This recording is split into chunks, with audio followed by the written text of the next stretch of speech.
Chapter 1. Do you desire my treasures? If so, feel free to seek them all, for I have hidden every last one. On the execution platform, the man who had been dubbed the Pirate King proclaimed loudly, and before his words could fully resonate, he was pierced by two long scimitars, leaving behind a phrase that would influence decades to come and herald the dawn of the great age of exploration. Who would have thought this was truly the world of the Pirate King? What am I to do now? Pondered Darren Eric, who appeared to be merely 5 years old, filled with trepidation. A month prior, the program King Wong Tao, who had perished from overexerting himself while cultivating, found his soul transmigrated into the body of a 5-year-old boy named Darren Eric, who had survived a shipwreck, floating on a barrel until he was rescued by a passing vessel and taken to an orphanage in Roadtown. After several days of chaotic thoughts, Eric managed to quell his anxiety about his sudden displacement. It was only upon seeing a newspaper article that read, Pirate King GOLD, Roger to be executed in Roadtown in 1 month, that he fully comprehended he had entered the realm of the Pirate King. At that moment, it struck him why the people here possessed such distinct features. How was he to survive in this world, where the law of the jungle prevailed? This was the question that weighed most heavily on Eric's mind. As he frequently commented on the certain orphanage on a popular novel app, Eric couldn't help but sigh. I have become just another member of the orphanage now. With the infamous Pirate King facing execution, crowds gathered to witness the event. To prevent any disturbances during the execution, a large contingent of naval forces imposed a lockdown, which led the orphanage head to temporarily restrict access to the institution.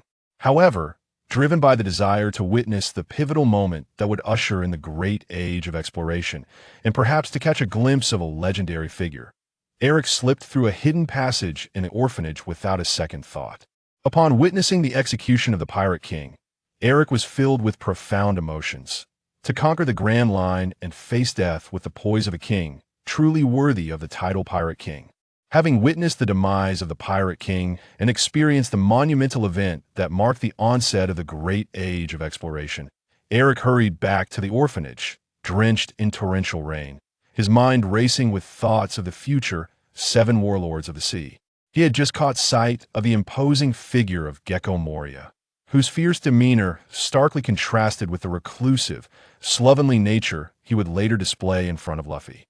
He couldn't help but wonder about the future of the world's greatest swordsman, Dracul Mihawk, the master of knife-wielding education, who could sever icebergs with a single stroke, as well as Crocodile, who had been prematurely introduced into the fray due to Luffy's interference, resulting in his prolonged period of unemployment, and the elusive Don Quixote Doflamingo, the underground operative, whose sinister laughter had earned him the moniker Joker. Yet, how could a weakling like him dare to present himself before them? Wasn't that tantamount to offering his head on a platter? Lastly, there was Shanks, the user of the Fruit of Face, the custodian of the Straw Hats, and the future mentor to the Pirate King and Buggy, who had consumed 2 devil fruits, the Split Fruit and the Luck Fruit, both of whom were likely hiding somewhere, shedding tears. Upon returning to the orphanage, it came as no surprise that the gentle yet stern headmistress discovered Eric's escapade and sentenced him to a month of sweeping the floors. I recall that it was the regimen of 100 push-ups, 100 sit-ups, 100 squats, and a 10-kilometer run, without air conditioning regardless of the heat, that transformed Saitama into One Punch Man. Eric mused as he began formulating his training plan while sweeping. It's a pity that he'll end up bald, but it matters not. Having resigned himself to a future of hair deficiency as a programmer, Eric remained indifferent to the prospect. 3 years later, something feels amiss. Why have I not grown stronger?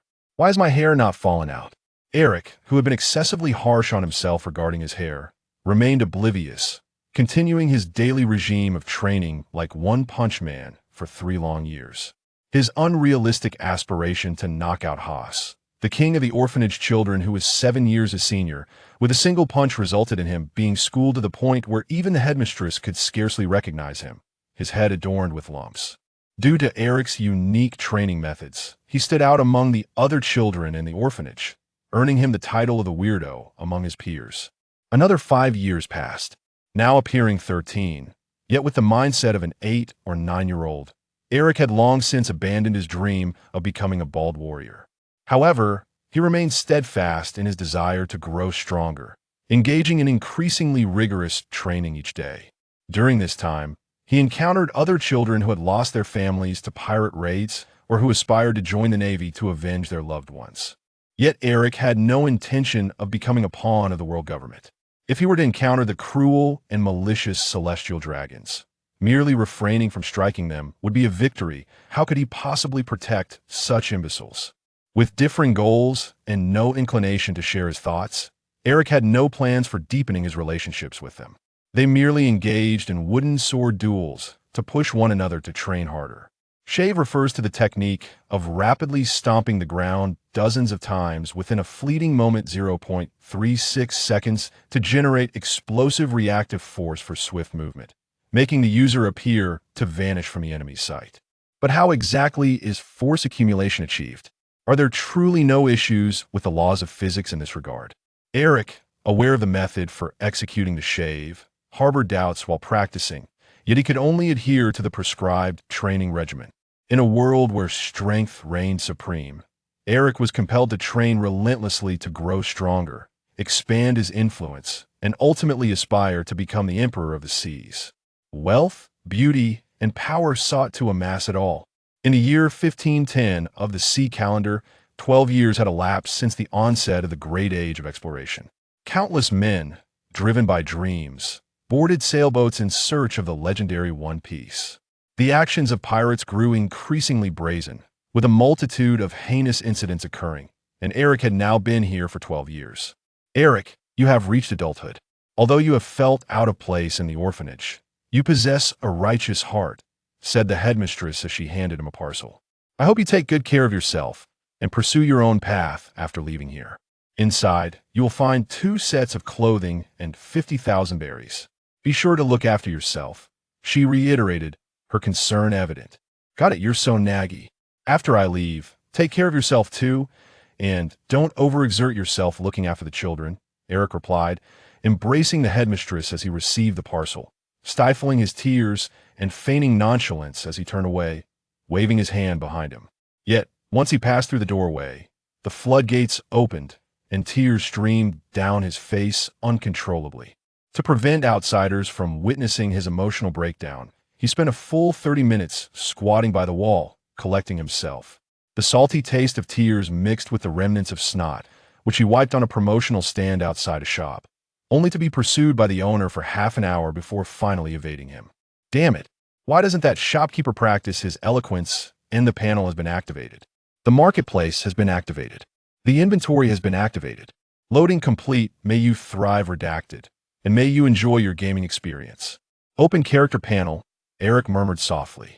The silence here was more contemptuous than words could convey, igniting a fiery rage within him. Eric cursed aloud, how outrageous. He then attempted to mentally click on a character panel, and the translucent template opened effortlessly. Character, Darren Eric. Age, 17. Physique, 2 stars. Martial arts, 1.5 stars. Swordsmanship, 1 star. Firearms, 1 star. Armament hockey, 0. Observation hockey, 0. Conqueror's hockey, unawakened. Devil fruit, none. Skills, Navy 6 style Soru. Overall combat power, 1.5 stars. Achievement points, 0. Current funds, 235,000 berries. Evaluation, what have you accomplished in these 12 years? Eric disregarded the final remark. He once again used his mind to open the marketplace. He observed a plethora of anime-inspired items available for purchase, welcoming customers with a sales pitch reminiscent of a vendor. At the top of the marketplace, there was a featured item, surprise blind box which could yield valuable treasures, but might also contain worthless junk. As someone who has never drawn below a 5th prize in a game lottery, and has somehow ended up with SSR card from other pools, this seems like a waste of money. Eric, feeling the weight of a gunslinger's ill fortune, could not help but grumble. On the far left of the marketplace were several categories. Category, weapons. Category, summoning mediums. Category, devil fruits. Oh my, it's truly purchasable. Doesn't that mean I could take off immediately? Yet, upon glancing at the prices, he fell into despondency. Ordinary Zoan-type devil fruits were priced above 150 million berries, while the Rumble Rumble fruit was marked at a staggering 3 billion berries. What about the dark fruit? If I buy it, wouldn't that allow me to seize Blackbeard's fortune? The system rejected this notion that dark fruit was pivotal to the events of the Marineford War and could not be sold in the system marketplace, nor could it be obtained through other means. Other fruits, like the Rumble Rumble fruit, would be removed from the marketplace if Enel were to consume it. Note, if a devil fruit user is slain, the fruit will respawn and be relisted in the marketplace if a player purchases a devil fruit from the marketplace. All other devil fruits, including those held by others, will vanish. This aligns well with the concept that only one user can possess a fruit. After a careful examination, Eric swallowed hard, realizing that apart from a lottery scratch-off, he could afford nothing. He closed the system marketplace, akin to browsing major e-commerce websites before sleep. Eric then scrutinized the translucent main panel for a minute longer, noticing a small subsection menu at the bottom right corner. This kind of setup clearly hinted at rules designed to ensnare players. TSK. Perhaps it was just a figment of his imagination, but he felt as though someone had clicked their tongue. He opened the subsection. 1. Player death or incapacitation is in no way related to this game. Players are responsible for their own injuries, and there is no obligation for resurrection upon death. 2. Each summoning of a two-dimensional character requires a medium. The better the medium, the more formidable the summoned companion. 3. Each summoning necessitates that the bond level of the previously summoned character be raised to 3 trusted friend before proceeding to the next summoning. Every month, a set of tasks will be issued, with substantial rewards for successful completion and no penalties for failure, though participation is highly encouraged. Wait a minute, why is the 4th point missing? Eric couldn't help but voice his frustration. TSK. Eric also faintly heard the sound of someone clicking their tongue. Each summoned character would automatically retain some fundamental knowledge from the world of One Piece. This could lead to a certain degree of mental disarray, and the relationship with the player would be that of ordinary friends. Please refrain from taking advantage of this to diminish goodwill. If the summoned character develops a negative sentiment, once the bond level reaches 3, the summoned character shall never betray. What a terrifying system. Why would such crucial information be concealed from me? Eric felt an immense relief for narrowly avoiding a disastrous predicament. The following stipulation on page 2 states, players can enhance their star rating through personal training or by accumulating achievement points. The attributes of summoned companions can also be increased through their own training or by earning bond points. Players may directly collect the bounty for wanted criminals they defeat in the marketplace, without needing to redeem it through the Navy. Even as pirates, they will still have bounties to claim. Achievement points can be acquired by completing events, hidden achievements, monthly tasks, and temporary missions. Ding! You have 5 new emails. Complete the achievement Witnessing the Dawn of the Grand Era for 3 achievement points. Finish the first hunt achievement for 1 point. Complete the first kill of a wanted criminal with a bounty of 1 million for 1 point. Accomplish the 10 wanted criminals slain achievement for 1 point, and successfully survive to adulthood as the protagonist for 1 point. Out of consideration for player rights, players are free to choose whether to complete events and tasks. After various events are completed, all consequences will be borne by the player. All rights to explanation belong to this system. After perusing dozens of pages for nearly an hour, Eric finally grasped the essence of this system, summoning characters from alternate dimensions to join his companions, developing a team, enhancing strength, and becoming the new master of the world. Ding! You have a new email. Monthly Task 1. Summon a companion. Content. Starting from September 3 RD, 1510 of the C calendar. Summon your first companion within 30 days. Task Reward. 1 million berries, 5 bond points, and a single-masted sailboat. Completing the summoning task eliminates the need to purchase a means of transportation to Log Town. Even a small wooden sailboat costs several million berries.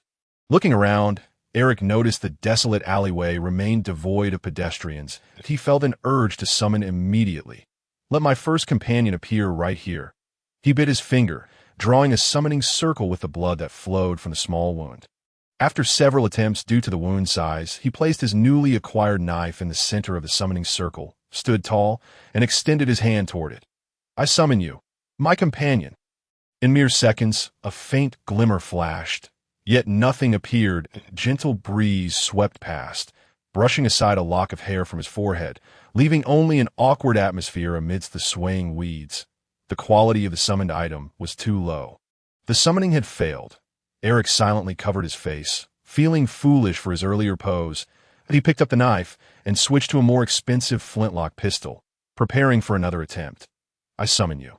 My companion, the quality of the summon item was still too low. The summoning failed again. What a frustrating summoning system. After 2 unsuccessful attempts, Eric fell into contemplation, flipping back through the stipulations until he stumbled upon the 10th point in the system's responsibilities. The medium required for summoning cannot be a blank slate. Acceptable attributes include cursed blades, fine swords, great swords, devil fruits, and so forth. With a poor memory, Eric rediscovered the 11th point. The required medium for summoning can be purchased from the system's marketplace. However, recalling the prices of the items, Eric realized that only a scratch-off lottery ticket priced at 100,000 berries was within his means.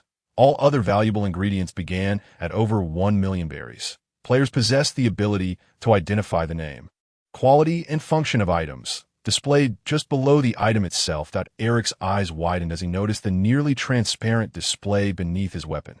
Flintlock pistol, quality. Blank slate, price. Actual price 350,000, but purchased by the player at a high markup of 500,000.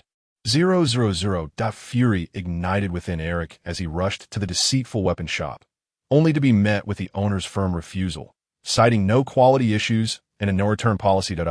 How wonderful it was to have 7 days of no questions asked returns in my past life. With no means to summon due to the inadequacy of the medium and insufficient berries, Eric resolved to hunt bounties in natural harbor frequented by pirates. Sigh. After enduring hardships, I find myself thwarted by this summoning system due to a lack of a medium. Typically a hideout for numerous pirates, the concealed harbor now held not a single soul in sight. Has the Navy been conducting extensive purges in the East Blue? It seemed he would have to rely on his secret base for some luck. After over a decade in Logtown, Eric stumbled upon a secluded spot during his aimless wanderings. A hidden cove shaped by the currents of the ocean, often strewn with the bodies or belongings of shipwreck victims washed ashore. Is that a person lying over there? As Eric approached the entrance of the cove, he discovered a man sprawled on the beach, clothes soaked through, his body covered in seaweed and mud. He flipped the man over, placing his hand on his neck to check for a pulse. The corpse was cold, accompanied by a faint odor of decay. It appeared he had been dead for 2 or 3 days. Just as Eric prepared to rise, he noticed a scabbard at the man's waist, a potential score. Eric licked his lips. Although it felt wrong to take things from a corpse, he figured others would do the same. He could even dig a grave for him. More conscientious than other scavengers, searching the man's pockets yielded only 63,000 soggy berries, while the sword he found bore a reddish-brown scabbard, a hilt made of shark skin, a long blade, and a pattern that shimmered purple, resembling flames. In his inventory, the item's attributes read: 3rd generation Onamaru, quality. Cursed blade, price. Surely you don't intend to sell this? That would be a disaster. You should keep it for yourself. Is this a curse upon me? Eric gritted his teeth in frustration. However, this should suffice for summoning, right? I recall that as long as the quality isn't a blank slate, it should work. Eric prepared for another summoning, moving to a secluded grove near the shore, using a small knife to cut his palm and draw the summoning circle. Should I have used a blood extractor to store my blood in a vial beforehand? It would save me from injuring my palm each time. It's quite painful. Zoro, my apologies, but I'll be taking your sword. He placed the 3rd generation Onamaru in the center of the summoning circle and extended his palm once more. Entrust your being to my command. My fate entwines with your blade. He stumbled over the words again. Summon. A flash of white light illuminated the summoning circle, revealing a graceful figure at its center, a cascade of lustrous black hair, crimson eyes filled with determination, and a naturally beautiful face that required no embellishment. She lowered her gaze to her hands, her voice laced with confusion. What is this? After becoming a killer for the Empire's assassination squad, Akai had, through countless missions, come to understand the Empire's profound darkness. This realization began to shake her convictions. During a mission executed alongside her comrades for the Empire, her wavering heart led to a critical mistake. leaving her gravely injured and abandoned without mercy by her fellow assassins, in a moment of hazy consciousness, her body, unscathed, materialized directly in this unfamiliar realm, confounded by the automatic influx of information from the world of pirates. Her mind became a tumultuous whirl. The originally somewhat endearing appearance of the girl now seemed even more foolishly adorable. Name: Chitong. Age: 15. Physique: 2.5 stars. Martial arts: 2 stars. Swordsmanship: 4 stars. Max status: 4 stars. Current status: 3 stars. Observation hockey: 2 stars. Armament hockey: 0. Carrying weapon: Demon Blade. Muramasa: a mere scratch can infect with cursed poison leading to death, but if it cannot cut, it is useless. Bond level: 1. Ordinary friend: 5 is max level. Comprehensive combat power: 4 stars. Remarks: an assassin trained by the Imperial Assassination Unit, possessing various wilderness survival knowledge. Severely injured and on the brink of death due to betrayal by comrades, she was summoned here by a player. Ding, you have 2 new emails. Monthly task completed. Berries and the single-masted sailboat have been deposited in your inventory. Bond points have been added to the team section. Achievement: First Companion attained, earning 1 achievement point. Greetings, I am Darren Eric, your companion. Eric introduced himself with what he believed to be a warm smile. Companion. Chitong's expression revealed a trace of sorrow. With a serious demeanor, Eric stated, I will always be by your side and will never abandon you. With a bayou sound, Chitong, who had just experienced the betrayal of a companion, felt as if struck by a bullet. A flicker of hope crossed her sorrowful eyes, her delicate visage gradually flushing red. With her crimson-hued pupils reflecting a glimmer of anticipation, she earnestly inquired, Really? Of course.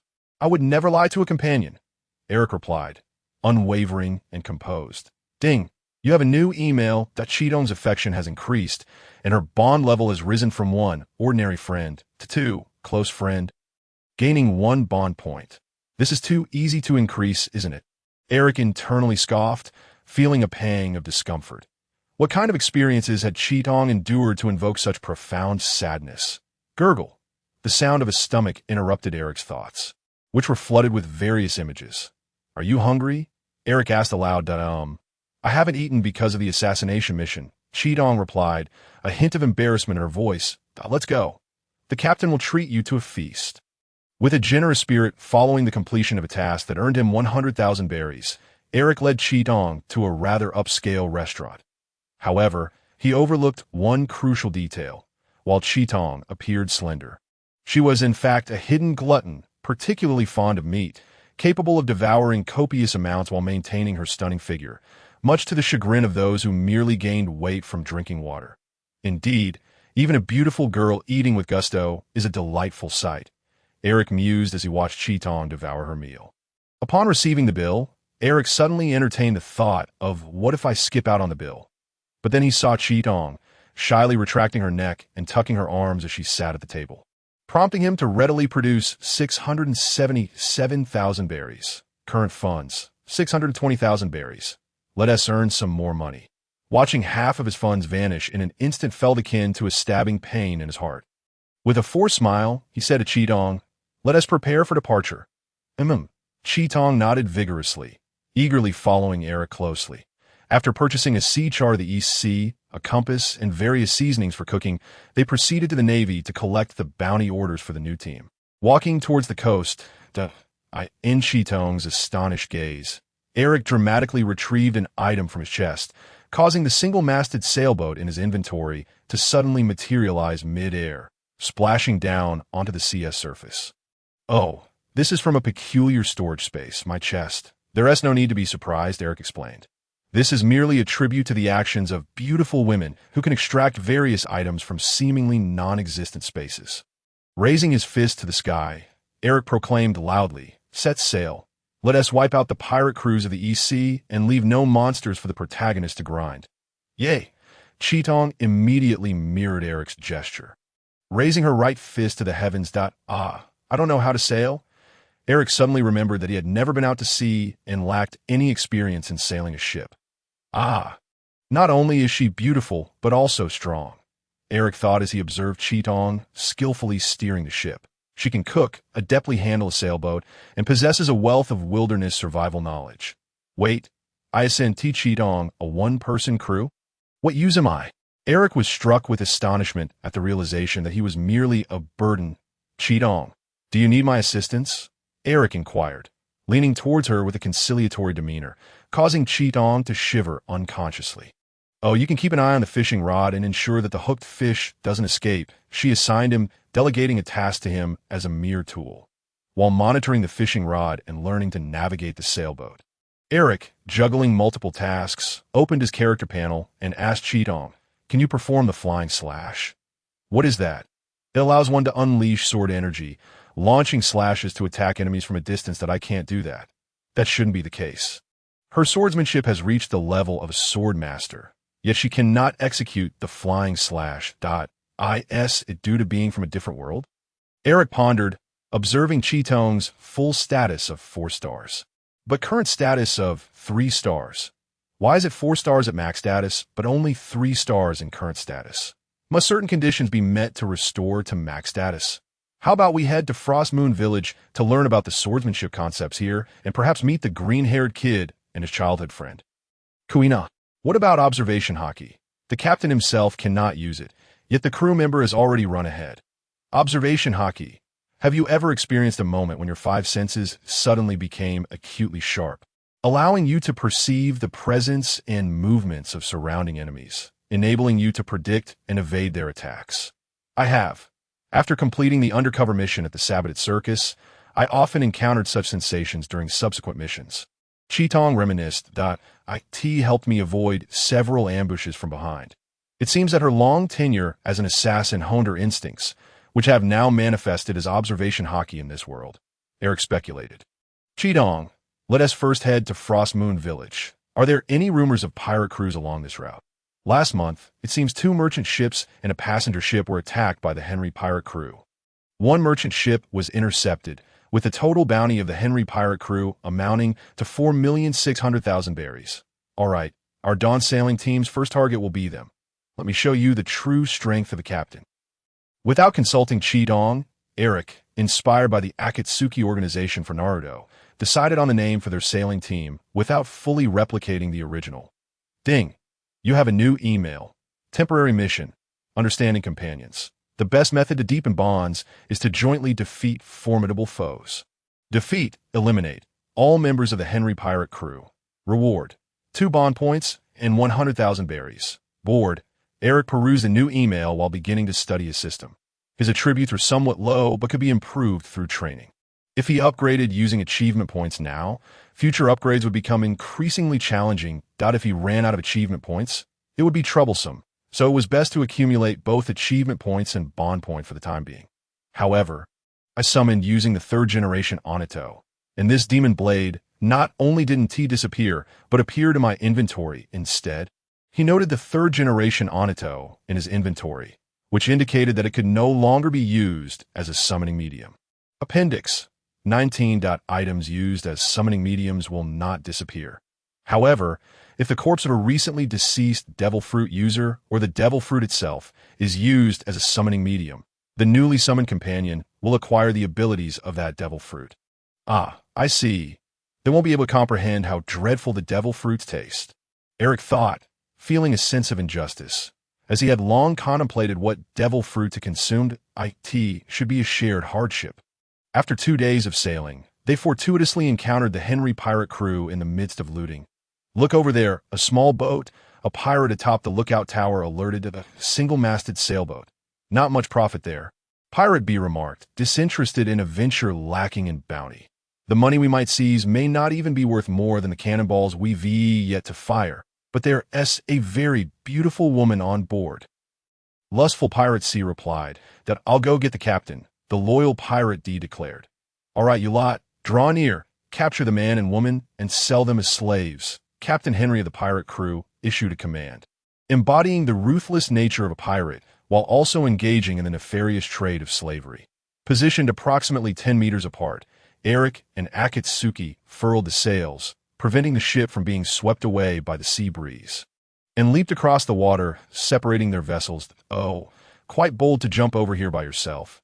Henry chuckled, Taken aback, Eric rolled up his sleeves and unsheathed his weapon, declaring to Akatsuki, "Observe your captain's prowess." "Understood. Come forth, a bounty of 3.8 million berries on your head. Henry, I shall claim it. So a bounty hunter, is it? Let us see if you possess the skill." Henry drew his long sword and swung it fiercely at Eric, who parried the blow with his own blade and swiftly countered with an upward thrust. "Behold as my blade rends the enemy." Eric's sword aimed to cleave Henry in two, yet the seasoned fighter evaded the attack with a nimble backward leap, narrowly escaping the rising blade. "Impressive. Young man, would you consider joining our ranks?" Henry felt a surge of admiration, tempted to recruit Eric. "Your looks do not match my striking visage, so I must decline," Eric retorted. A self-proclaimed connoisseur of beauty, unable to regard individuals from this pirate-infested world, where aesthetic appeal often fell short, particularly among those who, despite belonging to the human species, evoked thoughts of maternal consumption of nuclear waste during gestation. "You seek death," Henry bellowed in fury, unleashing a powerful downward strike. Suru, self-taught in the Navy's 6 styles, Eric vanished from Henry's sight, evading the forceful blow as if teleporting, and reappeared behind him, closing the distance rapidly. With a resounding clash, their blades met, the two men engaged in a fierce contest of strength. Henry noticed a smirk at the corner of Eric's mouth, reminiscent of a triumphant mastermind, with his left hand. Eric retrieved a high-priced flintlock pistol from the right side of his belt. Bang! The gunshot erupted, sending blood splattering as the bullet struck Henry squarely in the chest. Despicable! Henry roared in indignation, to use firearms in a duel. Bang! Another shot silenced his protests, as Eric mimicked a Western gunslinger, blowing the smoke from his weapon. A slothful individual, Eric disregarded the unwritten rule against firearms in duels, prioritizing the swift resolution of his adversaries. He turned a glance at Akatsuki. Most of the other pirates in Henry's crew had already fallen. While Eric faced Henry, the minions had been intercepted by Akatsuki, allowing him to fight undisturbed. Perish! The pirates surrounding Akatsuki fell like wheat before the scythe. Despite being in the midst of a slaughter, Akatsuki moved with the grace of a dark elf, skillfully dodging attacks while dispatching foes with swift precision. At this moment, Eric also joined the fray. With fewer than 10 pirates remaining, the rest were paralyzed by fear, desperately attempting to flee from Akatsuki, yet found themselves encircled by Eric and her. "Spare us. We shall never pirate again. We surrender. We surrender. Please, no more killing. The Navy will imprison any captured pirates, and that is preferable to dying at your hands. Yet, what are the innocent lives you have taken?"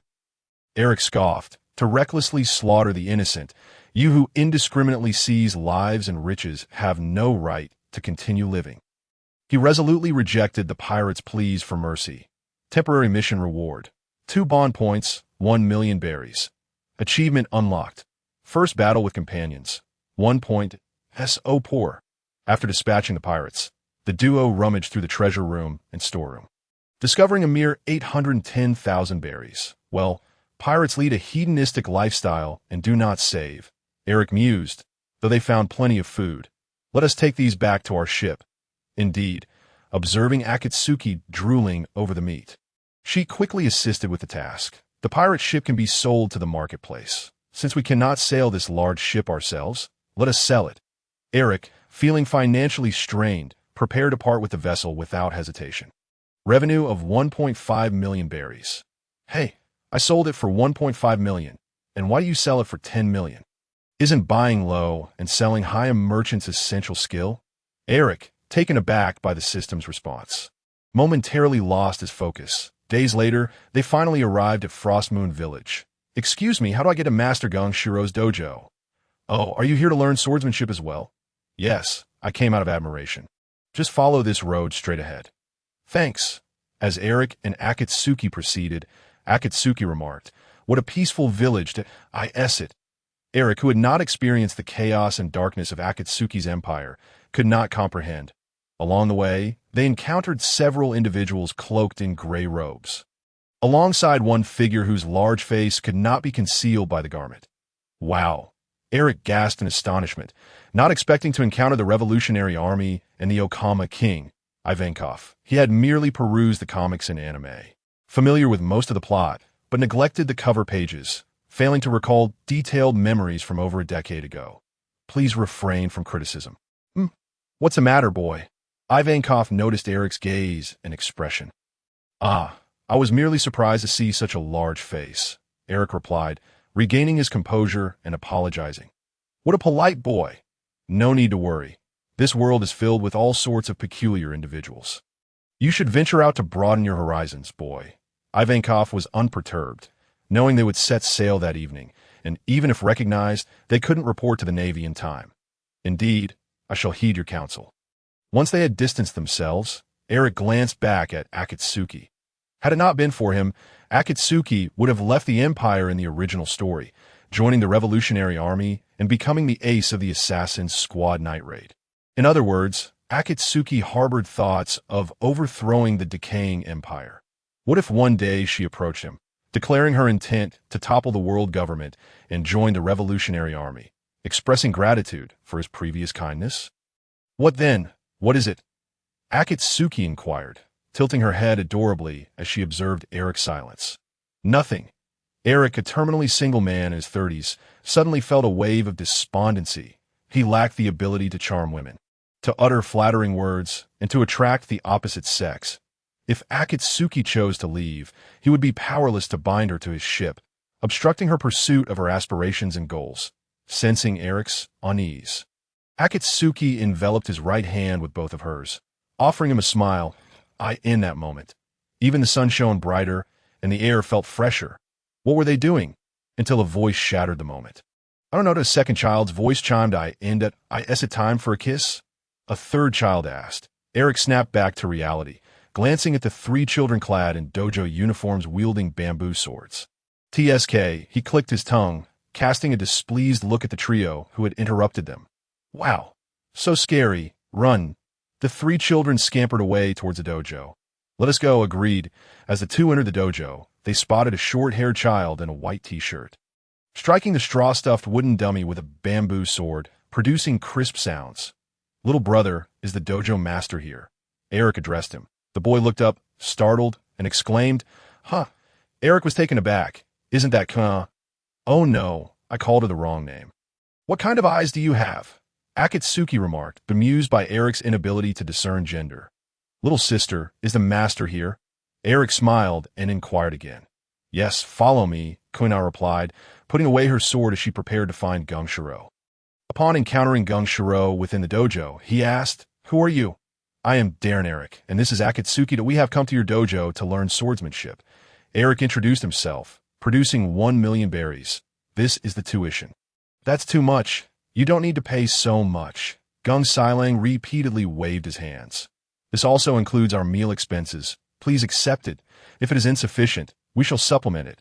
Eric, who had spent a few days with Akatsuki, was acutely aware of Kaitamai's voracious appetite. It would not do to bankrupt the dojo. After much persuasion, Gung Sailang finally accepted the payment. Hey, this moment. You can wield a sword, can't you? Let's engage in a duel to test your skills. Although Guina felt a strong sense of injustice at being identified as a girl rather than a boy, she was quite irked by Eric's misidentification and wished to take this opportunity to vent her frustration. Guina, how can you speak to a new junior disciple in such a manner? Gung Sailang admonished lightly. But it's fine that I, too, wish to see how proficient I am, Eric replied as he rose to his feet. Guina, come and duel with me. Before her presence was even felt, a fierce-looking figure with green hair burst into the dojo. Wow. Despite that fierce demeanor, the little Rorinoa Zoro seems rather adorable, Eric thought to himself. Just a moment, I need to compete with the newcomer first, Guina said as she stood to retrieve her bamboo sword. She bowed to the shrine. Let us bow to each other. Begin. Guina raised her hand and executed a straightforward downward strike. How heavy? Eric thought as he managed to block the blow, immediately counterattacking. Guina jumped to the right and slashed at Eric, following up with an unending barrage of attacks. What were ostensibly the simplest of strikes, slashes, thrusts, and cuts, flowed together seamlessly. Within a mere minute, Eric found himself reduced to mere defense, unable to find a moment's respite to counterattack. Despite being just a little girl, her swordsmanship seems honed to perfection. and her strength is formidable. Surely, she must be harboring thoughts of revenge for mistaking her gender earlier. Oblivious to the true motivation behind Gwena's assault, he believed she was merely testing his swordsmanship to tailor her instruction accordingly. Not realizing that her intention was to avenge being called little brother. Within mere moments, Eric was overwhelmed, barely managing to hold his ground. Soru! He vanished before Gwena's eyes. He disappeared. Both Gwena and Zoro gasped in astonishment. Smack! Eric emerged from the side and knocked Gwena's bamboo sword from her grasp. Well done. Eric is the victor, Gung Siling announced. Gwena silently picked up her bamboo sword and ran off, with Zoro calling after her. Are you all right? Eric couldn't help but express his concern. It's nothing. Gwena just has a strong competitive spirit. She wouldn't do anything foolish. Gung Siling smiled reassuringly before asking, was that the marine 6 styles you employed? Yes, I saw someone use it before. So, I practiced it on my own, Eric replied nonchalantly, lying once more without a hint of embarrassment. Impressive, to be able to replicate a technique simply by observation. Gung Siling praised. Not really. My swordsmanship is lacking. If it weren't for my physical abilities, I would have lost just now, Eric admitted, his face reddening, aware that his own shortcomings were evident. Your swordsmanship pales in comparison to Gwena's. You were consistently on the defensive, Kaidamai interjected from behind, her skills far surpassing Eric's. Therefore, Master, please teach us swordsmanship. Eric bowed earnestly. Of course, you came here to learn swordsmanship, did you not? Are you prepared? Gung Siling smiled warmly. As girls grow up, they tend to be weaker than boys. Soon, you will surpass me as well, Gwena remarked, tilting her head. Zoro, you often say you wish to become the world's strongest swordsman, and why father told me that girls cannot achieve such a feat. I understand. I've known this for quite some time. But still, I cannot accept it, Gwena exclaimed. Zoro, you are so fortunate to be a boy that I, too, wish to become the world's greatest swordsman, and my chest has started to develop. Placing her hand on her chest, Zoro's face suddenly flushed. If I were a boy, I would have already defeated you 1682 times. Stop complaining. That's rather low of you. You are my goal. Zoro fumed, having endured a relentless onslaught. What does it matter whether one is a man or a woman? When the day comes that I defeat you, will you still say the same? It sounds as if my victories are not earned through my own strength. All this hard training would make me appear foolish. Cease such talk. Promise me. One day it will be either you or me who becomes the world's strongest swordsman. Let us compete to see who achieves it first. Zoro extended a hand. Fool, you are so weak. It's a deal, they both exclaimed, sealing their promise beneath the sun. The newcomers, Eric and Kaidamai, were separated for training after only a couple of days of practicing swordsmanship. Kaidamai's swordsmanship is remarkable. I can sense that she has undergone extensive practical training. Did I ask for you? Eric, you are lacking. Even your basic sword stances and strength are off. You need to correct your flawed techniques and rebuild your foundation. Gung Siling replied with a smile. Though you did not speak in a mocking tone, your words pierce my heart. Eric thought painfully, feeling as though Gung Siling's remarks struck him like arrows, having never studied martial arts in his past life. Eric, of course, did not wield a sword correctly, causing his training to focus solely on physical conditioning to defend himself against notorious pirates rather than honing his swordsmanship. Fortunately, you are still young. The damage from practicing incorrectly is not yet severe, and you can recover.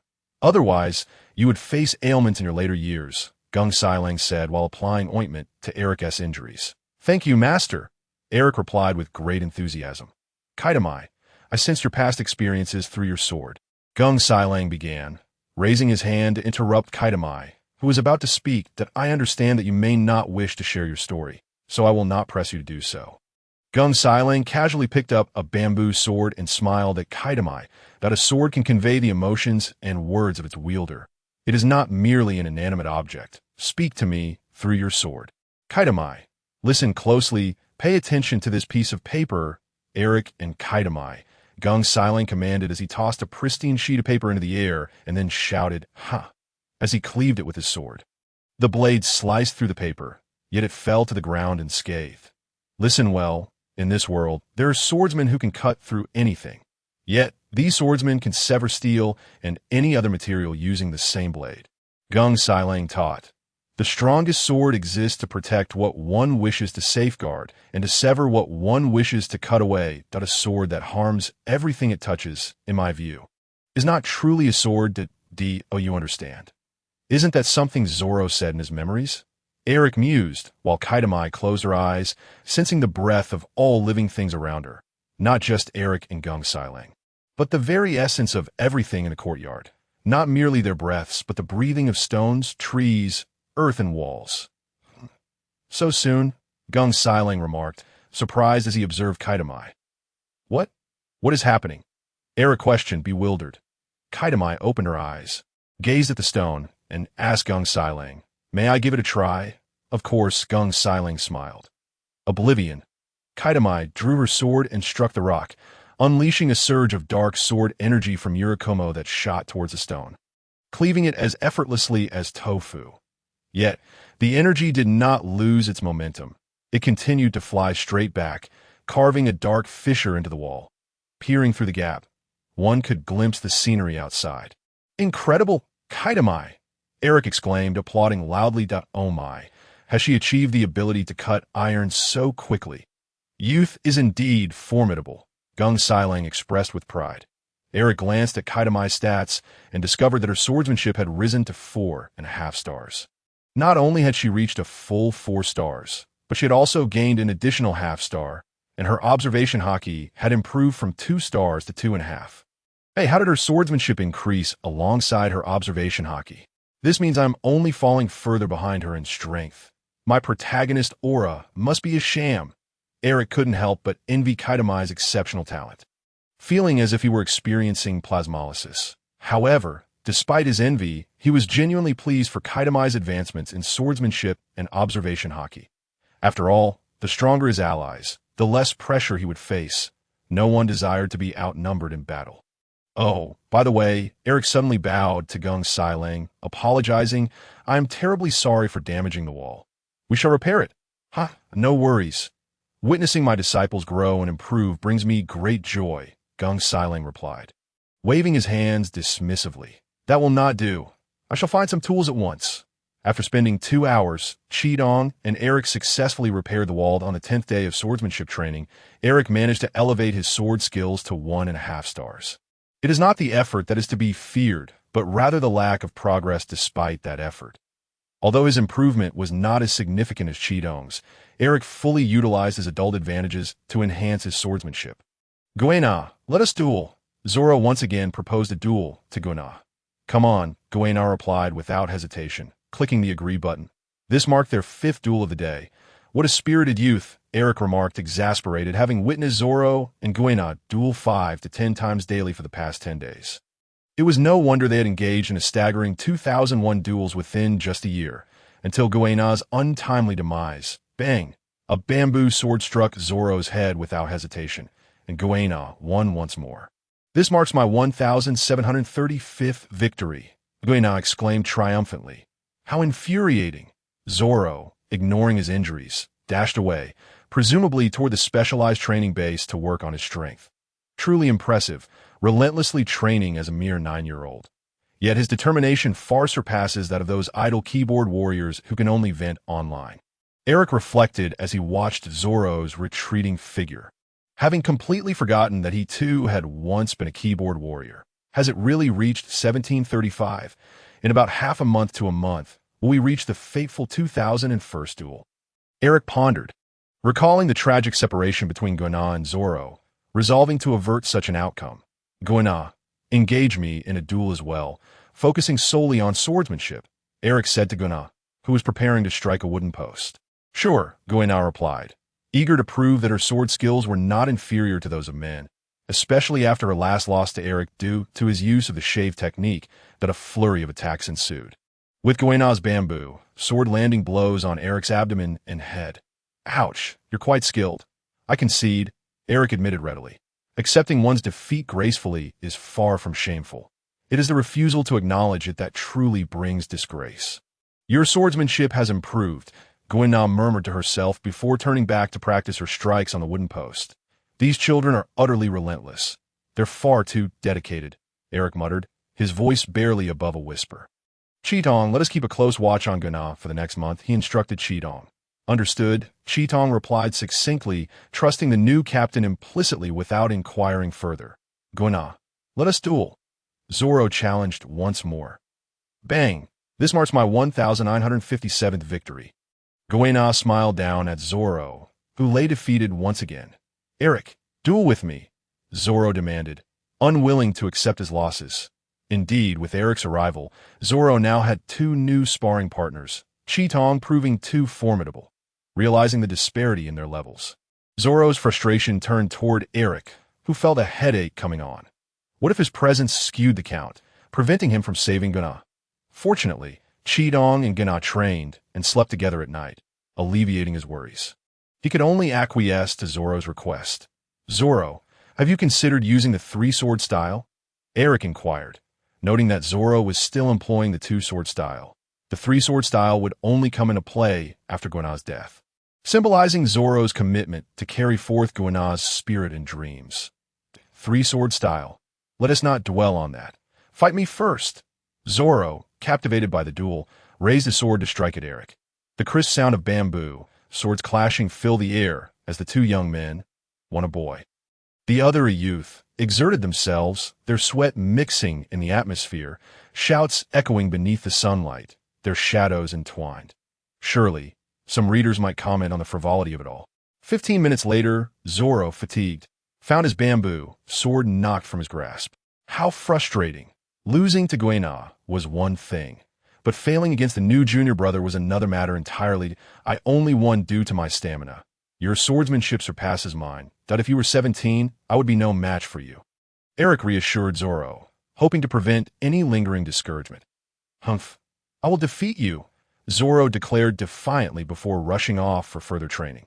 If he were to falter due to a loss, he would no longer be Zoro, Eric mused as he watched Zoro's figure disappear.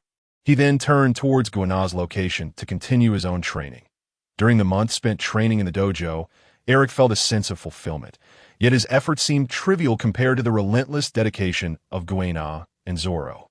They were both human, yet they appeared as if powered by an inexhaustible energy source. Although they did tire, Eric couldn't fathom how he could not keep pace with their training intensity. Surely, during our duels, I had more stamina.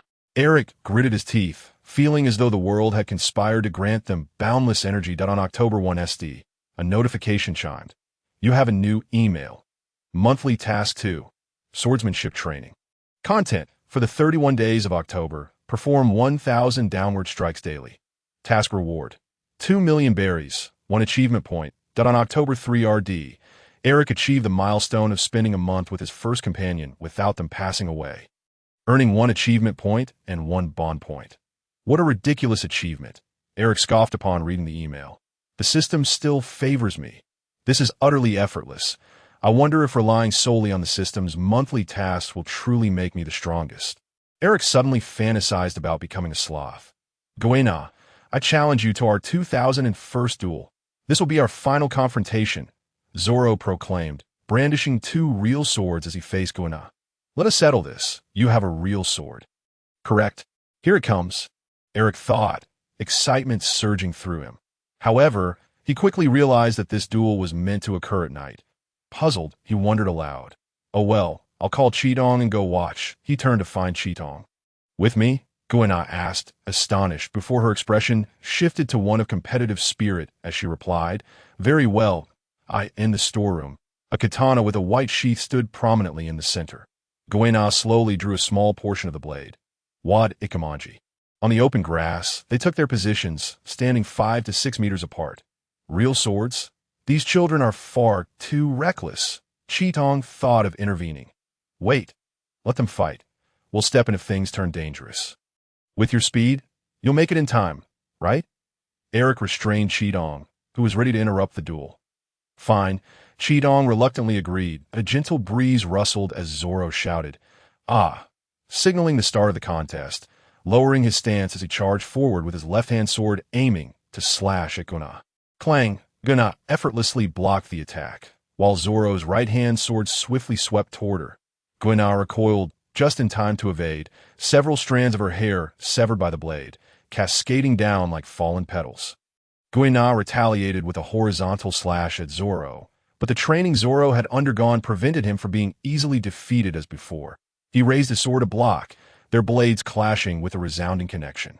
Clang, the two momentarily separated, Zoro's sword now showing numerous nicks, a testament to the quality of Wad Ikamanji. Their exchange resembled a tempest, utterly inconceivable for two minors. After several minutes, the disparity in their stamina began to surface. Zoro's breathing grew labored, while Guina, drenched in sweat, teased, "Those swords must be heavy. It seems your stamina is lacking. Quit the chatter." Zoro retorted, his expression strained like a tea that moment. Guina, still brimming with stamina, swiftly closed the gap and with a resounding clang sent Zoro's swords flying. Zoro stumbled back, falling to the ground. Guina repositioned her blade, thrusting it toward the fallen Zoro. Clang, the sword struck the ground beside Zoro's head. In a measured tone, Guina proclaimed, "This marks my 2001st victory." "Why didn't you intervene earlier?" Eric asked Chi-Tong, noting how she had been poised to stop the duel, but remained still when Guina aimed her weapon at the disarmed Zoro. Her blade bore no intent to kill. Chi-Tong replied at "Oh." Eric mused, not particularly sensitive to the aura of lethal intent, having never faced such foes nor witnessed the carnage of a battlefield. Although he had never experienced it firsthand, Eric was nonetheless deeply intrigued by the concept of murderous intent. Could overwhelming killing intent truly render a person paralyzed with fear, unable to move? Chi-Tong, what exactly is this killing intent? Might I experience a taste of yours? Eric inquired of Chi-Tong. Very well, we shall engage in a sparring match shortly. Chi-Tong replied, eager to assist Eric in honing his swordsmanship. Damn it, I refuse to accept this, Zoro lamented, burying his face in his hands, his words barely coherent. You are 2 years my junior. In just 1 more year. If you keep up your training, you might surpass me, Guina consoled Zoro, and together they made their way toward the dojo. What is happening? The timing of this duel seems off, and the dialogue is shifted. Have I disrupted the timeline? Will Guina still face her impending calamity? Eric's thoughts spiraled into confusion. Come forth, they have distanced themselves. Chi-Tong, unaware of Eric's days, prepared to fulfill her promise of a duel. Never mind. For now, I shall focus on watching over Guina, Eric decided, dismissing his concerns as he declared, Come, let me witness your swordsmanship and your killing intent, Chi-Tong. Despite the 10-meter distance and the bright daylight, Eric could scarcely discern the features of Chi-Tong's face. As if shrouded by shadows, is it due to her bangs? He pondered, as Chi-Tong slightly tilted her head, revealing eyes that shone like luminous orbs amidst the darkness of her visage, crimson irises stark against the whites of her eyes. This image seared itself onto Eric's retina, embedding itself deep within his soul. In that moment, he felt as though he had traversed centuries, witnessing the personification of death, the blade of Murakumo poised at his throat. The chilling cold of the blade and the piercing aura of killing intent jolted Eric back to reality. This is the lethal Murakumo. If it were to sever my arm, I could at least discard the limb. But the neck, surely I cannot part with my head. That would turn me into a frog. He thought anxiously, Be careful, Chi-Tong, please do not tremble. Chi-Tong sheathed the Murakumo, asking, Did you sense it? The killing intent. Indeed, my body has been rendered immobile by fear. Eric admitted, hand pressed to his chest. I cannot merely say I felt it. I thought for certain you were about to slay me. Can I ever catch up to you, Chi-Tong? Eric lamented, unwilling to remain weak. He could not simply sip tea in the rear while his comrades battled against the Navy and pirates. There was a real risk he might be struck down by Kizaru's laser beams, leaving him in pieces or reduced to ashes. Keep training diligently, and one day you shall surpass me, Chi-Tong said gently. Eric tightened his grip on the sword. Moments ago, Chi-Tong's killing intent had paralyzed him with fear, preventing him from drawing his weapon. For a warrior, no, for any man, such a response was a disgrace. To confront an enemy without the courage to protect one's cherished ones was to lose the will to fight.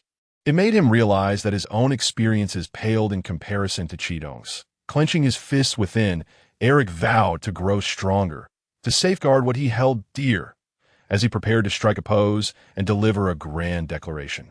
He inadvertently glanced down to discover a tear in his pants. Oh no! He quickly turned away to zip up. Please let Qitong not have seen that, was Eric's solitary wish. Qitong, having witnessed Eric's earlier predicament, thought he had opened his pants for the sake of fashion and felt a twinge of guilt for not informing him sooner. She bluntly shattered Eric's illusions and pride that I wish I were dead.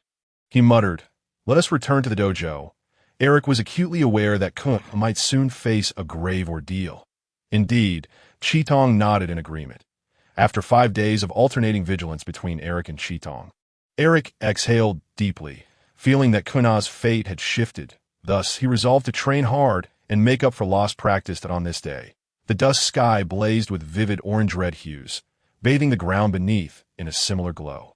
Upon returning to the dojo after training, Eric and Qitong discovered a throng of disciples gathered outside. Oh no, what has happened to Kun? Eric gasped in horror. What transpired? Qitong inquired of one of the disciples present. Kuna went to fetch a whetstone, but the ladder was unstable, and she fell, one disciple replied, his voice low and his expression somber. Damn it. Eric's heart sank with regret. If only he had persisted for a day or two longer. Fortunately, Zoro had been beneath her, and Kuna had landed on him, resulting in her current state of unconsciousness. Another disciple added. Wait, what? Eric, overwhelmed with guilt, was taken aback. Unconscious. Not dead. 7 days had passed since Kuna's fall, and she remained unresponsive. The other disciples in the dojo were equally concerned, yet hesitant to intrude upon her recovery. Sighing, another doctor stood to take his leave. Thank you for your help, Gung Siro bowed as he escorted the doctor out. This marks the 35th doctor we've consulted, right? We've exhausted the island's medical resources, Eric fretted, glancing at the unseen marketplace interface before him, where an item labeled Xiando was listed, noted for its ability to heal any injuries, regenerate severed limbs, and revive a person even on the brink of death, restoring full vitality and staving off hunger for 10 days. The price, 20 million berries, with a monthly limit of 3. I must earn money and procure that to save her. Fearing that Kun might face further misfortune, Eric bid farewell to Gung Siro. Master, I wish to set sail. Sensing Eric's intent, Gung Siro wore a look of regret as he responded. I apologize, Eric. Currently, the highest bounty in East Blue stood at 11 million berries, held by Kuro, who commanded 20 ships and 2,000 subordinates. As Eric perused the bounty notices aboard the ship, he murmured to himself. Though Kuro's crew is now diminished without Akin and Barrow, there remain formidable foes. Qitong, despite her past as an assassin, would find it perilous to infiltrate the enemy's vessel alone. That I should summon another ally and see if we can confront them directly. Having forged a bond with Qitong over a month of amicable interactions, her bond level had risen to 3, trusted friend, granting him 2 bond points and enabling summoning. However, he lacked a suitable medium. Along likely hasn't he arrived in East Blue yet. If I recall correctly, Nami mentioned they reached their village 8 years ago, which would place it in the year 1512, 8 years prior to the current year of 1520. Otherwise, his bounty alone would suffice. While East Blue might have the lowest average bounties, it appeared peaceful, yet for a protagonist eager to hunt down bounties and amass wealth, this reality proved frustrating. Moreover, the mediums in the marketplace are exorbitantly priced. Eric lamented, contemplating which attributes would best suit his next ally. As he flipped through the bounty posters, one caught his eye. Yamato, the captain of the Wild Horse Pirates, with a bounty of 9 million berries. Another whose abilities were clearly delineated. Perhaps it was due to Oda's difficulty in naming characters, merging the abilities of some minor figures with their names, alongside notable figures like Crocodile, who, despite being an early antagonist, was recognized as one of the most principled villains. To speak of the most principled antagonist, who could rival Crocodile. After his defeat, he bore no grudges, aiding Luffy's escape from Impel Down, fiercely saving Ace, and delaying time to attack Akainu when Luffy and Jinbei were in peril. The question remains, who else could compare? Even as a Zoan type, his physical prowess was superior. However, Qitong possessed the lethal Murakumo. As long as she could breach the skin to inflict a wound, she could infect it with a deadly curse, swiftly leading to death, a potent counter to high-endurance, high-regeneration Zoan users. especially those without hockey or formidable defenses. Gazing at the panel displaying 10 achievement points and 12 bond points, Eric resolved to enhance Qidong's attributes. Name: Qidong age, 15 physique, 3 stars martial arts, 2 stars swordsmanship, 5 stars observation hockey, 3 stars overall combat power, 4.5 stars. He increased her physique, swordsmanship, and observation hockey by 1 level. Qidong, how did your body feel? Have you experienced any changes? Eric inquired. Not really, she replied. Crimson eyes tilted her head, try directing a blade of sword energy towards the empty space. Eric suggested to Crimson Eyes, advising her to experiment first to avoid any regrettable mistakes that could arise from an enhancement in her physical capabilities. Cremation Moon. Eric, insisting on giving a name to Crimson Eye Sword energy to replace her habitual phrase cremate, which she used during combat, left her with no choice but to comply, agreeing to call it by that name, while wielding her sword energy that a streak of black sword energy sliced through the surface of the ocean, soaring into the distance as the water flowed back in, erasing the mark left by the strike. With an increase in power, the sword energy had also grown larger and traveled further. Crimson Eyes slowly spoke, perhaps sensing her newfound strength, as her crimson gaze turned towards Eric, waiting for his response to, Eric stammered. If it was inconvenient to speak, then never mind, Crimson Eyes interrupted. She is my comrade with whom I share my life and death. Although I cannot reveal the existence of the system to her, I must inform her that I can enhance her abilities. Eric made up his mind and said to Crimson Eyes, I can augment the attributes of the characters I summon. But it requires certain special conditions. Please don't tell anyone. Crimson Eyes was taken aback, never expecting Eric to disclose such a secret. Overjoyed to have earned the trust of her companion, she blushed slightly and nodded in agreement. All right. Ding, you have received a new email. Crimson Eyes' affinity significantly increased, elevating her bond level from 3, trusted friend, to 4, intimate companions, gaining 3 bond points. Thrilled by the increase in bonds, Eric exclaimed, let us set sail and find the wild horse pirates. I'll take the helm, and Crimson Eyes, you should try moving around a bit to familiarize yourself with your enhanced body. All right, Crimson Eyes replied without hesitation. A swordsman must always be aware of their physical condition. How do you feel? Eric inquired after Crimson Eyes had sufficiently moved about. She succinctly reported that her strength had improved by approximately 10%, her speed by around 30%, and the power and range of her sword energy had nearly doubled.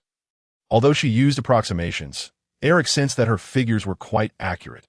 Why is it that both strength and speed, which pertain to physical attributes, yield different enhancements? Eric pondered. Is it that the increase in strength by 10% resulted in a cumulative effect that enhanced speed by 30% during movement? Or is it because Crimson Eyes is a speed-oriented swordsman, leading to a varied degree of enhancement? Furthermore, since only Crimson Eyes trained herself, I could not have her stand still and test her defenses against my attacks. Nor could I evaluate the increase in her observation haki. The IT seems I will need to conduct experiments beforehand to ascertain the effects of the attributes I enhance in the future. Is the near doubling of her swordsmanship due to her reaching 5-star proficiency? Or is it the result of the augmented strength enhancing her sword-swinging speed, creating a compounded effect with her swordsmanship level? If only I had distributed the enhancements one attribute at a time. But alas, there will be future opportunities. In the latest waters where the wild horse pirates were rumored to have appeared, after 2 days of searching, they had found nothing. However, they encountered 2 bounty pirates, one, a killer Enoch with a bounty of 2.2 million berry, and another, a thief Bob with a bounty of 1.7 million berry.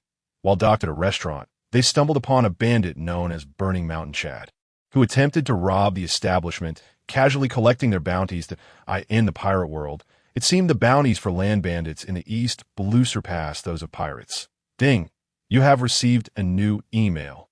You have completed the achievement of capturing bandits in the pirate world, earning 1 achievement point.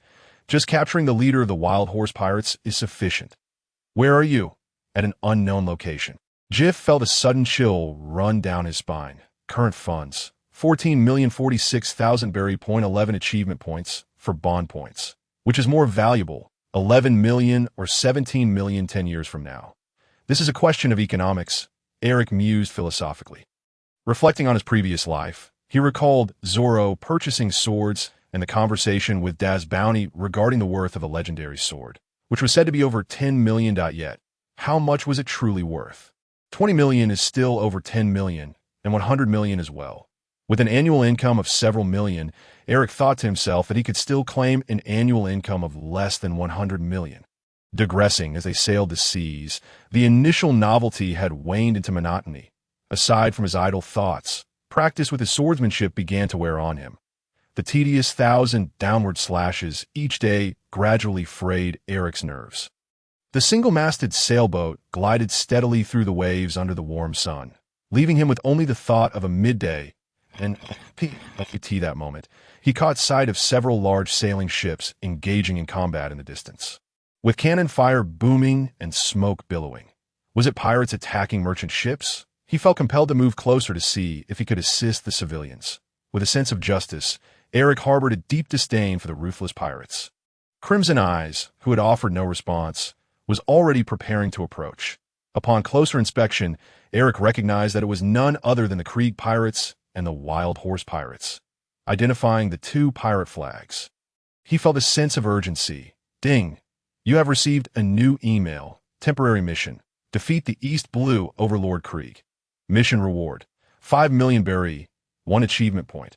Krieg, aspiring to become the Overlord of the East Blue before venturing into the Grand Line, had already laid out grand plans for expansion, intending to bring the well-known pirate crews of the East Blue under his banner, assembling a formidable fleet of 50 warships, and then conquering the Grand Line to seize the legendary treasure and become the new pirate king. The Wild Horse pirates were the only major pirates with a bounty just below his I in the world of pirates. There was no notion of peaceful coexistence. The only rule was that might makes right. Whoever bore the strongest fist and greatest power could plunder the treasures and lives of others with impunity. Krieg divided his fleet of 20 ships into 4 small squadrons, each consisting of 5 ships. To scour the waters where the Wild Horse pirates were active, as fate would have it, 5 of his ships, including Krieg's own, happened upon the Wild Horse pirates at sea, initially intending to negotiate joining forces.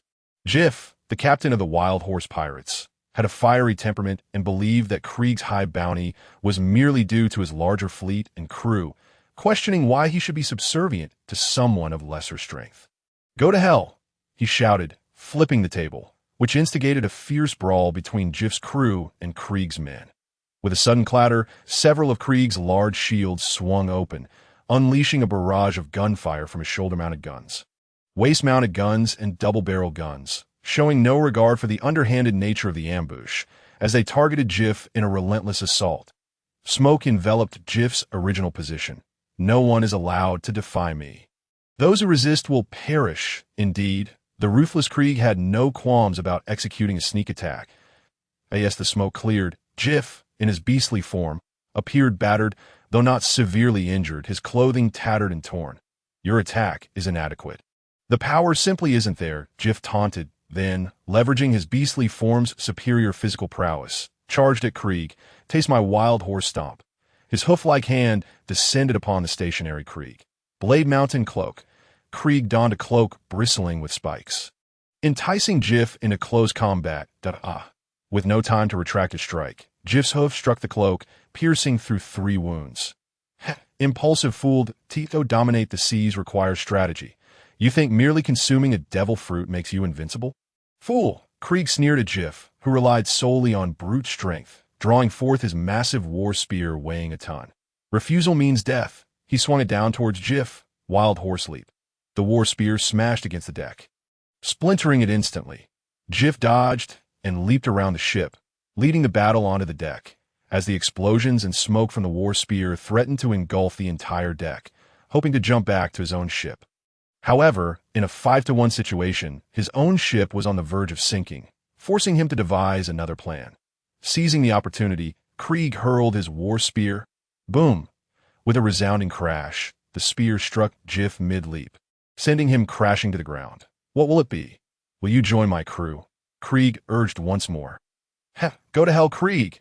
The primal instincts of Jiff's beastly form surged forth, transforming him entirely into his beast shape. Wild Horse charge! Concentrating power in his feet, and maximizing his speed. He charged towards Creek, seizing the opportunity while Creek was without his sword mount and cloak.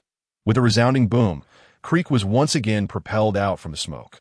Not by his own volition, but rather knocked back, his feet carving deep grooves into the deck, the splintered wood testifying to the immense force just exerted. Futile.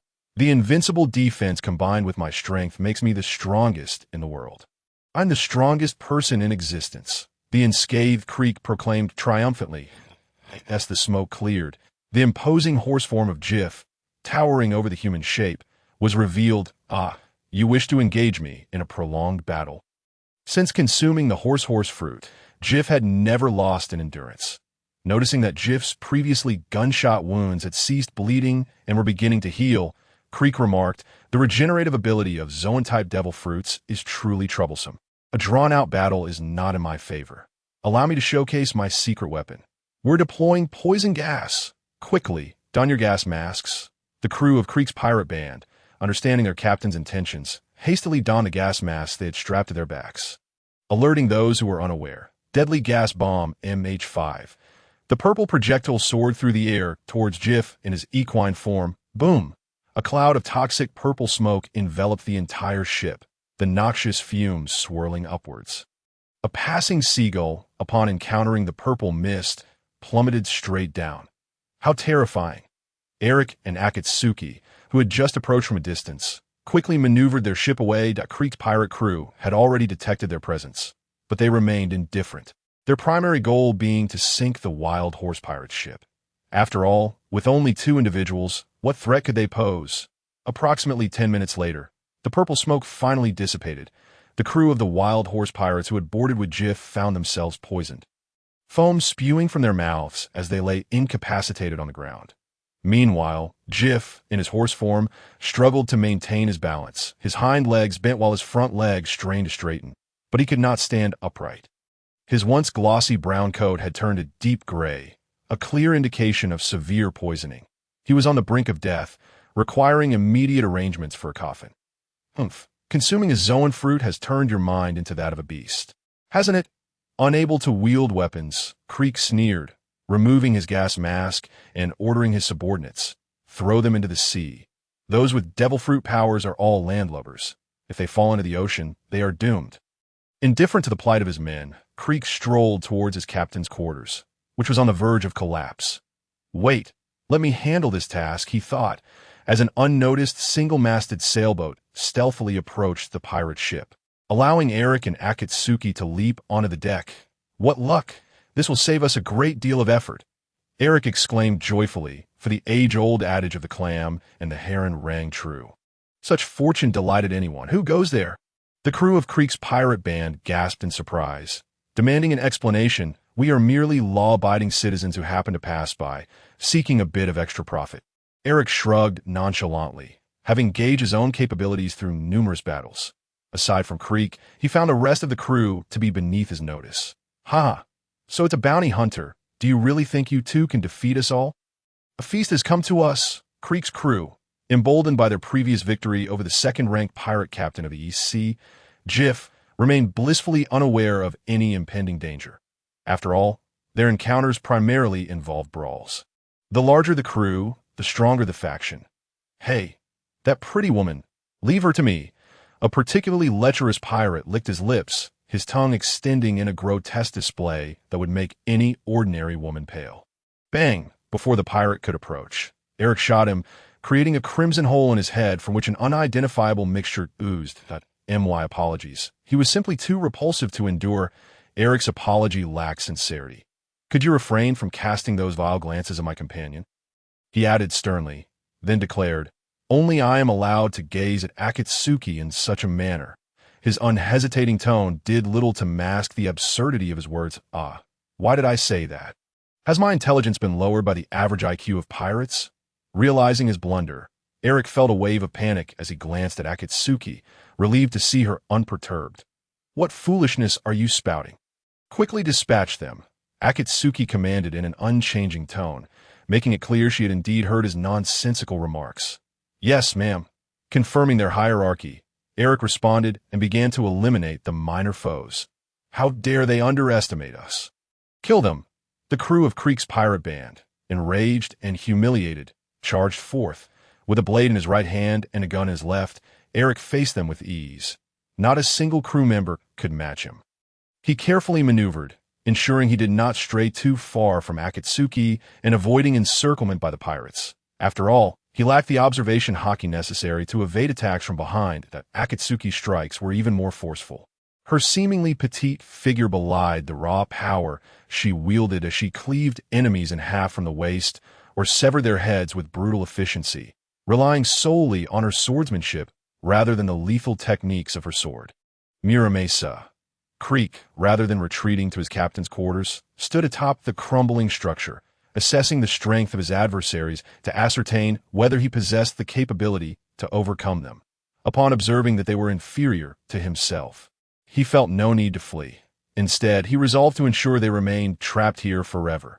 Let my subordinates exhaust their stamina first, Creek thought indifferently, disregarding the lives of his crew, for he could always recruit more. His own life, however, was irreplaceable. Captain, we are no match for them. You must defeat them. Within mere minutes, perhaps even less than a minute, the crew of Creek's pirate band, fully aware of their disadvantage, began to retreat, unwilling to sacrifice themselves further, hoping instead that their captain would vanquish the foes. How utterly useless you are, Creek muttered impatiently, aware that his opponents had not expended much energy while his subordinates had suffered significant losses. Nevertheless, he resolved to personally eliminate Eric and Akatsuki to mitigate recruitment difficulties in the future. Your skills are impressive. How about joining me, the Overlord of the East Sea? Creek attempted to entice them. Recognizing that aside from himself, none of his crew possessed any real combat prowess, merely engaging in petty thievery against civilians, akin to the inexperienced naval recruits of the East Sea. Thus, he sought to recruit Jiff as his vice captain to elevate his crew's caliber. I refuse. You are too weak, Eric replied without hesitation, disdain evident in his tone. Do you think your aura of dominance will compel others to submit? Internally scoffing, he mercilessly mocked, You appear quite feeble. The phrase "you look weak" echoed in Creek's ears like a haunting refrain, causing his expression to contort in fury, his eyes wide with rage and bloodshot, his lips curling in a snarl as he bellowed, I will dismember you piece by piece, raising his left-hand shield. Tat, tat, tat. The concealed machine gun behind the shield roared to life, firing at Eric. Shave. Eric evaded in an instant, swiftly positioning himself behind the remaining crew members of Creek's band, using them as human shields. Ah, Captain, you've hit one of your own, the wounded crew members cried out, hoping Creek would cease firing. However, Creek, oblivious to their plight, remained intent on transforming Eric into a pincushion. Bury them. Noticing Eric's predicament, Akatsuki quickly closed the distance to Creek's rear for a surprise attack. Strangely, whether it was a quirk of this world or a flaw in the system, Eric, lacking observation haki, sensed the impending ambush from behind, raising his right-hand shield to block Akatsuki's strike, then aimed the machine gun toward her. Die! Bang! The bullet struck Creek's left leg, causing him to lose his balance and misalign the gun's aim away from Akatsuki. Bury them. With her freshly acquired ability to cleave steel, Aikido struck at close range, directly piercing Creek's body with Murakumo, leaving a straight line from his lower right abdomen to his upper left chest. The golden armor adorning Creek shattered into two pieces, a crimson spray of blood erupting forth. How absurd! He exclaimed, embodying the resilience of a character known for enduring relentless blows without succumbing. Despite his grievous wounds, Creek summoned his strength to swing his massive weapon at Aikido. She deftly evaded, ensuring distance from her target, for even a cornered beast fights fiercely, and a dying enemy may resort to the unpredictable. With a resounding crash, the weapon struck nothing but air. Did you really think that could kill me? How naive! Creek glared with blood-red eyes, clutching his wound as he readied for another assault on Aikido. Yet he soon noticed something amiss. Unfamiliar black symbols writhed upon his injury, spreading throughout his body. What is this? He bellowed, gripped by a primal fear of the unknown and a chilling premonition of his fate. Aikido, who had been warned by Eric not to disclose information about Murakumo, remained silent, observing Creek's futile rage. How dare you? He roared, a man who had long proclaimed himself the world's strongest and aspired to be the pirate king, yet had never ventured beyond the East Sea. The dark curse ensnared his heart. And with a thunderous crash, his towering form collapsed, dreams and defiance extinguished beneath the waves. The temporary mission was accomplished, and the reward amounted to 5 million berries and 1 achievement point. "No way!" exclaimed Crick's crew, their disbelief palpable as they witnessed the scene unfold. "The captain is dead. Run!" Indeed, without their leader, the disorganized rabble descended into chaos, many preparing to leap into the sea in a desperate bid for escape, while a few, driven by a thirst for vengeance, found themselves at an impasse, aware of their own inadequacies. Eric and Aikido commenced the elimination of the remaining pirate remnants. The few remaining, awakened to their peril, turned to flee, but it was too late. Eric, adhering to a tradition of not leaving behind foes, ensured that these pirates would not escape unscathed, for their survival would spell trouble for the nearby town devoid of naval presence. After the confrontation, 3 vessels managed to evade capture, as they lacked the abilities to pursue with moonwalk or the means to execute strikes across hundreds of kilometers. The remaining ship was cleaved in two by Aikido's grave moon slash. Sinking into the depths, the sight spurred the others to flee even faster, each believing that as long as they outpaced their companions, they would not meet the same fate. One remaining vessel belonged to the Crick pirate crew, situated just beneath their feet. Next came the spoils of war. Indeed, it was a grand fleet of 20 ships, with treasures filling a large room, estimated at 50 to 60 million berries, alongside 15 million in cash. Adding the bounty from Crick and the automatic rewards from the system, their total had reached an impressive 45,346,000 berries. What a windfall! Eric chuckled gleefully. Due to significant damage to the ships, the system shop refused to accept them. One survivor remained. Jif, incapacitated by the poison, yet unable to perish due to the overwhelming regenerative powers of his Zoan fruit, was bound tightly to a pillar by Eric. "Let me go, or else," Jif threatened, his pirate's bravado shining through the agony of his condition, yet unable to adopt a tone of submission. "Oh, you truly believe you can threaten me in your state?" Eric retorted, bemused at the audacity of the bound pirate. Seizing the opportunity, he resolved to utilize Jif's body for summoning, knowing that the devil fruit's powers might allow for resurrection elsewhere if too much time passed. "Well then, do you have any final words?" Eric inquired, feigning benevolence, for the situation lacked the urgency of life and death. Leaving Jif somewhat at ease despite his restraints. "I will never forgive you." Jif, understanding his grim fate, still aimed to retain an air of defiance. Noted. With all his might, Eric plunged a knife into Jif's heart. The pirate's gaze froze, his eyes glazing over as his lifeless form was dragged to the center of the summoning circle. "Aikido, our second companion, is about to arrive." "Understood." Aikido nodded, shifting her attention to the summoning circle. Striking a pose, Eric declared, "As you traverse the crossroads leading to the kingdom, heed my call. My will and your blade shall be one. Respond to my summons." A brilliant white light enveloped the space, revealing a man of approximately 2 meters before Eric and Aikido. His brown hair cascaded down his back, tied at the upper portion, and he donned a brownish-yellow suit adorned with diamond patterns, sporting a tail resembling that of a horse at HM. A tail like a horse? Eric pondered, momentarily stunned at, "I am Chiron, the archer, here to serve. May my knowledge be of assistance to you." "Regardless, I am at your service." The newly summoned ally responded calmly to Eric's invocation. "Welcome, welcome!" Eric exclaimed joyfully, "I am Darren Eric, and this is Aikido. We look forward to working together as comrades." He introduced himself warmly. Indeed, Aikido offered a slight nod in acknowledgement. Name: Chiron age. Unknown physical strength. 5.5 stars martial arts. 6 stars archery. 7 stars swordsmanship. 6 stars armament hockey. 4 stars observation hockey. 5 stars devil fruit. 4 stars carried weapon. Heart lock bow bond level. 1 ordinary friend. Overall combat power. 6.5 stars. All attributes capped at 3 stars due to player attributes and bond level. Note: as an archer, his archery attributes are paramount. He is a servant summoned by the player from the Throne of Heroes, possessing a corporeal form and requiring no mana replenishment. Orphaned and bereft of parental love. Chiron dedicated his life to becoming a sage, mastering music, chess, painting, archery, weaponry, and various disciplines. His extensive knowledge and steady demeanor have made him an exceptional educator, nurturing countless future heroes in Greece. Why are all your attributes so high yet capped at a 3-star limit? Is it due to insufficient bond level or my weak attributes? Why do even armament and observation hockey also share this limitation? Did entering this world grant you knowledge of its mechanics, allowing you to wield hockey effortlessly? Truly, a man of boundless wisdom, Eric mused, enviously studying Chiron's character panel. Chiron, would you care to introduce yourself? Eric prompted, eager to learn more about his new companion. Where shall I begin?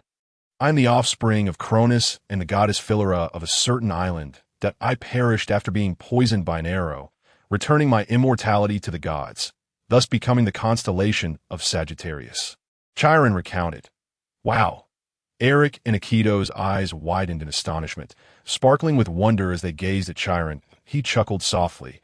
I am now merely a common man with a smattering of skills in music, archery, and various arts. A mere smattering? How humble. In the midst of the renowned centaur race, your gentle nature is truly unique, Eric remarked, acknowledging the potential for a long-lasting partnership. That I look forward to your guidance in the times to come. Indeed. Master, if there is anything you wish to learn, I shall gladly teach you, Chiron replied, embodying the essence of a mentor who had trained many heroes. Haha, I will certainly seek your counsel in the future. For now, let us head to the naval branch to collect our bounty, Eric suggested, recalling the importance of securing funds to aid Gua. They hoisted Crick's lifeless body and the plundered treasures aboard their single-mast sailboat. Consulting a local map of the East Sea, the route back to Frostmoon Village was relatively short, requiring only an additional hour or two. Akito, let us first head to the East Sea's 16th branch. Why must we exchange for the bounty at the Navy when the system could facilitate it? The bounty for Crick has already been processed, Eric mused, plotting to exploit both the system and the world government. Recalling how lesser foes would often decompose within days, if frequent trips back and forth to the Navy would squander excessive time, hindering the rescue of Guna, this time capturing a relatively valuable creek. With just enough money for the return journey, Eric, who had already prepared to head back, found himself perfectly positioned to seize an opportunity for profit. Earning an additional 10 million in just 1 or 2 hours was an endeavor anyone would undertake. The body of Wild Horse Jiff had already vanished as a medium, yet the money had been obtained from the system. Current funds, 54,346,000 berries. During their voyage at sea, it was the perfect moment for Sharon to demonstrate his abilities. After all, he was the only devil fruit user among the three. So, Sharon, you realize you cannot swim, right? Eric was uncertain about the extent of Sharon's understanding of this world. I can feel it, and I sense that I can transform into a horse. I ess it because of the Zoan-type devil fruit, Sharon inquired after a moment of contemplation. Indeed, you have consumed the Zoan-type horse fruit, which prevents you from swimming, and you must avoid sea prism stone. You might want to attempt your transformation, lest you fail to exhibit your true strength. While Eric maneuvered the ship, he encouraged Sharon to experiment with his newfound abilities. Considering that Sharon was a centaur, rather than merely a horse, understood, beast form, like one who had just devoured the fruit, Sharon effortlessly transformed into his beast form, significantly larger than an ordinary horse. Yet his clothing remained intact, truly astonishing. Was he afraid of bursting due to divine light? Or was it because of the river crab deity? Such incredible power! The ability to speak human word for horse's mouth was indeed remarkable, especially in the world of One Piece. How does it feel? Eric asked with curiosity, while Chi-Tong perked up her ears to listen. It feels a bit warm during the transformation, as if an inexhaustible power is surging within me. However, I sense that I have much more strength yet to be unleashed. What could be the reason? Sharon briefly described his experience of transformation, while also questioning why he couldn't tap into his full power. I felt that way before, Chi-Tong chimed in. It might just be due to the unfamiliarity since you were just summoned. I'll go count the treasures. Sharon, you take the helm. Sensing that he might be the one holding them back, Eric chuckled lightly, preparing to retreat and hoping to divert attention from the issue at hand. After all, he couldn't let the blame for his partner's inability to unleash their full strength fall upon him. After sailing for 2 hours, they finally spotted an island, along with several docked Navy ships nearby that I hope they reward me with a bounty. Feeling a bit anxious about his first venture in a bounty hunting, Eric recalled how, in the past, one might encounter a bank that inadvertently gave you extra money, only to demand it back. Failure to do so would be deemed criminal. He was aware of several incidents where depositors had lost money, yet some managed to shift the blame onto the staff, calling themselves the vulnerable group. He wondered if the system might increase the difficulty of the pirate world for him in the future, or if he would face repercussions for exploiting a money bug. No worries, feel free to seize the opportunity. It won't affect you. The system's voice, absent for several chapters, suddenly echoed in Eric's mind. Eric felt a sense of nausea towards this, but since the system assured him of no repercussions, he decided to proceed without hesitation, despite his lingering suspicion that in order to facilitate bounty hunters in exchanging their rewards, or for ordinary citizens to seek the Navy's assistance more conveniently. The service windows at various Navy branches were quite similar, with the decoration and layout of the halls being nearly identical. Eric, familiar with the route, carried Creek's corpse to the bounty exchange window. It's the East Blue, Overlord Creek. A keen-eyed Marine recognized the most wanted man in East Blue. What? Creek has been taken down. The crowd erupted in disbelief, considering Creek commanded 20 ships and 2,000 men. Without the combined might of several East Blue branches, it would have been nearly impossible to encircle Creek's pirate crew, let alone annihilate them. Just the 3 of them did it? Eric and his companions found themselves under the scrutinizing gazes of the crowd. Only 3 people. How could that be possible? They're up against a pirate crew of 2,000. Indeed, how could such a small number defeat 2,000? Some speculated that it must have been the Navy hero garb who had dealt the blow, and that Eric and his companions were merely fortunate enough to stumble upon the corpse. Doubtful of Eric's ability to vanquish Creek's pirate crew, they began to conjure various theories, with some envious of their good fortune in acquiring a bounty, while others speculated that Creek had encountered Garp while on leave and was subsequently taught a lesson. They simply could not believe that it was they who had personally delivered the fatal blow.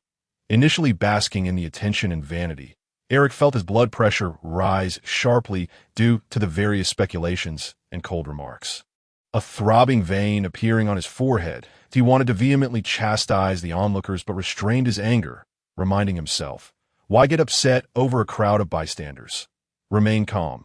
A mature man must be magnanimous. Hey, while I don't know how you acquired Creek's head, let me clarify, if he was killed by the Navy and you merely found the body on the outskirts, you won't be able to claim the bounty.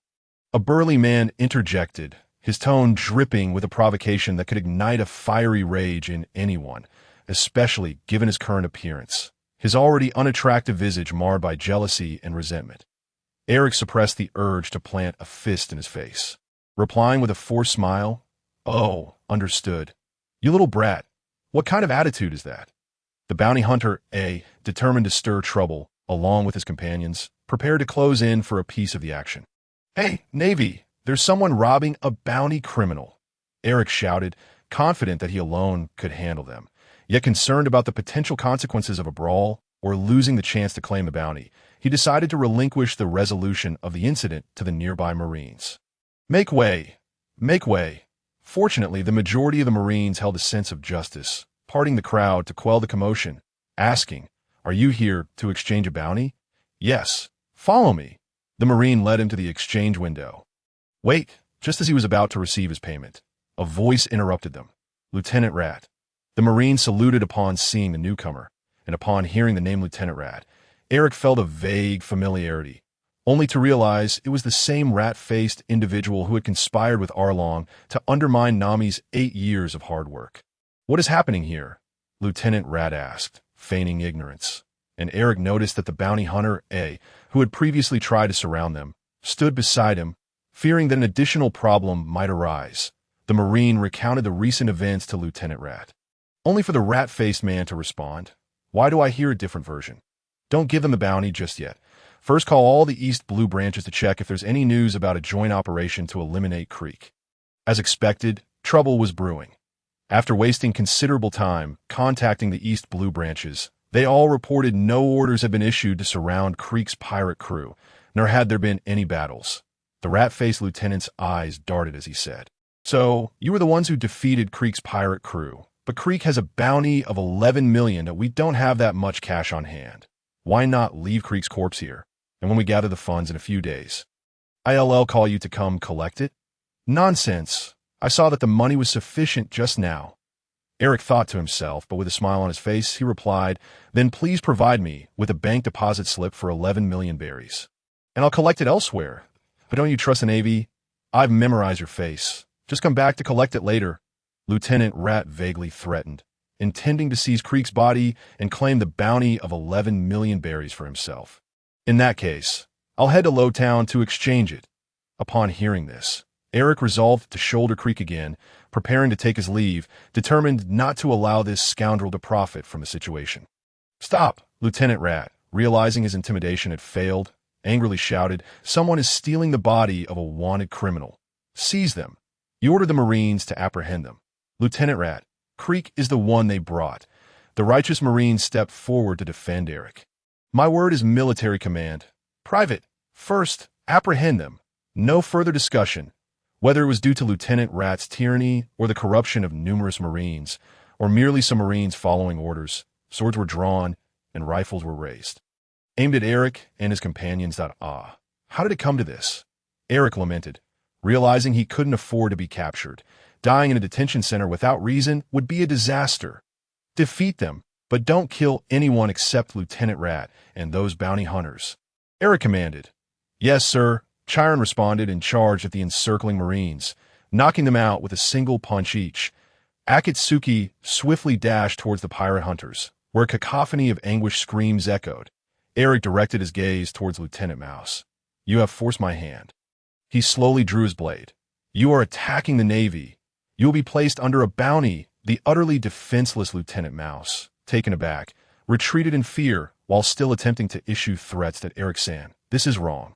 A just Marine interposed himself before Eric. "I will report Lieutenant Mouse's actions to the higher-ups. Please do not make a mistake."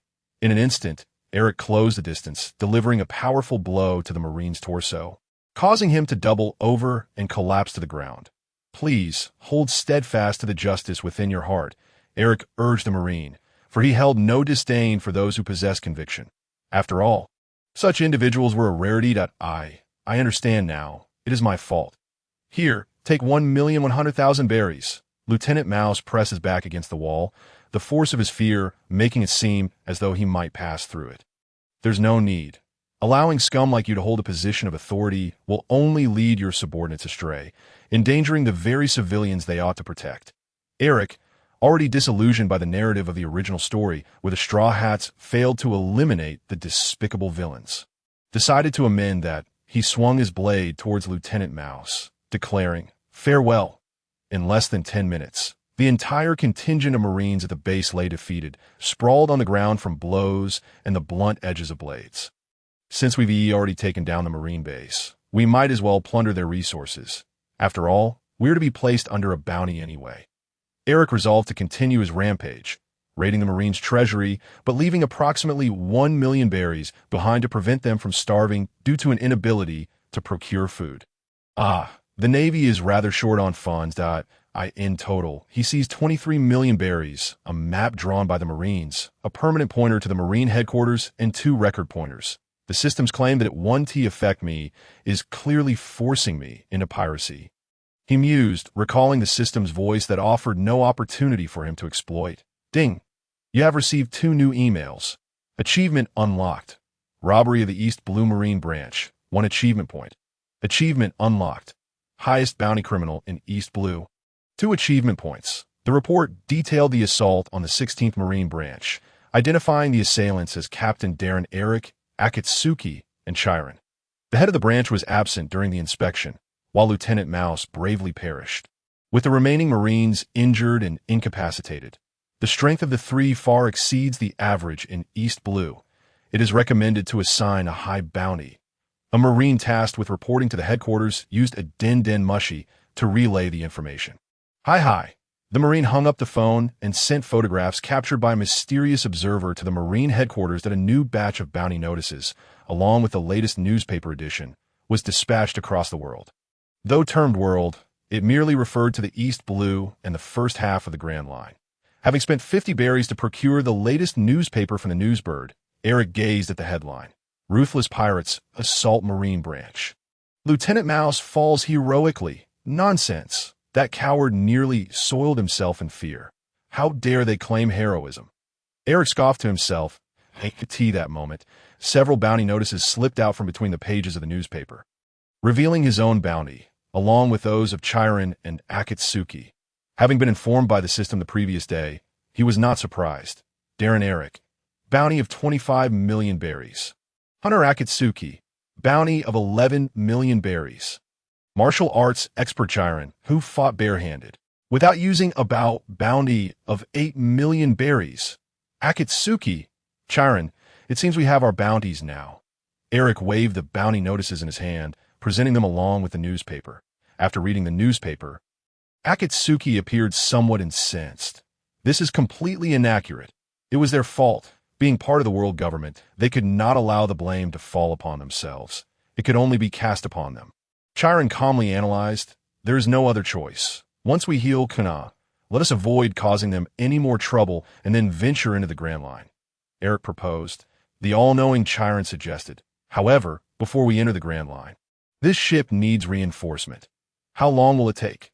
A day would suffice. After all, it is a single-masted small vessel. The ever-capable Chiron replied.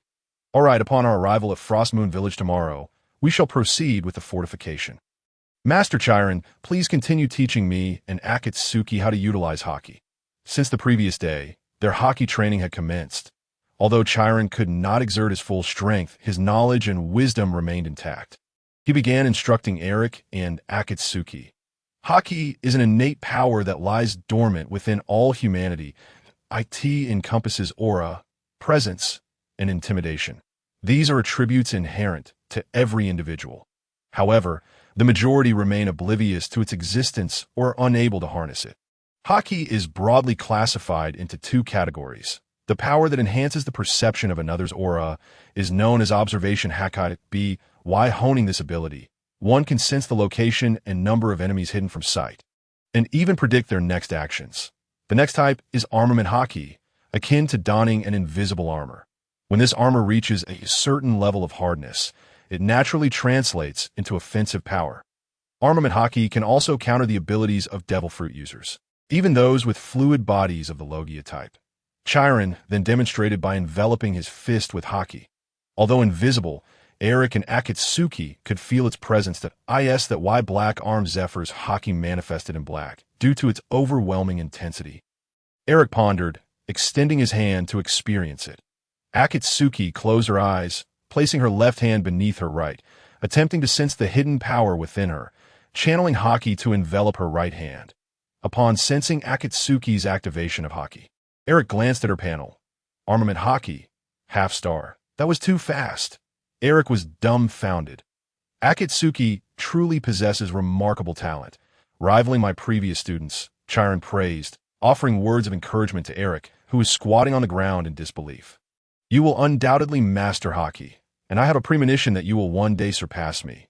Eric, do not worry about me. Master Chiron, that I will practice diligently.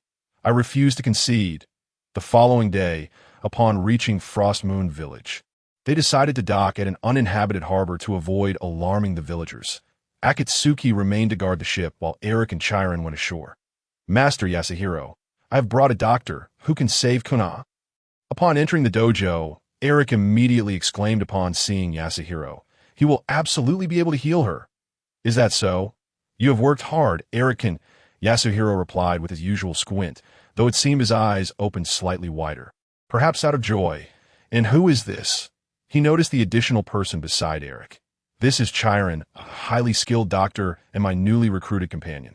Furthermore, this medicine is his creation. Eric had already devised an explanation for the origin of the medicine and coordinated with Chiron and Akatsuki. Thank you. It is truly a bother for you. Yasuhiro bowed. Not at all. Please take us to your daughter, Chiron politely responded. Entering Kuina's room, she lay in the same position on her bed, resembling a sleeping beauty, her slightly emaciated face indicating a difference from her usual self. "Could you please step back for a moment?" Chiron politely requested out of course. "I leave my daughter in your care." Yasuhiro understood that the doctor might wish to keep his treatment methods discreet for various reasons and willingly exited the room. Having purchased the magical beans from the system shop, Eric crushed them and mixed them with water before administering it to Kuna, waiting for over 10 minutes beforehand. After all, it would be too suspicious for someone to recover instantaneously. Should others discover it, they might assume it was some miraculous fruit. While he was not concerned about Yasuhiro leaking information, the dojo was frequented by many children that if one were to inadvertently reveal the secret, it could attract the attention of other pirates. Ugh. Kuna awoke immediately after drinking the concoction, still somewhat dazed. However, she quickly noticed Eric and Chiron standing before her. "Who are you?" she inquired, directing her question towards Chiron. "What are you doing in my room?" she asked, looking at both of them. "Master Yasuhiro, Kuna has awakened," Eric shouted, fearing she might mistake them for perverts attacking a sleeping girl. Yasuhiro, who had been in the dojo, hurried to Kuna's side, tears brimming in his eyes. Thank goodness, he embraced her, who had been in a coma for nearly half a month. "Father, what happened?" Goina inquired whether the fall might have caused her to lose the memories of her descent from the ladder. "You fell from the ladder and have been in a coma for 12 days. It was Eric who specifically set out to find a doctor to treat you." Gung Shiro briefly recounted the circumstances, developments, and outcomes of the situation. "Thank you for your relentless efforts to save me." The tomboyish Gana immediately adopted a size position, bowing her head in gratitude towards Eric. She then turned to Sharon to express her thanks. "I'm deeply grateful for your life-saving assistance." She displayed none of the coyness typical of other girls. There's no need for such formality. If Goina were absent from the path of the strong, I would find it regrettable. Eric waved his hand dismissively before turning to Gung Shiro, saying, "Master Gung Shiro, now that Goina's injuries have healed, I can depart with peace of mind. Is it because of the bounty notice?" "It's no problem. You are free to stay at the dojo." Gung Shiro, having seen the recent newspaper, was acutely aware of the bounty placed on Eric and his companions, and he vaguely surmised that it might be due to their efforts to save Goina, which had led them to offend the East Sea Branch, resulting in their labeling as pirates and the subsequent bounty. He could not bear to let them leave, for should they be annihilated by the Navy at sea, his conscience would be tormented. What bounty notice? Goina was momentarily confused. "It's all right, Master Gung Shiro. At this point, it would be of no use to dwell on it. Keeping it would only affect the dojo. Please rest assured, we are quite strong and will not be easily defeated." As Eric approached the door to take his leave, he expressed, "Thank you, Master Gung Shiro, for your guidance over the past month. We shall set sail tomorrow. Until we meet again." "What?" "Eric and Akatsuki have become wanted criminals for saving me." The newly awakened Gana inquired about the situation from her father. Gung Shiro explained that she had been in a coma for over 10 days. And despite consulting numerous doctors, including the Revolutionary Army's Ivankov, no remedy had worked. The snail phone had been used to contact him, but he had been unable to provide a cure. Ultimately, it was Eric who brought back a doctor to revive her. And now Eric and Akatsuki had attacked the East Sea Branch, making the news and becoming wanted criminals. "Indeed, I owe quite a significant debt of gratitude," Gung Shiro remarked with a sigh that I will go find Eric. Goina could not accept that her predicament had turned Eric into a wanted man, and she rushed in the direction Eric had departed. "Goina, you're awake," sorely informed by several dojo children about Eric bringing back a doctor. Zoro hurried over. "Yes, I'm going to find Eric now. We'll talk later," Goina replied, not looking back as she dashed away. Zoro, puzzled by the unfolding events, followed closely behind. Eric, upon reaching a quaint little harbor, Goina spotted Eric chopping wood. "Why are you out here instead of taking care of yourself? Hurry back." Having consumed a magical bean, Goina was actually in remarkably good health, not exhibiting the pallor typical of someone who had been bettered in for an extended period. Perhaps it was due to the superior physical condition of individuals in the pirate world, or perhaps the effects of the magical bean providing 10 days' worth of nourishment that you're wanted. "Why didn't you tell me?" "Do you not consider me a friend?" Goina questioned. "Eric is wanted." Zoro, who was solely focused on his training and oblivious to worldly affairs, was taken aback that I was only just marked. You've only just awakened. Right? I hadn't had the chance to explain yet. Akatsuki also approached, gently patting Guina on the head. Guina has awakened. Sister Akatsuki, I'm sorry for the trouble I've caused you. Guina expressed her gratitude to Akatsuki, who was both older and more skilled in swordsmanship. Its nothing. We're sisters in arms and friends. Akatsuki shook her head. Guina turned to Eric, continuing her protest. Then what does your departure from the dojo signify? You became a wanted man because of me, yet we are sending you away. Are we such ingrates? Guina pressed on, her character embodying a spirit as fierce as that of any boy, despite her developing physique. Exactly. If you leave, how am I supposed to defeat you? Zoro chimed in. A word flashed across Eric's forehead. How audacious. While I cannot match Guina in swordsmanship, I certainly want to be bested by a mere greenhorn. However, he refrained from responding and instead asked, do you realize how vast this world is? No, but it must be incredibly enormous. But what does that have to do with your leaving the dojo?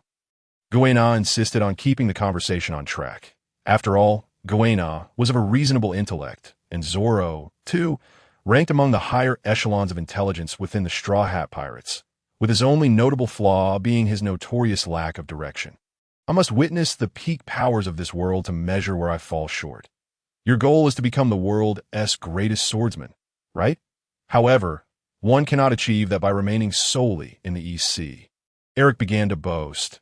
Training in just one location is akin to building a house with no windows. That I have come of age, and it is only natural that I venture out to face the strong from other regions. The East Sea is known as the weakest of the four seas, yet it is also relatively peaceful. Pirates from other seas often mock us. I aim to demonstrate that the East Sea is not devoid of strong fighters, but rather that those who emerge are destined to lead the era and change the world. Guina and Zoro were momentarily stunned, their youth rendering them captivated by his words. Moreover, you are unaware of hockey, correct? Eric called out to Sharon in the distance. Sharon-sensei, please come over. Sharon approached and gently inquired, what is it? Could you demonstrate hockey for them?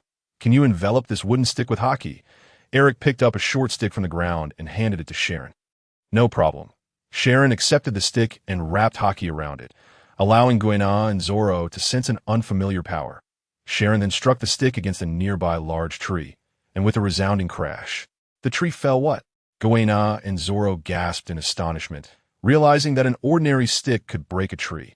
Did you see that, Guina? Zoro? This is Hakai in the EC. Those who can wield hockey are exceedingly rare. If you continue to linger here, not only will you fail to become the world's greatest swordsman, but you won't even reach the mid-level strength of those pirates from the Grand Line. Eric spoke solemnly. Thus, I must set sail. Even if I were not a wanted man, I would eventually embark on this journey. I simply started a few months earlier due to special circumstances that it's not your fault. Guina, Eric gently clarified his intentions, encouraging her not to feel guilty. Guina lowered her head, obscuring her expression, before lifting it to say to Eric, take me with you. I want to set sail. Zoro, standing nearby, was equally astonished. No, you're too young. Eric shook his head repeatedly. You're only 11. There's no way I can let you board the ship. You don't want to share Sharon-sensei with us, do you? Are you afraid of being defeated by someone several years younger than you? Guina crossed her arms, teasingly challenging him. Haven T, I've beaten you in swordsmanship several times. Eric was not easily swayed. The thought of abducting Guina and facing Gunshiro's wrath was too daunting. That I'm talking about overall strength. Overall strength, Guina exclaimed, though she knew that while she excelled in swordsmanship, Eric had the advantages of height, stamina, and strength, as well as the technique of Soru. In a life-or-death struggle, she could not hope to defeat him. Exactly.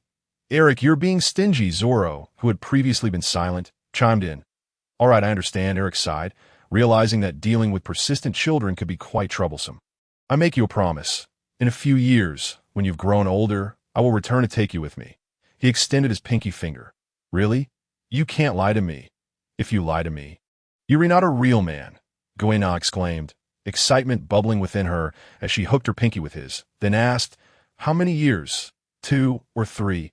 It can't be 9 years, right? A bead of cold sweat trickled down Eric's face at the mention of real man coming from a little girl. Had she experienced an information explosion?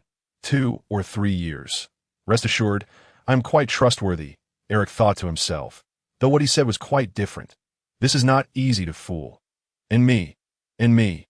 Zoro interjected, eager to join in. Zoro, Eric leaned down to peer at him, his hair casting shadows over his face. I have a prophecy for you.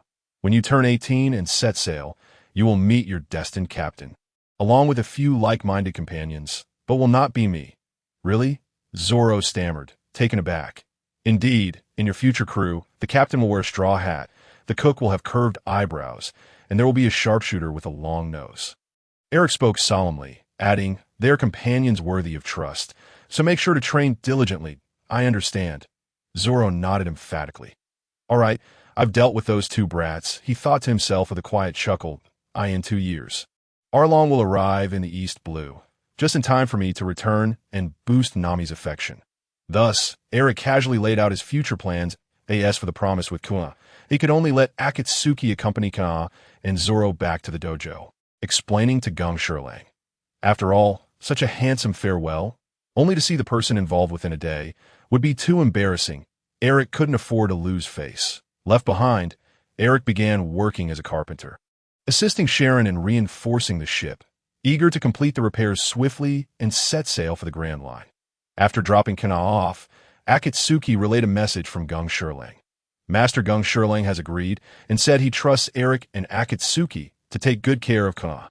The next morning, amidst the farewell from Kana and Zoro, they set sail. 3 days had passed since leaving Frost Moon Village, with 5 days of sailing remaining to reach the entrance of the Grand Line. And 31 days until the dreaded Task 2, leaving only 11 days. Shin-Yu-Ku, in anguish, concluded his daily task, retrieving a compass from his pocket. This was Captain Jack's compass, purchased for 10 million berries from the system store. Note, the compass points to the owner's innermost desires. He prepared to test it. What I desire now is Reverse Mountain. As Eric altered his thoughts, the white compass began to spin, the red needle changing direction. Pointing southwest, the direction of the ship's bow, the thunder fruit. The red arrow shifted to the southeast. It's not indicating how to obtain it, but rather the direct line toward what I want. If it were pointing out a route. The compass would not spin. Since they currently had no means to cross the windless zone, they could only navigate through Reverse Mountain to Dark Fruit. The compass spun back and forth, unable to indicate a direction. It seemed he would still be unable to acquire it before Blackbeard. With some time to spare, Eric, not browsing the system store, discovered the Gomu fruit still on the shelf, indicating that King Wapple of Drum Kingdom had yet to consume it.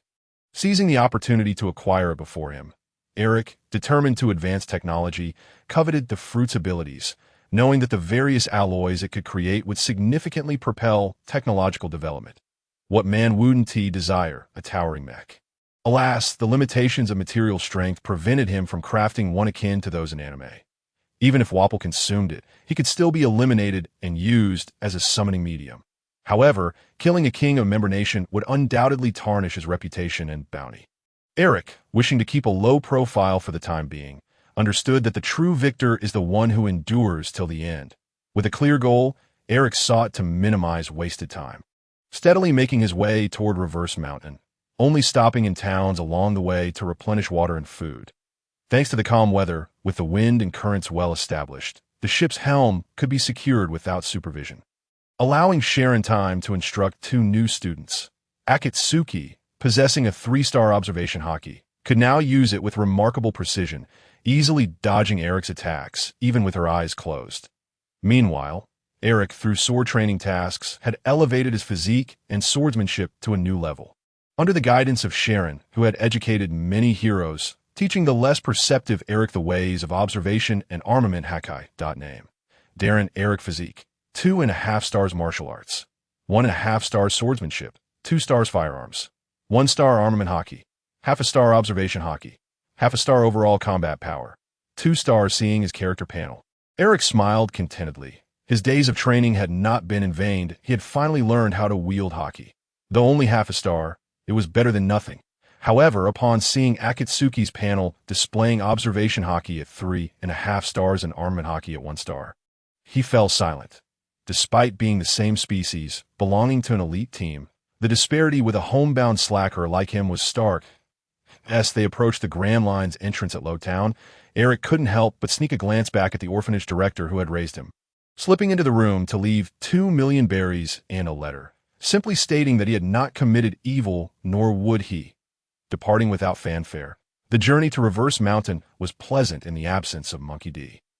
Dragon send-off. Spotting the gap in the red line from afar, Eric remarked, "That must be the entrance. Let us hope we don't crash into the continent."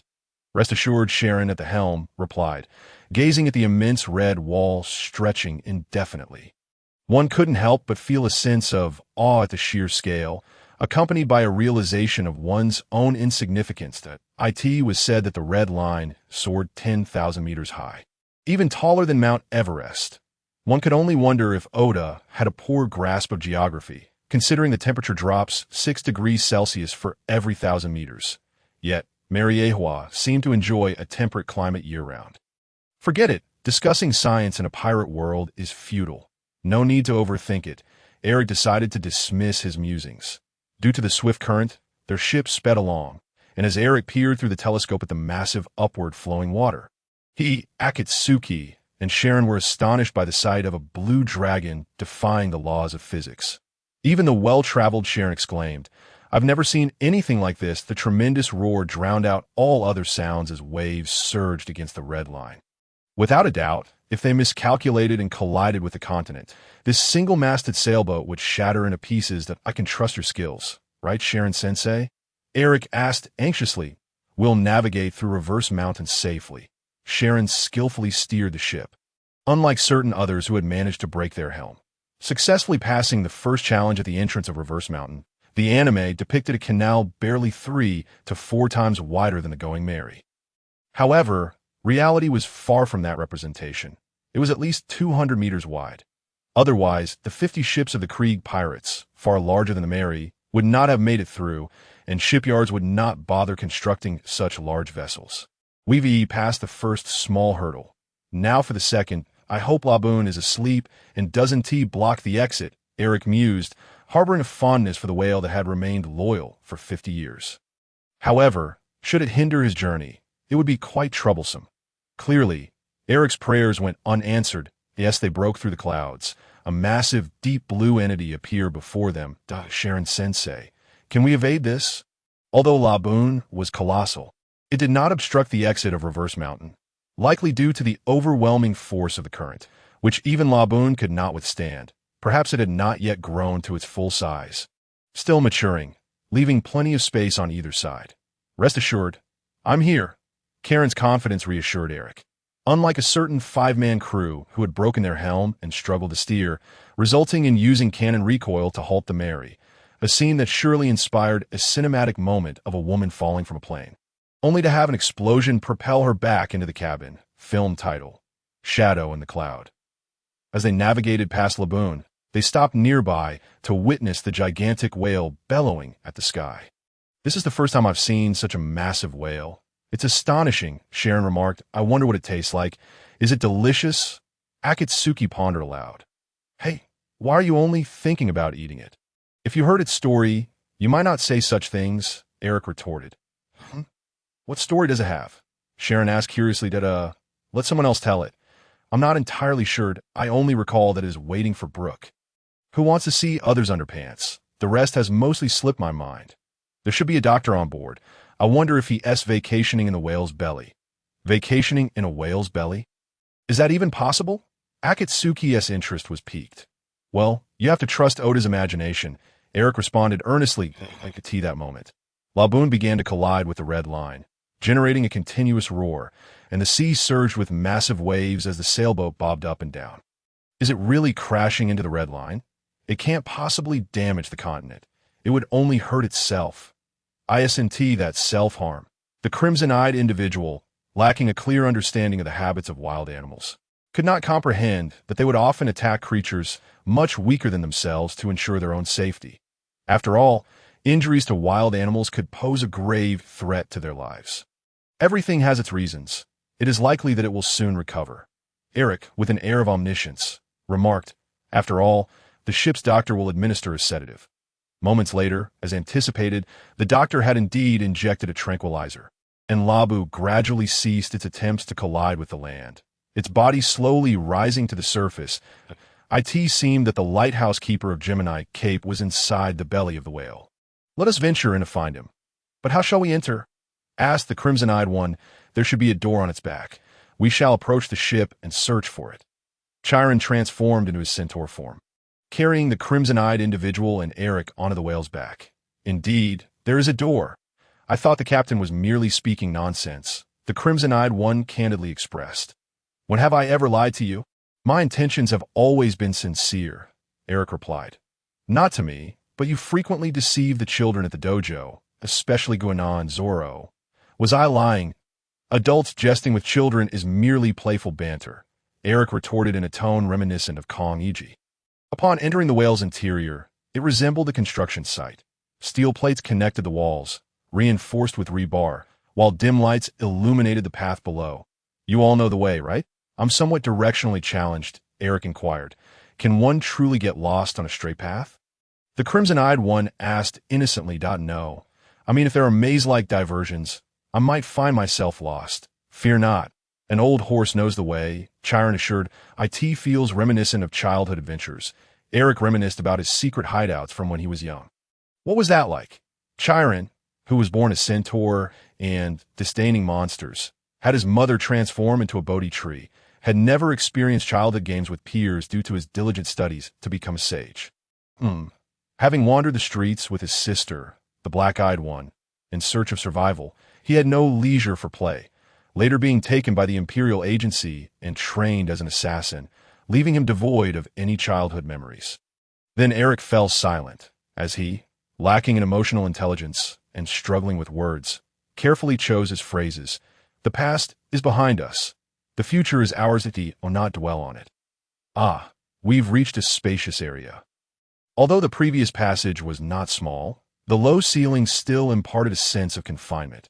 "Which direction do you think someone might be?" Chiron asked. Eric, wary of taking a wrong turn given the whale's length of several kilometers, was keen to avoid wasting time. "I sense a presence over there," Chiron said, though he could not utilize his full strength for unknown reasons. His mastery of observation far surpassed that of the crimson-eyed one. As they opened a small door, they were greeted by a vista of blue skies, white clouds, seagulls, and a greenish sea.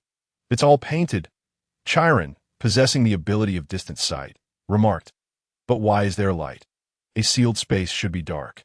Eric pondered, finding certain elements reminiscent of anime, and suspecting a plot inconsistency, perhaps acknowledging his own tendency to nitpick. "There are 2 small islands over there." Chiron accurately identified the whereabouts of their target. "Hey, Uncle, I have something to tell you," Eric shouted, uncertain if his voice could reach over the distance. "What is it?" Unexpectedly, a voice came from directly below. Colokas, having administered the sedative, was leisurely making his way back. Encountering 3 uninvited guests. Regarding Labu, could you please bring your small boat over? One of our companions possesses a devil fruit ability, Eric replied. But we both can swim, the crimson-eyed one candidly stated. However, the ocean below is filled with gastric acid. I certainly do not wish to taste that, Eric truthfully responded. Feeling helpless, I see. You 3 are fresh out to sea. It takes remarkable courage for just 3 of you to venture into the Grand Line. Colokas commented. After returning to the small island, they introduced themselves, fortunately avoiding any awkward situations. So, what is this matter concerning Labu? Colokas, genuinely concerned for Labu, would not have cared for him for so long otherwise. Even taking on the role of ship's doctor for the Pirate King to seek out the rum bar pirates. This is quite significant. It would be best to have Labu hear it as well. By the way, could you please share Labu's story with my 2 companions? I lack knowledge of the details, thus and so forth that I see. What a loyal companion Labu is, the crimson-eyed one remarked with admiration. But you were drooling earlier, wanting to eat him, Eric chimed in, revealing the truth. That was before I knew Labu's situation. I no longer intend to consume him. The crimson-eyed one retorted, treat the excessively large Labu. I can only administer treatment from within, thus transforming it into its current state. Kalokas began explaining the origins of the passages and doors. But such a large project was all done by you, right? How long did it take? How much steel was used? Why wouldn't such a long passage be damaged by Labu's movements? Eric began probing for inconsistencies that I spent about half a year on it. As for the amount of steel, I have since forgotten. Kalokas mused, reflecting on the past, unable to answer the last question satisfactorily. During their conversation, they exited through the open door, sailing out of Labu's body. Labu, this individual possesses information on the Rumbar pirates. Kalokas called out to Labu. The island whale extended its massive head, its black eye larger than the ship itself, fixating upon them, its immense form creating towering waves. Too close. Far too close. While aware that Labu would not attack, a tinge of trepidation lingered in their hearts. The Rumbar pirates perished due to a plague 37 years ago after setting sail. However, one individual, having consumed the Yomi Yomi no Mi, remains alive. His name is Brook, characterized by an explosive hairstyle, and he has since become a skeleton. Yet he has been lost in the mystical triangle for some time. Nevertheless, he remembers his promise to you. Eric succinctly conveyed the demise of the Rumbar pirates and the reasons for their absence, recalling only the illness and demise while forgetting the specifics. Wong. Labu's voice resonated thunderously. Was it due to joy, knowing that a companion from 50 years ago still remembered him? Or was it sorrow, having lost all but one companion? What are you doing, Mr. Kalokas? Eric noticed Kalokas preparing to leave. I shall go fetch that fellow, Labu. You stay here and do not collide with Redland. Kalokas unexpectedly resolved to set sail to find Brook. Labu nodded repeatedly, the sea surging with the whale's movements. Will you board my ship? While it may not take you directly there, I can offer you a ride, Eric proposed. And no need. That would be too slow, and I must also head to Sabati Archipelago to find assistance. Young man, enjoy your journey, Kalokas declined. That area may currently harbor the presence of Moonlight Moria. You should exercise caution, Eric cautioned. Although I have grown old alongside that rascal, I shall not be harmed by a junior. Sabati Archipelago? It must be Rayleigh, Eric mused, knowing they had shared a ship. After all, there is only one remarkable figure associated with Sabati Archipelago. Then, farewell. This 60-year-old elder was remarkably decisive, swiftly completing his preparations for departure. Reminiscent of a teacher whose resignation letter read, "The world is vast, and I wish to explore it." Eric earnestly advised Labu, "Labu, do not collide with Redland again, and do not block the exit. There are those waiting for their loved ones who may perish if a ship crashes into you." Wong. Labu understood and nodded in agreement. Once again, I have contributed to the peace of the world. How magnificent I am, Eric mused, lost in self-admiration. What is he thinking? The crimson-eyed one wondered, gazing curiously at Eric and inquiring with Chiron. Boys of that age often display such behavior. A gentle gaze will suffice. The all-knowing sage responded. Departing from the lighthouse at Gemini Cape, they set forth towards their next destination. However, Eric found himself troubled by the fact that he had not managed to elevate Chiron's affinity, leaving their bond level stagnant at 1, rendering the next summoning a distant prospect. Chiron is undeniably amiable, yet forging a closer relationship proves to be quite the challenge. It's so much easier to enhance the cold, icy affinity of the crimson-eyed one, while the warm-hearted Chiron's affinity remains stubbornly resistant to improvement.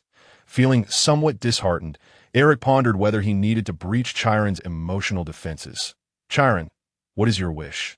After all, it is the pursuit of a wish that compels one to participate in this so-called Holy Grail war, to vanquish the other 6 and seize the Grail, thereby obtaining the opportunity to make a wish. Eric decided to take the initiative in the conversation, aiming to bridge the gap with Chiron. My desire is to reclaim immortality, Chiron replied. Immortality? Is it truly the case that one would never age or die? Asked the crimson-eyed one. Indeed.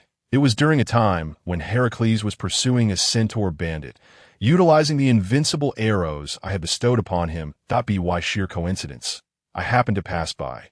The arrow pierced the centaur bandit and struck me instead. The arrowhead tainted with the toxic blood of the Hydra. The agony inflicted by that venom far surpassed my terror of death. That time, Prometheus was punished by Zeus for stealing fire for humanity. And to fulfill the requirements, I took his place. Enduring the torment of the Hydra's venom, I willingly surrendered my immortality, later being elevated to the heavens to become Sagittarius. Such understated words could hardly alter the profound suffering Chiron had endured, losing maternal love due to his monstrous form, imparting knowledge to students despite being afflicted by deadly poison, and sacrificing his own eternal life out of compassion for Prometheus. The grand saga of his existence re-emerged before Eric and the Crimson-Eyed One, now imbued with the power of language. "Have you ever regretted it?" Eric inquired. "Regret? I do not regret saving Prometheus. However, I do regret relinquishing my immortality. Yet speaking of it is futile, for there is no grail here to fulfill my wish." Chiron stated with remarkable composure. "Even if your former students are absent, we are here now. More companions will surely join us in the future." Eric could only express hope for the present and future, wishing for Chiron to forget the regret of an unfulfilled wish and the immortality that his parents had bequeathed to him. "You are truly dependable, Master." Chiron chuckled lightly. "From now on, you shall call me Captain." "Chiron," Eric declared, hands on his hips, "our Dawn Pirates shall soon hoist the Jolly Roger. Ding, you have a new email. Chiron's affinity has risen, and the bond level has increased from 1, ordinary friend, to 2, close friend, granting 1 bond point. Finally, it has risen. What exactly was it that triggered this heartfelt change?" Suddenly, Eric felt a surge in his own capabilities. Chiron unexpectedly uttered a seemingly unrelated phrase. Eric paused momentarily, hastily checking Chiron's status panel. Name: Chiron Vitality, 5.5 stars Physical Arts, 6 stars Archery, 7 stars Swordsmanship, 6 stars Armament Hockey, 4 stars Observation Hockey, 5 stars Devil Fruit, 4 stars Weapon, Heartlocking Bow Bond Level, 2, Close Friend, Overall Combat Power, 6. 5 stars, due to the rise in bond level. Attribute cap has been unlocked to 4 stars. Indeed, as bond levels increase, the potential of companions is gradually unlocked. However, the swordsmanship of the Crimson-Eyed One did not unlock at that time. Perhaps it requires an understanding of the power structure within the pirate world and corresponding knowledge. Future summoned allies must undergo thorough experimentation to comprehend this world's power system. Well, the unlocking of Chiron's abilities is certainly a positive development, Eric remarked with a smile. Unlike the previous enhancement of attributes by the Crimson-Eyed One, this was inherently an unlocking of Chiron's own capabilities. Thus, Chiron did not engage in further practice to familiarize himself with the changes in his strength. Ding, you have a new email. Task 2 completed. Swordsmanship training, reward, 2 million berries, 1 achievement point. Curse that task, it is finally concluded, Eric silently exclaimed, recognizing the stark contrast between self-initiated work and tasks assigned by others. The latter felt akin to being driven like a stubborn donkey, fueling his irritation. November 1 SD Ding, you have a new email. Monthly Task 3, Attribute Enhancement Content. Raise any 2 physical attributes to 3 stars. Task Reward, 10 million berries, 2 achievement points, 1 bond point. This is a piece of cake. Just half a star of vitality and 1 star in swordsmanship will suffice that if he failed to enhance his attributes within the month. He could utilize his accumulated achievement points to accomplish the task. Why should he endure hardship when he could simply exert himself to achieve it? Captain, isn't it time for your training? Chiron reminded. As Eric had previously dedicated a specific period to sword practice to fulfill the monthly task, with both the Crimson-Eyed One and Chiron tacitly acknowledging his training schedule. With unspoken burdens weighing on him, Eric, mouth filled with bitterness, grasped his sword and commenced his swordsmanship training.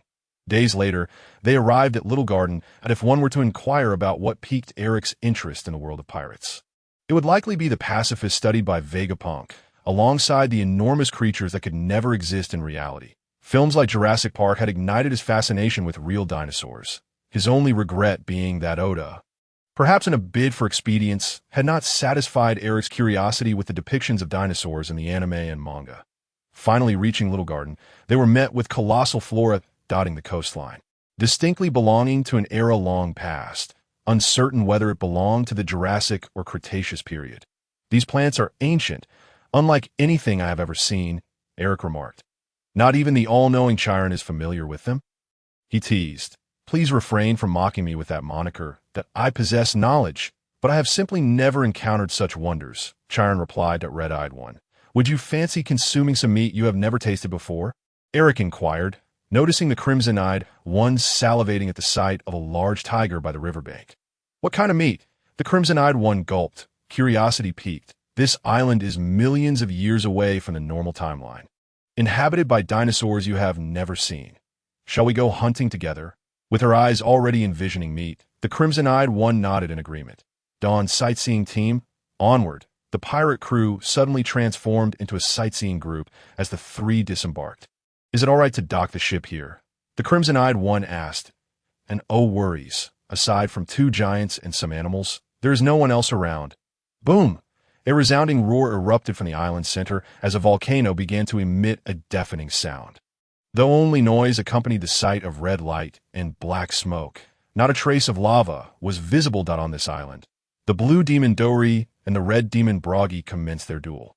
The clash of their massive swords and axes resonating far and wide, reaching the ears of the trio. Are there others engaged in combat? Eric inquired. Indeed, these two giants have been locked in a stalemate for nearly a century. Chiron replied. Ding, you have a new email, temporary task. In the duel between the blue demon Dori and the red demon Bragi. Task reward: 2 achievement points, 3 bond points, domination skill fruit. Domination is a skill jointly utilized by Dori and Bragi. A formidable technique capable of creating a massive hole in the Fishman Island. However, it is likely that their individual strengths are insufficient to wield it alone. Before bed, Eric frequently browsed e-commerce sites and the system's marketplace.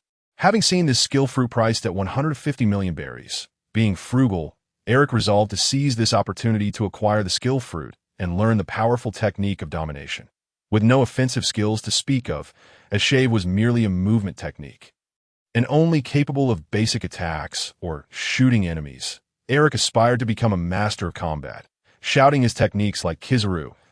At a distance of about 200 to 300 meters, the two giants were clearly visible, their enormous forms undeterred by the trees that stood in their way. The shockwaves generated by their weapon clashes could be felt even from 200 meters away. They are quite formidable among their kind. Chiron remarked. Indeed, after all, they were bounty targets worth 100 million berries a century ago. Eric thought to himself. But how do we stop their duel? The Straw Hat crew intervened due to MR3's influence, temporarily halting their clash. However, they utilized the formidable weaponry of the Bagua to vanquish the creatures of Sherdao, and as their weapons became rendered useless, the volcanic eruptions resumed, prompting them to engage in a brutal fistfight. Does the defeat of one among them truly signify the cessation of their duel? Yet, from their encounter with the Straw Hat pirates, they hardly appear to be malevolent individuals. What a predicament this presents. The conscientious Eric, burdened by his conscience, refrains from unnecessary slaughter, yet finds himself powerless to halt the duel between the two warriors. With their weapons cast aside, they resort to wielding their hefty shields against one another until exhaustion overcomes them, leading them to collapse in mutual defeat. 65722 battles. 65722 ties. Before succumbing to the ground, they exchange explanations. Oh he, Dongli. Ah ha ha. Brokey. The two share hearty laughter, comrades aboard the same vessel, yet caught in a quarrel that has persisted for 90 years without resolution, through countless battles that have revealed to both that the other is indeed their finest rival. What is the purpose of their strife? Are they not both captains of the same ship? The compassionate Akatsuki cannot fathom how it has devolved into a life-and-death struggle. Having witnessed their duel, it is evident that their assaults are directed at each other's vital points. Aiming for a lethal strike. They have completely forgotten the reason for their conflict, having spent 90 years in this endless cycle. Does a duel devoid of purpose hold any significance? Once a killer, Akatsuki drew her blade to eliminate her targets, but now, with comrades by her side, she draws her sword for them, and yet she cannot comprehend the senselessness of their conflict and the specter of death. They are warriors, Akatsuki, that alone suffices. The life mentor Chiron imparts wisdom. Akatsuki, you may encounter such meaningless events in the future. However, it is paramount to remain steadfast in your convictions and not allow your path as a swordsman to become disordered. Hi. Akatsuki faintly senses a new understanding of the swordsmanship, contemplating further refinement in the days to come. The roots of this predicament likely trace back to a hunting expedition 90 years prior. Eric points to the two colossal bones upon the island, stating, "These were originally their respective trophies, quite grand. Wouldn't you agree? It is impossible to discern which is larger merely by sight." Consequently, a young girl inquired as to who had slain the more impressive beast, and both claimed their quarry was superior. Thus, they resorted to the traditional duel of their homeland, Elbaf, where only the victor is deemed correct. Thus commenced their prolonged contest, enduring until this very moment. The eruption of the island's largest volcano serves as the signal to initiate their duels, a contention that ultimately led to the disbandment of the giant warrior pirates, with even the combatants themselves having forgotten the reason behind their conflict. Now, they fight merely for the sake of victory. I have now resolved to put an end to their duel. Observing the protracted nature of their conflict, it is evident that mere words will not suffice to resolve this dilemma. Captain, the astute Chiron inquires for a solution. No, should it not be you, as my chief advisor, who devises a resolution? Eric retorts, Captain, you truly excel at presenting me with conundrums. Chiron strokes his chin, deep in thought. Chiron, please find a solution. Akatsuki and I will go hunting. Which type of dinosaur meat would you like to consume? Let us hunt one of each variety. I wish to savor them all. The woman who can indulge without the worry of weight gain effortlessly articulates words that elicit envy from every woman. Haha, perhaps we should limit our hunt. Too many would spoil, and we need not rush, as we will remain here for a few days. Eric curtails Akatsuki's perilous musings, allowing many creatures to escape their fate. Wow, it's a Triceratops. Why is it charging at us? The herbivorous Triceratops inexplicably turns aggressive towards Eric. Destruction. Akatsuki skillfully cleaves the charging Triceratops in two with her Muramasa. Shall we continue to explore before returning with our catch? Or should we bring this back first? Let us continue our exploration. The allure of untested meat captivates Akatsuki. Wait, you should switch weapons. I am rather hesitant to consume the prey you have slain with Muramasa. All right, Akatsuki, I can't hold this anymore. The once obedient Akatsuki suddenly loses control, and the two return with 3 large creatures and 2 dinosaurs in tow. I wonder if the Animal Protection Association will report me. Huh, what a bountiful harvest.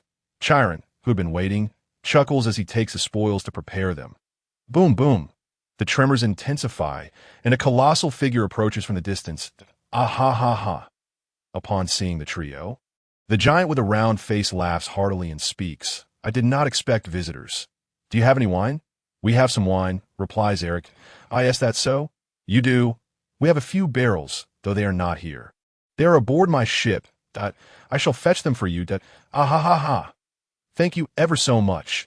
As Eric prepares to retrieve the wine, Akatsuki and Chiron are held in the giant's hand. Allow me to carry you, he offers, while his other hand clutches the prey Akatsuki has just slain. Your prowess is commendable. You have captured so many ferocious beasts with such ease. Are you in such a hurry? How long has it been since you last enjoyed a drink? Ah ha ha ha. It has been a year or two, perhaps 10 years ago, many pirate crews began passing through here, seeking wine. However, numerous crews met their demise, leading others to avoid this route altogether, rendering it impossible to procure any wine. 10 years ago, after Roger's execution, news of the great treasure spread, prompting many to set sail. The giant is truly impressive, effortlessly carrying so much. Akatsuki muses, recognizing that she lacks hands large enough to handle such a bounty, being a true gourmand. Ah ha ha ha. This is the privilege of giants. The group retrieves the wine and returns to Broki's abode to prepare their game. Wait, why are there so many human bones? Akatsuki inquires, puzzled, as she perceives that the giant she encountered does not seem like one who would consume human flesh. Oh, those belong to the pirates from before. They either fell prey to the dinosaurs or succumbed to the heat and hunger here. Some died while attacking us. After all, it takes a year for the record pointer to fill here, which seems far too long for humans to remain on this island. Ah ha ha ha. Delicious, isn't it? Dinosaur meat. With her mouth full, Akatsuki can only nod in agreement. I am merely curious about which part of the animal this meat is from.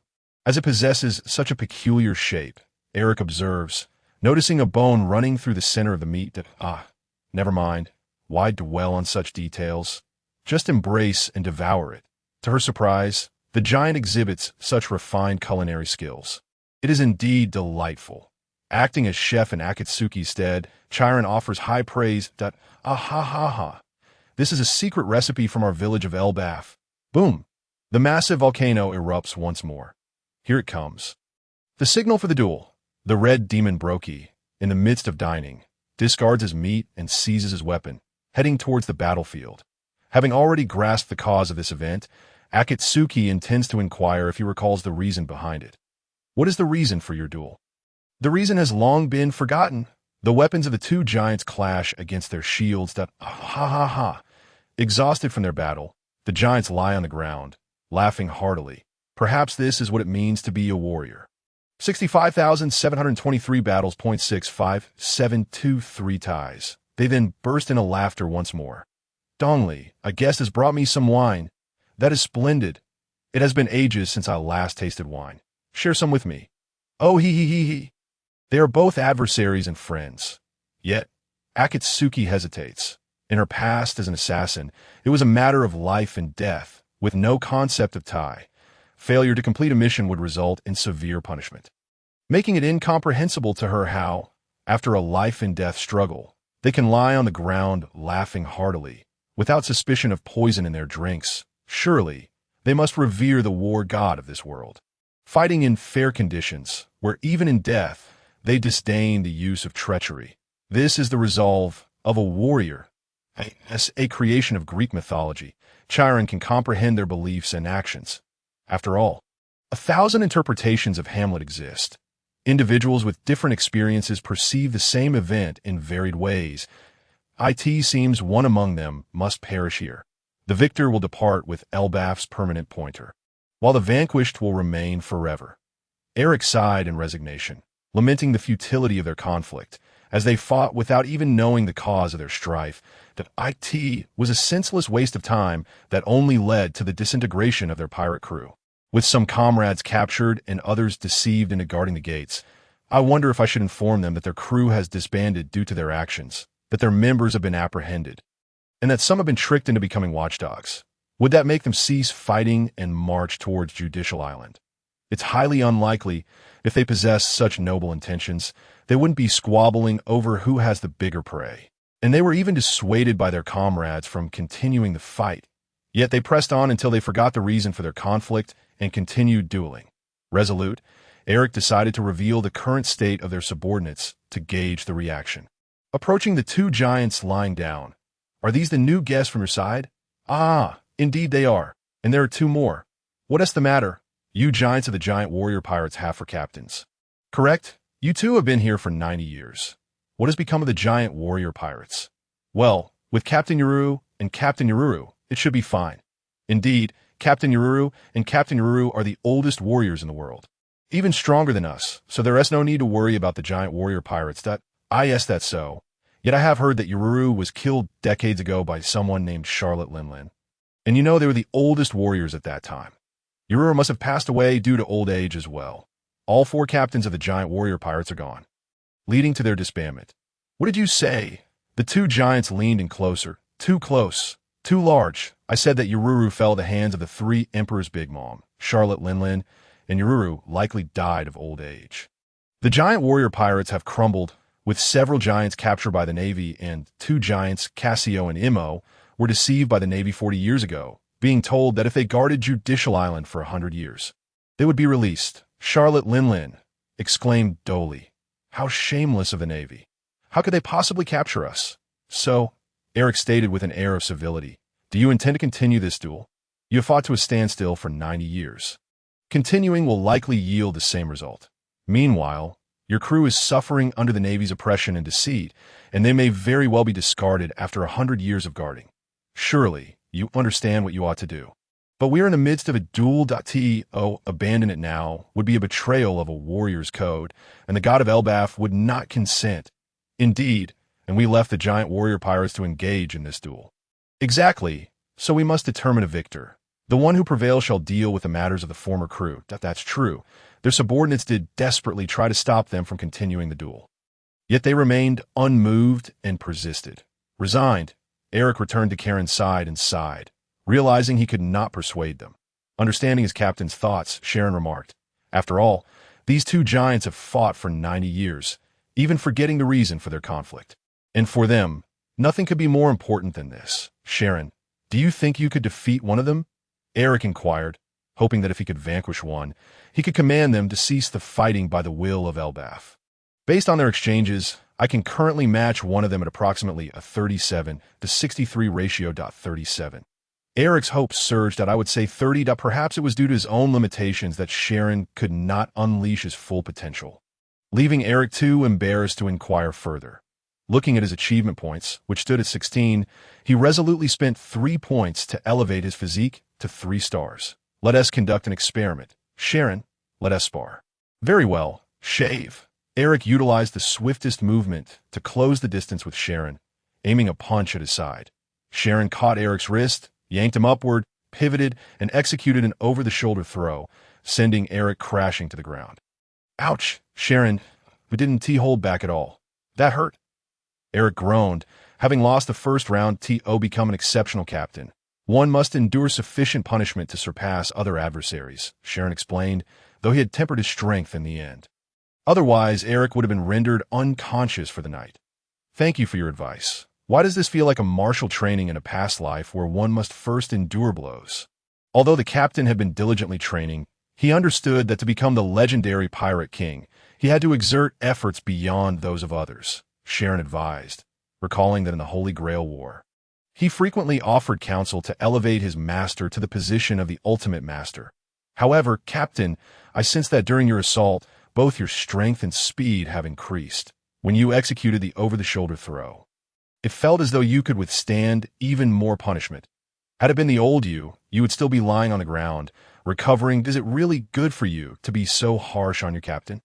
Eric thought to himself, brushing off the dust from his clothes. That said, becoming the Pirate King isn't that great. Isn't it just being chased by the Navy? Wouldn't being an emperor of a nation, be more appealing? How much had his strength and speed increased? Did have a rough sense of it. Eric, oblivious to his attributes, was dissatisfied with the system's data, unable to see clear numerical increases, and relied on Karen's perception. "Perhaps around a 20% increase. You startled me when you dashed forward, and if you can maintain such progress every month, you won't be far from becoming the strongest. If it were exponential growth, it would certainly be swift. Unfortunately, my achievement points are insufficient.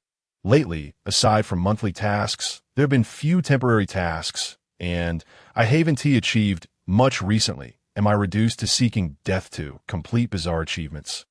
It appears my physique is quite balanced. Strength and speed have increased comparably, while the physique of the red-eyed one emphasizes speed, with more significant gains in speed than in strength. The increase in impact resistance is also quite noticeable."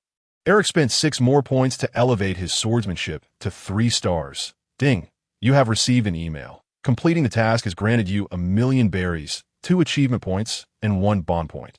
Eric, having been knocked to the ground, lay there lamenting. This was supposed to be an exercise to test how much his swordsmanship had improved, yet he found himself toppled by the very target of his practice. "Eric's sword has become sharper," observed the red-eyed one, watching the duel from the sidelines. "Sharper? But I haven't changed my weapon," Eric inquired, bewildered. "I have severed some of the confusion in my heart with my sword. The realm of cutting iron is drawing nearer. The so-called flying slash is within reach, yet 90% of swordsmen cannot surpass this threshold to become sword masters," Sharon began explaining from the side, realizing he had merely allocated points on the panel. Eric did not fully grasp the explanation, pretending to understand that I'm just taking a shortcut. "Although I yearn for strength and train diligently, I fear death and injury, retreating in the face of formidable foes while secretly wishing to grow stronger than them before challenging again. Ultimately, it's all about the strong prevailing over the weak. Without the courage or capacity to overcome the strong with the weak, the brave wield their swords against the stronger. The cowardice draws blades against the weaker." Which is precisely me. Only those with a strong mindset can become strong. Perhaps this is why Mihawk sees potential in Roronoa Zoro. But what is wrong with that? Isn't it normal for a person to fear pain and death? Moreover, being injured here is just as painful as in the real world. I don't want any part of it, despite having lived in this world for 12 years and having taken lives here. Eric still regarded it merely as a game, a unique game at that, and he had a long way to go before achieving a psychological transformation, which was a topic for another day. However, I suddenly realized I could unleash more power just now, but I lost control. Sharon then shared news that left Eric stunned that on a panel invisible to others, Eric noticed Karen's attributes. Physique, 5.5 stars. Body technique, 6 stars. Archery, 7 stars. Swordsmanship, 6 stars. Armament hockey, 4 stars. Observation hockey, 5 stars. Devil fruit, 4 stars. Overall combat power, 6.5 stars. Due to player attribute enhancement, the attribute cap has been unlocked to 5 stars. I merely elevated my swordsmanship to match my physique and swordsmanship at 3 stars. That it seems that a single maximum attribute cannot raise the upper limit of summoned companions' attributes. One must possess 2 maximum attributes to enhance the upper limit of summoned companions' attributes. Once again, a hidden mechanism has allowed Eric to forget the impending blows. Chiron, do you believe your current strength can vanquish those 2 giants? If we cannot verbally halt their duel, we must find a way to physically pacify them. While considering the preparations made in advance, I estimate the odds in a one-on-one encounter to be approximately 80 to 20 in my favor. In a fair fight, however, it would be more like 60 to 40. With me holding the 60, it appears that the giants' overall prowess does not quite match their bounties. After all, those bounties date back a century, and the destructive power they unleash together is something they could not achieve when Luffy's bounty was merely 300 million. It seems more appropriate to propose a formal duel face-to-face, as they regard the warrior's spirit and the act of dueling as something more precious than life itself. Should they lose, they would have no justification. Understood, Captain, Chiron responded with a smile. Ah, are you training? Red Demon Bragi approached from a distance, carrying today's fresh catch. Excellent, Bragi. Let us engage in a duel. The one standing shall be the victor, while the one who falls and remains down for 10 seconds shall be the loser. The victor may demand one favor from the vanquished. Chiron challenged Bragi to a duel. Why the stipulation of remaining down for 10 seconds? Chiron observed that, even when severely injured and exhausted, the giants could rest for a mere 10 minutes before rising again, as long as they were not dead. Their robust physiques allowed for continuous recovery, making it exceedingly challenging to determine a winner without one party succumbing. After all, he was merely following the captain's orders to prevent their continued fighting. Aha! You dare challenge the strongest warrior of Elbaf? I commend your bravery. I accept. Bragi's round face broke into a hearty laugh, filling half of it, as he grasped his axe and raised a shield. Preparing to charge, Chiron removed the bow and arrows from his back. Then let us commence the battle. Bragi leaped forward with immense force. Boom! The earth cracked, dust swirling, as a massive pit formed beneath his axe. Although he did not display his centaur form, Chiron, belonging to the centaur lineage, exhibited extraordinary agility and speed that he deftly evaded the attack, unaffected by even the residual shockwave, despite the vast difference in their sizes. The surrounding trees provided Chiron with perfect cover. The towering trees, standing over 10 meters high, concealed his presence, causing Bragi to lose sight of him. Typically, his opponents were of equal stature like Dongli, and he never had to worry about losing sight of them. The sudden disappearance of his enemy left Bragi feeling a bit anxious. Direct hit, like an ancient general declaring, "Look at the arrow," he announced his intent. Suddenly, a dazzling yellow light appeared in the direction of his voice.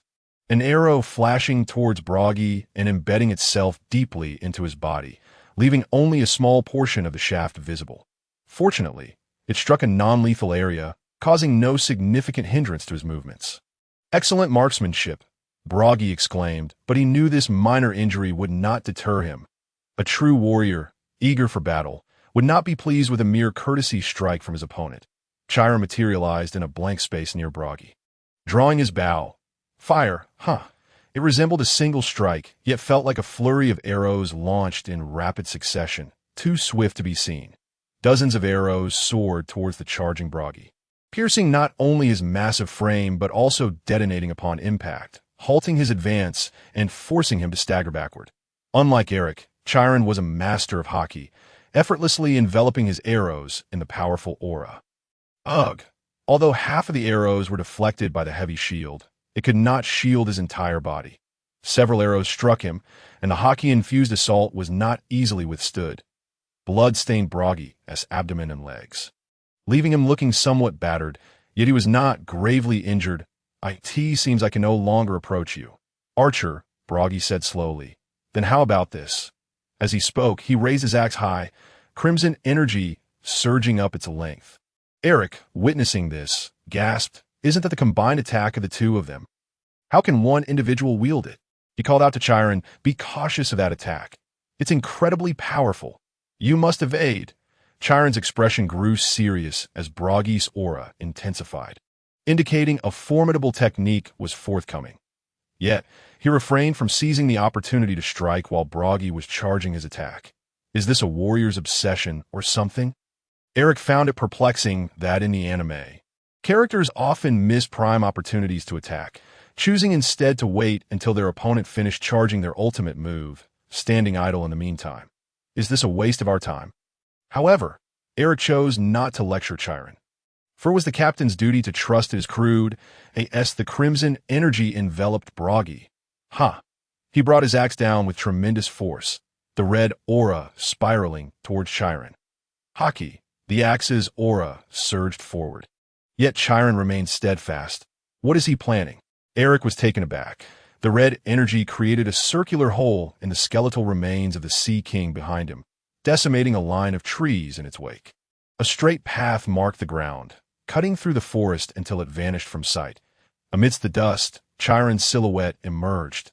Though somewhat disheveled, he sustained minimal damage, having effectively defended himself with haki. "Did you endure that?" "Impressive," Broggy marveled, acknowledging the power of his ultimate technique.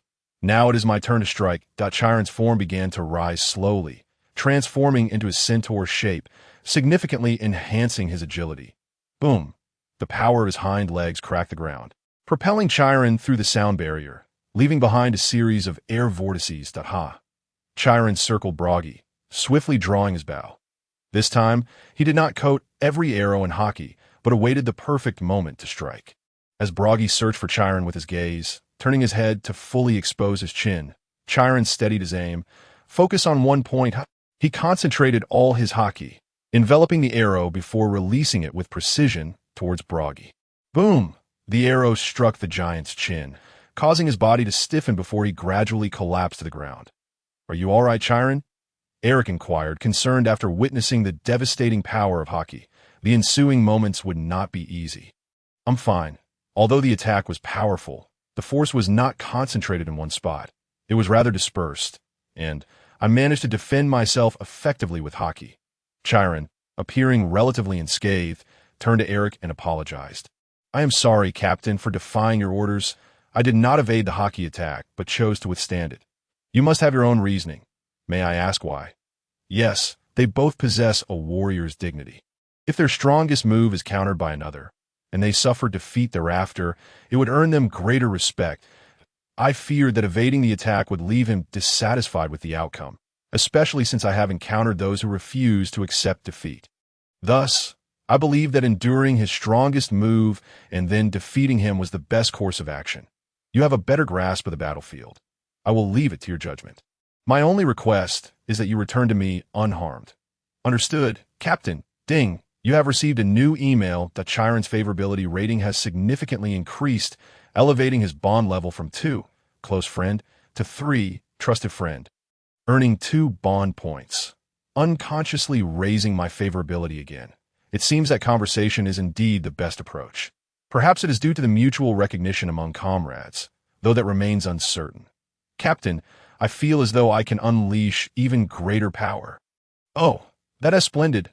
Eric, caught off guard, immediately glanced at Chiron's status panel. Name: Chiron Physique, 5.5 stars Martial Arts, 6 stars Archery, 7 stars Swordsmanship, 6 stars Armament Haki, 4 stars Observation Haki, 5 stars Devil Fruit, 4 stars Equipped Weapon, Heartlock Bow Bond Level, 3, Trusted Friend, Overall Combat Power, 6.5 stars. due to the increase in bond level. The attribute cap has been unlocked to 6 stars. It seems that each increase in bond level also enhances the cap on my strength. Are they concerned I might be taken down by a poorly bonded comrade? Eric lamented the frustrating attribute limits. If a powerful character were summoned and he found himself unable to unleash even 1/10 of his strength before being defeated, that would be a significant loss. Boom! Coincidentally, the largest volcano at the center erupted once more. Red Demon Bragi lay on the ground. Already unconscious. Point 1 cannot allow him to flee without a fight. Upon awakening, he might very well take his own life. Karen, do you still have it in you to battle once more? Of course, under normal circumstances, Brokey and Dory would have already engaged in combat. Yet now, the dueling ground is sparsely occupied by the solitary figure of the giant, Dory. Has he fled? No, that is inconceivable. How could he possibly escape? As a steadfast friend and rival who has faced off countless times over 90 years, Dory firmly believes that Brokey would never abandon the sacred duel. Dory, Karen calls out from a nearby tree. Brokey has already lost to me in this duel. He is currently in a state of unconsciousness. He lost to you. How can that be? Dory is incredulous. As the renowned captain of the giant pirate crew, he cannot fathom that a giant could be defeated by an ordinary human. Then let us engage in a one-on-one duel, with the loser bound to obey the winner's commands. Then I shall oblige. Dory raises his massive sword, its blade uneven from prolonged combat, and swings it ferociously towards Karen, perched upon the branch. Thanks to his attribute enhancement, Karen, in his human form, is still as swift as he was in his centaur form. Although he has exhausted much of his haki, his strength and archery skills compensate, rendering his attack even more powerful than before. It is akin to leveling up in a game. Previously, the odds were even. But now, having lost a comrade, the enemy has gained a level, leaving no chance of victory. Although Dory towers over Karen by several paces, his enormous size hampers his agility, allowing him to strike only at Karen's afterimages. Damn it, Dory, battered by arrows, begins to wield his shield for a broad strike. After all, the sword's range is limited, making it exceedingly difficult against the agile Karen. This is too challenging. Out of respect for warriors, I shall unleash my ultimate move to defeat you, one that I've been unable to utilize until now due to special circumstances. But now, I shall demonstrate my prowess to my captain. Karen raises his right index finger to the sky. Although it is daytime, several luminous stars appear above. While not distinct in the daylight, the white gleam against the blue sky constructs the constellation of Sagittarius, with one star transforming into a brilliant yellow, emitting a fierce glow. This is the strike that pierces the scorpion of the stars. My arrow has been loosed. The scorpion shot.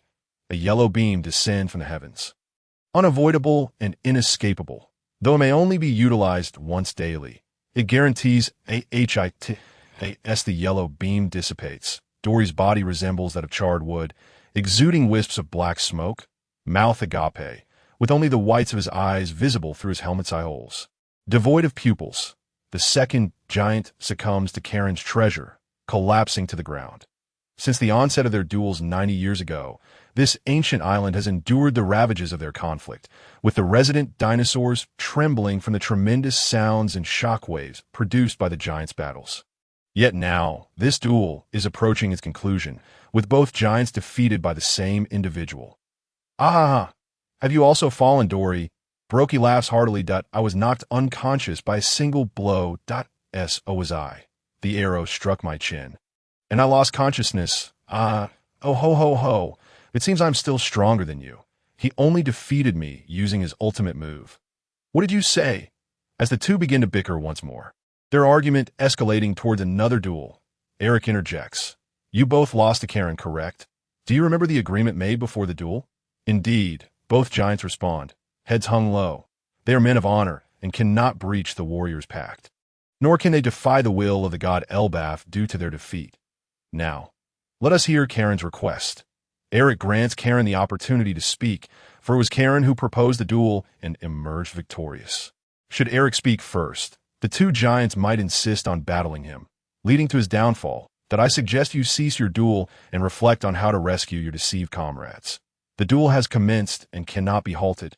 Brokey asserts, indeed, the traditions of Elbaf cannot be broken, and the will of the god Elbaf cannot be defied, Dori adds. However, you have lost to me in this duel, if the god Elbaf intends to convey his will through the victor of the duel. Does my command not represent righteousness? Karen calmly articulates the god Elbaf's decree and the reality of their defeat in battle. The two giants are left speechless. Eric exchanges a knowing glance with Karen, who understands. You shall pause your duel for 7 days, reflect thoroughly, and then decide your course of action. To step back. If it is merely a 7-day pause, that is acceptable, Dori replies. Indeed, Brokey concurs. The temporary task has been completed. And the rewards are as follows: 2 achievement points, 3 bond points, and the skill fruit of Conqueror's Hakide. It appears the system has determined that I have completed the temporary task. I may now leave this place. Is this the skill fruit? Eric retrieves the skill fruit from his inventory. Examining it closely, it resembles an ordinary apple in shape, but is blue in color. Is this to distinguish it from regular fruit? Red Pupil and Karen approach, curious, asking, is this an apple? No, it is a skill fruit. Consuming it allows one to learn the corresponding skill of Conqueror's Haki. Eric answers honestly, then poses a question. Would you like to eat it?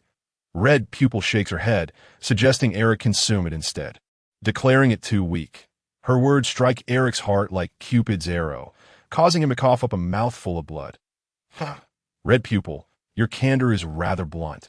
Perhaps you should be more subtle, Karen chuckles, joining in on the jest, knowing Eric's temperament. Shouldn't a person with high emotional intelligence refrain from negative remarks at such a moment? After enduring a double blow, Eric clutches his chest, staring at the skill fruit before him. He then takes a bite. The taste is indescribable, the texture gritty, and the flavor akin to rubber. It is tolerable, not nearly as dreadful as the legendary devil fruit. The instant it slides down his throat. Knowledge floods into Eric's mind like data, elucidating how to wield Conqueror's Haki, how to exert force, and how to strike. He comprehends it all with utmost clarity. How is it? Is it not tasty? Red Pupil, who is solely concerned with the flavor of food, notices Eric's change in expression and hastily inquires. Fully versed in Conqueror's Haki, Eric simply offers the bitten skill fruit to her, sensing it was she who urged him to take a bite. Red Pupil does not hesitate and takes a bite herself, chewing before spitting it out. Though it is unpalatable, do not expel it. Try swallowing it to see if you can learn Conqueror's Haki. Red Pupil grimaces but takes a small bite and swallows it down. Did knowledge appear in your mind? Eric curiously asks, as if she were studying. Red Pupil silently shakes her head. The skill fruit had left her feeling nauseated, and she must enjoy a hearty meal of roasted meat to cleanse her palate. It seems the skill fruit is akin to the devil fruit. It is only effective with the first bite. Another piece of information gained. Are we departing already? The record pointer should not be full yet. It has only been a few days. Brokey expresses reluctance, as previously it was just him and Dori, and their exchanges during combat had rendered the silence rather dull. Yes, we filled our provisions and water yesterday. It is time to depart. We possess the permanent pointer to Drum Island, as waiting a year is far too long. Eric refrains from disclosing the matter of the compass and fabricates a tale about having the permanent pointer to Drum Island as his next destination. Is that so? Then safe travels, but do be cautious of the Food Island monsters surrounding this isle. Dori warns. The Food Island monsters feast upon the enormous fish of the island, their excrement rivaling the size of the islands themselves. In the storyline, Brokey and Dori assisted Luffy's crew in setting sail, utilizing Conqueror's Haki to create a large hole in one of them. However, Eric's relationship with them does not compare to Luffy's. For Luffy had saved their lives. Not to mention, one of Luffy's abilities can turn those present into his companions one after another.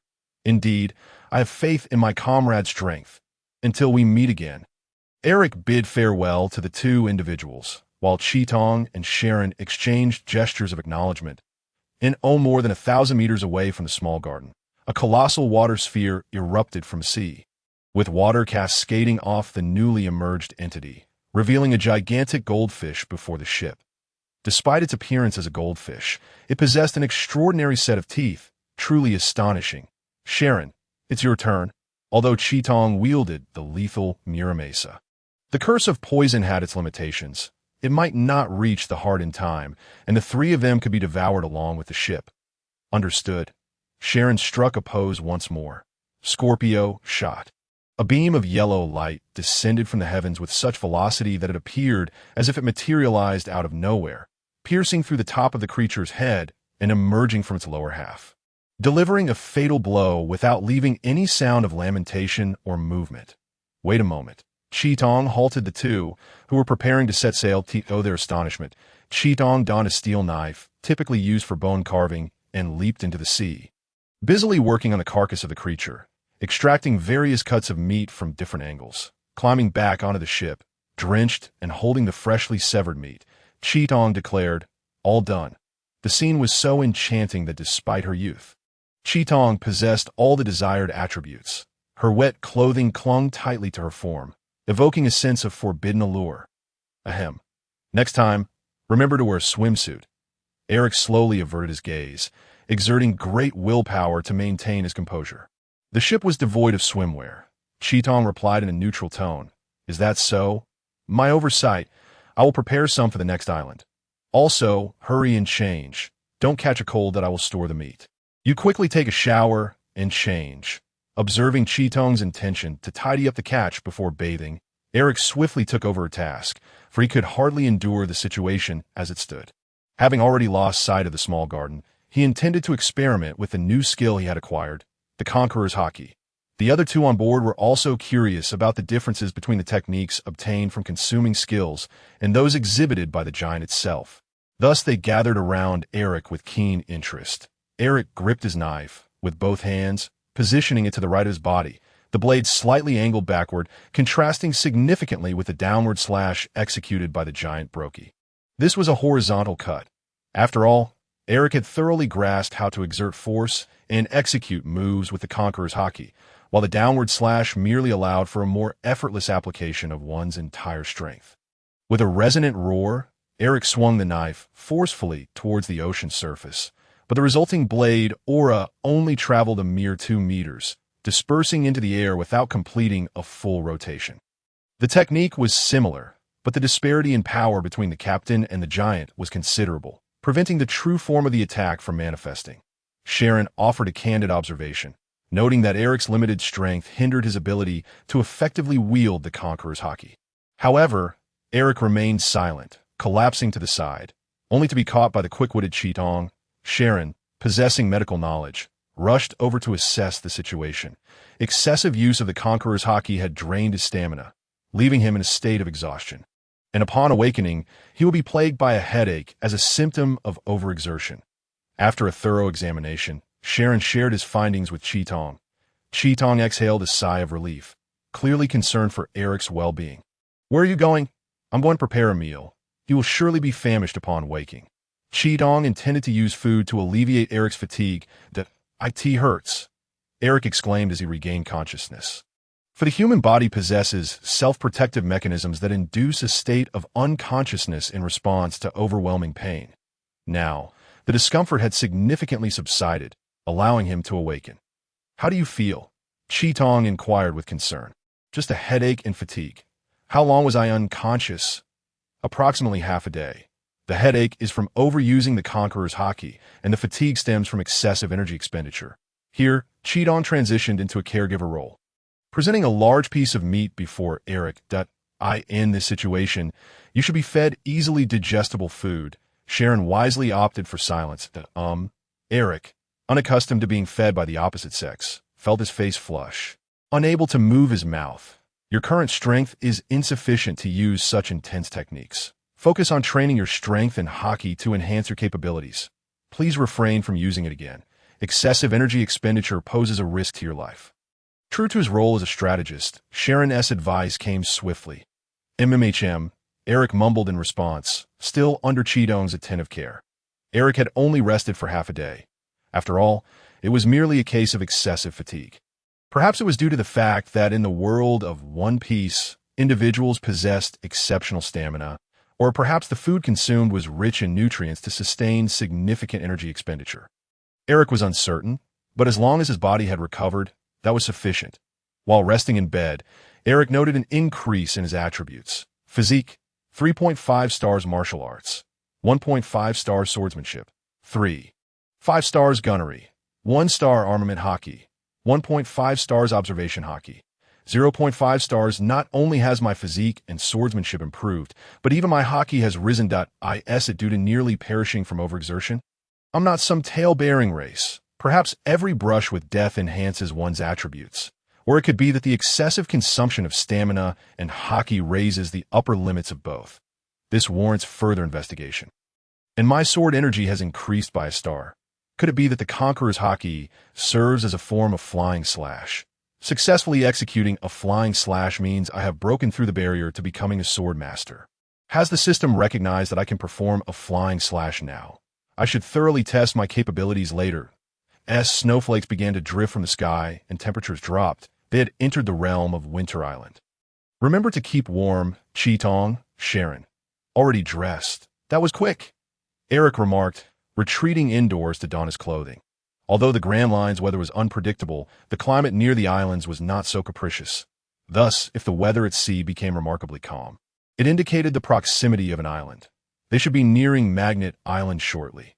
Glancing at Captain Jack's compass, the direction appeared accurate, smooth sailing, without any unforeseen circumstances, and we haven't encountered some gluttonous fool.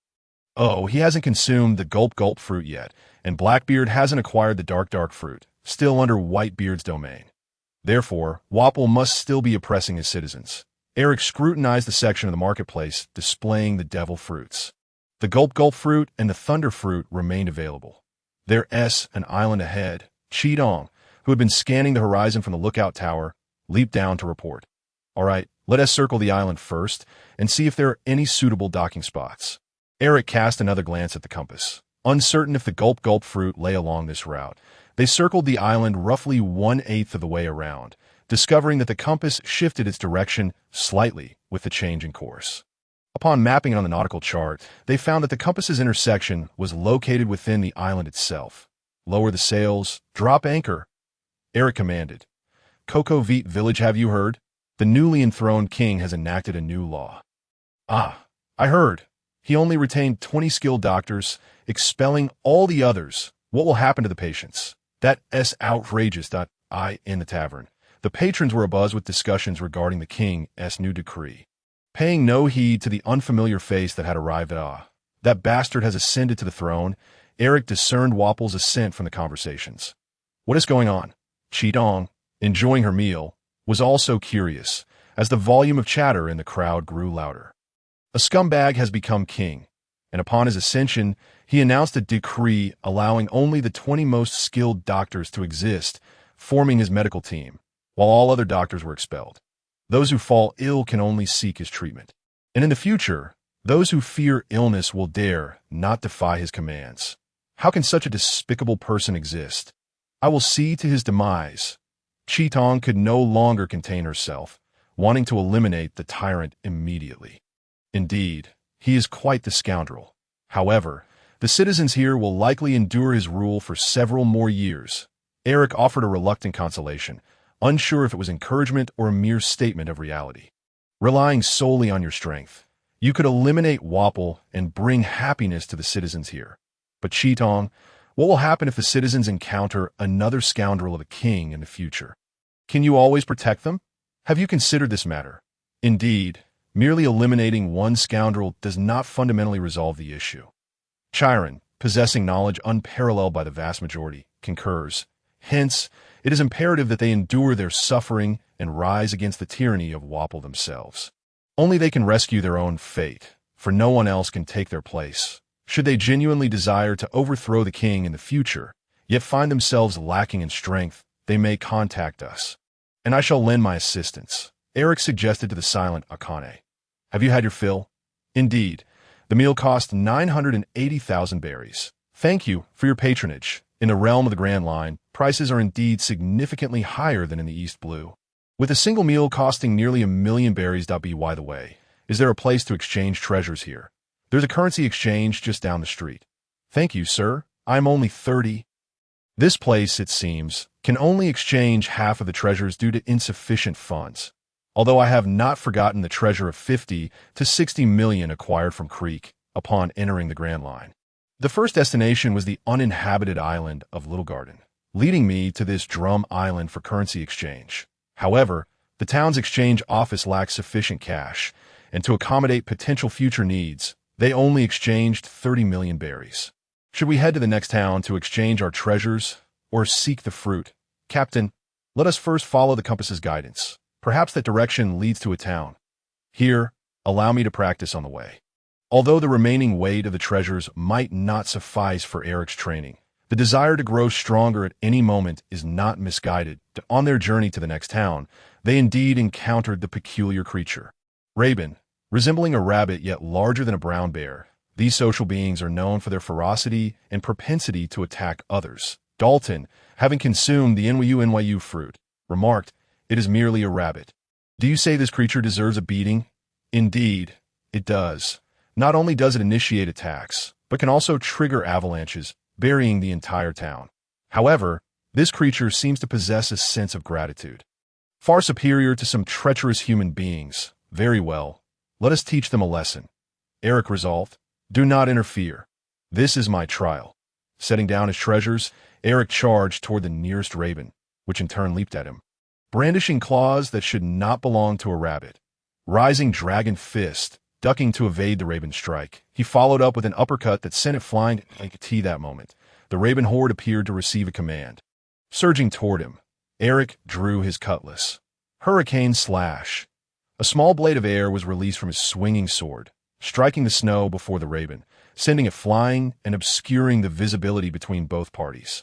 Shave. Without hesitation, Eric employed his soul teleportation skill, managing to avoid being ensnared in the snow, while the hardened back of his blade struck down one raven after another, each impact rendering them unconscious. Though they are tough-skinned, the addition of hockey should keep them subdued for the time being. The battle was brief, yet the frigid temperatures took a severe toll on Eric's stamina and hockey, especially given the number of ravens he faced, leaving him somewhat breathless. His swordsmanship had improved, yet Akane stepped forward to appraise Eric's technique, hesitating mid-sentence. "What troubles you?" Eric inquired, noticing her reticence. "Nothing." Akane fell silent once more, her half-spoken words leaving a lingering discomfort. Chiron noted the unspoken tension but chose not to voice it. It is better to discover such matters on one's own. "Captain, let us proceed." Then, though Eric was curious about their unspoken thoughts, he refrained from pressing the issue. The trio traversed the snow-covered plains inhabited by the ravens and entered a forest of snow-laden pines. How, one wonders, do they ascend and descend these mountains? Akane's forthright nature often posed questions that left her captain at a loss for words. Who knows? Perhaps they traverse a tightrope with thick ropes? Eric, having forgotten many details, paid little mind. In any case, he was determined to secure the coveted Goma fruit and move swiftly to his next destination.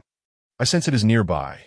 The compass even adjusted its needle slightly as Eric merely circled a pine tree. I asked at it, a purple fruit resembling a serrated maw, adorned with swirling patterns. With his keen eyesight, Chiron recognized it, for the devil fruits are distinctly different from other plants and fruits. If one can see them, it is nearly impossible not to notice. Upon hearing Chiron's description, Eric rejoiced. "Splendid. That is precisely what I seek." However, the next revelation left him astounded, yet surrounding the fruit were several individuals. "Hurry! Let us approach! Stop! Who goes there?" The guards of the Iron Barrel Kingdom on Drum Island spotted the swiftly approaching trio and raised their weapons. Barring their advance, "Stand down. I cannot allow you to come any closer." Dalton, now the captain of the guard, positioned himself before them. "What is the meaning of this? How dare you disturb me, the king?" Wapple, protected behind Dalton, roared in fury, stepping forward. In his hand, he held the Goma fruit. "Oh, I merely came to purchase some fruit." "Look," Eric revealed his treasures to Wapple. "How about we trade for one fruit?" "Ha, this is a devil fruit. Do you take me for a fool? Moreover, this paltry sum is insufficient." Wapple, with his foolish visage, was far from dim-witted. He could easily devise schemes to lure others to their demise. "Furthermore, this kingdom belongs to me. Drum Island is mine. Everything upon this island is mine, including the treasures you carry. Ahaha. Wapol boisterously proclaimed his possessions while bringing the devil fruit closer to his mouth, preparing to take a bite. Chiron, stop him. Understood. With a speed surpassing even that of Kato, a flurry of arrows flew toward Wapol. One pierced his right hand, another sent the devil fruit flying, while others aimed for Wapol's vital points were intercepted by Dalton. Wapol-sama, Jess, and Chromalum, the duo of bumbling subordinates, rushed to his aid. How it hurts! Doctor! Doctor! Wapol collapsed, wailing in agony, as the doctors, now involuntarily part of Wapol's medical team, employed a dazzling array of medical tools and expert techniques to extract the arrows, staunch the bleeding, and suture the wounds. I thought I was going to die. Wapol rose nonchalantly, the pain seemingly vanished, akin to having consumed a miraculous being. "Oh, dare attack me, the king of the Iron Barrel Kingdom. You shall not be spared even if you kneel and apologize." Wapol, in a fit of rage, commanded, "Seize them. Eliminate these three." Click, the guards raised their rifles, ready to fire, except for this green-clad, square-faced fellow and the one named Wapol. "Do not kill them. The rest are fair game." "Understood." "How dare you, a mere commoner, address me by name?" Wapol scorned, his contemptuous gaze fixed upon Eric. You truly believe that three of you could defeat our guard?" We are pirates, not commoners, you scoundrel." Wapol, Eric retorted defiantly, dismissing the threat entirely. Taking Eric's rebuttal as a cue, the guards immediately pulled their triggers, firing at the trio. Akane and Chiron, agile as ever, evaded the sparks of gunfire and began their counterattack. Most of them were bullies who preyed on the weak. There was no need to hold back. Yet concerned for the other two's benevolent inclinations, Eric cautioned them. Violin assault. A man resembling a bull charged at Eric. Clang! Eric intercepted the attack. Though currently an enemy, Dalton, who was unwittingly aligned with Wapol, did not deserve to be harmed, so Eric refrained from unleashing his full strength. "Dalton, is this truly acceptable? Concentrating all the doctors of this kingdom under your control while expelling others." Eric prepared to win hearts and minds, hoping to sow the seeds of rebellion. Dalton was left speechless. Was the previous king's kindness enough justification to endure such scum ascending to the throne unchecked? To repay the former king and expect this wretch to reform was mere triviality. True righteousness lay in protecting the other citizens and safeguarding the nation, with his rhetoric suddenly elevated to its zenith. Eric shamelessly criticized Dalton. Dalton was momentarily stunned, his grip on his weapon faltering, as if a new chapter had opened within him. Could this country still be saved? It felt as though he was asking himself, yet also posing the question to Eric. That depends on you. This is your country. If you do not strive to change it, do you expect others to rescue it? Dream on. Eric had shed his previously submissive demeanor, now embodying the spirit of a keyboard warrior, fervently lecturing others. "Dalton, stop dawdling. Come to my aid." Wapol cried out. In the brief span of Dalton and Eric's conversation, his guards, along with the two rascals from the TV anime, had already collapsed in the snow, their crimson blood staining the pristine white ground like a strawberry sundae. Akito and Sharon had flanked Wapol on either side, while his medical team cowered in the distance. "I'm the king of a member nation. If you kill me, the world government will not spare you." Truly a minor character, he effortlessly spewed threats like a common lackey. "We are pirates, already hunted by the Navy. The world government will not show us mercy. What else can they do but raise our bounty?" Their mocking words rendered Wapol's threats a mere joke. "But fear not, we will not kill you," Eric said as he approached the devil fruit, brushing off the snowflakes that had settled upon it, offering Wapol a semblance of comfort, before swiftly changing the subject. "However, it is utterly impossible for us to let you go so easily." With a villainous laugh, Eric doubled over, much to the eye-rolling of his companions. You have any rope?" Eric asked, searching around. "Let us tie him to a tree for some good old-fashioned discipline. Rest assured. Dalton, we want to take his life. Perhaps a little loving chastisement could amend his vile character. You wish for him to reform, don't you, for the sake of a better nation?" Eric observed Dalton, who was poised to intervene, and preemptively advised him to hold back. Dalton halted in his tracks that if he did not hope for Wapol's character to change gradually, he would not have tolerated such a scoundrel. It was only when Wapol abandoned his citizens to follow Blackbeard, opting instead to sail the seas as a pirate, that Dalton finally relinquished his naive hopes. Ah, the forest echoed with anguished cries. Eric, who had never used a human punching bag for training, let out a long sigh of relief. All the accumulated pressure was released, and it felt exhilarating. Would you care to try? Achieving the hidden achievement King Beater. He gained 2 achievement points. Akito and Sharon shook their heads in refusal. I will never let you off the hook. Wapol, battered and bruised, mumbled through swollen lips, vowing revenge. Yes, when we meet again, Eric thought, unbothered by the grudge of a mere minor character. Not killing him now was merely a strategy to avoid early attention from the Navy. The severity of the pursuit for killing a member nation's king versus beating him would certainly differ. Would he let such a natural scoundrel off the hook in the future? You should leave this place quickly. Someone may have already reported to the Navy. They could be on their way. Dalton was indeed kind-hearted, but he was aiding the enemy, and Eric felt the urgency. Yes, we shall depart at once. With the target secured, they prepared to execute their escape plan, but on the return voyage, they took the opportunity to beat up some rabbits. Their next destination was Gaia Island. Back aboard the ship, Eric set the course, unconcerned about the log pointer not being fully charged. With Captain Jack as compass, he felt audaciously confident. The Navy is coming. Sharon, with his keen eyesight, reported before Eric could even reach the lookout tower. They're here so quickly. Are there any nearby branches? Eric exclaimed, taken aback.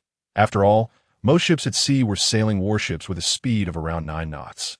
And the Navy's ships were all round and plump, with a length-to-width ratio of 2. 1, or at most 3. The Navy had yet to develop ships with stern wheels. The invention of stern wheels was primarily for traversing windless zones, and they would not be utilized in favorable winds. Yet the Navy had appeared here, perhaps coincidentally passing by and responding to reports of a pirate invasion. However, this single-masted sailing vessel lacked cannons, and even if it did, it would not stand a chance against a warship. Thus, escape was their only option. Fortunately, they were still at a distance. The large cannon on the Navy ship could not reach them. Otherwise, they would be left defenseless. Sharon, can you shoot down the crossmast on the Navy ship? Eric asked casually while busy anchoring. After all, a certain white-haired archer had struck a 2-meter-tall giant from the city center with a single arrow. And Sharon, as a Sagittarius, should be able to do so. Yes, Sharon replied calmly as he unfurled the sails. Please choose your actions wisely from here on out. Teacher Sharon, my experience is still lacking. If possible, please guide me on timing and event handling. Of course, Captain Ding. Karen's affinity level increased, raising their bond from 3, trusted friend, to 4, close comrade, gaining 3 bond points. Just how much do you enjoy teaching students? Teacher Sharon. Initially, it was challenging to raise affinity, but it began to increase rapidly. Trust was mutual. A captain who could trust his companions was a leader recognized by all. Thanks to the captain, I have reached this pinnacle. Fire! With Karen's command, the arrow soared through the air, drawing a perfectly straight line like a master artist's stroke. Eric glanced at Karen's stats. Bow. An arrow. 7 stars overall combat power. 6.5 stars. All attributes unlocked due to bond level increase, finally. Everything was unlocked. No. Teacher Sharon, we are currently on the path to the summit. Boom! The highest-ranking officer aboard the warship was merely a colonel, caught completely off guard as the largest crossmast was severed, crashing onto the deck amidst chaos. Well done. Let us hurry and leave. With the largest crossmast lost, the warship could not catch up to the small boat, making escape from the Navy inevitable. G10 branch. G10 branch. We have been attacked. The assailants? They did not raise the pirate flag, and we are unclear on their appearance or names. However, we received a distress call from the King of the Iron Barrel Nation. 3 assailants brutally assaulted the King of the Iron Barrel and killed several guards. And intelligence indicates it is the group led by Darren Eric, who previously attacked East Blue's 16th branch. We were shot from beyond the cannon's range. The communications officer on the warship hurried to contact the nearest Navy branch and report enemy intelligence, hoping for support. In the waters near Magnetic Drum Island. Yes, they are heading east, the branch commanded. Do your best to follow that ship and report real-time positions to the incoming fleet. Major General Ghost Spider is leading the team. to be able to snipe from beyond the cannon's range. It was clear that they would not send a single warship to pursue them. The Navy officers were not fools. Why are they still chasing us? What do they want? Eric was at a loss regarding the Navy ships that persistently pursued them, wasting his time summoning new companions. Our position may have been reported to their allies. The possibility is quite high, Sharon deduced, his formidable intellect piecing together the Navy's intentions. Destroy their remaining masts, Eric urged. Exasperated, as if one small sailboat was insufficient, prompting them to dispatch additional warships, .2 arrows pierced the air, severing the masts of the already weakened warship, swiftly creating distance and losing it from sight. Captain, I have some unfortunate news, Sharon, utilizing his keen sight, interjected. Reinforcement from a Navy, I presume. Eric's intelligence momentarily faltered. Yes, 3 warships ahead to the right. Their commander appears formidable. Karen's report tightened Eric's chest, though his tone remained remarkably relaxed. Then that means we are not in danger, right? Eric released a sigh of relief. First, shatter their masts to render them powerless. He promptly commanded, aware of the considerable firepower possessed by the Navy, should they be subjected to a deluge of cannon fire.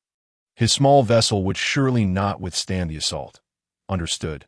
Following the captain's orders without hesitation, Sharon unleashed a volley of arrows imbued with hockey. However, contrary to the anticipated outcome, the masts of the 3 ships were not all severed.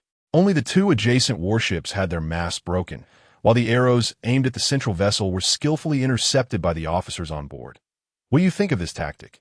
Sharon seemed to address his adversaries, releasing arrows skyward, but they were blocked. Yet, what of his projectile skills? This time, he drew the bowstring with far greater force than before, sending dozens of arrows soaring into the sky, disappearing from sight before plummeting back down. The spectral spider's hair danced, forming 6 arms, each with 3 peculiar fingers, wielding 6 additional swords in an intricate 8-sword dance, deftly intercepting the arrows targeting the sails of the 2 masted ships ahead. However, one arrow lay concealed, diverging from the others in its objective, instead aimed at the last mast. Crack! The distance was too great. The spectral spider could only watch in silence as the rear mast collapsed. In this encounter, he had been bested that a report from the previous warship indicated that they faced a minuscule pirate crew of 3 with a bounty of 25 million, and upon witnessing such extraordinary marksmanship, the bounty could easily surpass 100 million that if they did not close the distance, they would be forced to endure long-range attacks without the ability to retaliate, a prospect that infuriated the aggressive spectral spider. With 1 mast damage, the warship's speed would diminish, allowing them to be drawn further away. The only option left was to utilize moonwalk to quickly approach them. Resolute, the spectral spider began traversing the expanse of sea beyond the range of naval artillery. During this time, Sharon not only succeeded in severing the mast of the central warship, but also directed numerous arrows towards the spectral spider, all of which were deftly parried by the latter's 8 blades. Dong! As the spectral spider landed on Eric's ship, his breath came in labored gasps. After traversing such a vast expanse with moonwalk and fending off the barrage of arrows, he had expended considerable energy. Spectral spider! Eric exclaimed in astonishment, as the formidable figure had garnered much attention during the recent battle atop the vessel. Oh, even a newly emerged pirate knows my name? The spectral spider mused, surprised to see Eric. Many pirates were oblivious to even the most formidable admirals of the Navy, such as the Straw Hat crew. Though I am not the spectral spider of 10 years hence, my power has not yet reached its zenith. However, I am now adept at employing life return, controlling 6 strands of hair as hands, and wielding dual blades to form the 8-sword style. The spectral spider is not someone Eric can hope to overcome. The spectral spider shifted his gaze towards Sharon, for he alone possessed a bow, and all the arrows had been loosed by him. A pirate with such archery skills is worth far more than 8 million berries. Your potential for growth and threat is immeasurable. So, you are the captain of this ship? Not quite. I am merely an ordinary archer under Captain Eric's command, and I shall steadfastly follow him in the future. Thank you for your kind words, but I must humbly decline. Sharon responded with a warm and courteous demeanor, pointing out the spectral spider's erroneous conclusion while expressing gratitude for the praise of his archery. The spectral spider fell silent, for within pirate crews, the captain's strength typically surpassed that of his crew. Most pirates were scum, and it was nearly impossible for those of lesser power to tolerate being subordinate to a weaker captain. The usual outcome was rebellion and infighting within the crew. If Karen's words were to be believed, then his current predicament was perilous. From the moment he intercepted Karen's arrows, he recognized that Sharon wielded haki and was no weaker than himself. Coming aboard had been a strategic thought, assuming the sniper or archer would be relatively weaker in close combat. Little did he anticipate that in this world, archers relied on close combat for damage. With elite archers wielding massive clubs, should Captain Eric prove to be not weaker than Sharon, facing two adversaries of equal strength would spell doom for him, unless some miraculous twist of fate intervened. Exhausted from the journey, he could very well perish here. But who was the spectral spider? He was the successor of Admiral Akainu. Known for his unwavering commitment to absolute justice, Tio Bombard Luffy, he had fired upon his own fleet. And when advised against such actions, he had instead launched an attack, embodying the hawkish nature of the Navy. How could he possibly value his own life over the eradication of pirates? As the spectral spider swiftly contemplated his strategy, Eric too engaged his mind. Now there are three of us. Sharon and Akatsuki possess formidable strength. With both melee and range capabilities, we should not falter against him, especially with the miraculous sins of beings at our disposal. Feigning calm, albeit internally in turmoil, Eric neglected to enhance his own and Akatsuki's attributes, hastily devising a strategy to confront this mini-boss. Sharon, provide support with your arrows, he instructed. Akatsuki, be wary of the spectral spider's hair. He can control it with precision for attacks, but we must remain cautious. Understood. Got it. Akatsuki and Eric launched their assault from either side of the spectral spider. However, the latter, possessing the 8-sword style, felt no trepidation. Not only did he fend off their attacks, but he also retaliated with the remaining swords, only to be thwarted by Karen's arrows. Indeed, having multiple arms is advantageous. Eric reflected, nearly overwhelmed, remaining acutely aware that life and death hung by a thread. Am I merely a training dummy for these two? The spectral spider had refrained from unleashing all his swords in retaliation to guard against Karen's arrows. To his surprise, Karen's target was not him, but rather the swords in his grasp. Revealing his intentions. Once they fall to my blade, we shall see what you can do. With determination to swiftly eliminate the youth before him, he aimed to extinguish the entire pirate crew. Shave, capture the thief by seizing the leader. The spectral spider charged toward Eric, swiftly closing the distance, as 8 blades descended from all directions. Should this strike connect, Eric would be reduced to mere minced meat. Shave. Eric, having heightened his awareness, executed a similar technique in retreat. Though not as swift as the spectral spider, his unexpected maneuver momentarily stunned his adversary. The 6 forms of the Navy were techniques honed from a young age by the secretive CP9 organization of the world government. Due to their practicality, some naval officers had mastered 1 or 2, and to bolster naval capabilities, the new generation of reserve personnel and outstanding sailors began their training. Yet, to witness a newly emerged pirate mastering such skills left the spectral spider questioning whether there were spies within the Navy. Who taught you this technique? He demanded in a low voice, his already fearsome visage now appearing even more sinister. I picked it up after seeing a few Navy officers use it. What of it? Are you perturbed that your secret technique was learned? With the mindset that an enemy's frustration signified his own victory, Eric prepared to taunt, seeking to provoke a mistake during their battle. However, he had not anticipated that the spectral spider had resolved to eliminate him here and now. His extraordinary talent and exceptional comrades posing an imminent threat. Though fewer in number, the red-haired pirates, each with significant bounties, were growing increasingly formidable, hinting at their potential as the 4th Emperor of the Sea. In the name of justice, I shall see you buried here, the spectral spider proclaimed, a declaration of the path he intended to follow, as he surged toward Eric with an unwavering resolve to slay him. What heinous act have I committed to warrant such ire? Eric, utilizing his still unrefined observation haki, narrowly evaded a lethal strike, each close call sending shivers down his spine. Yet the spectral spider's 8-sword style was no trifling matter. After several exchanges, Eric had sustained 2 cuts. Though shallow, they rendered him quite battered, while Karen's arrows and Akatsuki's blades had absorbed the remainder. This was no anime, where only one combatant acted while the rest idly spectated. Calm down. I must maintain my composure. The use of observation haki necessitated tranquility. Once panic set in, the ability would falter in the face of relentless, multi-directional attacks. The stakes were perilously high. The ferocious and acutely angled strikes placed Eric in dire straits. Another slash across his cheek. In a moment of desperation, he drew his concealed pistol and unleashed a furious barrage of gunfire toward the spectral spider, who made no attempt to evade, instead cleaving the bullets in two, with the severed halves flying past him. Seizing the opportunity, Eric crouched low, sweeping his blade toward the spectral spider's legs. Most of the latter's swords were entangled in his hair, rendering them ineffective against his lower half.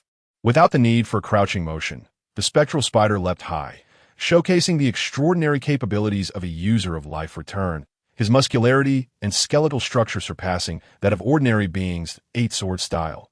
Yamada no Orochi. The ghostly spider leapt high into the air, simultaneously employing the moonwalk technique to descend rapidly. 8 blades, resembling elongated necks, thrust forward with their tips like ravenous mouths. Aiming for Eric, I can't catch it. Nor can I evade it. This singular thought consumed his mind, mirroring the scene before his eyes, yet his body failed to respond. Eric! Chi-Hong exclaimed in desperation, preparing to leap forth and shield him from the impending strike. However, lacking the moonwalk technique herself, how could she possibly defend against it without the support of solid ground? At that moment, like a flash of yellow light, a figure clad in yellow crashed into the embrace of the ghost spider, delivering a powerful kick that sent it plummeting into the depths of the ocean. A power user. The ghost spider, now weakened in the water, caught a glimpse of Chiron, the centaur, stellar rapid fire, drawing back the bowstring with haste. Dozens of arrows glowing with yellow radiance were unleashed towards the ghost spider, who was attempting to board the ship once more using the moonwalk technique. Chi-Hong, you must leave this place at once. Despite the pain from several knife wounds, Eric urgently commanded their retreat. The ghost spider, hindered by arrows and occasionally propelled away by those imbued with domineering energy, could only watch as the small sailboat vanished from view. Resigned to the pirates' escape, powerless to pursue, the ghost spider returned to the warship, instructing the communications officer aboard. Connect me to the Navy headquarters. I have a report to make. Moshi. This is the ghost spider. Darren, Eric, Chi-Hong, and Chiron have successfully escaped. Their bounty is grossly disproportionate to their capabilities. Captain Eric is competent, but Chiron is exceptionally strong, with archery skills that surpass the range of the Navy's cannons. The distance has rendered 3 for naval vessels ineffective. Suspected to be a Zoan-type devil fruit user, he may transform. Thus, I urge you to significantly increase his bounty. Furthermore, he exhibits unwavering loyalty to the captain. And in a world where strength dictates respect among pirates, one can only imagine that Captain Eric possesses a charm that sways hearts. Please eliminate this budding threat, Eric and his companions, at the earliest opportunity. Truly, the righteous Navy wasted no time in reporting Eric's escape. Meanwhile, having just evaded the Navy's sight, Eric breathed a sigh of relief. Let's head north for 2 hours first. We must not allow the Navy to block our path. Casting a glance at Chiron, who was skillfully steering the ship, he inquired, "Why do I feel as though you alone could handle him? While I could resolve the matter upon the sea, the captain must also hone his skills. Remaining in the background without engaging in battle would hinder his growth. Therefore, I sought to exhaust his stamina before he boarded, rendering him unprepared to confront you. With Chi-Hong and me present, your life is not in danger. It is an opportune moment for you to sharpen your skills against him. So, by casting him into the sea, concealing your true strength was part of your strategy. Indeed, should we eliminate him aboard our ship, his overwhelming power would attract the Navy's attention significantly, and an inflated bounty would yield more disadvantages than advantages. The next Navy encirclement could result in even greater numbers, and formidable bounty hunters may come knocking. Our crew remains too weak. Now, tend to your wounds." Chi-Hong cradled a medical kit, carefully bandaging Eric's injuries. Ding! Achievement unlocked. Captain with a bounty lower than crew members' achievement points. 1. Achievement unlocked. Over 1 billion pirate crew. Achievement points, 2. Weakling. Did you just call me weakling? I heard that. Eric roared internally at the mocking system, then began to vent his frustrations at Navy headquarters.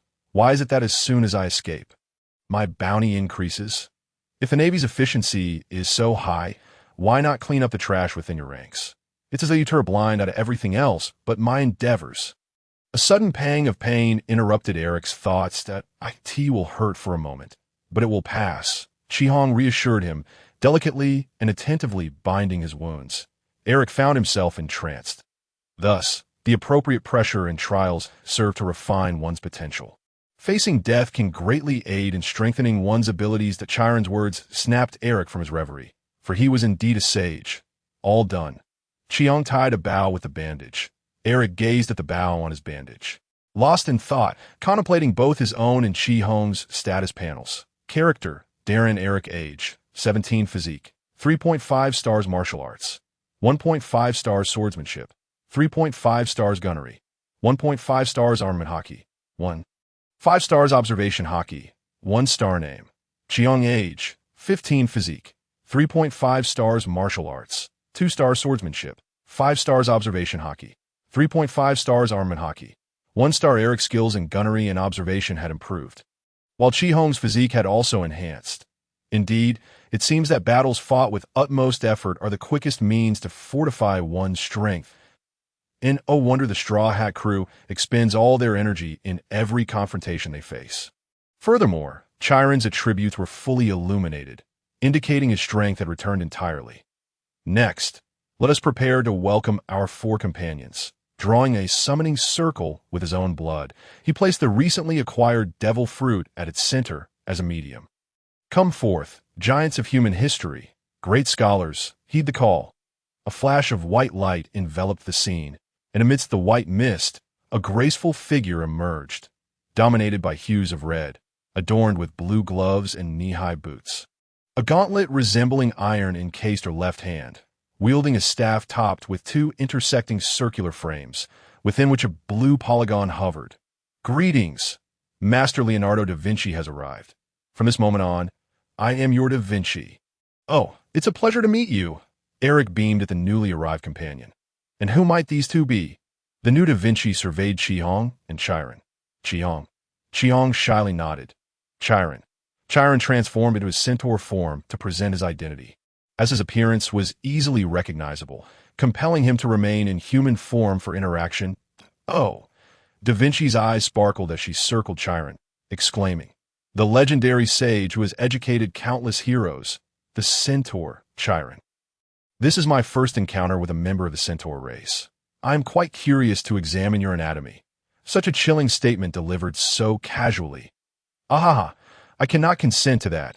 Nonetheless, it is indeed an honor to pique the interest of such a rare genius in human history. So, what shall we do next? I did not anticipate arriving in this form. And why do I have the peculiar notion that I can consume anything and generate various things? Da Vinci pondered her newfound abilities. Oh, that is a power derived from a devil fruit. Currently, you are a landlubber, Eric clarified. Devil fruits in this world. What are they like? She inquired, her eyes wide with curiosity. There are many types of devil fruits, each unique in its abilities. When we reach our destination, Chiron can illustrate the one you have consumed. I see. However, I am eager to witness the devil fruit that defies the laws of physics. It is utterly fascinating. Eric chuckled at her fervent curiosity. Humanity's thirst for knowledge drives progress. Da Vinci, like a knowledgeable elder sister, imparted wisdom. Eric glanced at Leonardo da Vinci's status panel. Name: Leonardo da Vinci. Physique, 2 stars martial arts, 1 star swordsmanship, 1 star gunnery, 1 star armament hockey, 0 stars observation hockey, 0 stars devil fruit, 5 stars carried weapon, universal wisdom. Fundamental knowledge remarks. Da Vinci's focus is on the process of all things, whether it be man-made birds, staves representing the stars, or versatile gauntlets capable of adapting to any battle situation. She pursues perfection in beauty. To achieve this, she seeks a deeper understanding of knowledge. Bond level: 1. Regular friend. Overall combat power: 2 stars. Remarks. To describe Da Vinci solely as a great painter would be inaccurate. She is a polymath, excelling in fields such as painting, music, architecture, mathematics, geometry, anatomy, physiology, zoology, botany, astronomy, meteorology, geology, geography, physics, optics, mechanics, invention, and civil engineering. Despite Da Vinci's rather low attributes, alarmingly so, her primary role does not lie in combat, but rather in advancing technology to you truly wish for a scientist to wield a firearm and venture to the front lines of battle. Surely, developing technology and weaponry from the rear would more aptly demonstrate their significance. I wonder, in the grand tapestry of human history, which is more formidable, our illustrious geniuses or the renowned Vegapunk, celebrated for leading the world for 5 centuries. Look, the Gundam, the artificial robot beckons to me. Eric wiped the drool from the corner of his mouth. Da-da. Is this the great route of adventure?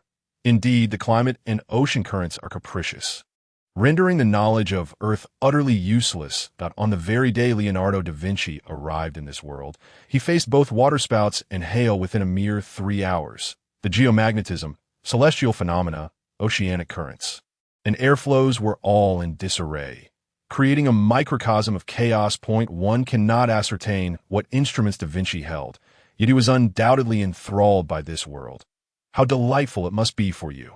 How does it feel to regain your corporeal form? Not too shabby. I must say that my visage is impeccably perfect, meticulously designed to captivate the masses with my allure.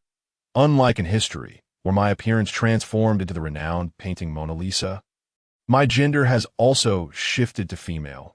Yet Da Vinci remains blissfully unaware of this, which is somewhat unsettling.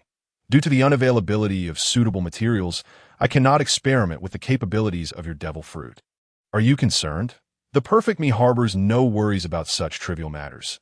It feels as if I have always possessed these abilities, possessing a clear understanding of what I can accomplish. However, the metals synthesized from my powers fundamentally differ from the alloys of the previous world. Comparing metals forged from scrap materials with those from the earlier realm, I ponder. Yet to open one's mouth wide for the act of consuming objects seems rather inelegant, far from perfection. That I must devise a solution, engaging my brilliant mind to resolve this dilemma.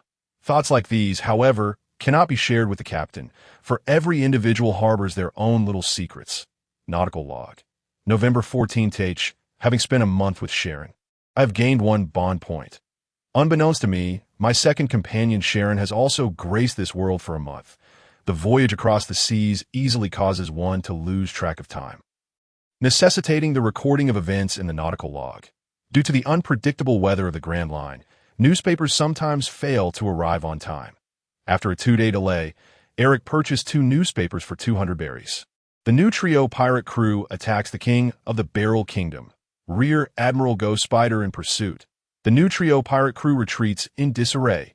Various reports concerning the Dawn pirate crew grace the front page, though they lacked the merit of a headline. Although the name of the pirate crew had been decided, a suitable pirate emblem had yet to be designed.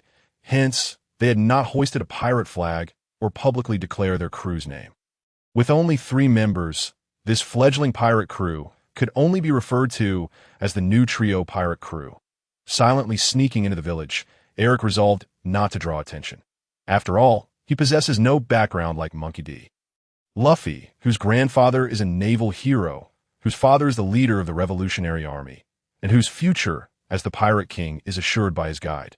Despite facing defeats in various battles, enemies have refrained from delivering the final blow. In contrast, Eric has no background beyond this system.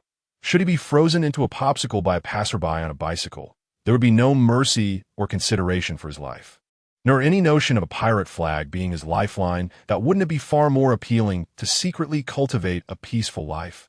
What nonsense is this?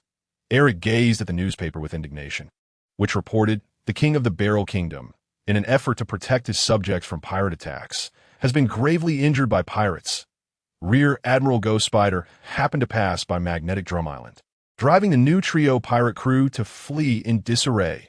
However, due to sudden weather changes, dense fog obscured the trio's vision, allowing their escape. Damn it, this is more distorting than the news from Lighthouse Kingdom. No, it's all quite similar. Regardless, it's all falsehoods, merely patronizing the populace as if they were fools. Yet, To be fair, many citizens of a certain prosperous nation are indeed rather gullible, in light of the stark contrast between reality and the newspaper's narrative.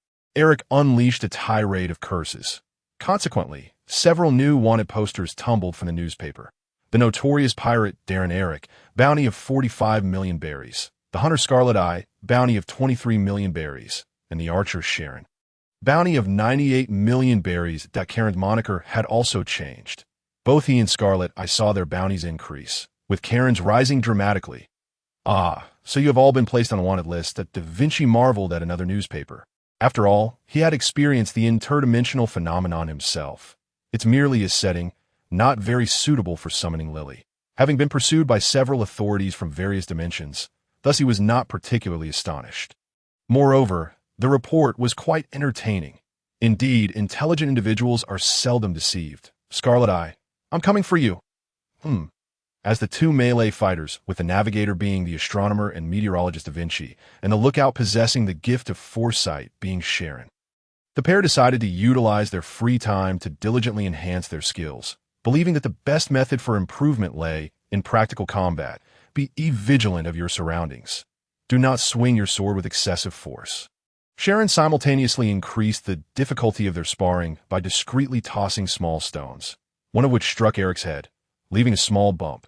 After their practice, Eric inquired, Scarlet Eye, which aspect would you prefer to enhance? He sought to understand not only his partner's aspirations for improvement, but also to enhance their attributes concurrently. Strength, speed, and swordsmanship, I suppose, Scarlet Eye replied, having recognized her deficiencies during her encounter with Ghost Spider. While her swordsmanship was commendable, her strength and speed fell short in comparison. Strength and speed pertain to physical condition, Eric mused, examining Scarlet Eye's panel and allocating points. Name, Scarlet Eye. Age, 15. Physical condition, 4.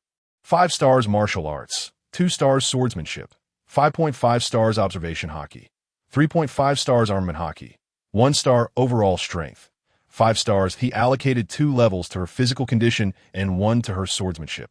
Precisely exhausting the 15 bond points. Let us test your newfound strength. Indeed. As Eric finalized the point allocation, Scarlet, I felt her physical power augmenting, and insights into swordsmanship blossomed in her mind. Indeed, the system was utterly unreasonable. Crescimunda T.O. focus her mind better. Scarlet Eye uttered the name of the technique Eric had assigned her. The black blade of energy swept across the water surface, longer and larger than any she had previously conjured. I believe the strike could cleave a military vessel in two. Scarlet, I posited subjectively. Indeed, it is entirely feasible, Sharon confirmed, providing an objective assessment that this what sword energy is. It lacks the sensation of magical power. Da Vinci expressed intrigue, having previously observed Saber in battle. However, Saber's noble phantasm, the curry stick, was composed of magical energy, boasting significant range and destructive power, but consuming considerable magical reserves, contrasting markedly with the slicing strike here. Moreover, during the previous sparring, they had not employed the slicing strike, as the confined space posed the risk of shattering their small vessel. Otherwise, Eric and Scarlet, I would be left swimming with each other's weight on their backs. Sharon, take the helm. I wish to observe closely. Da Vinci, intrigued, delegated the task to another and approached Scarlet Eye. May I examine your arm muscles closely? Possessing considerable expertise in anatomy, Da Vinci decided to scrutinize Scarlet Eye first. Scarlet Eye felt indifferent to the request, as she regarded Da Vinci as merely a woman. With Scarlet Eye's consent, Da Vinci moved her hands with remarkable agility, akin to a mischievous spirit, approaching Scarlet Eye's arm, causing a flutter in her heart. Eric, witnessing the gentle caress of Da Vinci's hands, felt his face flush with warmth. Although no indecency had occurred, it ignited a rush of blood and a racing heartbeat. Scarlet Eye, too, blushed and let out a soft gasp, saying, that tickles. All done, and oh harm done. The instigator of such antics chuckled heartily, releasing Scarlet Eye while commenting, your muscle density surpasses that of the average person. Yet the shape and function remain the same. Alas, lacking precise instruments, I cannot ascertain the specifics of your muscle activity and state during exercise, nor can I dissect to determine muscle density or other particulars. Let us forego dissection. However, it is likely we will encounter a vile pirate wielding sword energy, and you shall be entrusted with his remains. Eric hastily interrupted Da Vinci's intent to dissect Scarlet Eye, suggesting that others might enjoy her surgical talents instead. Well, that is agreeable. By the way, here's a piece of good news. Despite the considerable muscle density, they feel remarkably smooth and soft to the touch. With a mischievous grin, Da Vinci intended to tease their new captain, Eric. Please, Roro, don't use this to toy with me. Eric, who was not particularly adept at interacting with women, especially those with a dominant older sister demeanor, blushed and fled, flustered by the playful banter. After 5 days of sailing, the weather of the Grand Line began to stabilize and calm. It appeared they were nearing their destination. There was an island nearby.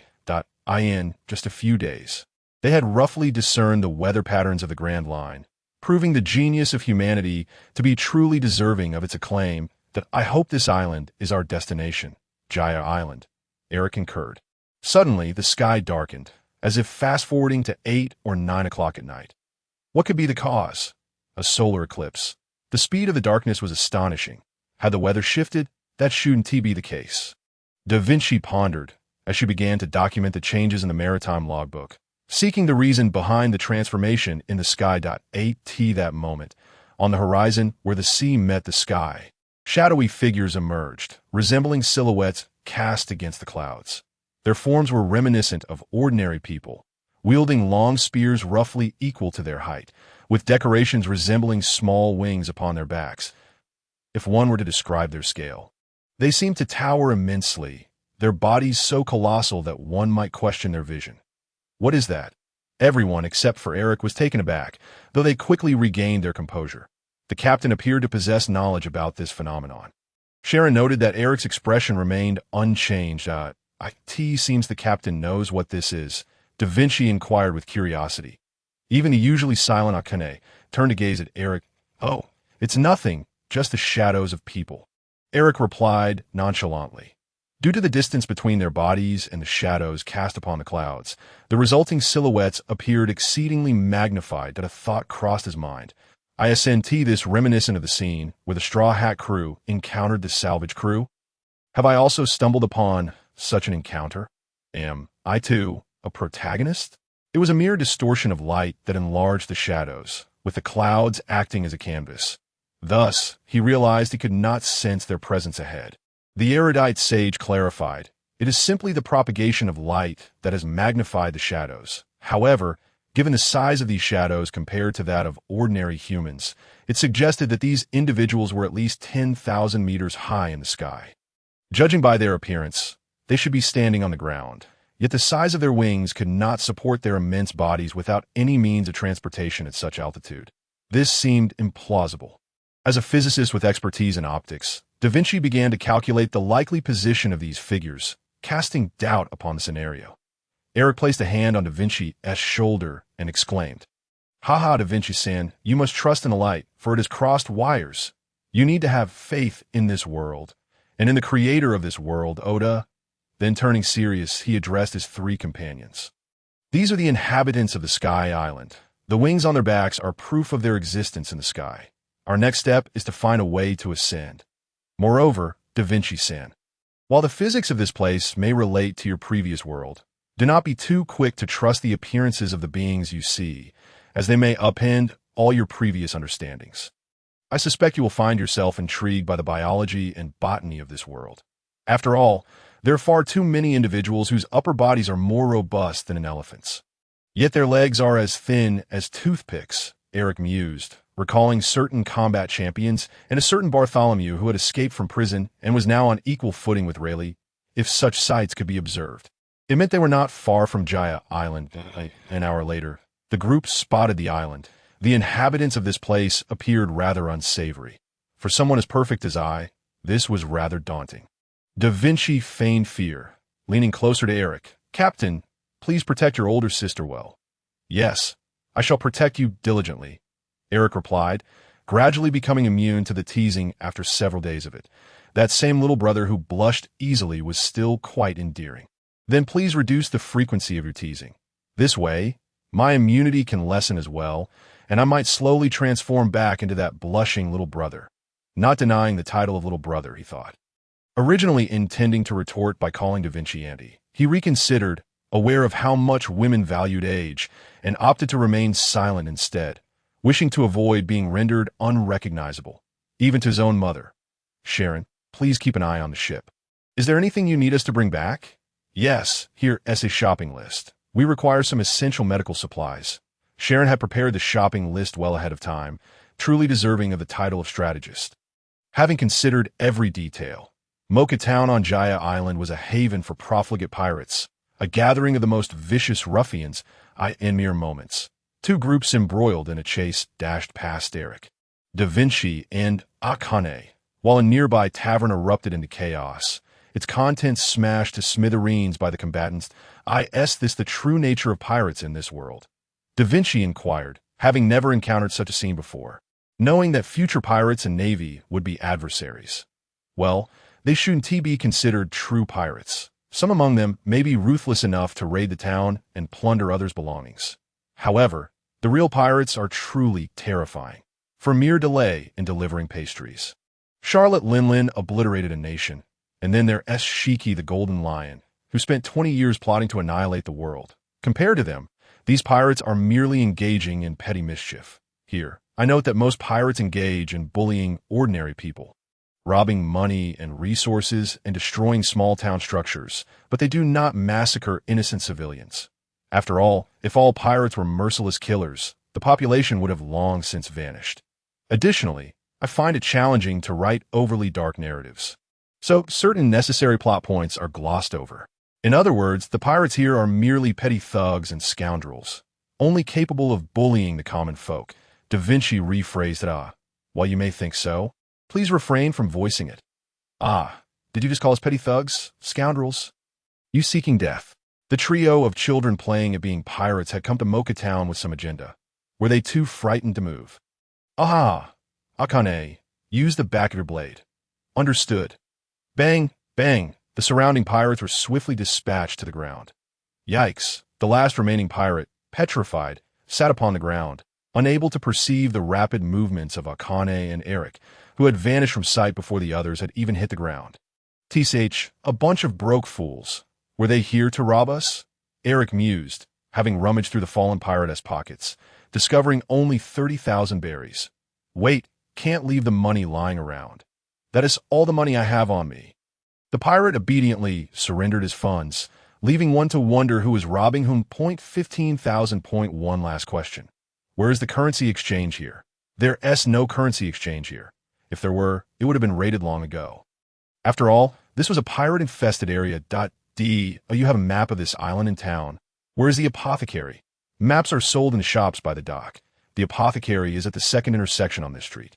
The small-time thug, eager to rid himself of the three, answered rapidly and without reservation.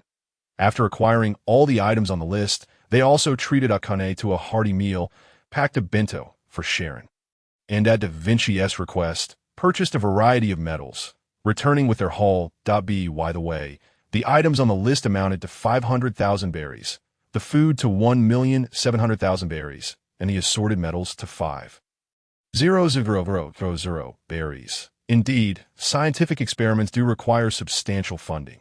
After circling Jaya Island, they arrived at the opposite side, where a large sign marked a house, the other half seemingly suspended in the sky. I wonder if that chestnut-headed uncle has made it here yet. I can hardly recall the details, but I do remember 2 gorillas and the incident with the bird. Eric strained to remember, but could not grasp the specifics, only knowing that the straw hats had soared upward with a stream of water. The chestnut-headed uncle was standing outside, preparing to dive for treasure. There's no town here. The town is on the other side of the island, he remarked coolly. No, we are not looking for a town. We merely wish to ask you a few questions, Eric replied, intending to clarify the timing and direction of the upsurging sea current. What questions? Ask away. Although Kurik, the chestnut-headed man, appeared aloof, he had a kind heart and was quite helpful. We would like to know the eruption time and direction of the upsurging sea current. Do you know, uncle? The soaring ocean current occurs approximately 5 times a month to the south of this island. Uncle Chestnut-Head replied, pausing momentarily. It is due to the magnetic chaos of the Grand Line, rendering compasses ineffective. Therefore, if you wish to head south, you must capture a bird that only faces that direction. Indeed, the external chill juxtaposed with internal warmth, even revealing the path to take. Thank you, Uncle. Eric paused, then spoke again. Uncle, if you wish to locate the fabled city of gold, Shandora, as described by Wombulan Nolan, diving into the depths of the sea would be futile to Oh, you know anything about this? I am prepared to confront Nolan, even willing to stake my entire life on in an instant. Kulike was filled with excitement, even drawing a handgun from an unknown source that I possess some answers to your questions, but you must also share your story. What do you say, Uncle? Follow me inside, he replied. Being a reasonable man, he would not have engaged in a fierce battle with the Straw Hats otherwise, only to later succumb to decompression sickness from prolonged diving, losing consciousness during the fight, and being rescued by Chopper, realizing his previous misconceptions. Ultimately, Nolan was executed due to deceit, becoming the subject of ridicule and tales. Uncle Chestnuthead recounted Nolan's story, and sure enough, someone was about to step on a landmine. So you're determined to clear the Nolan family's tarnished name by seeking the gold beneath the sea? Kulike seemed ready to fire, but upon seeing Chi Tong's innocent expression, he relented. Indeed, the punishments for male and female offenders differ. When did I ever say such a thing, regardless of how honest and upright my ancestors were, or how great an explorer he may have been? It has nothing to do with me. Just because I share a slight blood relation with that fool, am I to endure the scorn of strangers? Do you understand the feelings of a child in such circumstances? I grew up in that kind of environment. After a lengthy outburst and regaining composure, he continued. In these 400 years, countless individuals have ventured out to sea in search of evidence to vindicate the Wombulan family. Yet, all have disappeared without a trace, and I've always felt ashamed of belonging to such a lineage. Thus, I left home to become a pirate, unwittingly rising to become a captain of a crew, fulfilling my desire to enter the Grand Line and embark on daily adventures. Little did I expect that this year, upon arriving at this island, I would be the very person the Wombulan family despises most. Nolan. Yet I alone have reached this place. The island appears exactly as depicted in the illustrations, but there is not a shred of evidence that the land of gold ever existed. I believe this is my fate. Hence, I have resolved to settle matters with Nolan. Whether it exists or not, this is a duel with a man who has upended my life. But speaking of which, Uncle, I still do not know your name. Eric inquired, realizing he had forgotten after so many years. Only now do you think to ask my name? Uncle Chestnuthead retorted with exasperation. Wombulan Kulike. Don't get too excited. I am Eric, and these are Chi Tong, Sharon, and Da Vinci. Eric introduced his companions. Then continued. Uncle, do you know the cause of the formation of the soaring ocean current? The origin of this current remains a matter of speculation to this day, and no one is foolish enough to wager their life on an investigation. Yet there is a consensus regarding the region where this phenomenon occurs. There lies a cavern deeper than the ocean floor, into which cold seawater flows, creating immense steam pressure due to the geothermal heat beneath. This causes an underwater explosion powerful enough to propel water upwards, resulting in the soaring ocean current, which lasts for approximately 1 minute. As a physicist, Da Vinci was puzzled. What is this? Shouldn't it be a steam explosion? Why does it erupt straight upward? This conclusion must be erroneous. Who knows? It is merely the most credible explanation. Uncle Chestnuthead, no, Kulike, responded to Da Vinci's inquiry. You should ask Oda about this, Eric interjected. Uncle, have you heard of the Sky Island? Ding, you have received a new email. Temporary mission. Accompany Wombulan Kulike to the Sky Island. Locate the land of gold and the Golden Bell, and witness the outcome of the duel between Kulike and Nolan.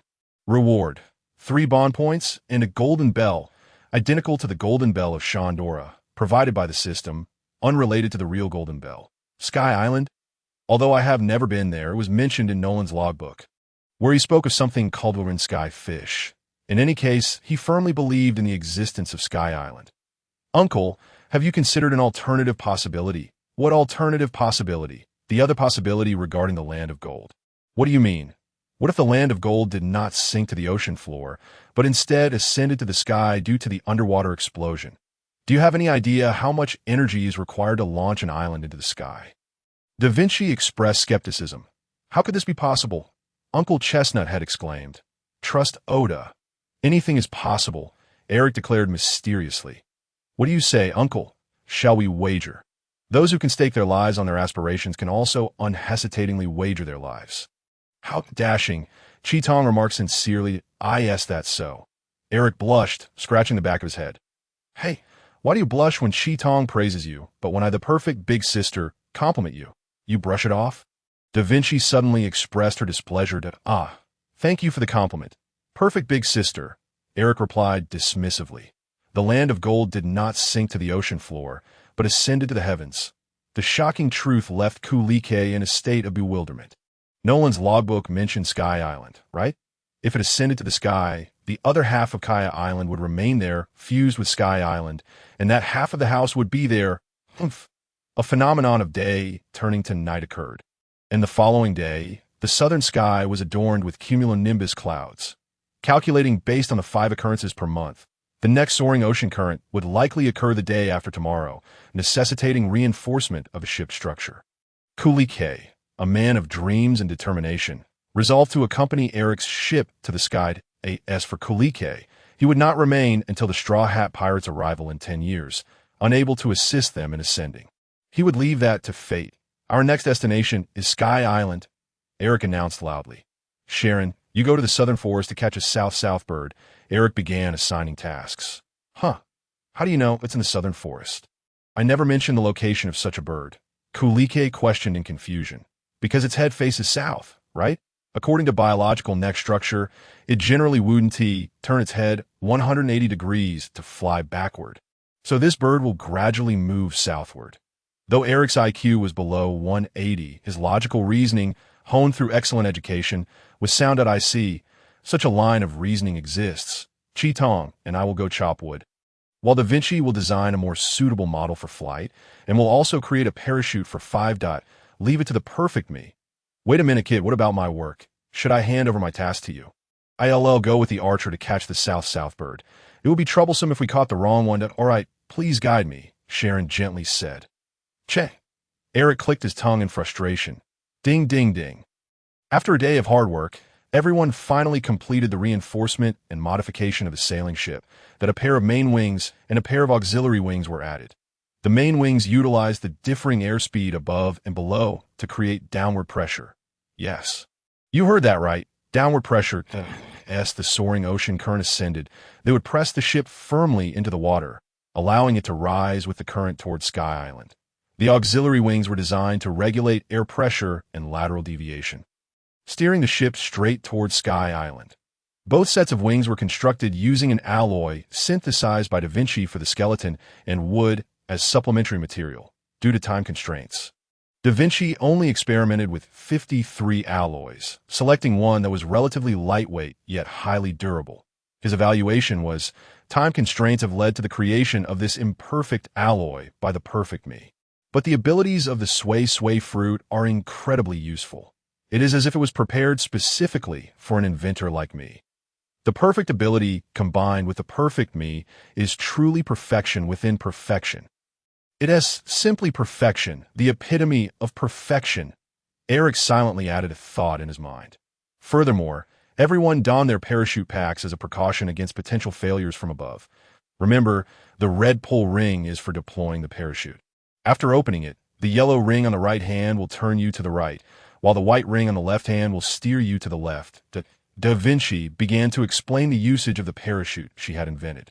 This larger one belongs to Sharon, which also include a life buoy in case someone falls into the water and others are unable to rescue them in time. This one is mine. Thank you very much. After all, it was made solely for himself, and Sharon politely expressed his gratitude. Could you also provide me with a life buoy? Eric inquired, extending his hand. Aren't you capable? You can swim, right? Da Vinci asked curiously. I can only float on the surface. I don't know how to swim at all. If a wave comes, I might just bubble down, Eric admitted, revealing a shadow from his past life where he had been submerged by classmates during a swimming lesson in elementary school. In this world, Eric desired some fruits, and whether he could swim after consuming them seemed inconsequential. Thus, he never learned. All right, hand over your parachute, and it will be ready shortly. 10 minutes later. Done. Here you go. So fast. Truly the remarkable elder sister. Simply impressive. All right, tonight we shall hold a banquet to prepare for tomorrow's journey. Eat well, drink well, and rest well. Upon hearing the word banquet, the eyes of the crimson-eyed one sparkled, and saliva trickled from the corner of their mouth. A successful ascent to the sky island tomorrow. Cheers. Eric, as captain, delivered the opening toast. Cheers. The four raised their glasses. Miners should not drink alcohol. The sky darkened. Kalikai, he rasped, considering the duel with Nolan that spanned for centuries. The once tranquil sea began to surge violently, the currents growing tumultuous. Sharon, have you spotted the whirlpool? It's 10,000 meters ahead to the right. The far-sighted vision is truly remarkable. It's hard to distinguish colors in the sea. All right, let's head towards the whirlpool. Watch my perfect steering. In this thrilling moment, even the usually composed Da Vinci was filled with excitement.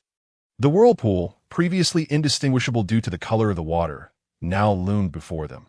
Massive and deep, its center plunged into darkness, seemingly bottomless.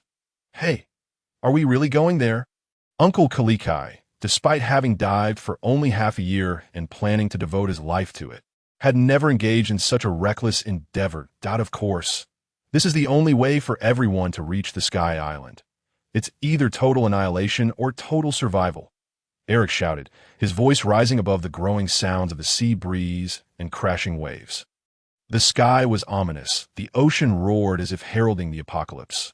Although fear crept in, one could not help but marvel at the magnificence of nature. Suddenly, the enormous whirlpool vanished as if nothing had happened. The sea's surface became calm, and the sounds of splashing water ceased, reminiscent of the tranquility before a storm. That moment, the ship seemed to ascend gradually. I asked the ship, rising. Is it just my illusion? Eric questioned. No, it's indeed rising.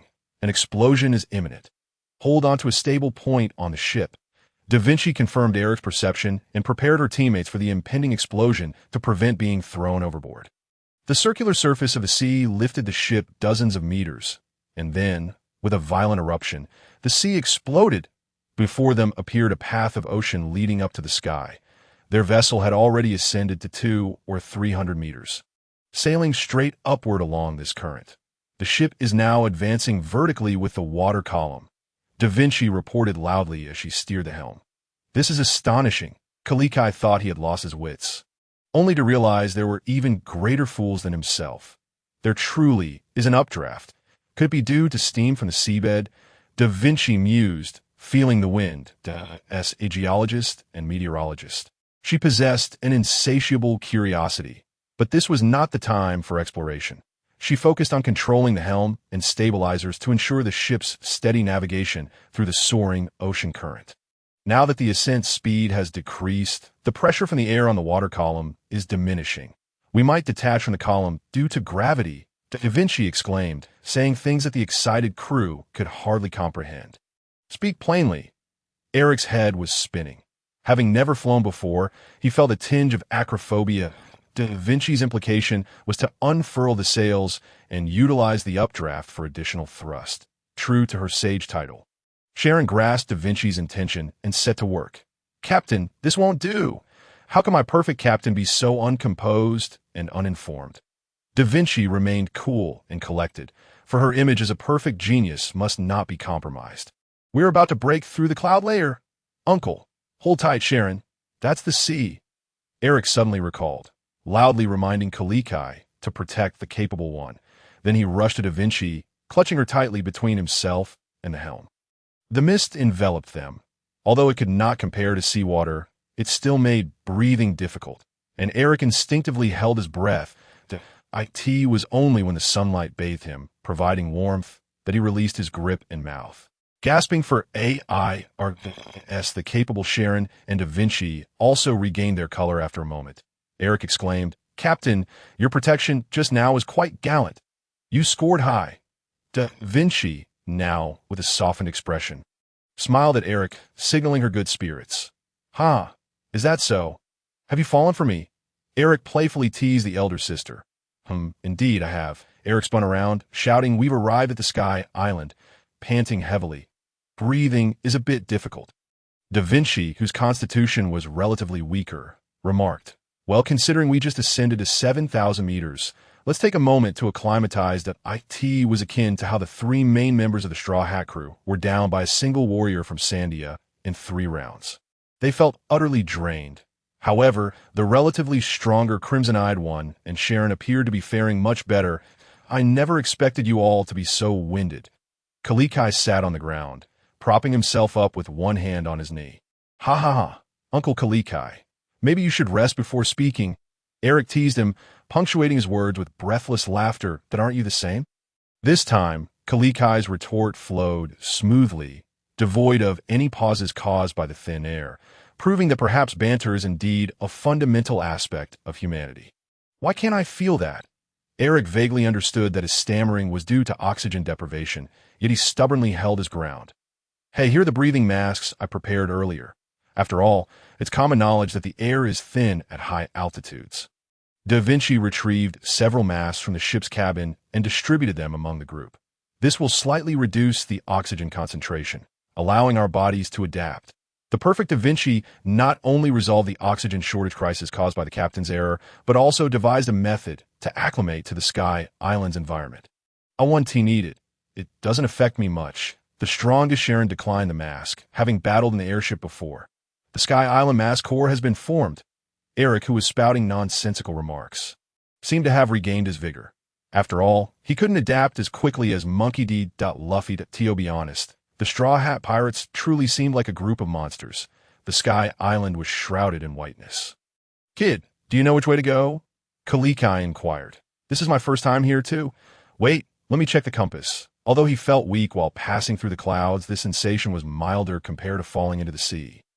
Da Vinci quickly deduced a scientific conclusion. This indicated that certain components of the sky sea resembled those of the ocean, but with a lower density.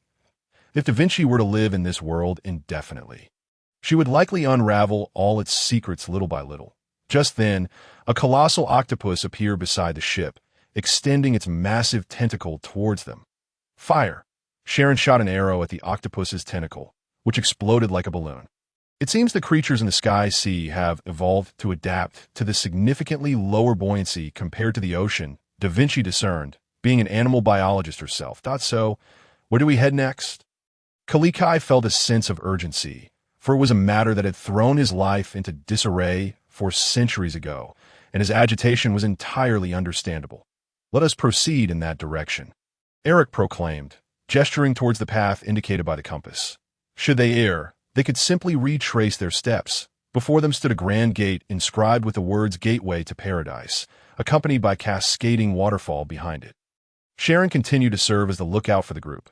Yes, that was indeed the place they sought. Are you here for sightseeing or for battle? An elderly woman emerged from a room, snapping photographs with a click-click sound, and added, regardless of your purpose, if you wish to ascend, you must pay the entrance fee, 10 billion IQ per person, as mandated by law. 10 billion IQ. How much is that in Bailey?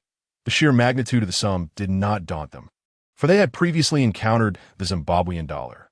The exchange rate was a staggering 1 to 10,000 Bailey, which meant that amounts to 500,000 Bailey.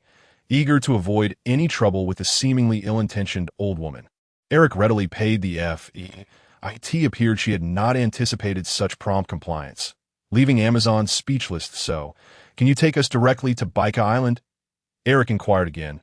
We are willing to pay extra for the fare. After all, Eric's primary objective was to acquire the Thunder Fruit, which was of utmost importance. The supervisor, Amazon, remained silent.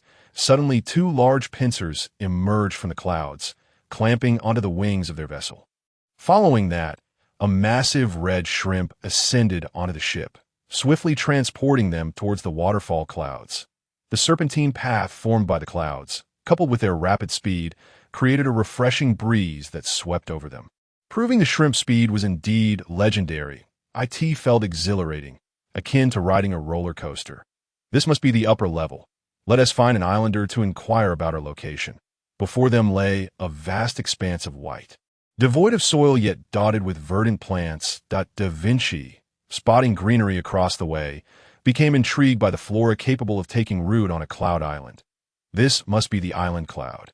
I am jumping, Eric declared, preparing to leap from the ship. Wait, Eric. Red-Eye, alarmed by his actions, followed suit and jumped down as well. The two found themselves standing firmly on the island cloud, soft and damp beneath their feet, providing a delightful sensation. You worry too much about me. Don't you trust me a little? Eric, touched by Red Eye's concern for his safety, momentarily forgot to remove his shoes. Both of their shoes and socks were thoroughly soaked. Standing barefoot on the cloud, Eric asked, "How does it feel?" "I feel relaxed." Red Eye succinctly articulated her emotions, encapsulating the tension they had felt during their journey through tumultuous sea currents, the vast white cloud sea, and the swift-moving shrimp, all of which had left them on edge. "Hey, you all should come down and try it too. Don't forget to take off your shoes," he called to the remaining three.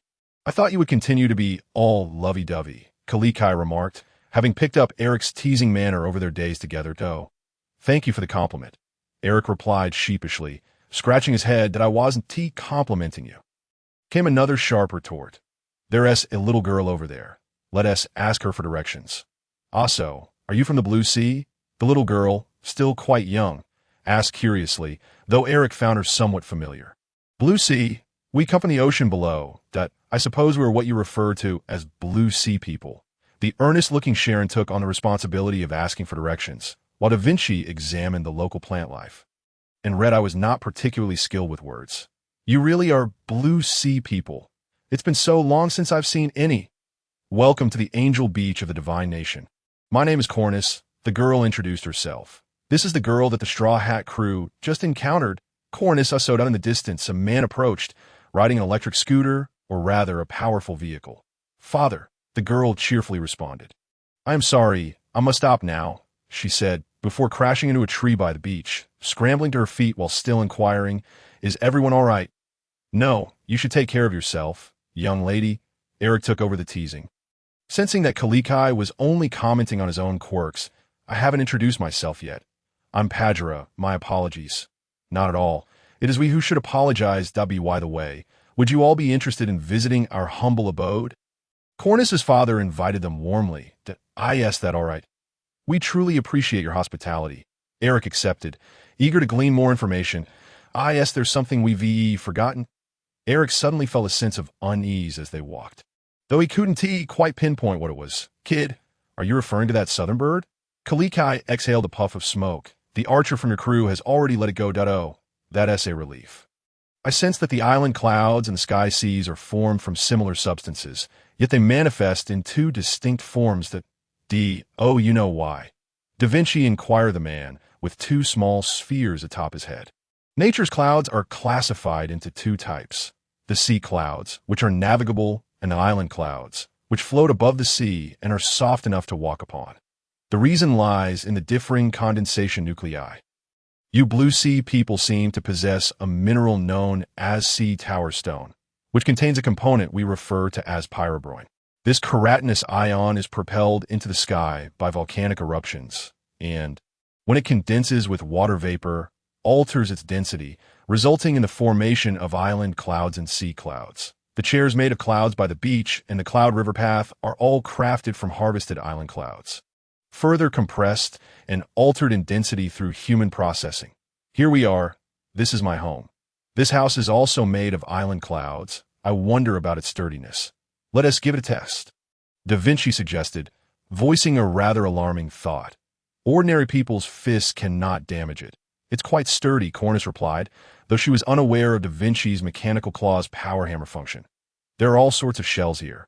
"What are they for?" Da Vinci's eyes sparkled with curiosity at this novel location, reminiscent of a child with 1,000 questions. "For instance, this one is a sound shell. It can record and play back sounds." Cornus explained impatiently, "Speak into the shell's opening, then press this button, and it will play back what you said." "How fascinating. I must search for more varieties." Eric sighed, realizing he had unwittingly become the target of their banter. There's also a wind shell, which can store and release wind. The powerful vehicle uses it for propulsion. The amount of wind it can store depends on the size of the shell. And there are many more, like the flame shell for cooking and the lamp shell for illumination. Although these were not the most direct resources, the culture of the Sky Island could be said to coexist with the shell energy. The Sky Island had long been inseparable from them.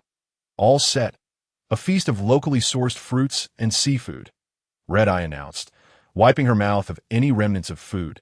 Red-Eye, have you sampled too much? Not at all. During the meal, the question that Kalikai had been holding back finally emerged. Has there ever been land that suddenly appeared here? Around 400 years ago, a vast expanse of land seemed to rise from below. Padra recalled. Kalikai stood up, leaning forward. Where? Oh, you're far too eager. It's not going anywhere. Eric pulled the bare-chested man back down. You frightened the young lady. No, I'm just a bit nervous. Cornus quickly denied. The land is not far from here. You could reach it quickly on the powerful vehicle. Padra began, only to hesitate. But because land is an incredibly precious resource for the Sky Islands, when such a large tract of land suddenly appeared 400 years ago, the residents of the Sky Islands expelled the original inhabitants. Consequently, the Sandia people commenced a war that lasted 4 centuries against the inhabitants of the Sky Islands. Didn't all the Sandia people perish? Chiron inquired. No, we merely drove them away. Yet they persistently yearn to reclaim their homeland. After all, it is their homeland, and thus both sides have been embroiled in conflict over it. The narrative felt eerily familiar, reminiscent of the land of the free, where indigenous peoples were displaced and their homes usurped. Eric recalled a certain double-standard nation from his previous world. However, the circumstances were somewhat distinct, for the Sandian people had not faced extinction. While approximately 25 million indigenous Americans could be deemed as such, a truly unjust situation. Da Vinci, with clarity, must have studied history thoroughly in her former world. In any case, they were now in grave danger. Labeled as guerrillas. So, how do we reach that island? This land is now referred to as the Holy Land, where the deity Gon Fu Air resides. A god. Is there truly a deity? Eric mused. It's merely a title. Even so-called gods experience birth, aging, illness, and death. The deity has a fondness for their people and desires to resolve the 4-century-long conflict, yet the leaders from Sandia refuse to acquiesce? Eric questioned, pondering the implications. How do you know this? After all, a war will persist as long as one side remains obstinate. If signs of de-escalation are observed from the Sky Island side without resolution, it must be the opposition at fault. Eric feigned contemplation, internally reflecting, it seems the other side's radicalism leads to their downfall. That leader from Straw Hats was just a child back then. Who knows if this time will culminate in a satisfactory resolution? Moreover, after 4 centuries of strife, it was inevitable that animosity and various conditions would arise, necessitating careful resolution. Chiron delved deeper into thought. Therefore, lead us to the place where we can rent a vehicle. We must assist the elder in addressing historical grievances promptly. Sigh. Exercise caution, as guerrillas may occasionally attack passing blue sea folk. The father and daughter duo possessed benevolent hearts and could not bear to see their guests harmed. Driving this is akin to operating a car. Left foot for the brake, right foot for the accelerator, albeit somewhat slower. As Era piloted the rented large vehicle, memories of learning to drive resurfaced. After all, this was considerably larger, its weight incomparable to that of a single-person vehicle. Does anyone wish to take a turn? After sufficient driving, Eric felt a bit vexed, akin to riding an electric bike. However, he was no reckless youth. Hoping for someone to take over his responsibilities so he could rest, the captain would need to bear more burdens. Da Vinci discerned Eric's subtle intentions. Humph! Whoosh! A multitude of figures soared overhead, masks adorning their faces. Some wielding rocket launchers, others brandishing long spears, their bare torsos painted with red and blue patterns. More Sandians had arrived. One individual aimed a rocket launcher at Eric, and the others, pulling the trigger. Damn you! Eric exclaimed, unleashing a torrent of expletives. Whether it was paranoia or the pent-up rage for being displaced for 4 centuries, upon seeing outsiders, they instinctively sought to eliminate them first. Chiron awakened their senses. Understood that Chiron's hand was already poised on the bow. An arrow released, detonating the projectile mid-air. Several other arrows flew towards the one who had fired without provocation, due to the vast disparity in combat strength. That individual was pinned to a tree, appearing utterly helpless. However, he had only been struck in the right shoulder, while the remaining arrows merely clung to his clothing, binding him to the tree. Rance, the other Sandians cried his name, turning to prepare for confrontation. Hey, Wasn't it your side that initiated the attack? Eric said indignantly. What about reason? Yet he did not injure you. One masked man retorted. It is because we are strong enough not to be harmed. A commoner would perish from a single projectile. Eric expended every ounce of sarcasm. The truth was that they stood upon the soil of their homeland. Although he had initiated the attack, they had emerged unscathed while inflicting harm upon him. These Sandians had likely endured relentless bullying, resulting in accumulated resentment, feeling as though the world owed them, and perceiving Eric and his companions as easy prey. That be why your logic, if the weak are slain without consequence. Does that mean the strong are barred from retaliating? Eric refused to indulge them. Seething, you think you are entitled to strike me without fear of reprisal.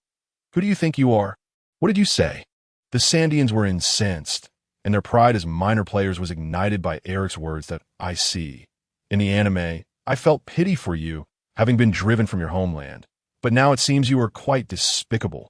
All thanks to that Gonfu-air fellow who continually seeks reconciliation, Eric muttered under his breath, deciding to teach them a lesson, to bring them all crashing down, wary of various shells that might be concealed in their hands and feet. Understood. The group was already prepared. Charge! A furious roar erupted from the opposing side. The Sandians, unable to contain themselves any longer, surged forward propelled by the wind shells beneath their feet. Rapid fire. The bowstrings were swiftly drawn back. Dozens of arrows forming a rainstorm aimed at them. Be cautious not to suffer frostbite. Da Vinci activated the mechanical claw on her right hand, setting it to spray icy mist with a range of 20 to 30 meters. The Sandians in its path were caught unawares, suffering frostbite. Although they could not be frozen solid like Akiji's ice blocks, frost clung to their bodies, rendering them stiff and slow, their faces turning ashen from the cold. Perish. Meanwhile, Chi-Tong recited her unchanging mantra to focus, using the back of her blade to knock them down one by one. That after all, their physical prowess and swordsmanship paled in comparison to Chi-Tong, who also possessed the observation haki they referred to as the Heart Network. Swish, the leader among the Sandians, witnessing his comrades falling, charged to the front lines with Eric as his target. I knew I couldn't evade this. Is it customary for leaders to face off against each other, while subordinates contend likewise? Though Eric inwardly scoffed, the practical experience was precisely what he lacked, and he would not relinquish this opportunity for combat. Here it comes, Baku Koku. With his newly acquired flying slash, he struck at his opponent. What? The Sandian, unaccustomed to such an encounter, could not evade in time, falling victim to a fatal blow, blood gushing from the massive wound. Did you not claim you would refrain from using Baku Koku until your strength had sufficiently increased? Chi-Tong inquired curiously. I merely shouted the name, but did not actually employ it. I just haven't thought of a proper name for the flying slash yet. So I used this one as a placeholder. The battle had only commenced for a few minutes, and already they lay sprawled on the ground. With such meager strength, they dared to seek trouble. The fact that they had not faced extinction was a testament to their perceived worth. Eric expressed his disdain openly. All right. The uncle with the chestnut hair approached, seeking to mediate. Let us not stoop to their level. Let us make haste. Perhaps he felt that they were descendants of the famed warrior Karl Gla, who had crossed paths with their ancestor, Nolan. Despite his deep-seated loathing for Nolan, he could not ignore their plight entirely. Eric glanced at the fallen Sandian, remaining silent as he departed, having recognized the individual as Weber, known as the War Demon. Though his hair was not styled in a rooster comb, he bore a striking resemblance.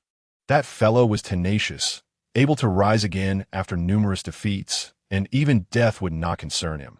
After all, they had struck first, and he was merely exercising self-defense. That be by the way, Uncle, how many packs of cigarettes do you consume daily? Be careful of lung cancer. After distancing himself from the bothersome Sandians, Eric returned to a jovial demeanor, jesting with the chestnut-haired uncle. Old habits die hard. When I can't smoke while swimming, I smoke like mad when on land. Today marks my third pack, I believe. That is far too many, Da Vinci interjected, craft him a cigarette holder to prevent him from succumbing to lung cancer prematurely. The captain's brother was indeed considerate. Leave it to me to know. There's no need for that. I'm fine, the uncle protested, acutely aware that smokers understand the harm but struggle to quit. Here, use this, Da Vinci said, leaning in closer. enunciating each word with an eerie intensity. After all, her visage was identical to that of the Mona Lisa. A painted face? Eric pondered, lost in thought. Were you contemplating, Eric? Da Vinci turned to inquire, sensing that he was straying from positive thoughts. Nothing much. It seems only fitting for Da Vinci to accomplish tasks with such swiftness. Eric hastily diverted the topic, praising Da Vinci's speed of creation, grinning foolishly in hopes of diverting suspicion that I've been using this for a while. That's why I prepared this in advance. What were you just pondering, my captain brother? Such a flawless visage, such a perfect smile. The combination is rather terrifying. Halt. This is a sacred abode. The guards of Gonfuer stood resolutely before several individuals. Having just dealt with the Sandia people, now the divine guardians have arrived? Eric sighed that I merely came to catch a glimpse of the Golden Country, Shandora, and the Golden Bell. Once I have seen them, I shall depart immediately. Coolly Kai shouted, for the time was drawing near, yet interruptions kept occurring. The duel with Norland was also nearing its conclusion. Soon, we would discover whether the great charlatan was indeed truthful about the existence of the Golden Country. Once again, here come the rude seekers of gold and treasure. Seize them. There are likely those from the Blue Sea who have ventured here before, seeking riches or having heard tales of gold, only to have plundered and ravaged this place. The guards, who were deeply incensed by such transgressions, would certainly not let them go. Wait, came the voice of an elderly man, his long white beard, gaunt cheeks, and flowing white robes identifying him as the venerable Gonfuer, still seated upon his divine throne at last. It seemed we could avoid violence, though one could not be too certain. This was not Undertale. The possibility of avoiding conflict through dialogue and side quests was far more appealing than a straightforward massacre. I merely wish to behold the Golden Country and the Golden Bell. This is my duel with that scoundrel Norland from 4 centuries ago. The elderly man with a chestnut-shaped head was quite agitated, having never regarded Norland as an ancestor. Rather, he perceived him as a foe who had disrupted his life. That I understand. Please follow me. Gonfuer acquiesced. Though one might argue he was a bit too benevolent. Divine One, please reconsider, protested one of his subordinates, overly concerned, as the Emperor's anxiety was overshadowed by his own. I trust them. Come, Gonfuer replied, turning to lead the way. After all, he was a kind-hearted individual, protective of his people, eager to resolve the incessant territorial disputes. However, the new generation of militant figures, such as Weepa, showed no inclination to heed Gonfuer's proposal. But had they not previously refrained from attacking the common folk of the Sky Island to avoid causing innocent casualties? Why then resort to violence against a few unrelated individuals from the Blue Sea? Perhaps it was the sight of their homeland being tread upon by outsiders, while they and the generations of Sandia people were driven away, that ignited their tempers and clouded their judgment. Such behavior was unacceptable. We encountered some Sandia individuals prior to this. Eric began, suggesting that perhaps resolving the 4-century-long conflict might yield hidden rewards to at the very least. The people of the Sky Island might bestow upon him the Golden Pillar, and he would return to resolve matters after acquiring the Thunder Fruit. Even without system rewards, he would not suffer loss. Ding, you have received a new email. Temporary Mission 2. Resolve the conflict between the Sandia people and the Sky Island people within a month. Result 1. Executioner. Eliminate all Sandia individuals. Reward. 3 achievement points for the Golden Bell's clock tower. Result 2. Butcher. Bury the Sky Island dwellers, including the deity, in Appiato. Reward. 2 achievement points for all gold in Shandora. Result 3. Inhuman. Send all humanoid beings in Appiato on their way. Reward. 1 achievement point for all gold in Appiato. Result 4. Mediator. Ensure peaceful coexistence between the Sandia people and the Sky Island people. Reward. 5 achievement points for the Golden Bell's broken pillar, the one belonging to the Straw Hat Kid, and 2 bond points. Note: the gold rewarded by the system is real and combines with the rewards acquired in reality. For instance, completing Result 1 means you only take 1 golden pillar from reality, while the system inventory will include all gold from the clock tower aside from that pillar. What kind of infernal choices are these? And those first 3 results, do they wish to mold me into a ruthless pirate? Eric would never consider such morally depraved options. Is it true? Have they returned? Are you unharmed? Gonfuer asked with concern. For the guerrillas had begun to assault all within the sacred domain, growing increasingly radical. They indeed had matters to attend to. If you wish to swiftly end this conflict, sending someone to tend to the wounded would be a commendable way to improve relations. Eric suggested, considering the allure of gold. The elderly man halted his steps, turning to his guards with an order. Send 10 men to aid those Sandia individuals. Understood, replied one guard, wielding a naginata, as he promptly departed. Are they going to finish them off, or save them?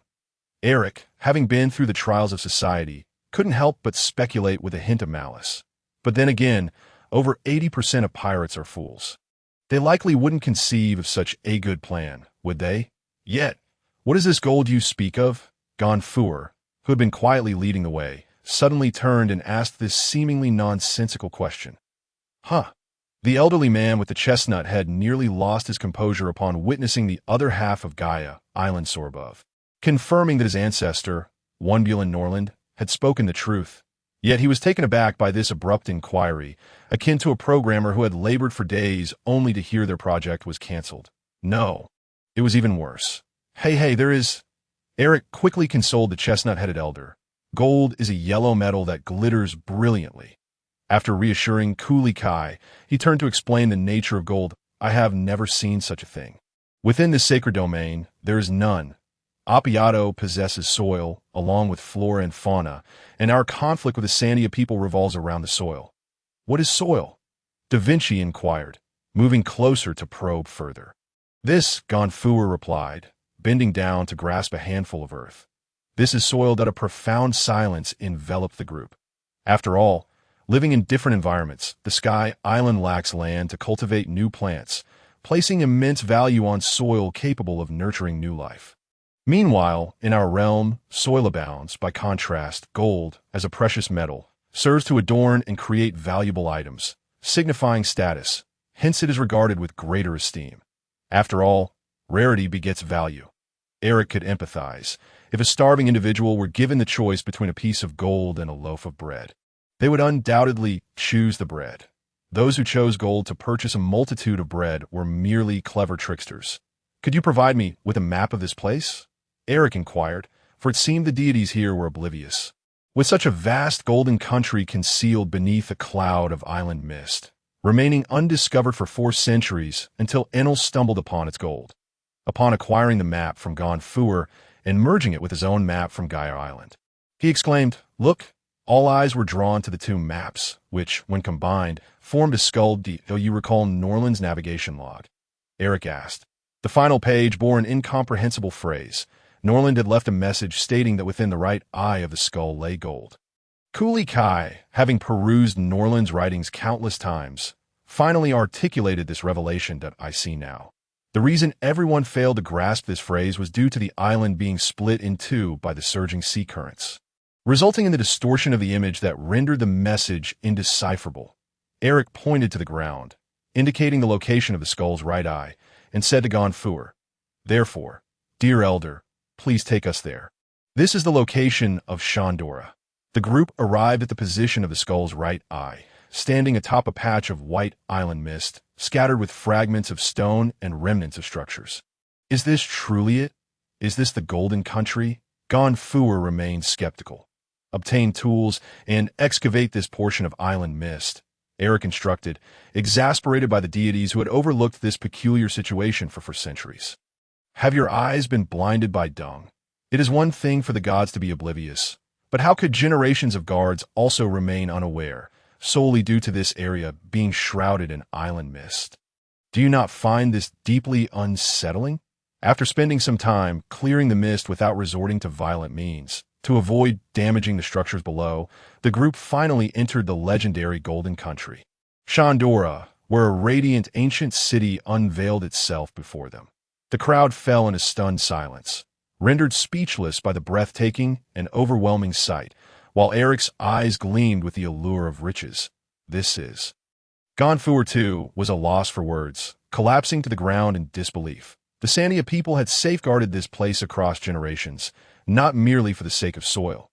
Eric, tasked with explaining the reasons behind the conflict, resorted to fabrications as the passage of time had dulled his memory. My ancestor, Wonbulan Norland is no charlatan. The elder with the chestnut head was weeping profusely, his speech punctuated and fragmented. How splendid, Mr. Wimbulang Cooley Kai. Congratulations to you. Sharon was the first to extend his congratulations to the elder. Chi Tong and Da Vinci also nodded in agreement to offer their felicitations. Elder, is this truly acceptable?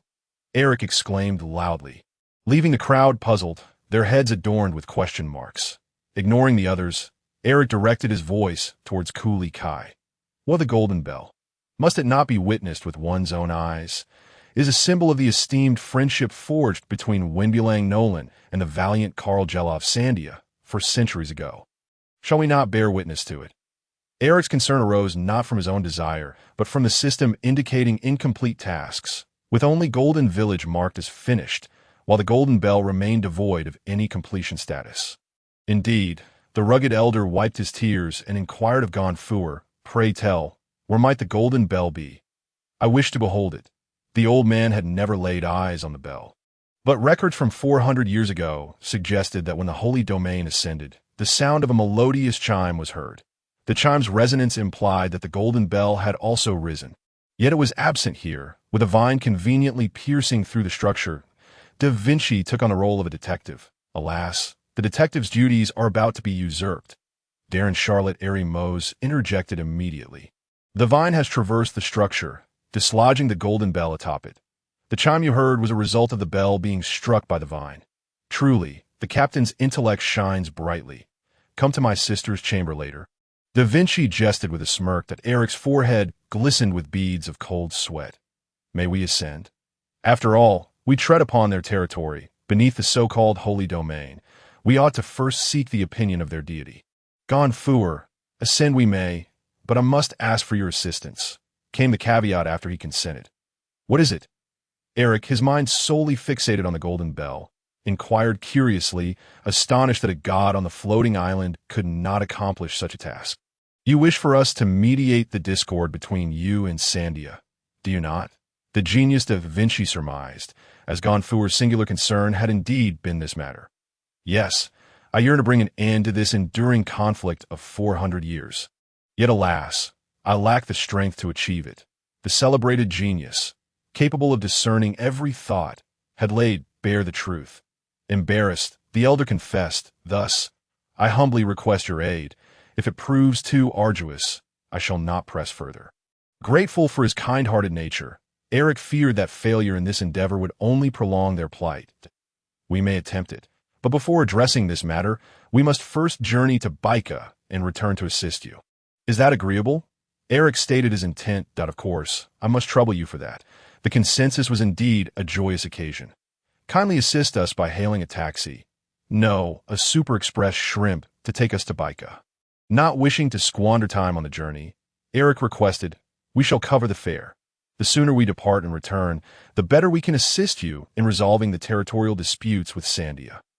Eric's words reflected a selfless intent, for his early return would ultimately benefit him as well. The fare is unnecessary. I shall have them transport your vessel here to No, we must pay. This is our own affair. Eric understood the principle of not accepting charity and insisted on compensating. Consider an advance deposit from this old this. Eric fell silent, left with no choice but to acquiesce. The group traversed the lengthy vine, ascending through the clouds that cloaked the domain of the divine. They're not a mode of transportation. I am utterly fatigued. Accustomed to a reclusive lifestyle, Eric found the prolonged trek excruciating, while he could endure a boat upon the sea. Arriving at Appiato meant nearly all travel was on foot, and the strain was unbearable that a man who laments fatigue will hardly be favored by women. Da Vinci encouraged Eric, albeit she too felt wearied. Possessing a lower physical constitution, she was more inclined to remain in her laboratory, engaged in scientific inquiry or conducting research on flora and fauna outdoors that, lo and behold, I have spied the colossal golden bell, Sharon proclaimed, employing the foresight of the Merlin prophecy by Chow Boss as he turned to Eric. It appears that the captain could indeed benefit from enhanced physical training. A well-structured regimen must be formulated henceforth. I'm not weary at all. Hurry up. Upon hearing Karen's words, Eric, who had just complained of exhaustion, suddenly revived, lifting his head and charging forward with renewed vigor, calling out to the others to hasten. "Captain, you have already outpaced us." Unaware of Karen's shout, Eric continued along the vine, having surpassed a layer of cloud. The golden bell lay just beyond this veil, yet he was oblivious, pressing onward. "Huh," Eric gasped, inadvertently glancing back to discover that the others had not kept pace. Positioned at a height, he noticed them beneath him, moving toward the cloud's edge. Alas, I have overshot. This thought flashed through his mind as he began his descent. If only I were Luffy, I could leap from such heights directly onto the cloud where they stood. Fearing that a jump from such an elevation would result in grievous injury, or that falling too swiftly might cause him to crash through the cloud layer and plummet to the ground below. The timid Eric opted for a cautious descent rather than an audacious leap. "Welcome back, Captain," Da Vinci teased with a smile. "You set off first, yet have arrived last, much like the hare in the fable." "Regrettably, I am neither hare nor tortoise," Eric retorted, having honed his wit over time. Indeed, it appears the captain's communicative prowess has improved significantly. We may proceed to the next phase of training. What? Was all this jesting merely to hone my communication skills? Of course, have you not progressed to the point of meeting my new double without blushing? You used to bleed from your nose at the sight of my flawless form. What? Eric, you must explain this to me later. Chi-Tong, upon hearing Da Vinci, appeared somewhat flustered, preparing for an inquisition. That was merely Da Vinci emerging from her bath, strolling about without attire. I did not spy. I committed no acts against morality or legal decorum. Eric vehemently defended himself, lamenting that both the accused and the defense attorney were one and the same. Chi-Tong's piercing gaze inflicted a pang upon Eric's heart. Ahead lay a vast expanse of sky devoid of cloud cover, rendering passage impossible. Sharon, who had earlier spotted the golden bell with his keen sight, remarked, "But here, as you can surely see, stands the magnificent, resplendent golden bell in the distance. Though partially shrouded in moss, its golden radiance could not be concealed, with sunlight reflecting off the bell, casting a golden hue." Once more, the chestnut-headed elder choked back tears, exclaiming, "This is the golden bell, a testament to the friendship between our ancestor, Winbulang Nolan, and his companions." The temporary mission was accomplished. Rewards were granted. 3 bond points, and the golden bell has been deposited into the item inventory. That Eric's heart surged with joy, though he maintained a stoic facade, meticulously examining the golden bell in his inventory.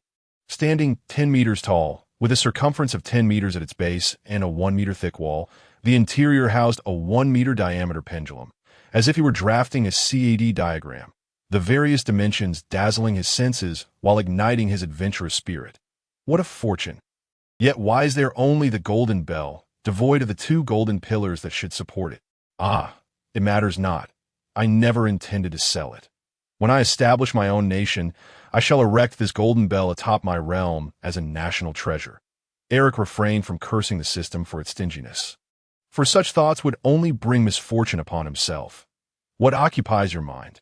Chi-Tong, familiar with Eric's penchant for contemplation, queried, noting his prolonged silence. "Oh, it is merely the capriciousness of fate," Eric replied, redirecting the conversation. "What do you mean?" "Well, during Nolan's departure from Xiangwula and his subsequent journey across the Northern Sea, Gao Island was swept into the sky by torrents of water, and he was condemned as a fraud and executed. Yet I cannot help but think that perhaps this outcome is not so bleak." "Why do you say that?" Kalikai had long ceased his tears and, filled with confusion, inquired without a hint of anger. At that time, the king had not permitted the companions of Nolandu to accompany him. Rather, he had set forth with the king's soldiers. "Uncle, do you grasp the implications of this?" Eric retorted to Kalikai. Kalikai found himself at a loss for words. It was likely that had the king truly arrived at the golden land of Xiangwula, his soldiers would have transformed into pirates and bandits, wreaking havoc and plundering. Moreover, the friendship between Caligra and Winbulang Nolandu might suffer irreparable damage as a result, even though the king's soldiers may have lacked formidable combat prowess at that moment. One must not underestimate human desire. The golden land of Xiangwula would inevitably fall victim to humanity's insatiable cravings, potentially leading to the extinction of the Sandia people. Indeed, it is as you say. The elder with the chestnut hair sighed, lighting a cigarette. What is the point of smoking now, when it's not even after the fact? So, Uncle, would you consider joining us? Eric's sudden proposition took Kalikai by surprise. Causing the cigarette he held to fall from his mouth. Don't jest, lad. How could a man of my age possibly join a youthful crew such as yours? Age is not a hindrance, Eric countered. Your companions have all departed. Joining us temporarily would pose no issue. If you wish to leave, you may do so at any time. Traveling with us young folks could be quite the romantic adventure. What s with the hesitation? Is that what a true man would do? Eric extended his right hand. Now that you mention it, I cannot refuse. Very well. I shall rely on your guidance during this time. Captain Kalikai also extended his right hand, and their grips tightened in agreement. Are you truly all right remaining here for the time being? Weren't you all originally on a mission? Hurry along. I shall take this opportunity to delve into the nuances of the conflict between the Sandia people and the Sky Island inhabitants. After all, I am a descendant of a friend of my ancestors, and I wish to lend a hand. You will return eventually. All right then, since you insist on staying in Appiato, we shall make haste and return swiftly. Eric ceased further discussion and turned to call out to Gon full, old man, we are setting off now. As Eric's words faded, the super-fast shrimp of the sky sea lifted the ship and sped southward. Wow, how fast, Da Vinci exclaimed, gazing excitedly at the super-fast shrimp beneath the vessel. Since it can float in the sky sea, where buoyancy is far less than that of the ocean, it must possess a low density.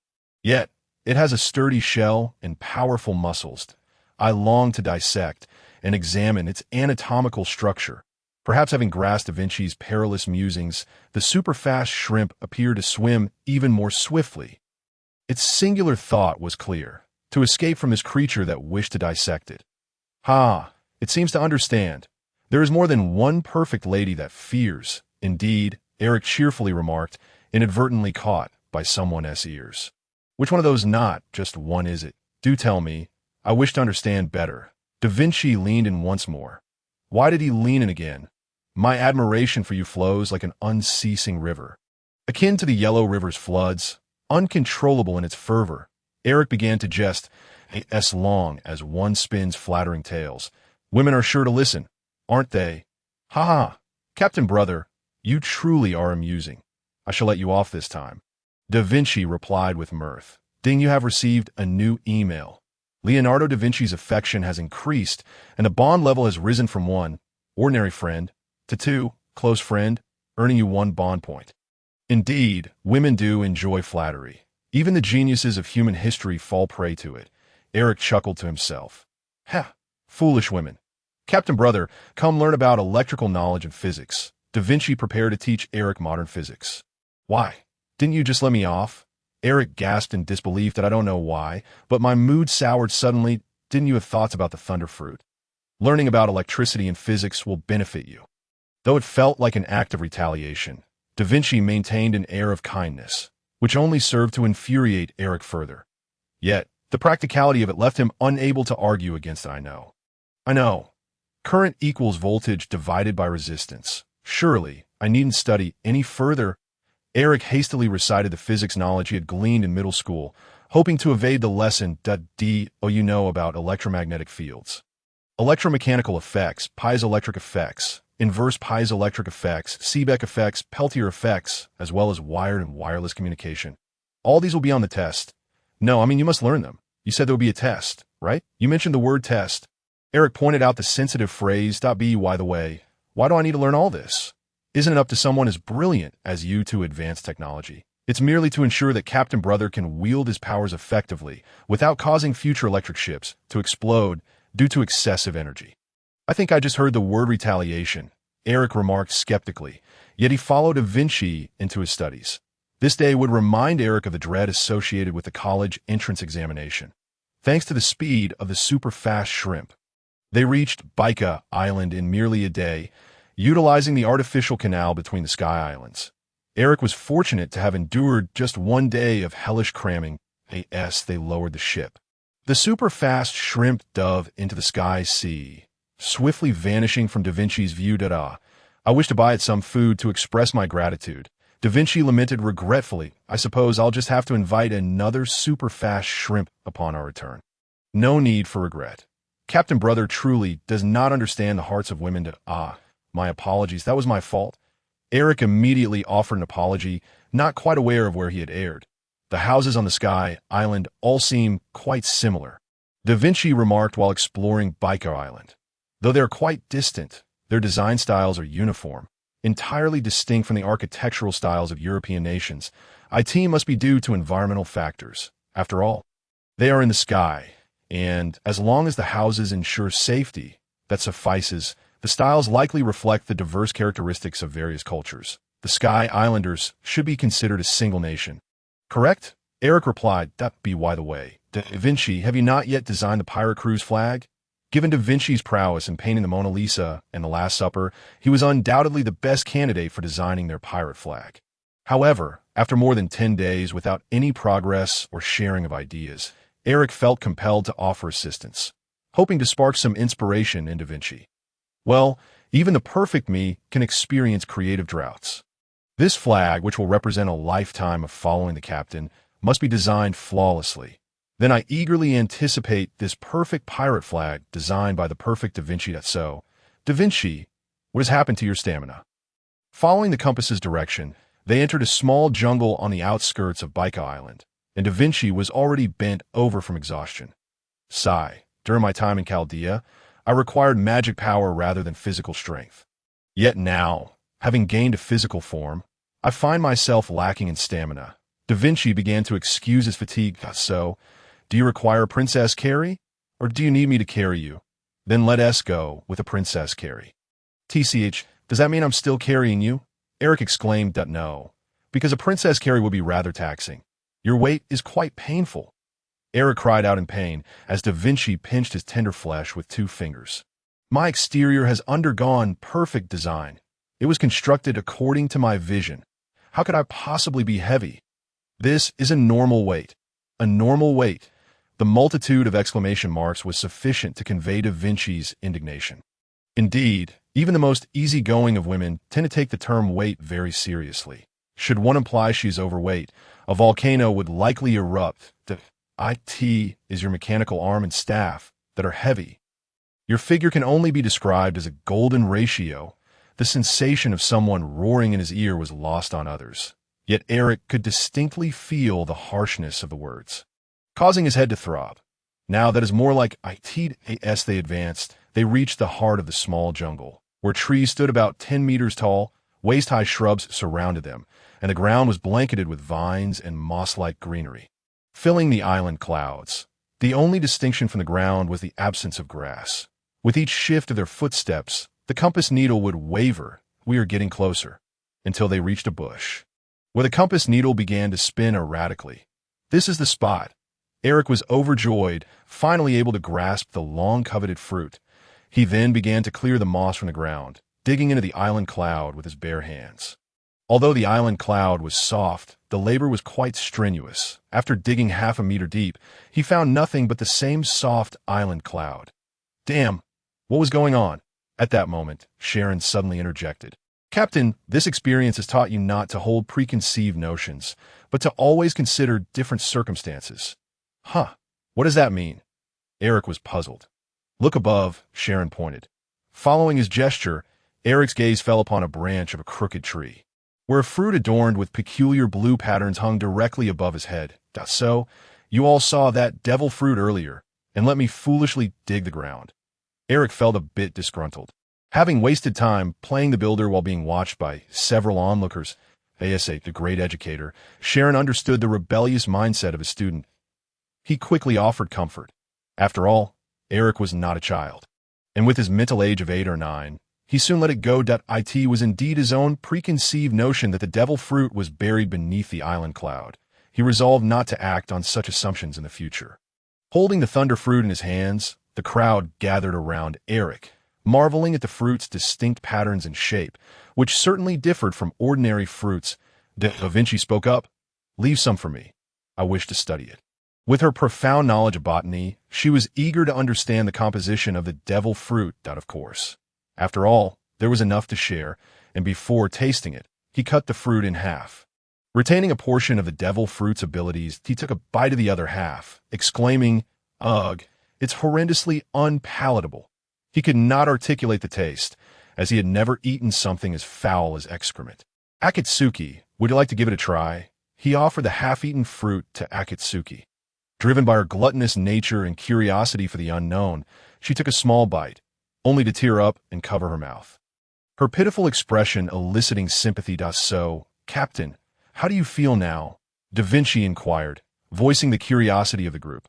Eric clenched his fist, blue electricity enveloping it. "It feels electrifying. There truly is lightning." Oh, Da Vinci's eyes sparkled with excitement. "May I dissect you?" "Of course not," Eric retorted, exasperated. "It's not electrifying at all. It's just a psychological effect. I become lightning." "Huh." At that moment, Eric resembled a child who had just received a new toy, reveling in the electricity dancing between his hands, declaring, "In this moment, I can sever the stars." Such words could only emanate from a late-stage Chinibu patient. Severing stars would require considerable stamina, indicating that he needed to enhance his physical training further. "Huh. Severing stars necessitates a better application of knowledge and a more scientific approach to wielding abilities. Your store of knowledge is insufficient. You must undergo rigorous study once more." "Huh." A physical education teacher and a physics teacher promptly began devising a study plan for Eric. "Wait a minute. Do I really have two teachers? I can't split myself into two to learn from you." Eric's face turned pale with fright as he hurriedly tried to halt their plans. "Fear not. We will coordinate your study schedule to ensure you don't suffer through repetitive lessons in any one subject." Such a terrifying statement left him aghast. "No. Please." His scream echoed throughout the forest.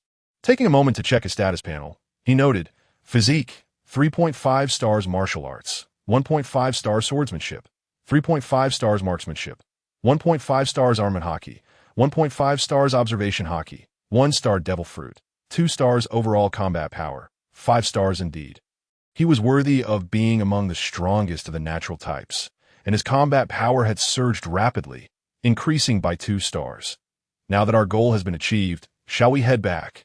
Let us stay here for a couple of days to understand the local technology and perhaps purchase some shells in Baika before returning. "Excuse me, where can I buy shells here? Who invented and manufactured the various advanced inventions?" Eric inquired of the local Sky Islanders. "Ah, a visitor from the Blue Sea. It's been ages. The eastern half of that street is filled with shell shops, AS for inventions. There's only one fellow named Enel who creates all sorts of nonsense, claiming, 'I shall journey to the infinite earth.' You see that tall building far off? That's where he resides." The locals pointed out Enel's residence to him. "Thank you," Eric understood. It was Enel who designed the Arc Maxim. No wonder it seemed so ostentatious. He had initially hoped to acquire the design blueprints for the Arc Maxim, but ultimately decided against it, since he had consumed Enel's devil fruit. He would spare the man's life. "I have once again saved the entire populace of Baika Island. I truly am a benevolent deity." Eric began to fantasize once more. Often lost in thought, are we indulging in sexual fantasies? Da Vinci teased shamelessly, cracking a risque joke. "Indeed, pondering your perfect physique?" Eric shot back, kicking a ball toward Da Vinci. "Are you thinking of this? Or this? Or perhaps this?" Da Vinci's fingers slowly traced her own body as she inquired. "Ha! Do not tease the captain. His head is steaming." Sharon quickly intervened, as Eric's face resembled that of a perfectly cooked crab, steam rising from his head, making it appear as though he had consumed a hot fruit. The captain still requires training," she chuckled. Eric bought various types of shells, sound shells, impact shells, water shells, cloud shells, wind shells, and so on, purchasing 3 of each, along with 5 rare cutting shells not found in Skypiea, as well as a few lesser-known repulsion and wind shells. Upon completing his shopping, he calculated the total, which amounted to 5,378,000,000, a considerable sum, yet roughly equivalent to 5,378,000 berries. While tallying up, Eric was tugged at by Akatsuki, who asked, "What's wrong?" "Food. What should we do?" As a glutton, Akatsuki was already famished. "I have already sent Sharon and Da Vinci to procure ingredients. We shall feast lavishly today." Akatsuki's eyes sparkle with excitement. Drool pooling at the corners of her mouth. Cheers. Everyone raised their glasses in celebration of Eric achieving his first major goal. Da Vinci, what have you purchased? I got a Vibra. I plan to dissect it and see how their mechanical controls work. Need any help? No, but you can place one of each type of shell in my lab, so I can examine the structure within their shells. Okay, my perfect scientist. After 4 days, Eric and his companions returned to the land of Appiato. Have you returned?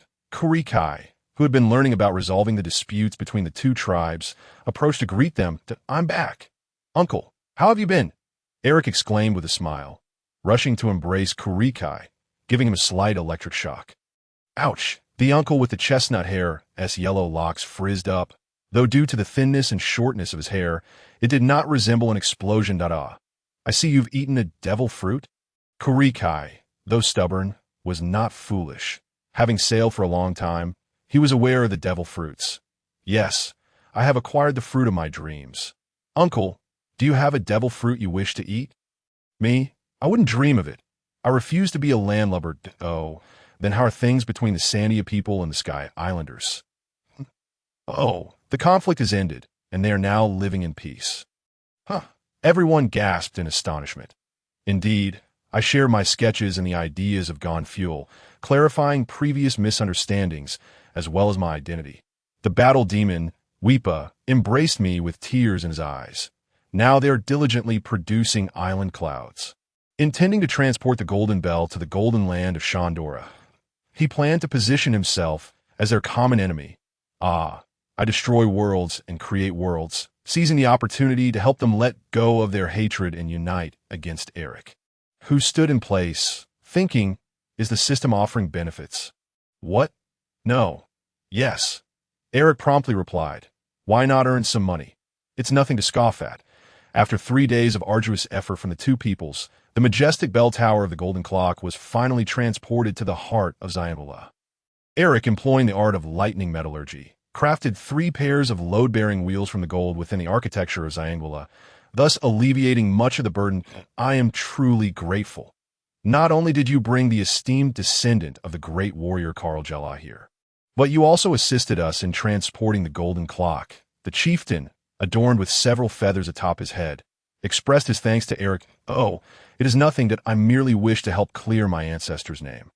Rather, we should extend our gratitude to the divine Gone Fuer for his benevolence and understanding toward his people, that I hope you can all coexist peacefully in the future and safeguard this tranquility together.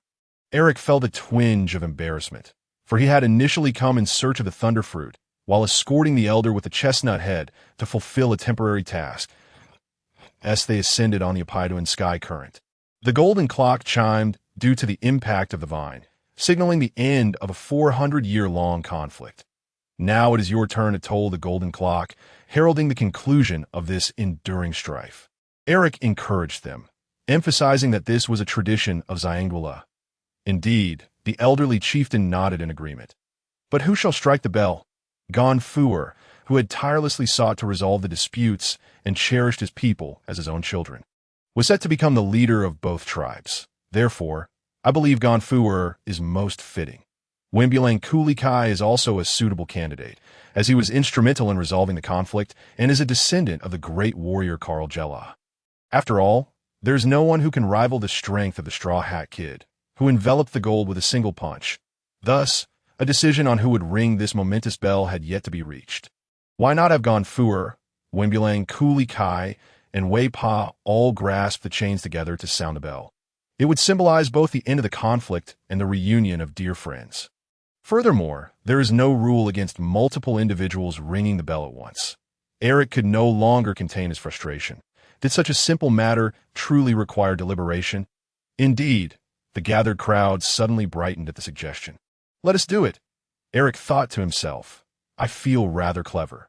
Naturally, this thought only dared to linger in his mind and not escape his lips. Clang, clang, the melodious peal of the bell resonated, even attracting the attention of Nolan, the master of the skies, who rose to his feet and let out a long howl towards the heavens. What a marvelous sound! As an artistic maestro, Da Vinci marveled at it, feeling as though his very soul had been cleansed. The omniscient Sharon also shared his sentiments. With the completion of the second temporary task, the mediator received rewards, 5 achievement points and 2 bond points, with a golden column to be settled upon departing the Sky Island. That night, in celebration of the Golden Clock's relocation, the cessation of hostilities, and the reunion of cherished friends, a grand bonfire party commenced. The flames of the bonfire soared even higher than the trees. Such a great fire! It won't ignite a forest fire, will it? Only Eric remained oblivious to the festive spirit, as he was deeply ingrained with the legal notion of setting fire to the mountains leads to a lengthy imprisonment. Ah, have you already decided to leave? The inhabitants of the Sky Island expressed a hint of reluctance towards Eric and his companions. Well, with the conflict resolved and the lights of Zangula ignited, there is no longer a need to linger. With a smile, Eric remarked, only through farewells can future reunions become even more precious. No gathering lasts forever. We shall take our leave now, he declared loudly. But we haven't yet expressed our gratitude. Indeed, take as much gold as you can carry. Consider it a token of our appreciation. The denizens of the Sky Island called out to Eric. Was it merely an illusion? Or did Eric's figure sway on the distant ship? Eric glanced at Cooley Kai, only to find the elder with the chestnut head, eyes closed, chuckling with a humph, before shouting, "We will return here again. Save that gold for us."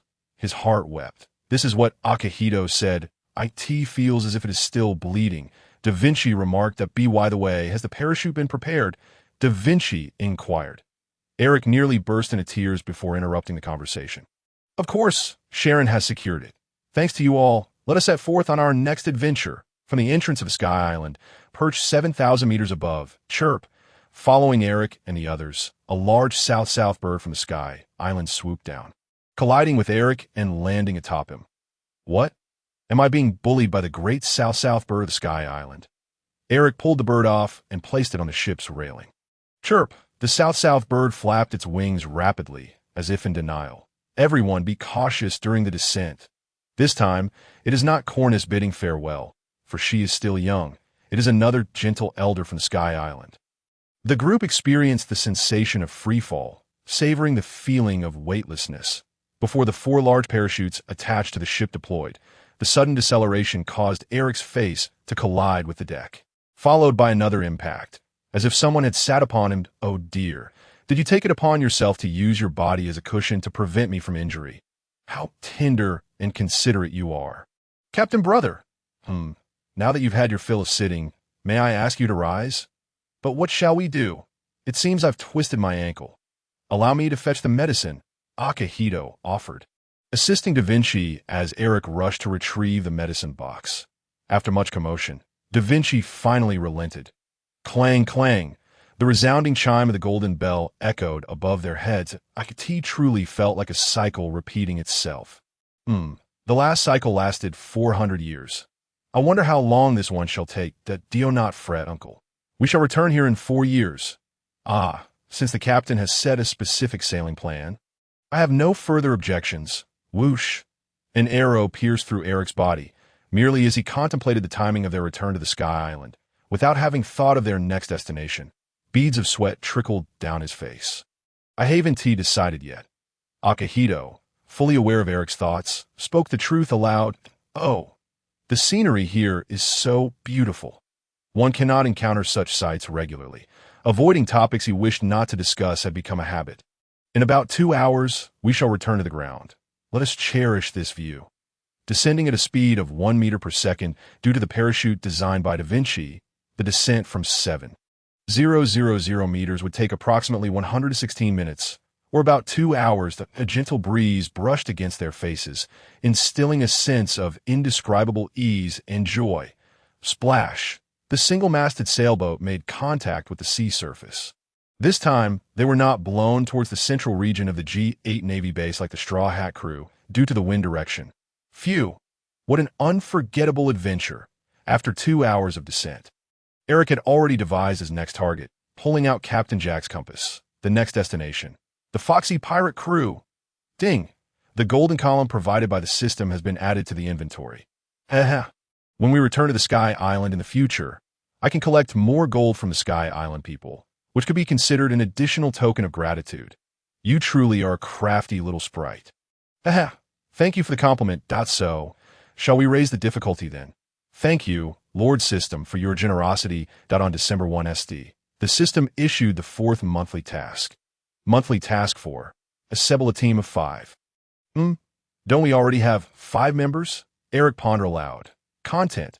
Summon a 4th companion to form a 5-person crew, including players and summon characters, excluding individuals recruited from the pirate world. Reward. 1 achievement point and 2 bond points. ISNT this discrimination against NPCs in the pirate world. This is blatant bias. After 2 days of sailing in fair weather, be cautious. A massive wave approaches. Sharon, the lookout, warned the group. How peculiar. The temperature and humidity are remarkably stable, indicating we must have entered a climatic zone of an island. Why then is there such an extreme wave? Da Vinci, as the navigator, questioned the cause of the gigantic wave. Within the wave, they could discern the faces of enormous monkeys, leading them to speculate that this wave was indeed caused by the monkeys of the sea. Sharon relayed his observations to Da Vinci, sharing his thoughts in the process. Now, watch this. Having just consumed the thunder fruit, Eric, though lacking combat experience, had been developing his fruit abilities over these past few days and was eager to utilize them in battle point 10 million volts. Discharge. Eric's right hand transformed into a brilliant blue lightning bolt, unleashing a surge of electricity with a diameter of 2 meters, which surged forth to confront the colossal wave that was crashing toward them. Boom! The moment the electric current made contact with the seawater, a violent explosion ensued, toppling the towering wave as if it were a wall several meters high. Dozens of sea monkeys within the wave were rendered unconscious by the jolt, leaving only about a third of them to witness the scene before they promptly turned tail and fled. Was this what it meant to fish with electricity? Not only did the sea monkeys float belly up upon the ocean surface, but many fish also lay overturned, a rather unfortunate fate indeed. I shall be grateful to partake in your demise. Akatsuki, prepare the tools for fishing. The gluttonous Akatsuki had already readied a net larger than a person and a bucket for collecting the catch. This should suffice. There is no need for more, as the remaining fish will surely be consumed by other creatures, thus contributing to the ecological cycle that if we haul in the catch now, the entire ship will be laden with seafood. Da Vinci intervened. Not wishing to bear the stench of the sea, what shall we do with the sea monkeys? Sharon inquired. Only a few had perished due to their proximity to the point of contact with the electric current, while the majority lay in a stupor. Shall we eliminate half?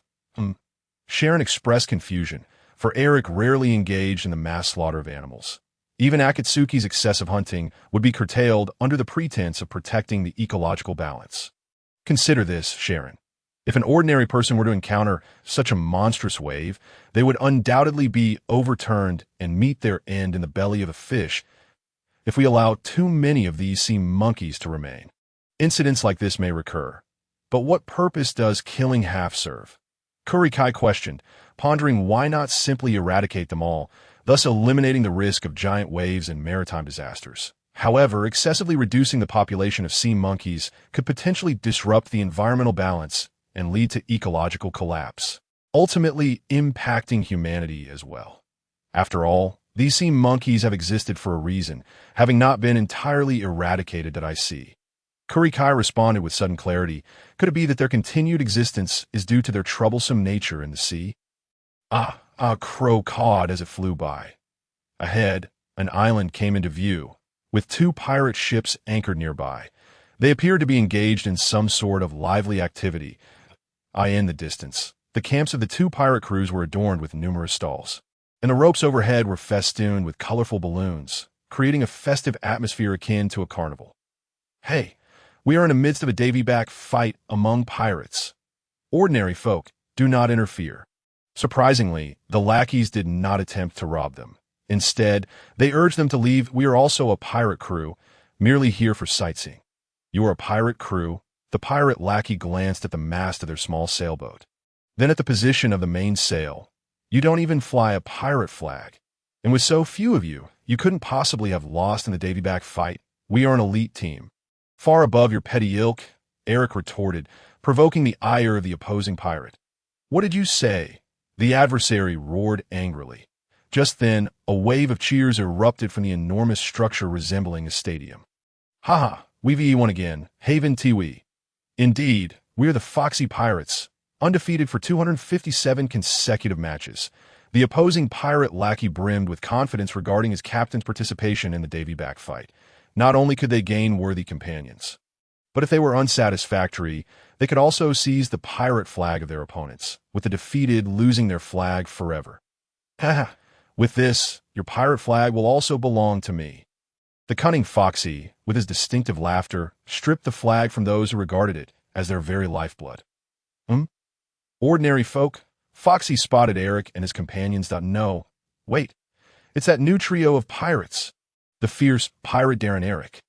Bounty of 45 million berries. The hunter Akatsuki, bounty of 23 million berries. The archer Sharon, bounty of 98 million berries. Looking at the bounty notices in hand, the young Porgy remarked, a mere trio with a total bounty of 166 million berries is truly remarkable. Why are there 5 of you now? Is recruiting not allowed? Eric shot back sarcastically.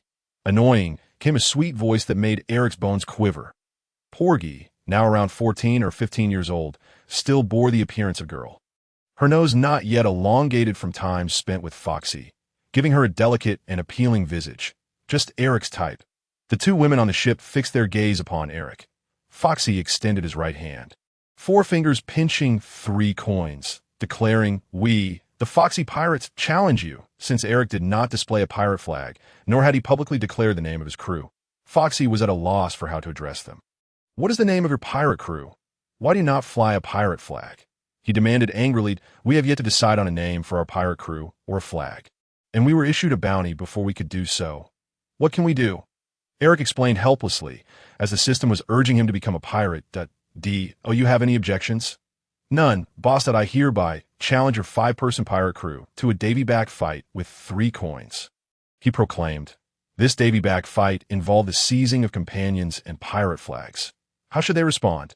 Eric turned to his 4 companions for consultation, for he was not the sort to blindly agree like a fool. "Based on my knowledge, such competitions are bound to be unfair and tedious." Sharon, serving as the strategist, offered his counsel. "Be wary of their deceit.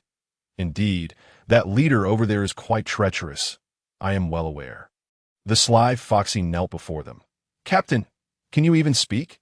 The captain is quite fragile." Porgy was fiercely protective of her captain. Since the captain was already on guard, Sharon left the decision to Eric. The others nodded in agreement. "All right, I accept your challenge for the Davy back fight."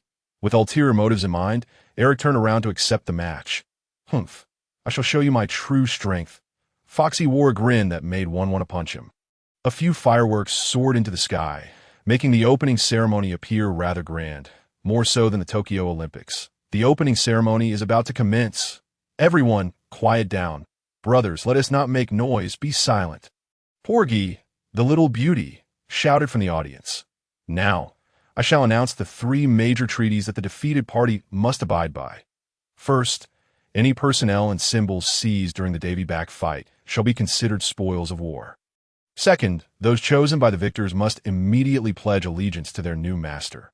Third, the seized symbols must not be displayed again. Those who fail to comply with these rules shall be deemed a disgrace among pirates and offered to the prison of Davy Jones. Do you pledge? I pledge. The leaders of both pirate crews swore in turn. Then, Darren Eric, you may choose. 1 coin, 2 coins, or 3 coins? Boss, truly magnanimous. A true master of banter. I shall win you over in due time. 2 will suffice. Following the standard rules of competition, there would be 2 rounds reported to Davy Jones. Saying this, he tossed the 2 coins into the sea. One member of the Foxy Pirates presented Eric with a piece of paper. Write down the order of your participants and submit it to our leader. Once the order is decided, it cannot be changed. The competition events would include rowing and ball skills, with no limit on the number of rowers, but only 3 for ball skills. Then I, Da Vinci, and Kurikai shall participate in rowing, while Akatsuki, Sharon, and I will handle the ball skills. Is that acceptable? Okay. The first round would be a kayak race around the island, with the kayaks constructed solely from 2 wooden paddles and 3 empty barrels. Should any other materials be used, they would be disqualified, relying solely on the skill of the boatman. Almighty One, We shall depend on you to craft the motor. Eric entrusted one of the conditions for victory to Da Vinci. Leave it to the omnipotent me. It's simple. Oh, how reliable. Eric is well aware of the nefarious nature of the foxy pirates. After all, that enormous little boat made from 3 wooden barrels is a prime example. He and Sharon, along with Akihito, swiftly began constructing 3 large wooden barrels on Long Chain Island, securing the planks with numerous iron rings. Eric's team is indeed devious, resorting to crafting wooden barrels to enhance their materials. Indeed, the Foxy Pirates announcer is equally infuriating. While everyone is occupied with building their boats, allow me to introduce the competition rules. The route is a lap around Long Chain Island. It appears simple, yet navigating it is exceedingly difficult. Should a vessel sink, that team is disqualified. Furthermore, the use of weapons such as guns, cannons, bombs, and daggers is unrestricted. The time for the competition is almost upon us. Are you prepared? The starting lineup has been established, and this is the navigational compass to prevent getting lost. Positions, everyone, ready, go. At the moment the starting gun fired, Eric gripped both ends of the generator, completing a closed circuit. Buzz, buzz, buzz. The propeller connected to the motor spun rapidly underwater, and the boat operated by Eric and his companions surged forth like a flash. What? The lightning boat helmed by Eric and his crew shot out with incredible speed. Naboki is aboard the charming little truck manned by the sailfish fisherman Kaboti and the star shark fisherman Monda. Yet they cannot match their velocity. Meanwhile, the giant vessel barrel aircraft carrier has only just opened its massive barrel doors, releasing a tremendous volume of seawater along with explosive barrels. Did the lightning cheat? How could even the barrel bombs not catch up? The announcer perched on a bird continued to broadcast unfavorable live commentary for Eric and his crew. Damn it. Eric could no longer contain his frustration and swore that, oh dear, Captain Eric has been provoked into rage. Is it not your misleading reports that are the issue? Eric vented his frustrations with all his might, yet he did not loosen his grip on the motor's ends, although the charming little truck was also pulled by sharks. It paled in comparison to the speed of the lightning. The Foxy Pirates' tactic of preventing the progress feast was rendered futile, as Drunkard and Beauty's prayer could not catch up to the lightning. Now, the lightning is far ahead. In second place is the charming little truck. On the seaside, Hamburger remarked to Foxy, "This is not good, Captain Dada. It's time for us to show our skills," Foxy replied, unexpected by the prowess of the opposing team. His low, foreboding voice hinted at a deceitful stratagem. Akihito observed this scene and adjusted the position of his blade, preparing to thwart their nefarious plot. Oh, you remember what the captain said before the match. I shall not lose, so I will counter all their little tricks. Trust in your captain, he urged, encouraged by his words. Akihito paused his actions and nodded, persuaded by Sharon. The announcer, riding atop the 4-legged sprinting man Hamburger, made a grand entrance as the notorious Silver Fox Foxy. A genius of destruction who would allow no fair competition to unfold. What kind of trickery will he unleash? Fey. Ahead lies the challenging coral reef zone. The Lightning, maintaining a significant lead, is about to enter the long coral reef area. Let us not forget that Foxy is waiting on land, ready to intervene at any moment. There are numerous whirlpools ahead. Da Vinci, can we pass through? Eric inquired. If not, I shall use the recoil of the impact shell to launch the boat into the air, of course. I am the omnipotent one. Da Vinci confidently replied. Advance toward 11 o'clock. Be cautious. Foxy seems to be planning something. The previously inconspicuous chestnut head uncle alerted Eric. Indeed, he is a person who has ingested the dull fruit. Do not let his particles hit you. An arrow, accompanied by a hissing sound, flew towards the lightning. Eric swiftly positioned himself in front of Da Vinci, but the arrow grazed Eric and soared toward the long coral reef ahead, white smoke beginning to envelop the sea surface. Da Vinci gasped in surprise, then smiled. Captain, shielding a lady from arrows is truly a gentlemanly act. You score high on that. Cooley Kai exhaled smoke, ignoring the lovey-dovey antics of the two-ding. You have received a new email. Leonardo da Vinci's affinity has increased. Bond level 2, close friend, has risen to 3, trusted friend, gaining 2 bond points. That man, with a demonic interference assault, caused smoke to envelop the sea as the lightning effortlessly traversed through it. What on earth is happening? Of course, it utilizes the Thunder Fruit in conjunction with Observation Hockey, increasing the range of observation tenfold. While smoke may obstruct vision, it cannot hinder us. Eric internally assisted the announcer's commentary. Having passed through the long coral reef, they now face the long whirlpool. "Hold tight to the boat," Eric exclaimed. "I'm going to use the impact shell." All right, the two prepared themselves. Boom. The force of the impact shell exploded in the water, propelling the three of them and the boat skyward. The lightning accelerated once more.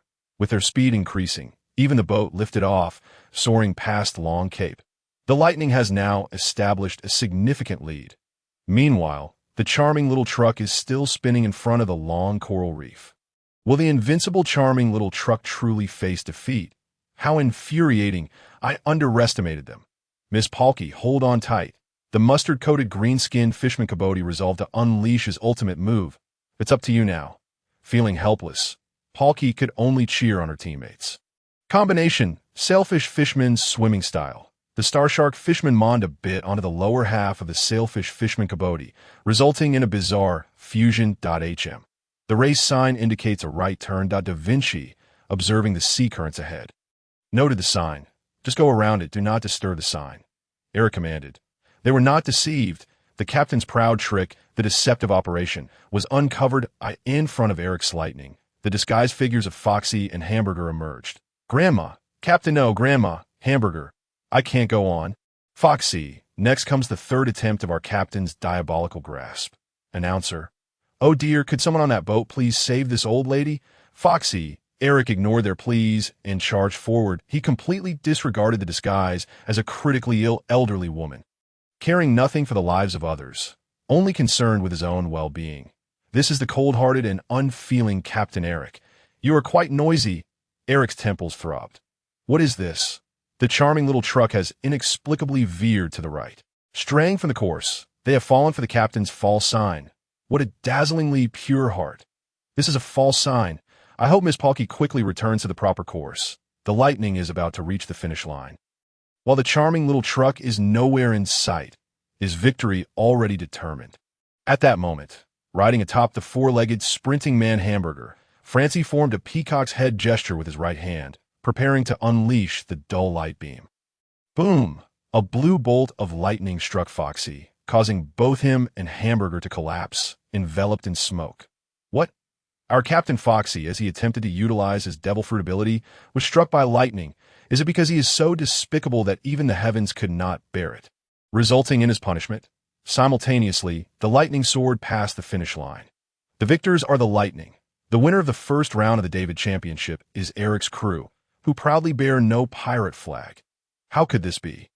I never expected the combination of Palki, Kabodi, and Monda to lose. Foxy gritted his teeth.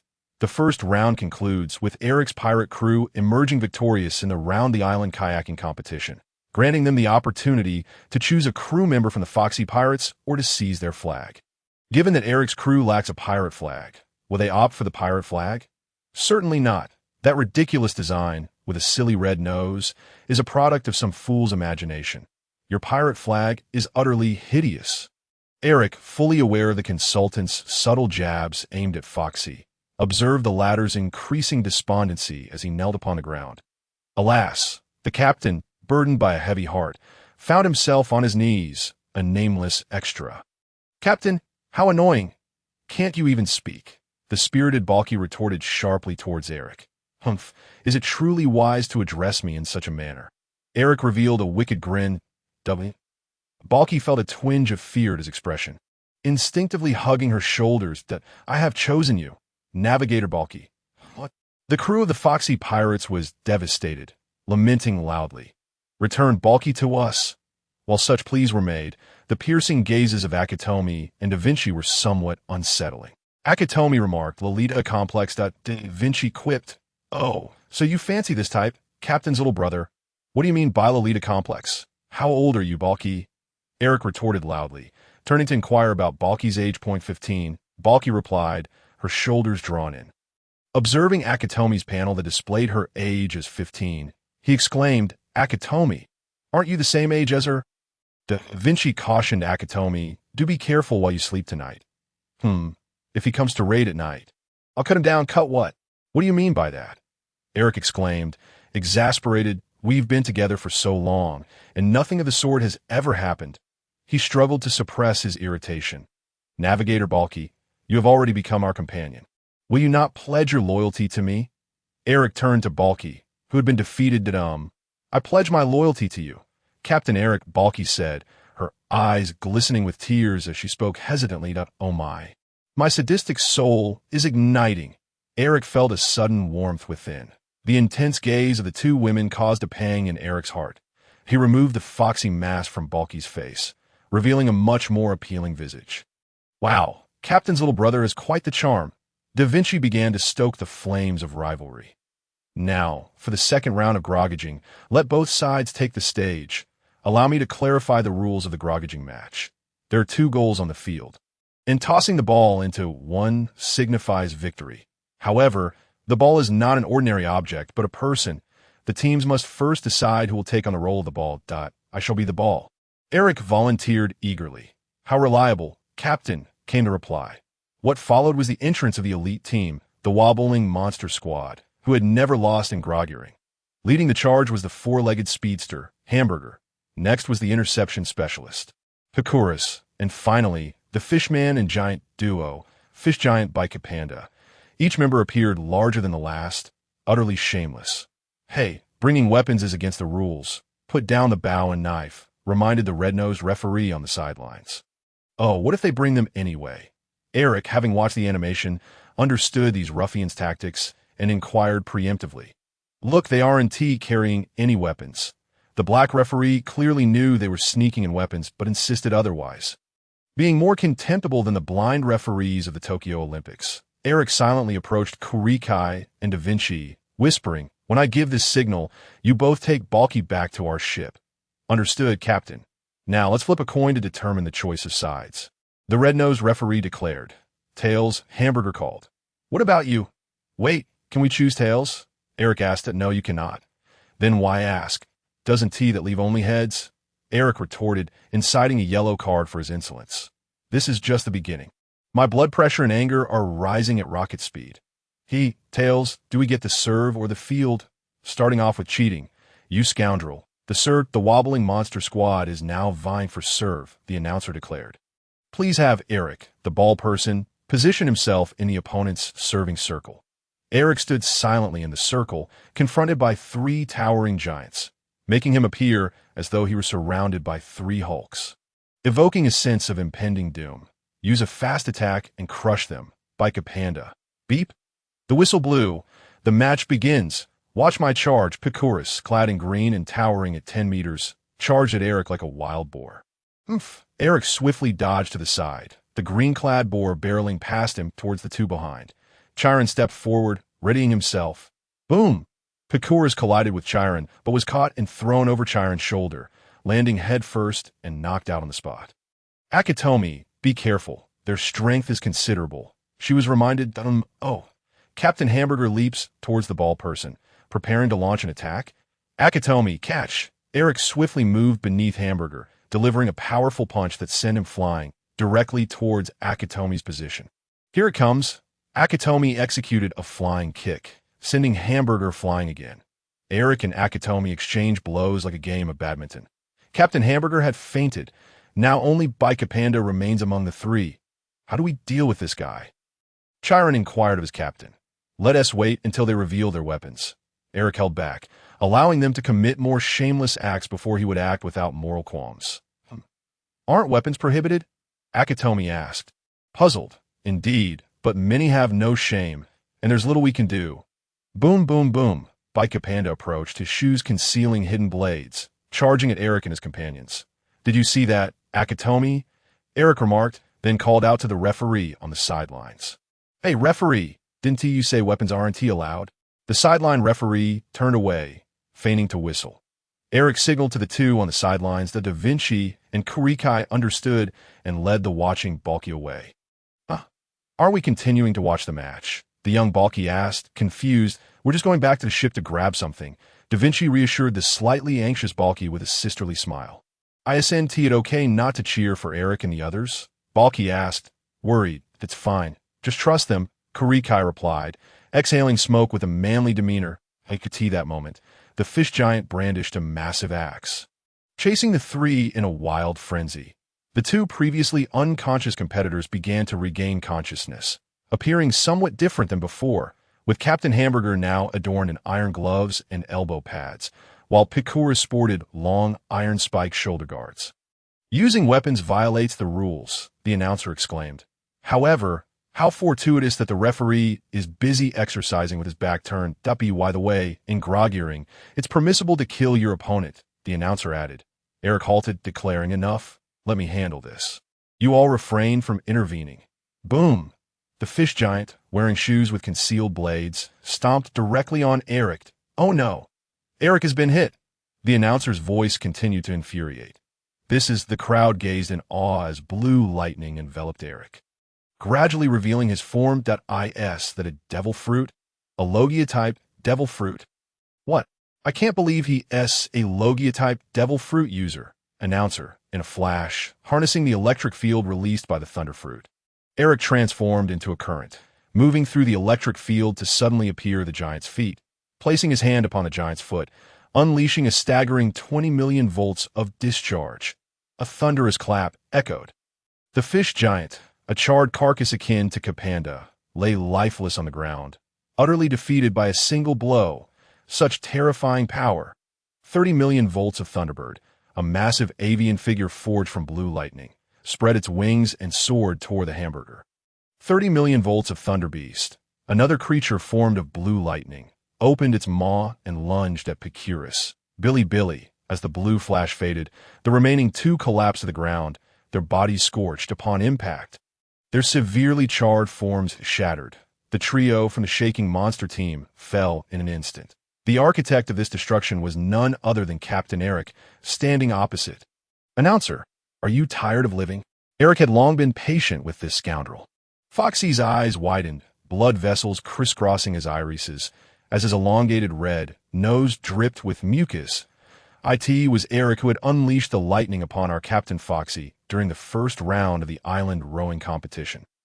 "Announcer," the referee on the sidelines hesitated, neither blowing the whistle nor refraining. Eric slowly turned around, addressing the crew of the Foxy Pirates. "I have now experienced your underhanded tactics. This competition is ours, is it not?" The whistle signals the end of the match. He then shouted furiously at the black referee. "Beep!" The referee trembled at Eric's furious roar and hurriedly blew the whistle. "Why did you blow the whistle? You could have taken the opportunity to send yourself off too." Eric's words sent chills down the garlic-nosed referee's spine. In the David Championships 2 rounds, Eric's team emerged victorious. Thus, the competition concluded. "Announcer, wait. It seems you have yet to surrender your spoils." Eric interrupted their self-satisfied conclusion, demanding the spoils. The crew of the Foxy Pirates gasped in shock, but soon relaxed. Although Eric's crew was small in number, every member appeared formidable, and their captain was a natural type ability user, making this crew a promising force to follow. Therefore, please select one of Foxy's crew members or the pirate flag. Say one crew member would be inaccurate. Eric spoke softly. "What I desire is Foxy's head." Foxy's expression contorted, evoking a distinctly anime-like reaction. "What a joke!" Foxy roared in fury. "Oh, I merely seek a corpse of a Foxy crew member. Otherwise, why don't you designate someone for me?" Eric intended to push these villains into infighting. "That is impossible. How could I allow my subordinates to go to their deaths?" To Foxy's surprise, he exhibited such spirit. After all, he was well supported by his crew. "Since you are unwilling, I shall send you on your way." Eric extended his right hand from a distance. Divine retribution. A colossal blue lightning pillar surged toward Foxy. Dull light, a pink circle traversed through the lightning pillar, causing the blue lightning to move slowly through the air. Does even an intangible force like lightning have an effect? However, it seems the lightning still advances at a visible speed, likely due to its inherent velocity. Eric seized the opportunity to gather intelligence. Dull light. This time, Foxy unleashed dull light with both hands, targeting Eric. "Such sluggish light wishes to strike me."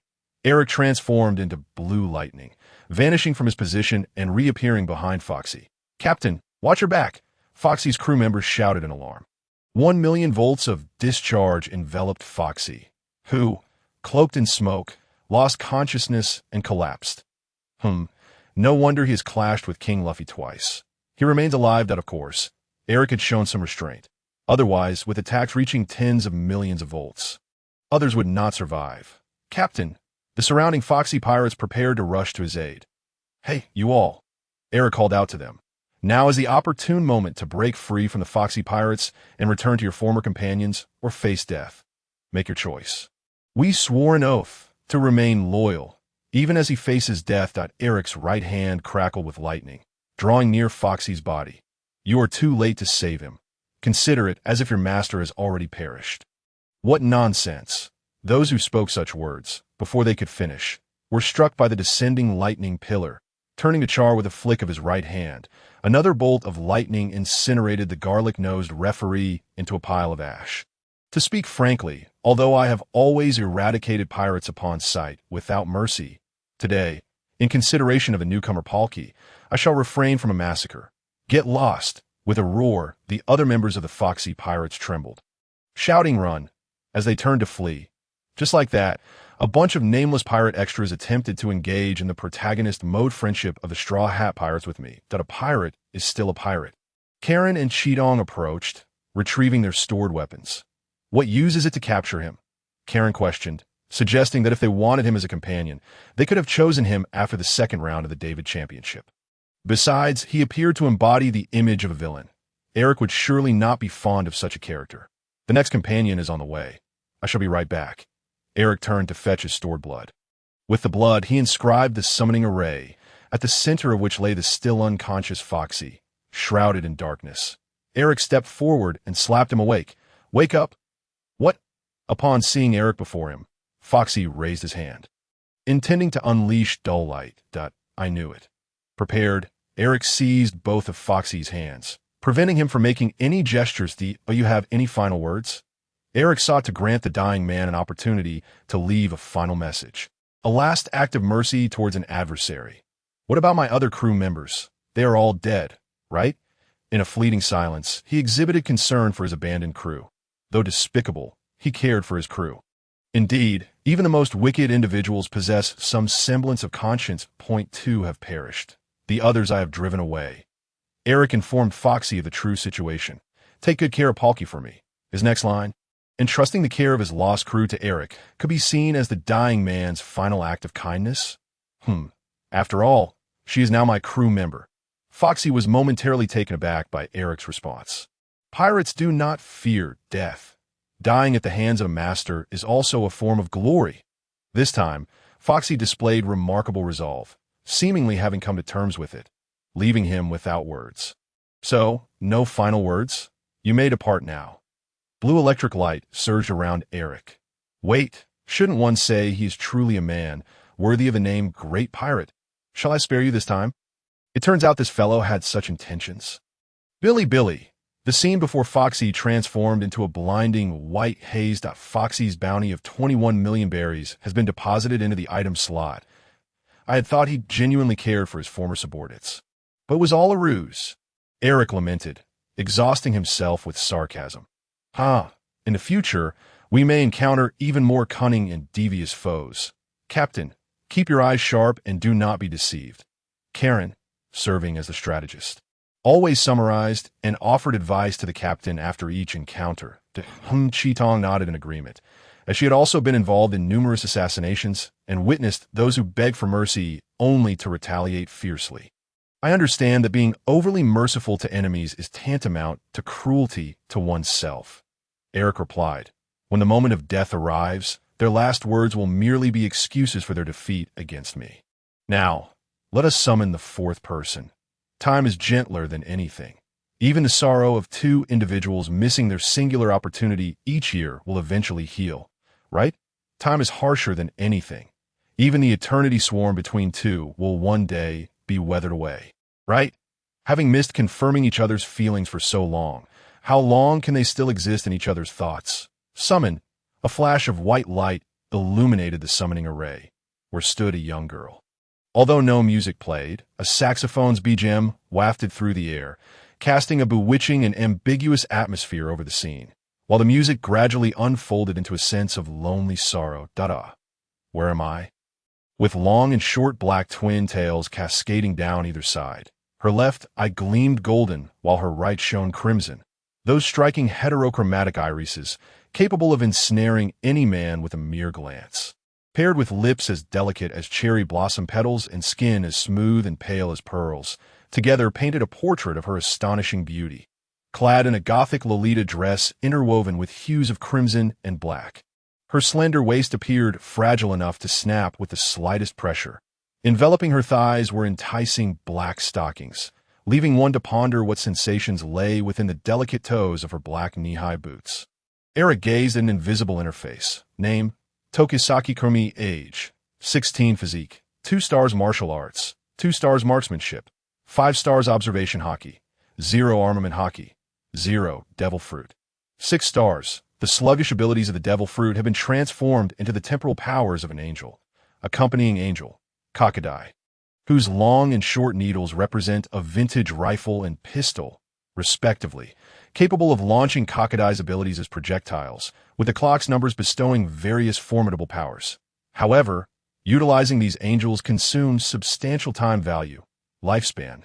Bond level, 1 ordinary friends, overall combat power, 4.5 stars. Due to player attributes and bond level, the attribute cap is 4 stars. Notes: Codename Nightmare, a doppelganger slain by Misa. Though a mere doppelganger, now possesses the same angelic powers as the original. Having lost all memories of her past due to death, she cannot be restored. The system input states that you are her savior. You were gravely injured by a blue-haired girl named Misa, and I was the one who rescued you. The gaze of 2 individuals behind him tormented Eric, whose mind was filled with lewd thoughts. "Oh, is that so?" Kurumi said with a charming smile, performing a curtsy before swiftly raising an archaic rifle that seemed to appear from nowhere, unhesitatingly pulling the trigger. Bang! Eric's observation hockey activated, allowing him to evade her shot, and turn to the 2 who had prepared to assist him, saying, "Wait, let me explain. Is it really necessary to shoot recklessly?" "Humph. You are indeed no ordinary person, able to effortlessly dodge a bullet." Kurumi, with her exceptional intellect, was not swayed by a single word. Although her memories confirmed that he had saved her, she could not dismiss the possibility of him possessing the ability to alter memories. Kurumi now only trusted her own capabilities. With that, Kurumi leaped back, creating distance. "Kakadai!" Yud, bullet of 10. The second hand on the golden dial on her left, I spun rapidly, as the barrel of her pistol pointed towards the 10 o'clock position of Kakadai behind her. Black energy flowed from the scale of 10 in her pistol, and then Kurumi shot herself in the head. "Do you have no memories at all?"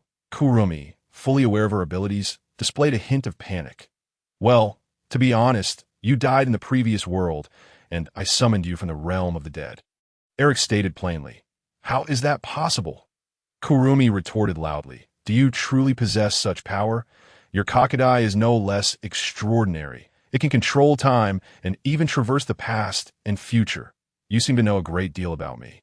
Kurumi's lips curled into a half-smirk. "Could it be that you are a stalker?" "Absolutely not," Eric vehemently denied, muttering uncertainly to himself. "If it were someone as beautiful as you, that might be a different story." "Thank you for summoning me to this world. I suppose that counts as saving my life. So, I shall take my leave." Kurumi appeared ready to depart alone, not intending to join them. "Wait," Eric quickly called out to her, inquiring, "Can you share your reason for wanting to leave alone? Though I have lost my memories, I am well aware that I have killed many, perhaps even thousands. Even so, you would still take me in?" "Kind sir," Kurumi turned her face back, calmly recounting the memories of her past transgressions. Eric understood all too well. As a devoted otaku, he had certainly seen the masterpiece by Orange Company, and both Kurumi's appearance and her Tsundere personality had captivated numerous men, himself included. Her harrowing experiences tugged at his heartstrings, as she had believed Misa to be an elf, aiding her in vanquishing countless others until she discovered that the fire elf was her friend. Realizing that those she had annihilated were humans, most of those she had slain were indeed criminals. If given the chance, Eric wished to substitute Kurumi in punishing those wretches, even if some did not deserve death. The inherently kind Kurumi had paid a heavy price in her quest to change the past, silently bearing the weight of her sins. "I know your past, you, who were so inherently good. carry such a heavy burden?" Eric cried out, striving to convey his feelings to Kurumi. "But you are not alone now. I can share this burden with you. Akatsuki and Shiho would gladly assist you too. Stop thinking you have to shoulder it all by yourself." With a crack, the icy facade surrounding Kurumi's heart began to fracture. Kurumi's affinity for Eric rose, elevating her bond level from 1, ordinary friends, to 2, close friends, earning him 1 bond point. Indeed, the Tsundere Kurumi will not reveal her true expectations outwardly. Eric swiftly stepped in front of Kurumi, blocking her path. "So, do not leave. Step aside." Kurumi gritted her teeth, aiming her pistol at Eric's heart. "Or I will shoot. I will not move, even if it costs me my life." In that moment, Eric cast aside his hesitation, as if all the words he had long held back surged forth. "I will bear your heavy sins. I will shoulder your painful sorrow. If you feel lost, lean on me. If you encounter insurmountable challenges, come to me. You are not alone. I will stand by you." Kurumi's affinity reached its maximum value, advancing her bond level from 2, close friends, to 5, life and death companions, earning Eric 9 bond points. That he achieved the milestone of having the first companion reach full bond level, successfully courting the first scoundrel, granting him 2 achievement points. A question mark slowly formed above Eric's head. "Really?" Kurumi asked softly, uncertainty lacing her voice. "That of course. You can trust me forever, and I will always be with you." Moving forward together, Kurumi gradually leaned closer, swiftly planting a kiss on Eric's cheek, then blushing slightly as she offered him a smile. Covering the spot she had kissed, Eric was rendered speechless by her smile. No language, no eloquence could adequately capture the beauty of that radiant expression. In the distance, Akatsuki and Shiho were taken aback to discover that their captain possessed the potential to become a gigolo. Yeah, but Shiho is slightly puzzled by her feelings, finding it somewhat uncomfortable. Akatsuki fell silent as well, unsure of the matters between men and women, feeling it inappropriate to intervene. Having locked eyes for a quarter of an hour, the two, positioned beyond their line of sight, decided to interrupt their excessive display of affection. "Eric, there's a hole in your stomach, and you're bleeding," Shiho bluntly stated. It hurts. It hurts so much that I could almost roll on the ground." Eric exclaimed. Indeed, love was the finest painkiller. He had previously been oblivious to the pain. "Eric, Dalit, bullet of 4. Wait, your angelic presence may indeed cost you precious time or lifespan. A simple bandage will suffice. It is merely a minor injury." Eric felt the sincerity in Kurumi's concern for him, and his voice softened as she began to carefully dress his wound. "Ding. You have 2 new emails. Complete monthly task for 5-person team. Task reward, 1 achievement point, 2 bond points."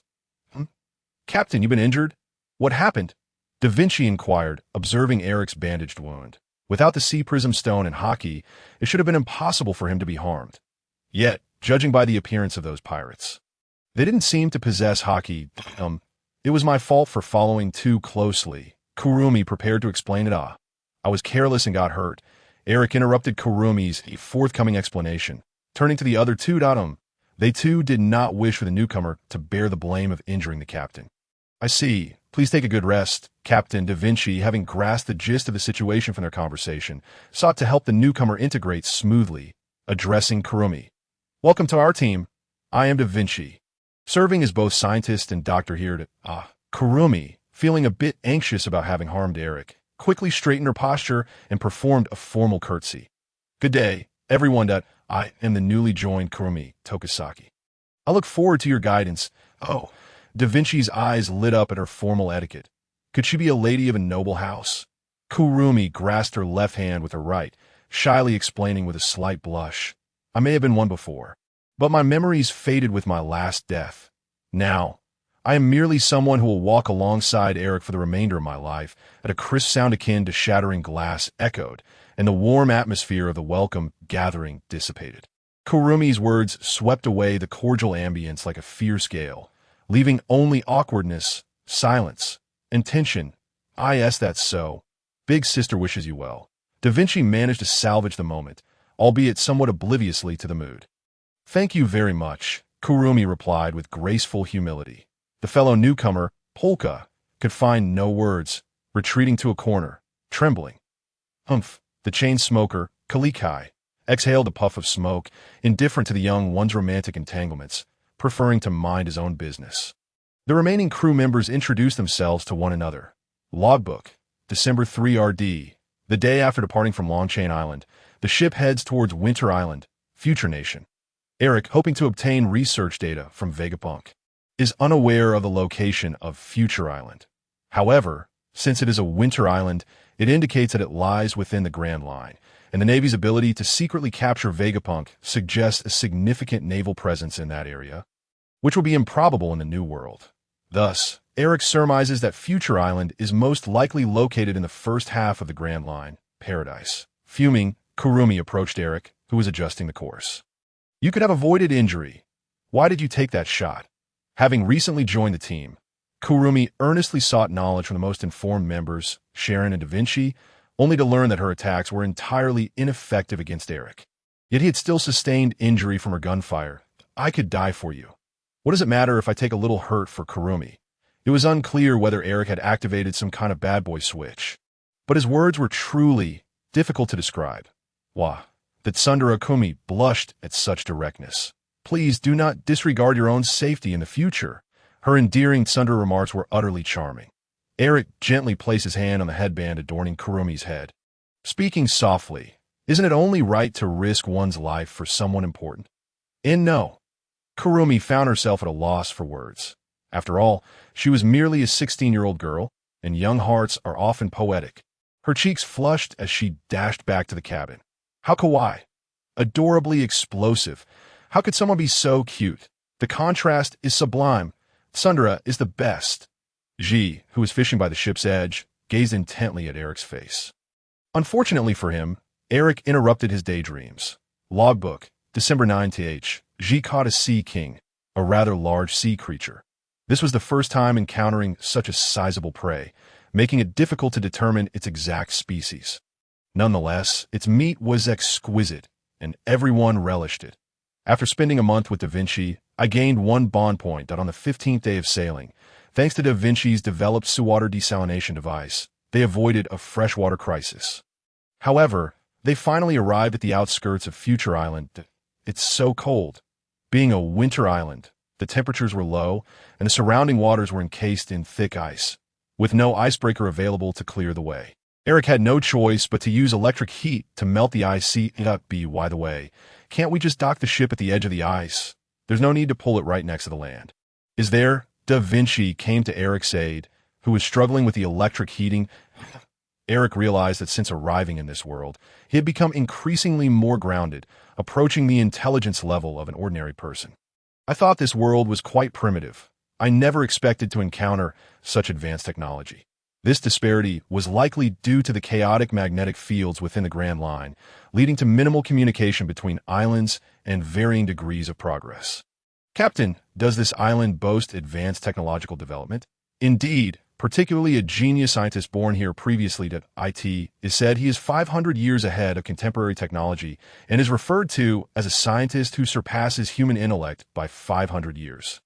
His name? Perhaps all geniuses share a common trait. Da Vinci found herself intrigued by this extraordinary scientist surpassing human intellect, Vegapunk, but he is currently being secretly captured by the world government, forced to work on weapon development for them.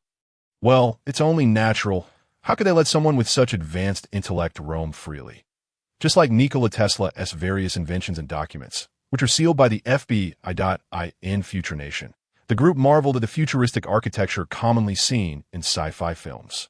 Following the compass, they arrived at the outskirts, where a sign read in bold red letters, KPUT. This was the sealed forest of mechanical beasts. In the distance, red lights began to flicker in the forest. Increasing in number, awuh, mooger. The cacophony of various animal cries echoed, accompanied by the intimidating roars of larger creatures, encircling Eric and his companions. The young polka shrank in the center of the crowd, trembling, but it's all right. They may look fearsome, but they are merely paper tigers. Impressive in appearance but ineffective, Eric reassured the youngest, Polka. Honestly, these creatures have all been modified, equipped with various mechanical devices. They asked someone who loves small animals. Kurumi was not pleased. Indeed, these mechanical beasts were created by Vegapunk, seemingly to compensate for the lack of manpower in the harsh cold. Fortunately, we did not encounter any smaller modified creatures. Otherwise, I would despise Vegapunk even more. By smaller creatures, you mean the tiny ones, right? You truly have a fondness for them, Eric remarked, aware of Kurumi's affection for small creatures. That I do not. Kurumi denied vehemently, her Tsundere nature shining through. So, how do we capture these large mechanical beasts? Kurumi, can you use your City of Time to control a few different types of mechanical creatures? Faced with Eric's request, she found it difficult to refuse. City of Time. The ground beneath Kurumi transformed into a deep crimson hue, expanding outward, creating a circular space of black and red. As it spread towards the mechanical beasts, a powerful sense of weakness overwhelmed them, leaving only a few behind as the others fled in panic. Thanks to Kurumi, they managed to capture several mechanical creatures unharmed. Eric reached out to stroke Kurumi's head. Honestly, you'll mess up your hair. Though Kurumi protested verbally, her body was honest, obediently extending her head for Eric to ruffle. Resembling a young child, Sharon and Eric used a large sled to haul the captured mechanical beasts, leading the group to Vegapunk's research facility. This was Vegapunk's former research site, now sealed off by the world government, necessitating the dismantling of the alarm system first. With the prowess of lightning embodied in Eric and the intellect of Da Vinci, they effortlessly navigated the alarm system set by the Navy and gained entry into the research facility. Given the vastness of the institute, the 7 individuals divided into 3 teams.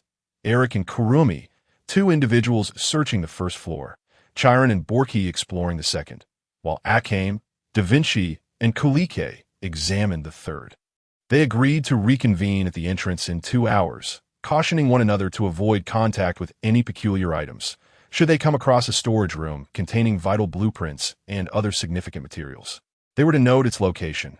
With that, they dispersed to commence their search. Bullet of 8. Kurumi invoked the powers of her Chronos, manifesting 10 clones, thus delegating the task to us. Rest assured, Ish'll handle it. Ah, how sweet it is, it hot. The 10 clones, each articulating distinct responses, promptly set about their search on the first floor. If the work is left to the clones, what shall we do? Eric pondered, relishing the unexpected opportunity to slack off openly. Why, we shall enjoy a date, Kurumi declared, wrapping her arms around Eric's right. Typically, the ship was bustling with people, leaving no time for private moments during their voyages. And then there was Lady Da Vinci, who constantly enlisted my assistance with her research. How unfair. This was due to Kurumi's cleverness and dexterous hands. When I previously assisted Da Vinci with her experiments, I was chided for my clumsiness. Now, she only sought my help out of necessity when studying my lightning abilities. Otherwise, she hardly called upon me. Oh, really, I can't help but feel you're merely feigning clumsiness to evade Da Vinci's experiments. Quite astute of you to notice, Eric replied, scratching the back of his head with an embarrassed smile. That Da Vinci had also recognized this, which is why she persistently sought my assistance. Kurumi pouted, pretending to be displeased. Yet, internally, she felt joy at being sought after for help. Perhaps Da Vinci perceived the essence of their relationship, prompting her actions. Are you not my other half? Your assistance counts as my own. Eric quoted Kurumi's self-introduction, causing her cheeks to flush as she turned her head away, though her grip on his arm remained steadfast. Furthermore, please refrain from using your Chronos recklessly. While the abilities are formidable, they consume too much of your time, and you currently lack the means to replenish it. We can wait until I capture some nefarious pirates later. Kurumi replied softly, her heart brimming with delight. He truly cares for me. When the appointed time arrived, they gathered at the entrance. The other 2 teams returned empty-handed, shaking their heads, while the 2 who had been slacking off uncovered the room housing all of Vegapunk's designed blueprints and a passage to another clandestine research facility. A testament to the efficacy of the 10 clones. Kurumi's expression brightened. Have you encountered something splendid? Do share with your sister to brighten her day. Da Vinci teased. I could tease merely that the cold winds outside had rendered my face pale, and the warmth within the research facility restored my complexion. Kurumi would never divulge the 2-hour private date she had with Eric. Da Vinci smiled knowingly, choosing to remain silent. Indeed, what a genius, Some designs are utterly unattainable with our current technology, yet were conceived by Vegapunk. It is truly remarkable, Da Vinci mused, examining the blueprints with great interest, longing to understand and better them. Eric responded, feigning comprehension while looking at a design he could not decipher. It is indeed impressive. Yes, you clearly do not grasp it. Akame bluntly stated, her forthright nature leaving Eric at a loss for words. Really, give the captain a bit of credit, he thought to himself, exasperated by Akame's honesty. Ha ha ha. Kurumi, with the poise of a lady, covered her mouth with her hand and chuckled. You ought to give the boys some face, Akame.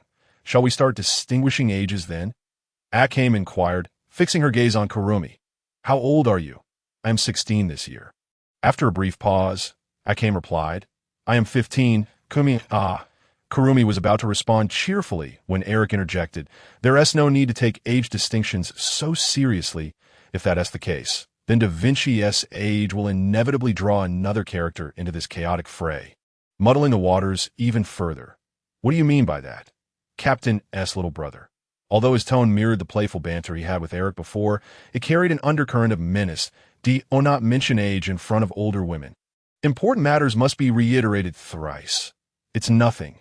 The storage room contains advanced cultural inventions beneficial to humanity. We should categorize them. Those Da Vinci can produce in the short term, those achievable within 5 years, and those within 10 years. Designs that cannot be realized for a century or two should be preserved for now, while manufacturing can be set aside. Eric deftly diverted the topic. His primary objective for coming here was the weapon designs hidden deep within the research facility. Let us hasten to organize these items. Those within the concealed research facility are of utmost importance. Understood. Got it. Received, boss. They all replied in unison that we may need to reside here for a month or two. So we require numerous supplies that I will accompany the old man to procure them. If there is anything you wish to buy, let me know, and I shall bring it back to I'd like to join you. Kurumi could no longer contain herself. She did not wish to part from Eric at this moment. Eric smiled and gently ruffled Kurumi's hair. She closed her eyes contentedly, resembling a child. Fear not. I shall return swiftly. It's cold outside. Allow me and the old man to endure the hardship. Kulike interjected, Kid, so it's fine for me to suffer, is it? Kurumi's gaze followed Eric as he walked away. Only when he disappeared around the corner did she sit down, resembling a child left at home alone. Until, I'm back. Eric and Kulike returned, laden with packages, braving the snow and wind. Kurumi rushed to envelop Eric, embodying the essence of a pet eagerly awaiting its owner's return. Wow, how dreadful, exclaimed the youngest, Borky, upon spotting an eye hanging from a hook, startled enough to exclaim her future catchphrase, be careful not to break anything. This place is where Vegapunk creates mechanical life forms and weapons. Yes, boss, she replied softly, drawing closer, for she was but a young girl, startled by the bizarre items that Da Vinci picked up a blueprint from the table. Indeed. These are weapon inventions from the research facility. She scrutinized it closely before setting it down and picking up another. Truly astonishing, including human cells and mechanical modifications of animals to missile designs and warship manufacturing. It encompasses various disciplines. How does his mind work? Speaking of which, do you not also excel in painting, music, architecture, mathematics, geometry, anatomy, physiology, zoology, botany, astronomy, meteorology, geology, geography, physics, optics, mechanics, invention, and civil engineering? Eric took on the role of the straight man. Of course, I'm a genius among geniuses. The perfect Da Vinci. Ah, is this what they call Versailles literature? Bang! Bang! The normally non-confrontational Da Vinci delivered 3 hefty blows to Eric's head, swelling the spots to nearly rival the flesh on his face. Oh dear, how pitiful. Kurumi quickly fashioned ice packs from nearby ice to soothe Eric's swollen bumps. First, let us utilize the experimental apparatus here to conduct a comprehensive examination of the captured mechanical life forms, assessing their biological tissues and the metallic modifications to determine if there is a synergistic reaction exceeding the sum of its parts, or if there are any adverse chronic rejections. Da Vinci seized the opportunity to meticulously observe the creations of the smartest genius among the pirates. I believe he must have invested considerable time in creating these mechanical life forms. during which Vegapunk would likely have amassed abundant experimental data. Wouldn't it be prudent to seek out that data for future enhancements and mechanical modifications? Eric's intellect resurfaced, offering a sensible suggestion. I thought your brain had turned to cotton candy from all the sweetness of love. It seems you still possess some insight that Da Vinci, in his scientific research and experimentation, displayed an impressive dedication and meticulousness. Although he often appeared to tease others like an older sister might do to her younger brother, the notion of a sweet, romantic love seemed utterly absurd to him. What was this nonsense about turning into cotton candy? Did it imply a fleeting existence? With his little secret exposed, Eric could only divert the conversation. You even grasped the nuances of my words. Must I elevate my discourse to a more profound and artistic level, so that you remain oblivious to my mockery? It seemed as though Da Vinci, the subject of the jest, was lost in thought, pondering how to express himself in a manner that would leave Eric unaware that he was the one being reprimanded. The various weapons and devices affixed to the mechanical creatures appeared to merge seamlessly as if they had always belonged together. Observing the state of the research facility, it was evident that these mechanical beings had been neglected for quite some time. Could it be that they possessed the capability for self-repair?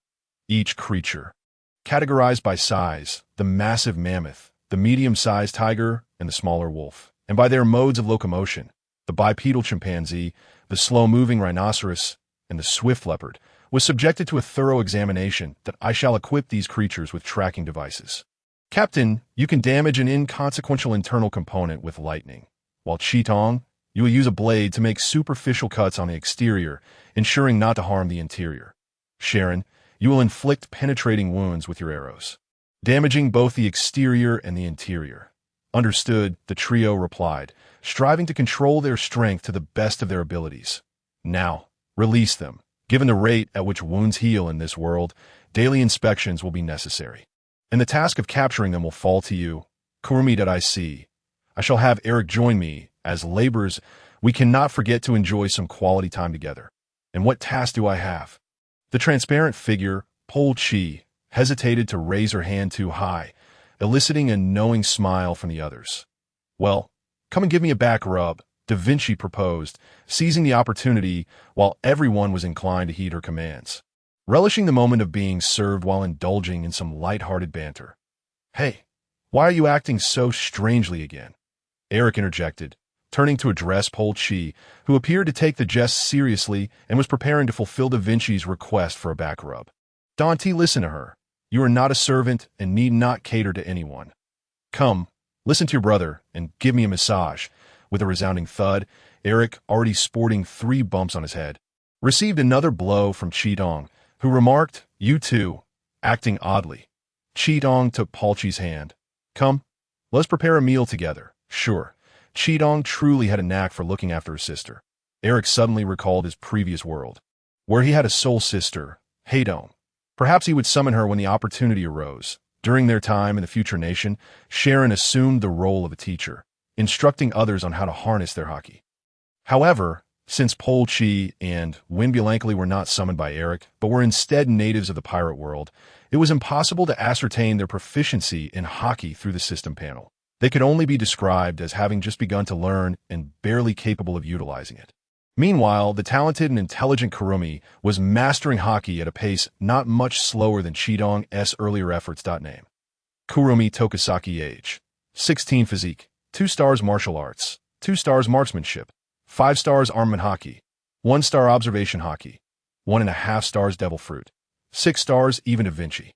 While engaged in synthesizing new materials with the Gura no Mi and testing their properties, managed to learn both observation haki and armament hakai. Name: Leonardo da Vinci. Physique: 2 stars martial arts, 1 star swordsmanship, 1 star marksmanship, 1 star armament haki, 1 star observation haki, 1.5 stars devil fruit, 5.5 stars due to frequent use of her abilities during this period. Da Vinci's proficiency with the Gura no Mi had also improved by half a star. Unlike the others, Chitong, whose observation haki had reached an intermediate level, focused on refining her armament haki, having heard that the renowned blades of this world were imbued with the haki of their wielders. Hence, Chitong aspired to nurture her very own Muramesa, elevating it to the status of a formidable blade. Potentially even an unparalleled one-name. Chitong age, 15 physique, 4.5 stars martial arts, 2 stars swordsmanship, 6 stars armament hockey, 2.5 stars observation hockey. 4 stars upon comparing her attributes to his own. A sense of self-deprecation washed over him. Physique, 4 stars martial arts, 1.5 stars swordsmanship, 3.5 stars marksmanship, 1.5 stars armament hockey, 2 stars observation hockey, 1.5 stars. The power of the Raime no Mi can augment the perception range but does not enhance the attributes of observation hockey. Devil Fruit. 4 stars. His physique and armament hockey had been bolstered by Karen's martial training, while his observation hockey had developed through evading Kurumi's dual pistol fire, and his Devil Fruit ability had grown through assisting Da Vinci with experiments, both a source of lament and a cause for celebration. Next came Da Vinci's various scientific inquiries and experiments. Vegapunk's mechanical modifications had seamlessly integrated biology with machinery, enabling even damaged mechanisms to gradually recover.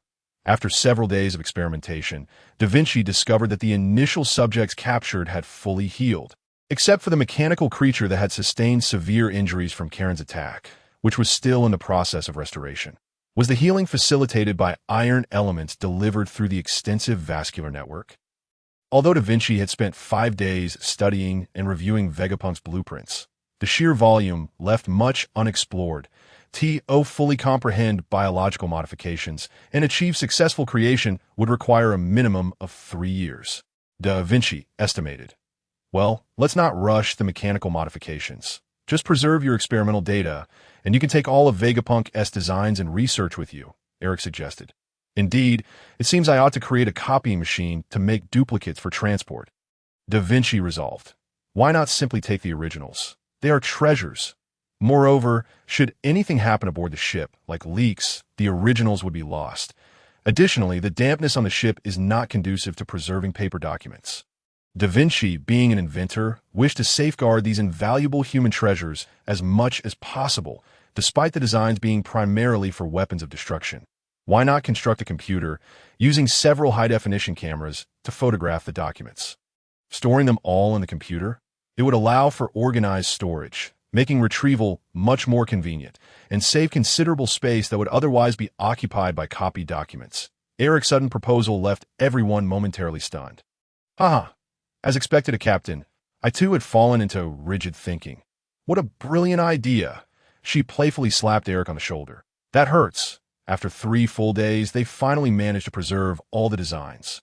Huff! Exhaled Kulik. This task is more exhausting than diving for gold every day. What shall we do next, Captain? Our current vessel is too small that we must construct a larger ship, a battleship that does not rely on sails. For this purpose, Da Vinci, you should study Vegapunk's designs for warships and see if they can complement our own world's naval architecture, but a battleship that does not rely on sails. Polchi pondered, noting that all the vessels here were sailboats. Our world? Kulik detected a gap in understanding that, it's nothing. Our place is relatively secluded and isolated, which is why we decided to set sail and inadvertently became wanted. Eric quickly clarified that, I see. Kulik understood, recognizing that everyone had their own reasons for venturing out to sea, the confluence of which was undeniably romantic. Eric and Kurumi ventured out together to procure supplies, specifically ingredients, as their consumption was rapid due to the presence of the meat-loving Kitenjut. Is it cold? Not at all, Kurumi replied, tightening her embrace around Eric's right arm, sending shivers down his spine. In that moment, Eric felt a surge of adrenaline, as if he could wrestle a grizzly bear with his bare hands. Let us take our time returning, Eric san. Such a request was one Eric could only dream of fulfilling. Yet, there always lingers a sense that something is about to transpire. A sudden thought struck Eric's mind, though he could not articulate why. Manipulating the electric currents around him generated heat, increasing the temperature while simultaneously honing his delicate control over the thunder fruit. Let us explore this island, Eric proposed, having resided in the research facility for nearly 10 days. For Kurumi, being with Eric rendered their destination inconsequential. The two ventured toward a secluded cedar forest. Their frequent captures of the mechanical beasts had made the island's mechanical fauna acutely aware that this pair was not to be trifled with, prompting them to keep their distance. What a beautiful snow scene. It is just too quiet, Kurumi remarked, reflecting on her lost memories, which left her with only fragments of common knowledge and insights from the world of pirates, compelling her to scrutinize every landscape in an effort to fill the void of her forgotten past. And no matter how white the snowflakes, they paled in comparison to your fair skin, no matter how stunning the snowy scenery. It could not rival your exquisite beauty. Having witnessed the grand battle of Kamen Rider, Eric adeptly utilized the advantage of data explosion to offer charming compliments to the opposite sex. Alas, such words could only escape the lips of a cat. Kurumi's ears flushed slightly as her alluring cherry lips parted, as she rose on her toes to whisper near Eric's ear, "But I like it," playfully nibbling at his Oh, you like my words? Or do you fancy me? It cannot be that you merely enjoy my flirtations, can it? Though, who can say? The most challenging of nightmares has been conquered by the kiss demon, Itsuka Shidu, and that fellow has amassed enough vessels to form an aircraft carrier fleet.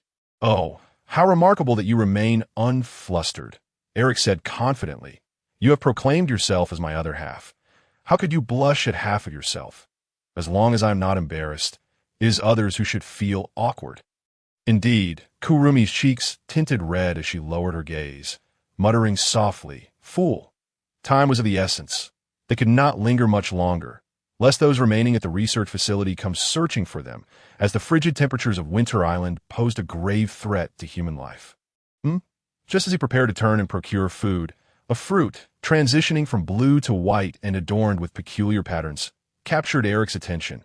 The cold fruit. "That a devil fruit?"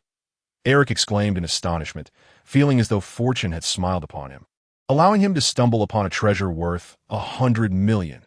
The only drawback was that this fruit was clutched in the hands of a mechanical gorilla, which was gaping wide, preparing to consume this rather unusual fruit. "Silence!" Eric fumed. "It is wasteful for a beast to consume a devil fruit. It was not a mere Zoan fruit." Eric resolved to use his teleportation to seize the fruit, while Kurumi drew out 2 guns, one long and one short. Startled by Eric's roar, the gorilla trembled, causing the fruit to slide down its gaping mouth and throat. Eric and Kurumi froze, their bodies stiffened, as they observed the gorilla's expression, one that conveyed the difficulty of swallowing something truly unpalatable. "What do we do now, Eric-san?" Kurumi inquired, uncertain of how to proceed. As much as I regret this, it seems we must eliminate it cannot be helped," Kurumi said, firing several rounds at the distant gorilla. "Woo!" The gorilla raised its hands, emitting a cry, as a large block of ice enveloped the bullets, crashing to the ground. "The ice fruit?" Eric exclaimed in disbelief. "But isn't that the property of Akiji? I saw his photograph in the newspaper not long ago. Was this truly the power of a devil fruit? Indeed, formidable. Kurumi, keep your distance. I shall confront it." Eric glanced at the gorilla, now jubilantly dancing and flailing its limbs, deciding to first test the capabilities of its devil fruit. "I shall pay close attention to your gallant form." With a swift teleportation, Eric appeared behind the gorilla, slashing with his blade against its back, causing a spray of blood to erupt. It is not a Logia type. That makes sense. The Logia types of ice and snow must have already been consumed, and I cannot be so fortunate as to casually acquire a Logia fruit. The method to discern whether it is a Logia type lies in observing if it can elementalize. Following that non-hockey infused strike, it was evident that this fruit could not be a Logia type, thus it must belong to the Paramecia class. Generally, Paramecia fruits are divided into 5 categories. The first type encompasses those with superpowers, granting users various extraordinary abilities, represented by fruits such as the Tremor fruit, Float fruit, Barrier fruit, Slow fruit, and Door fruit. The second type is based on body modification, allowing users to transform parts or their entire body into the fruit's ability form, represented by fruits like the Quick Cut fruit, Weapon fruit, and Stronghold fruit.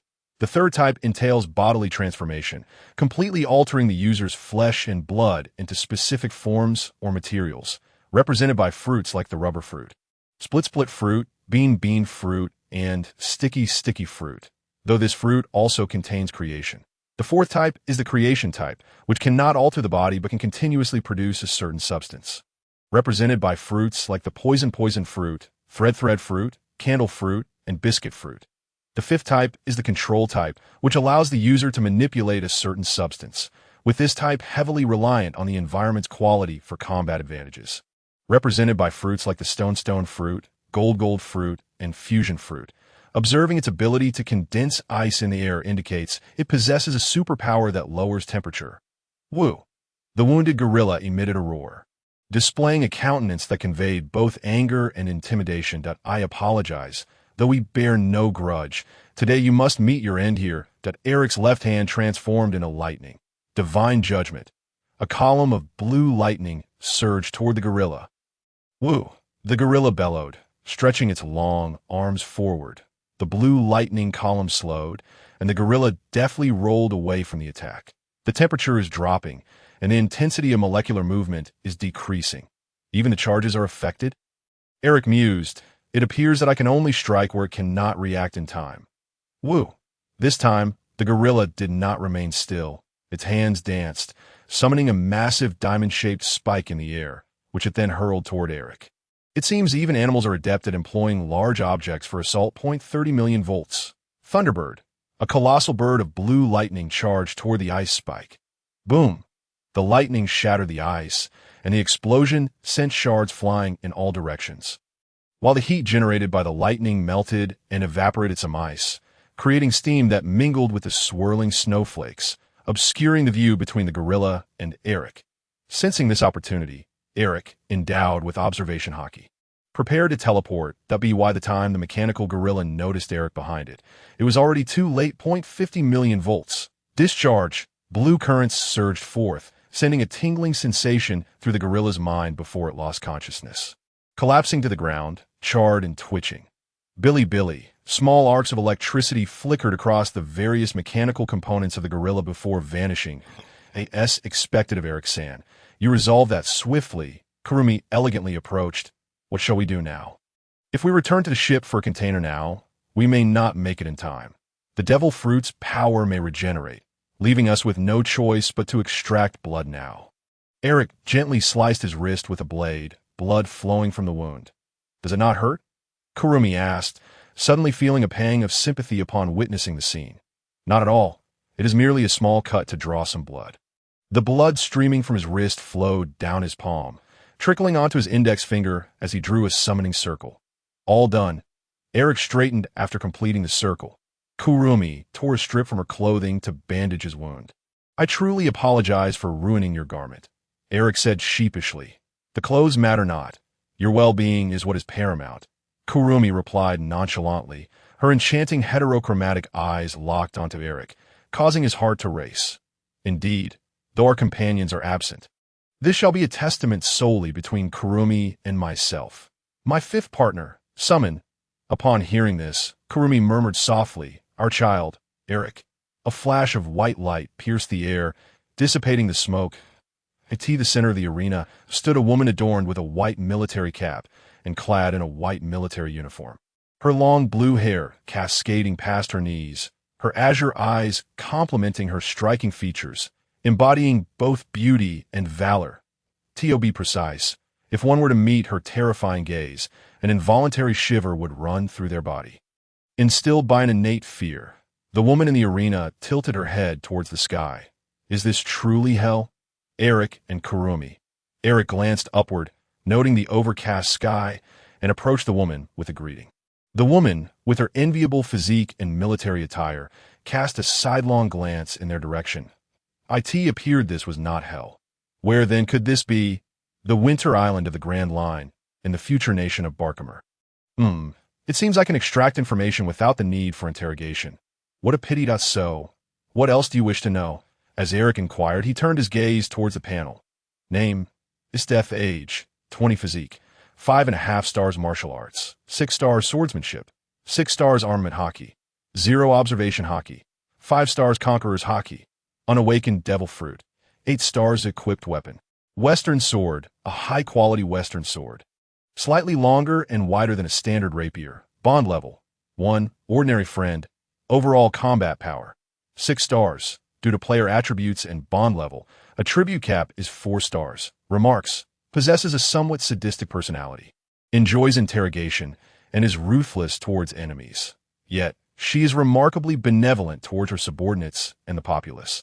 The troops she commands are imbued with high morale, earning her the title of the Empire's strongest general. She relishes combat, even going so far as to deliberately let her opponents gain an advantage to savor the fight. While her sadistic nature prevails, there exists a softer side within her. I recall that she ultimately perished at the hands of Akim. Or perhaps in another parallel world, Isdeth glanced at her right arm and the fingers of her left hand, then lowered her gaze to the emblem on her chest. Her severed arm and fingers were intact. Yet the pain from that moment, as well as the spot where Muramace's broken blade had pierced her, remained vividly etched in her mind. I remember dying. How is it that I have returned to life? This was both a question for herself and for Eric, for in the end, she had encased herself in ice, dissipating into crystalline fragments that no, you should be dead. I summoned you to this world the moment you departed from life. You must still vividly recall the sensation of dying. Indeed, I have lost. Thus, death is my only fate. What do you intend to do? Cease at once. Noting the discord in her words, Eric bellowed, You've only lost to Akim once. Can't you simply win back your glory? I just revived you, and you're already putting on this display. You're nothing but a coward who fell and refuses to rise again. What does it mean to be the strongest? What does it mean to be unparalleled? If you have the ability, return my devil fruit and my blood before you die. Worthless scum. Isdeth felt the muscles in her forehead tense for perhaps the first time in her life. What was initially a mere reflection on her last words had been misconstrued. No one dared speak to her in such a manner. It seemed a thorough interrogation was in order. Due to system limitations, Isdeth could not unleash her full power, but Eric remained unperturbed, and with the power of the Thunder Devil Fruit, he stood invincible. Kurumi, step back. I need to teach this wasteful woman a lesson. Go get him, my Eric-san. Kumi nimbly leapt back. Are you ready? Isdeth had been waiting for Eric to prepare. She scorned the idea of a sneak attack, preferring a fair confrontation to demonstrate her various techniques. White Ice Shard, far superior to the earlier technique controlled by the gorilla. Dozens of adult-sized diamond-shaped spikes formed and flew towards Eric. Isdeth's brow furrowed. She realized her strength still lingered, though she could not unleash it fully. Electro Heat. Lightning coalesced into a blue light wall, transforming into heat and melting the diamond spikes, hurtling towards Eric. It seems you are not an insignificant character. Proclaim your name, young man, observing the boy, a few years her junior. Possessing such extraordinary abilities, she felt compelled to engage in a serious contest. Darren Eric, destined to become the strongest man in the world, Eric replied. You cannot exert your full strength at present. After all, I just revived you in truth, you cannot harm me. Not necessarily. Isdeth swiftly closed the distance, lunging at Eric with her western sword. Eric, standing his ground without flinching, was uncertain whether she aimed to spare him for interrogation or unconsciously held back due to his act of saving her. The sword, originally aimed at his chest, instead struck his shoulder. With no tangible feeling of impact, the blade passed through, the struck area transforming into blue lightning. I am a lightning man, having consumed a nature-type devil fruit. Without haki, you cannot hope to contend with me. From the very start of our battle, I stand undefeated. So, do you wish to continue? Is that so? Then I can unleash my attacks without restraint, yes? Isdeth's lips curled into a cruel smile reminiscent of a demon. This situation diverged sharply from Eric's expectations. Freeze! Isdeth placed her hand upon the snow-covered ground, a pathway of ice swiftly advancing towards Eric. He did not evade. The ice crystals ascended over his feet, enveloping his entire body. With a heavy stomp, Isdeth propelled herself into the air, delivering a flying kick that shattered the ice-encased Eric into fragments. Isdeth turned to observe the shards scattered across the ground. Surely, you won't perish so easily. Billy. The fragments of Eric within the ice erupted into blue lightning, shattering the surrounding ice and quickly reforming him 10 meters away from Isdeth. Tsundere did not see that coming. Isdeth faintly heard this remark, though it seemed as if no sound had been uttered at all. Is this the power of a nature-type devil fruit, able to withstand such an assault unscathed? Thus, you see, without haki, you cannot harm me. Isdeth's gaze shifted, an aura emanating from her being, scattering the snow on the ground. This energy sent a shudder through both Eric and Kurumi.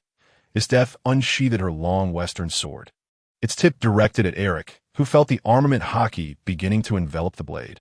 A perplexed Eric glanced at a panel invisible to others. Name: Isteth Armament Haki. 1.5 stars Conqueror's Haki. 2 stars. Why has she awakened Conqueror's Haki? And how did she instantly master Armament Haki? This is excessive. System: something is amiss. To enhance the gaming environment, the system has adjusted the gameplay experience accordingly.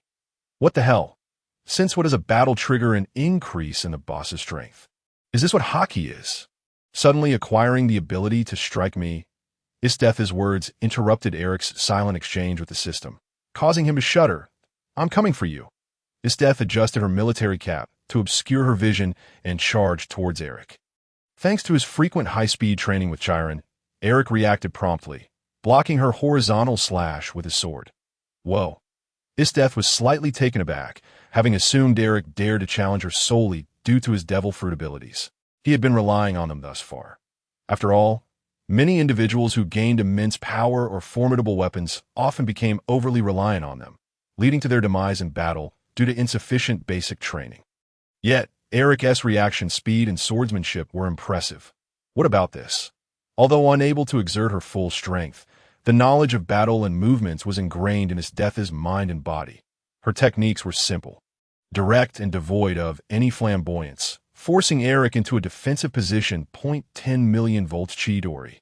The lightning coursing through Eric surged outward, forcing Isteth, who had been relentlessly attacking, to retreat.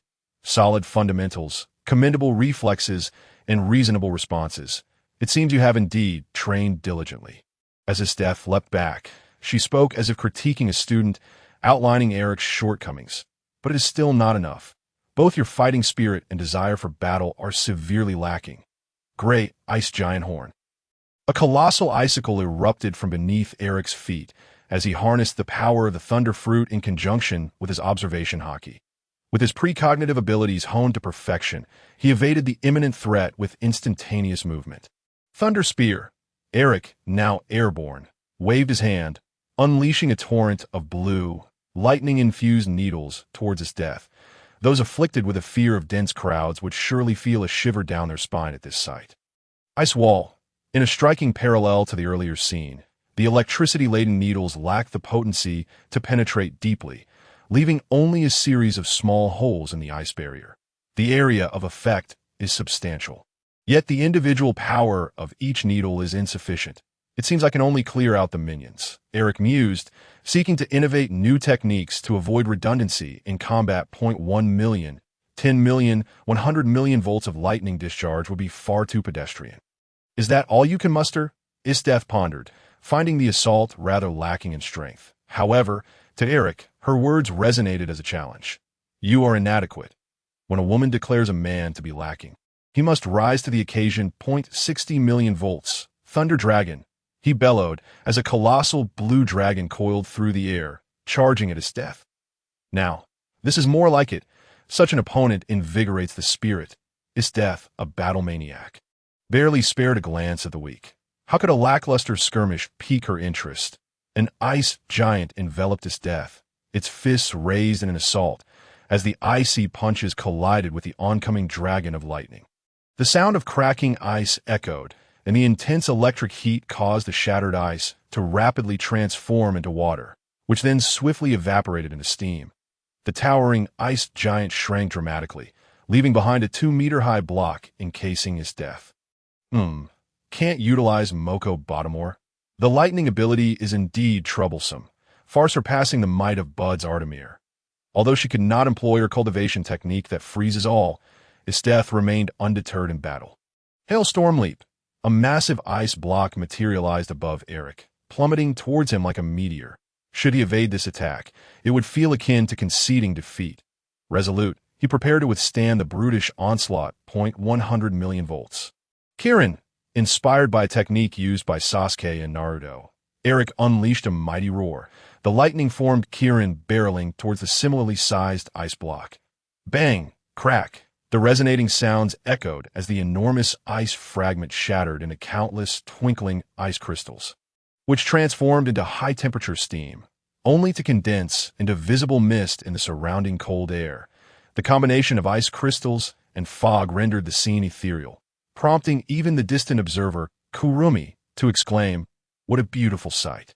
"Don't move," a cold voice emanated from behind Kurumi, as a chilling western sword pressed against her delicate neck. Isdeth had used the mist as cover to stealthily approach Kurumi from afar. "Kurumi," Eric gasped, instinctively preparing to rush to her aid. "Halt." Isdeth's command abruptly froze Eric in place. From the earlier battle, he sensed her lack of battle intent and murderous desire. What could be the reason? You were summoned by me, my ally, right? How could I possibly wish to fight you? The notion of killing is utterly out of the question. I see that if I eliminate this woman, would that provide you with the motive and desire to fight me? What did you say? Eric retorted angrily. Oh dear, that line of thought is perilous. Seems I must proceed with this plan. Isdeth slightly raised her arm, mimicking the act of slitting Kurumi's throat. Instantly, a montage of memories flooded Eric's mind. The first time they met. Her shooting at him, the anxious care she showed while bandaging his wounds, her furious inquiries, and the moment she kissed his cheek. Stop this at once. A surge of energy exploded from Eric, piercing through Isdeth's form. Enraged, he awakened his Conqueror S Haki. Eric's status panel. Conqueror's Haki. 1 star. The previously dormant status transformed into 1 star. Although the attribute remained low, it signified the awakening of Conqueror's Haki. Without awakening, one could not enhance their abilities. Reflecting on the past, both Armament Haki and Observation Haki had initially been marked as 0, while Conqueror's Haki bore the label of unawakened. Kurumi and Isdeth undoubtedly sensed this newfound aura.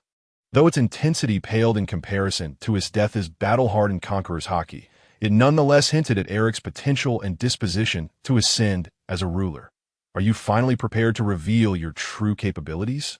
Isdeth released Kurumi, having never intended to engage seriously. Her aim was merely to provoke Eric into revealing his fighting spirit, and behold, even his talent has surfaced. However, the restrained Kurumi felt a flicker of irritation.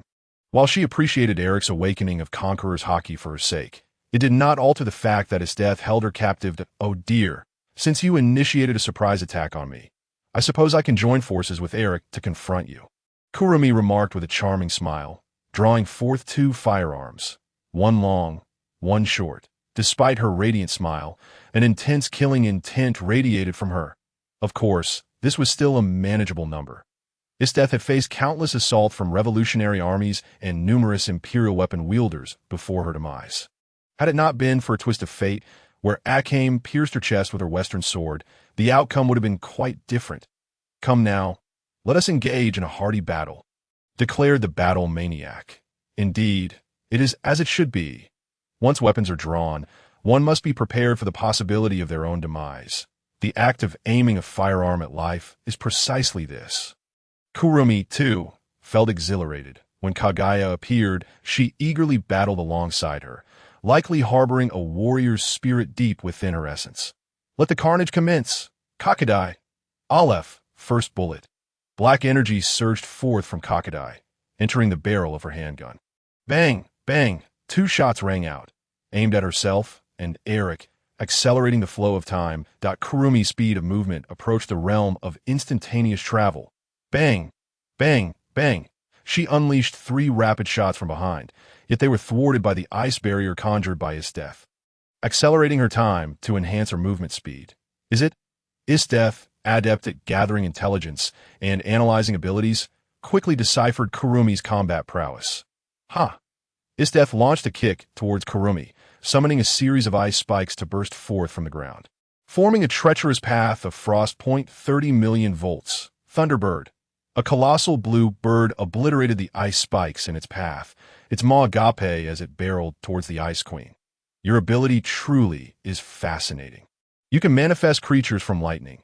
Isdeth primarily employed diamond-shaped ice spikes for piercing attacks, freezing foes, or hurling massive ice blocks at opponents, rarely conjuring various animals from ice, save for her ultimate move. Ice Storm General. Isdeth leapt high into the air, evading the expansive Thunderbird. In the air, you have no leverage. This is unwise. Seizing the opportunity, Kurumi unleashed a barrage of shots, her firepower rivaling that of an entire squadron. Not necessarily, Isdeth retorted, effortlessly creating several large ice blocks in midair to serve as both shields and platforms. Bullets ricocheted off the shards of ice scattered everywhere. Gray ice giant horn. Isdeth crouched upon an ice block, her right hand resting on its surface as a 3-meter-wide ice spike shot down towards Kurumi. Humph! Kurumi scoffed, leaping forward and executing a clumsy roll, white snow adhering to her black and red attire. An unforgivable sight for a lady. You seem to be expending too much energy on Kurumi. Eric, having flashed above his death, enveloped his blade in lightning and haki, forming the Thousand Birds blade, and struck down with force. Although Eric also benefited from Kurumi's first bullet acceleration, the degree of his enhancement appeared less pronounced, suggesting that the extent of acceleration may correlate with one's inherent speed or personal characteristics. No, I've been keenly observing your movements, Isdeth countered, blocking the attack with her western sword. Yet the strike did not falter. With a sharp ding, the blade of the Thousand Birds effortlessly severed the western sword, along with the right arm of Isdeth, blood splattering in the air. However, the act of cutting off the right arm of a summoned ally caught Eric off guard. He had not anticipated the blade's cutting prowess would be so formidable. What a stunning strike! Yet, it was still insufficient. Isdeth seemed to feel no pain whatsoever as she conjured an icy right hand, wrapping it around a formidable ice fist that she hurled towards the dazed Eric. Due to the intense fluctuations in his emotions, Eric was unable to utilize his observation haki to foresee the attack, leaving him no choice but to raise his sword defensively against his chest. The result was a brutal blow to his abdomen, sending him flying and causing him to spit blood. Eric. Upon witnessing Eric being flung away, Kurumi swiftly soared to his side, catching his falling body. Just as Kurumi was about to speak, repositioning her handgun for reloading, Eric restrained her hand. Wait, that's enough, Kurumi.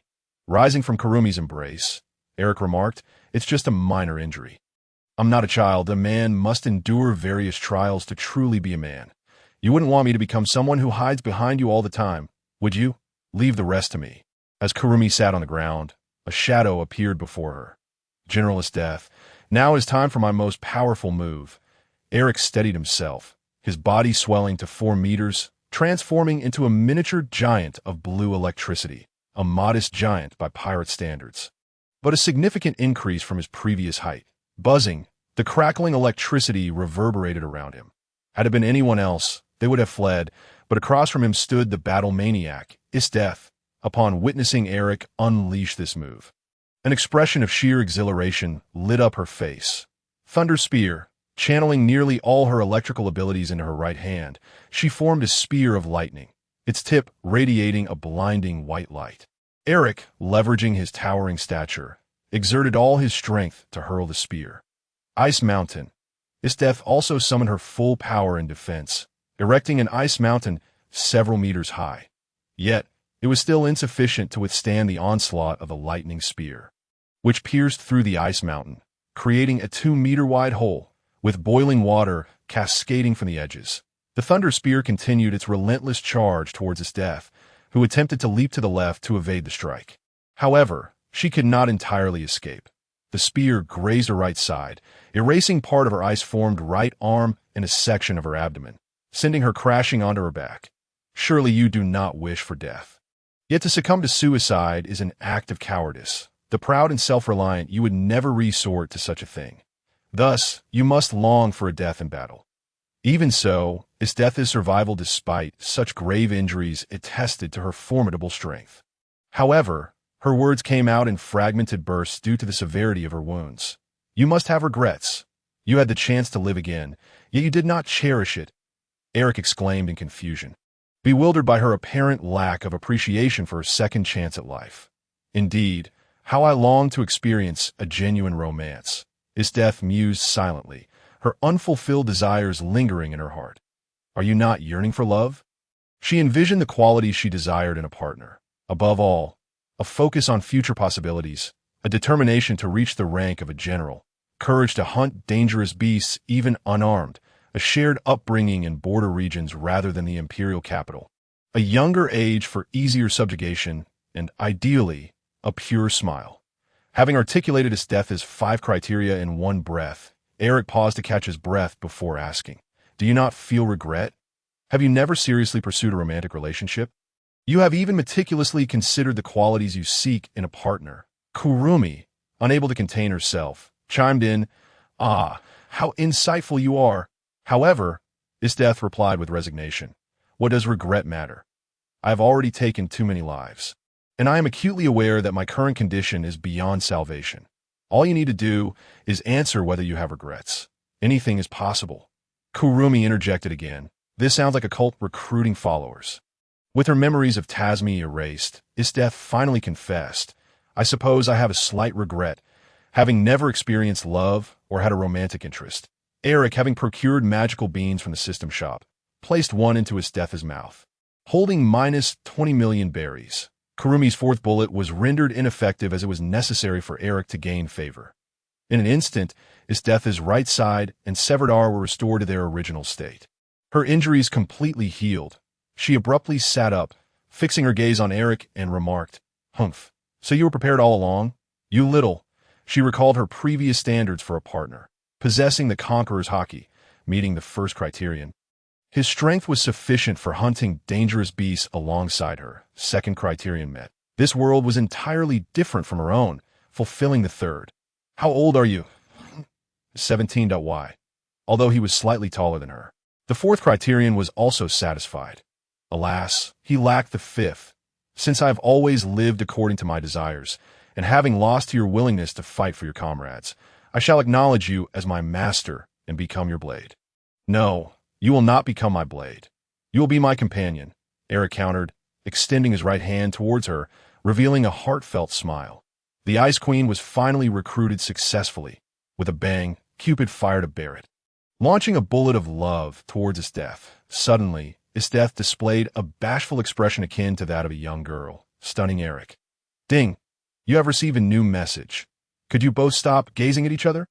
Kurumi, witnessing the exchange, felt a twinge of annoyance. "Here, I am standing right next to you. Yet Eric is lost in thought over another woman." Isdeath's regal demeanor surged forth. "Ah, I now feel an unending surge of power. This sensation surpasses even my former self. This the power of love. I advise you to keep your distance from Eric. He is mine." Isdeath firmly believed that this newfound strength stemmed from love and seized the opportunity to declare Eric's ownership. Eric, silently critiquing, "No, this is the power of the system," glanced at Isdeath's status panel. Physique, 5.5 stars martial arts, 6 stars swordsmanship, 6 stars armament hockey, 1.5 stars observation hockey, 5 stars conqueror's hockey, 2 stars devil fruit, 8 stars bond level. For close friends, overall combat power. 7.5 stars Isdeath's strength was fully unlocked due to the elevation of their bond level. Moreover, her mastery of armament hockey and awakening of conqueror's hockey resulted in an increase of 1.5 stars in overall combat power, achieving a total of 7.5 stars, 1 more than Chiron.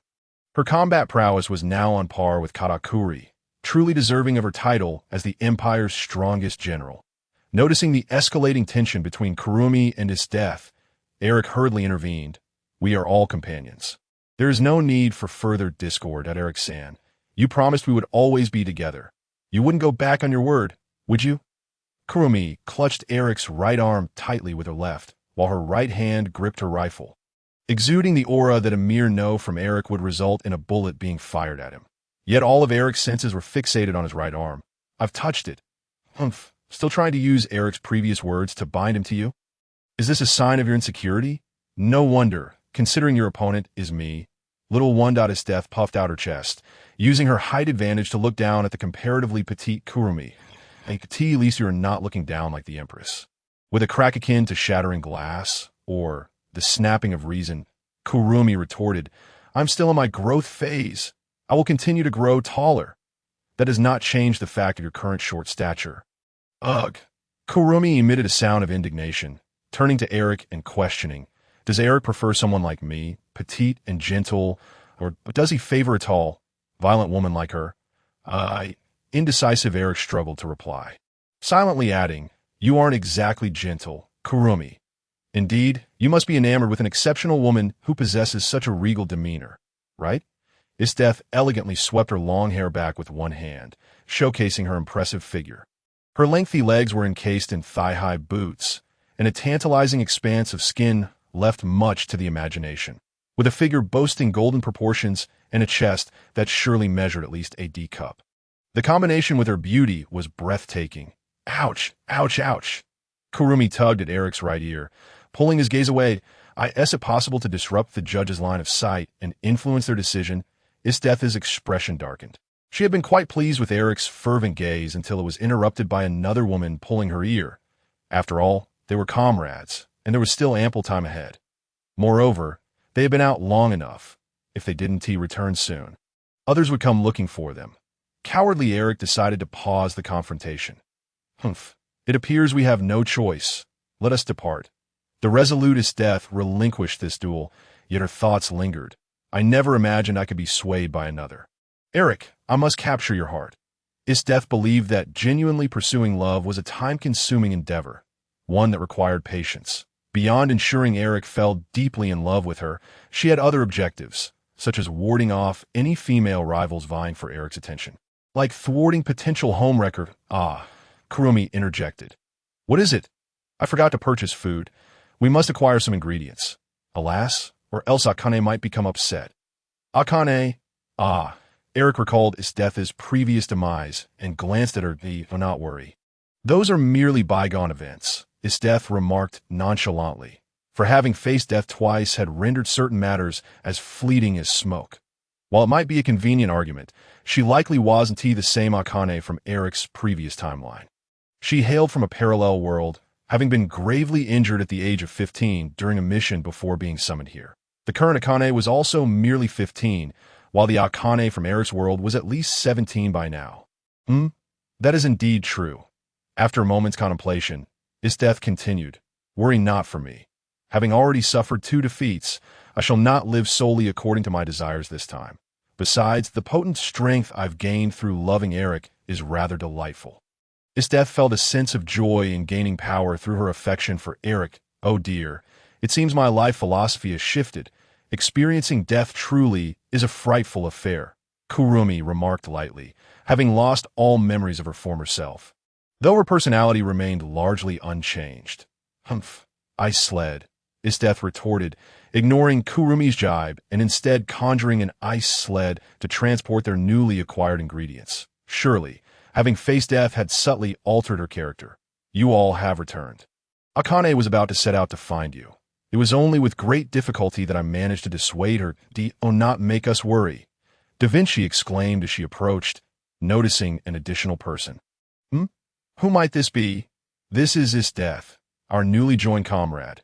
Eric joyfully introduced Isteth to the group. General Akane was taken aback upon seeing Isteth, having recognized her as a former adversary from her past life. What? Akane, do you know her? Kurikawa inquired. Indeed, she is the youngest and most formidable general from my previous empire. She alone could withstand an army of tens of thousands. Hiss. Kurikawa inhaled sharply. While such claims might be met with skepticism from others, Akane's words lent them an undeniable authenticity. Akane was known for her frankness, a trait that had ingrained itself in the hearts of those around her. Well, Akane, I never anticipated we would meet as allies in this world. It is truly an unexpected occurrence, Isteth said, stepping forward to address Akane. I have always been part of the Empire's assassination unit, while General Isteth has served within the Imperial Army. Though our systems differ, we both serve the Empire, do we not? Akane stated innocently. That's so. Quite well then. It is fortunate we are not the same individual. The detail-oriented Isteth noticed the differences between the two Akanes, and standing opposite her felt entirely distinct. It was a relief to think of this Akane as a different twin. Though she outwardly claimed to be indifferent, a small knot of unease lingered within her heart. As long as she is not the same person, I am content. Eric observed their exchange, relieved by their expressions. Now, let us celebrate the arrival of our new companion. Isteth, a feast shall commence. Feast! The culinary enthusiast Akane salivated at the mention of the banquet. Akane, do not head to the kitchen just yet, Eric said, stopping her from sneaking off to help and pilfer food. Rest well. Leave it to us. Chi, come here to assist. You need to learn how to cook. Understood? I despise you, boss. Chi grumbled as she was reluctantly dragged into service. If Eric is cooking, I shall join as well. This can be considered a shared experience in our romantic journey. Yes? Oh dear, shall we compete to see who prepares the more delectable dish? The victor shall monopolize Eric for 3 days, while the loser must refrain from interrupting the winner's time with Eric for the same duration. That a culinary contest for love. How delightful. I accept, Kurumi grinned. Confident in her 5-star culinary skills, having perfected presentation, color, and flavor to achieve a harmonious balance. Perhaps it is merely a pretty fade. The taste may leave much to be desired. This death would not concede defeat without a fight. She swiftly picked up her chopsticks, sampling the food, and found it quite delightful. You should concede now. Concede? Impossible. The quality of the dishes hinges on Eric's judgment, not me. You never specified that I was to be the judge during the competition. Therefore, who shall determine the tastiness of our creations? Both women pressed simultaneously, but I may be biased, leading to erroneous conclusions. I suggest including others who have tasted your dishes in the voting process. Eric sought to drag others into the fray, ensuring that losing would not solely rest on his shoulders. No, even the voting must be conducted in secrecy to prevent either woman's ire from being directed at him. Truly, his brilliance knew no bounds. The purpose of our cooking is for you to critique it. The opinions of others are irrelevant to us. Indeed, you cannot escape the scrutiny of an unmonitored ballot. Cease your scheming. Eric was taken aback, realizing the intellect of those he had summoned far surpassed his expectations. Not only had they seen through his current thoughts, but they had also predicted his future plans, observing the cheerful and industrious Akane. He felt a weight in his heart. Let me sample each of your dishes before rendering my judgment. In times of indecision, he opted to delay. Come, eat more. You must strengthen your abilities through training. This was no longer merely feeding. It was stuffing. That Isdetha's method of feeding was indeed bold and unrestrained. Eric, mouthful of meat, could only gesture for her to stop. How adorable, the way you wave your hands, she remarked, delighted, while the onlookers thought, no, he is pleading for help. What are you doing? Kusan felt a pang of sympathy as she gently pulled Isdetha away, using her right hand to caress Eric's back, aiding him in swallowing. What's the matter? Isdetha inquired innocently, entirely oblivious to any wrongdoing in her actions. It seems that Lord Isdetha's method of feeding is quite unorthodox. That it appears I must impart some wisdom on how to truly capture a man's heart. Da Vinci chuckled, hoping to assist Isdetha in acquiring some romantic skills while simultaneously alleviating Eric's discomfort. You still have time to teach about love? Haven't you been busy with experimental materials and battleship propulsion design lately? Eric finally managed to swallow the food in his mouth, freeing him from the muffled utterances. He even felt as though the volume of his mouth had expanded due to the food he had ingested, stretching it wider than before. Rest assured, it won't interfere with our plans, and I owe it all to Karen's assistance. Truly, I am grateful to the Sage for sparing me much trouble. Witnessing these advanced designs makes me feel rather outdated. Fear not, Captain. I shall diligently learn these new concepts and collaborate with Da Vinci to construct an exceptional battleship. No, it shall be our collective effort, Eric reiterated, raising his glass, to the future vessel we shall build. Cheers! The group clinked their glasses, laughter and merriment resonating throughout the air. Whose cooking is superior? It was only fitting that the Queen's culinary prowess was assertive. That it was Kusan's. Eric quickly clarified, it's not that your roasted meats lack flavor. It's just that her dishes are thoughtfully composed in every aspect. They not only tantalize the taste buds, but also consider health, and the harmonious combinations enhance both flavor and texture. Thank you for the compliment. Kusan performed a graceful curtsy, expressing gratitude for Eric's kind words, before turning to Isdetha and saying, now you understand that my cooking is indeed more delectable, don't you? Undoubtedly. Those with pure smiles do not lie. Isdetha donned a demure expression once more. Before turning serious as she addressed Kusan, I realized I was defeated when I tasted your cooking. However, do not revel in your triumph just yet, for the next victory shall undoubtedly be mine. Truly, her determination is unwavering. Yet, it is precisely such rivals that render the fruits of victory all the more sweet. I shall continue to best you, for I am Eric's other half. The red lightning that erupted from Q-San's eyes clashed with the blue sparks emanating from his stethis. Billy, is this the collision of conquerors' colors? Nautical log. Year 1511 of the Sea Circle, January 1 ST, the first day of a new year. Early in the morning, Eric was roused by the system's incessant notifications. Ding. You have received a new email.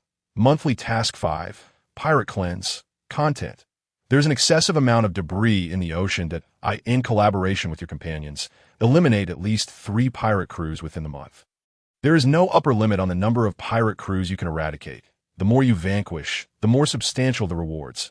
Task rewards. Total bounty of eliminated pirates, 3 achievement points. Number of eliminated pirate crews, bond points. Well, if I calculate it this way, catching 1 pirate would yield 4 times his original bounty. Eric mused, yet the system remained silent. Although this task is ideal for the seasoned players, for Eric, who possesses a somewhat sluggish disposition, it proved quite burdensome. He yearned to grind, yet felt too lethargic to move. Others had amassed hundreds of tokens, while Eric had only gathered 50 by the end of the event. Throughout these 6 days of rigorous training with his death, Eric found himself quite exhausted. She truly pushed him to his limits, rigorously striving toward the goal of becoming the world's strongest. The declaration of becoming the strongest is not merely words. Why so serious? Eric began to appreciate how leisurely Karen's training had been. However, now Sharon was occupied with Da Vinci, delving into battleship designs, leaving Eric no choice but to rely on the ever-busiest Death. Eric, it's time to rise for training. Came a voice as relentless as a death knell. Death, I have a decision to announce to everyone. Please gather the others. I am quite busy, and unless it is of utmost importance, I shall not spare you. Dear Captain, well, we have been here for over 10 days, and I suspect some comrades are struggling with the cold of Winter Island. Therefore, I have resolved to lead a few companions to explore several nearby islands within this month and return by the end of the month. But no later than the 5th of next month. Then you may go. I shall remain here, designing and researching the battleship. Da Vinci aimed to finalize their new ship's design as swiftly as possible, and scientists generally prefer to immerse themselves in their work. I will stay here to protect things and assist Da Vinci with the design. So, Captain, please exercise caution outside. Sharon had also made her decision. Additionally, our funds are rather insufficient, so we may need to resort to some coercive measures to raise capital, thus resulting in potential conflicts with other pirates. Eric prepared to issue a warning in advance. Ugh, then I shall remain here. Originally intending to explore, Pokey ultimately chose to stay. I will stay too.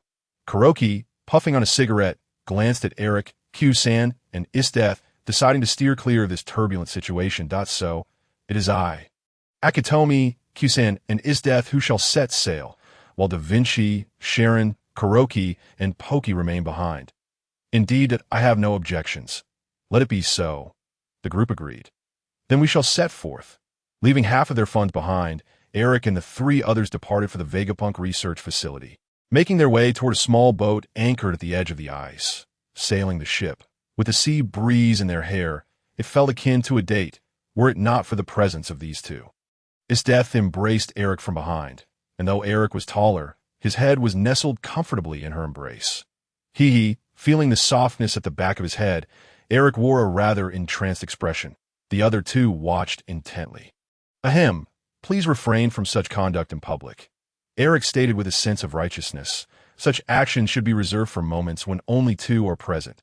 The latter part of his statement was whispered so quietly that even his death beside him could not hear.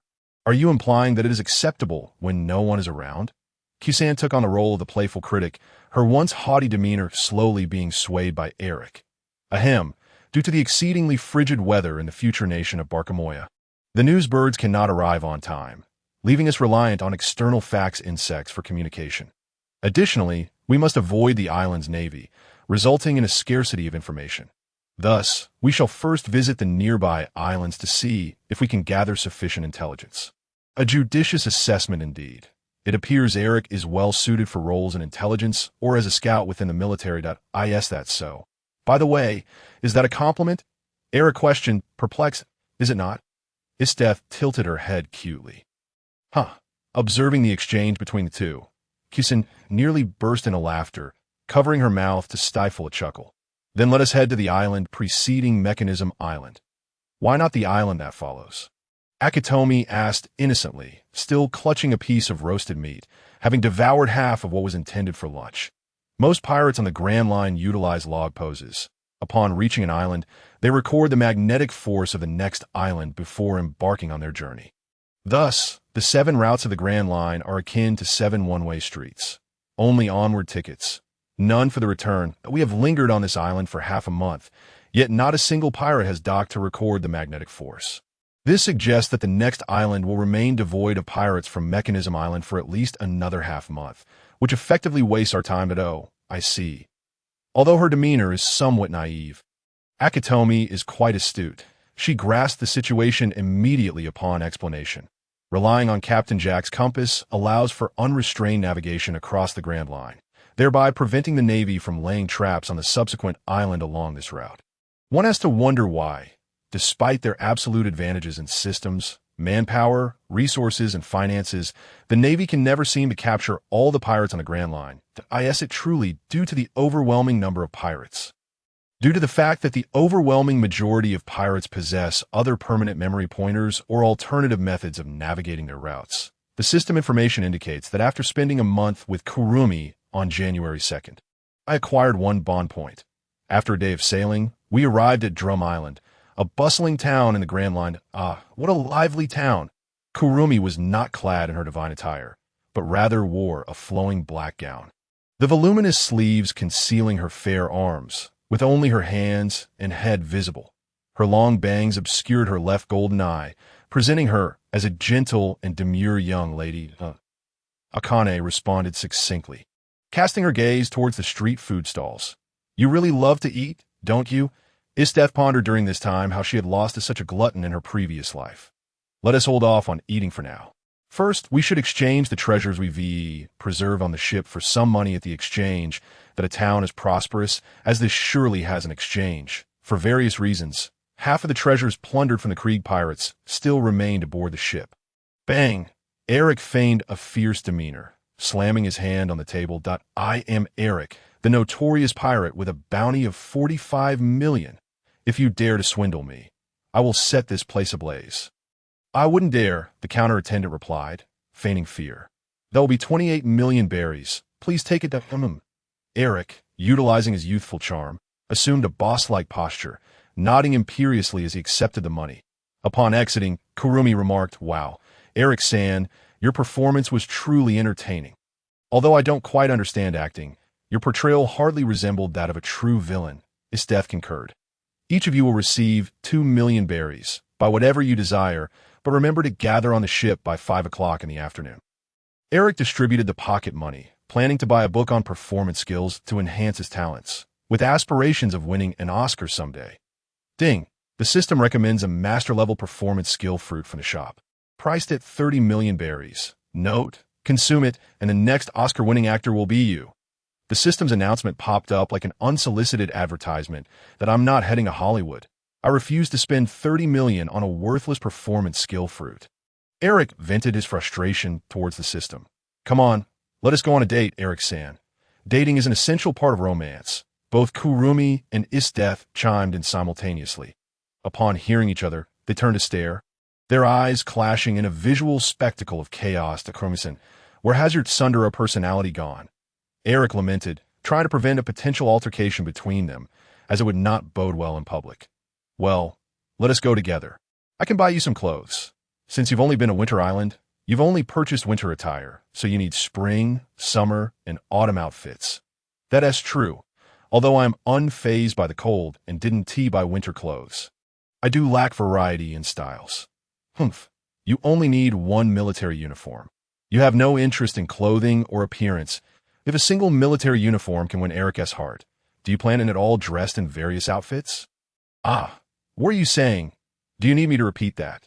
The two paused momentarily, As Akane had already finished sampling food from 3 stalls, Eric observed Akane, who was weaving through the street vendors, and glanced at the curious onlookers around them. Let us keep it down. We don't want to become the subject of their amusement. Should I consume them all?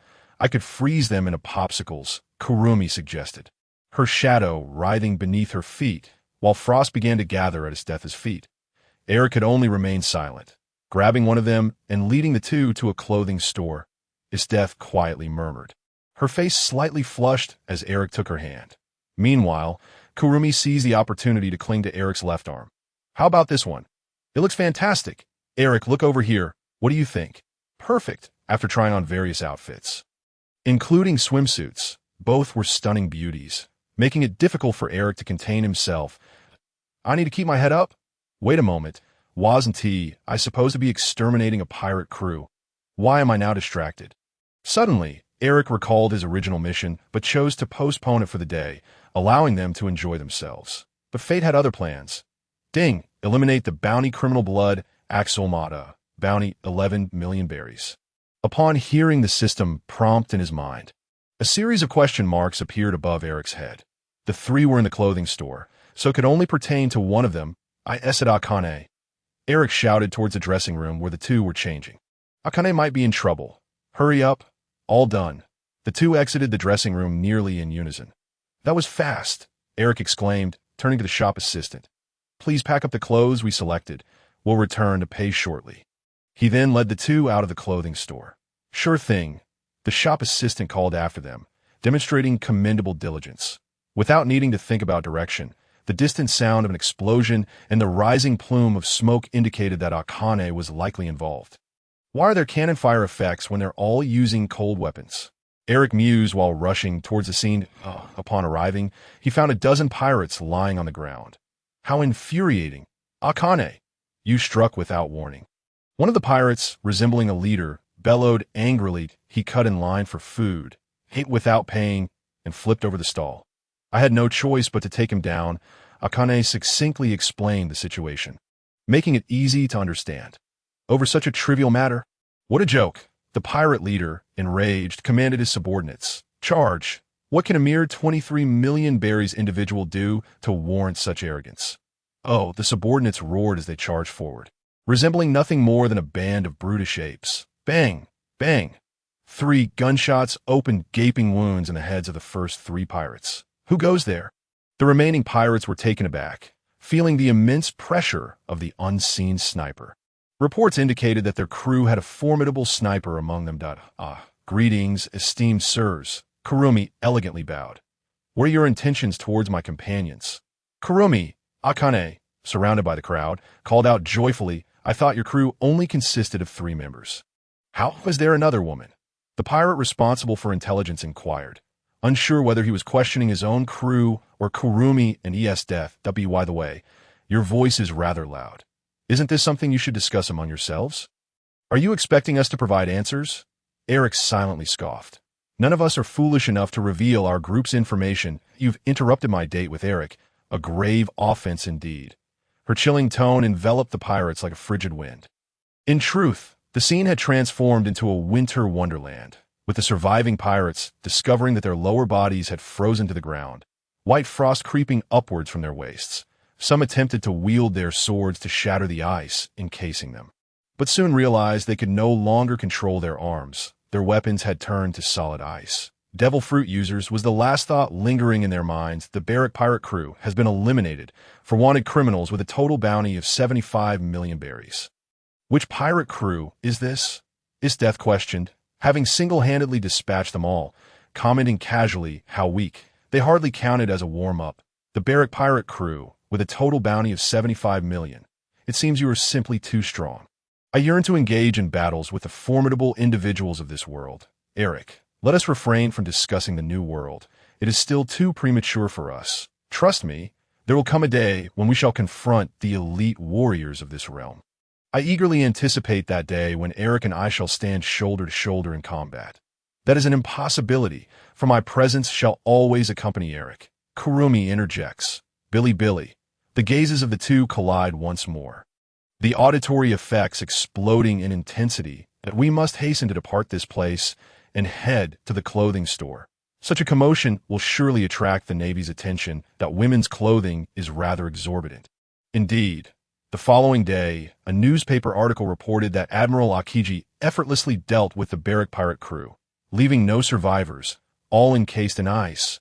Accompanied by photographs from the scene, the news spread across the world, reaching Kuzan at Navy headquarters. Ah, I find myself at Navy headquarters. Who could it be? The power of freezing on Gulong Island, within a quaint tavern in Surf Town. Boss, do you have any information for sale? Eric quietly inquired of the tavern owner after ordering a drink at the bar. Oh dear, young man, setting sail with 3 beautiful girlfriends? How scandalously flirtatious. The owner jested at no. No, Eric replied, sheepishly scratching his head, offering no denial at all. But the other 2 are not my girlfriends. I have only want the 2 women seated beside. Eric chimed in to support his rebuttal. Zitsizi, their gazes once again entwined. This time the auditory effect shifted, the collision of their stares manifesting sharply before Eric, dazzlingly bright. Red eyes are indeed preferable. Quietly relishing the moment, it is quite rare to see a pirate so brazenly present in broad daylight in this town. Most venture out under the cover of night for amusement, the owner candidly remarked, especially after yesterday's incident. The pirates in town are likely hiding. Having just begun my journey as a pirate. I am still clumsy. I apologize for the spectacle, Eric said, scratching his head again. Uncle, how did you discern that I am a pirate? I am merely 35. Call me elder brother. The owner thumped the bar heavily. Reminiscing, I too was once a pirate until an arrow struck my knee and I retired. And yet, you still managed to run a tavern. I cannot compare to your crew. We have not been marked for capture. And the Navy does not concern itself with lowly scoundrels like us. After discovering treasures on a deserted island, I opened this small tavern to hear tales of past pirate adventures, satisfying my curiosity. Not a bad life, indeed. It is not a job of perilous bloodshed, Kurumi remarked, offering rare praise. Generally speaking, most pirates abide by some semblance of rules, paying for their drinks. Yet, some self-important pirates refuse to honor their debts.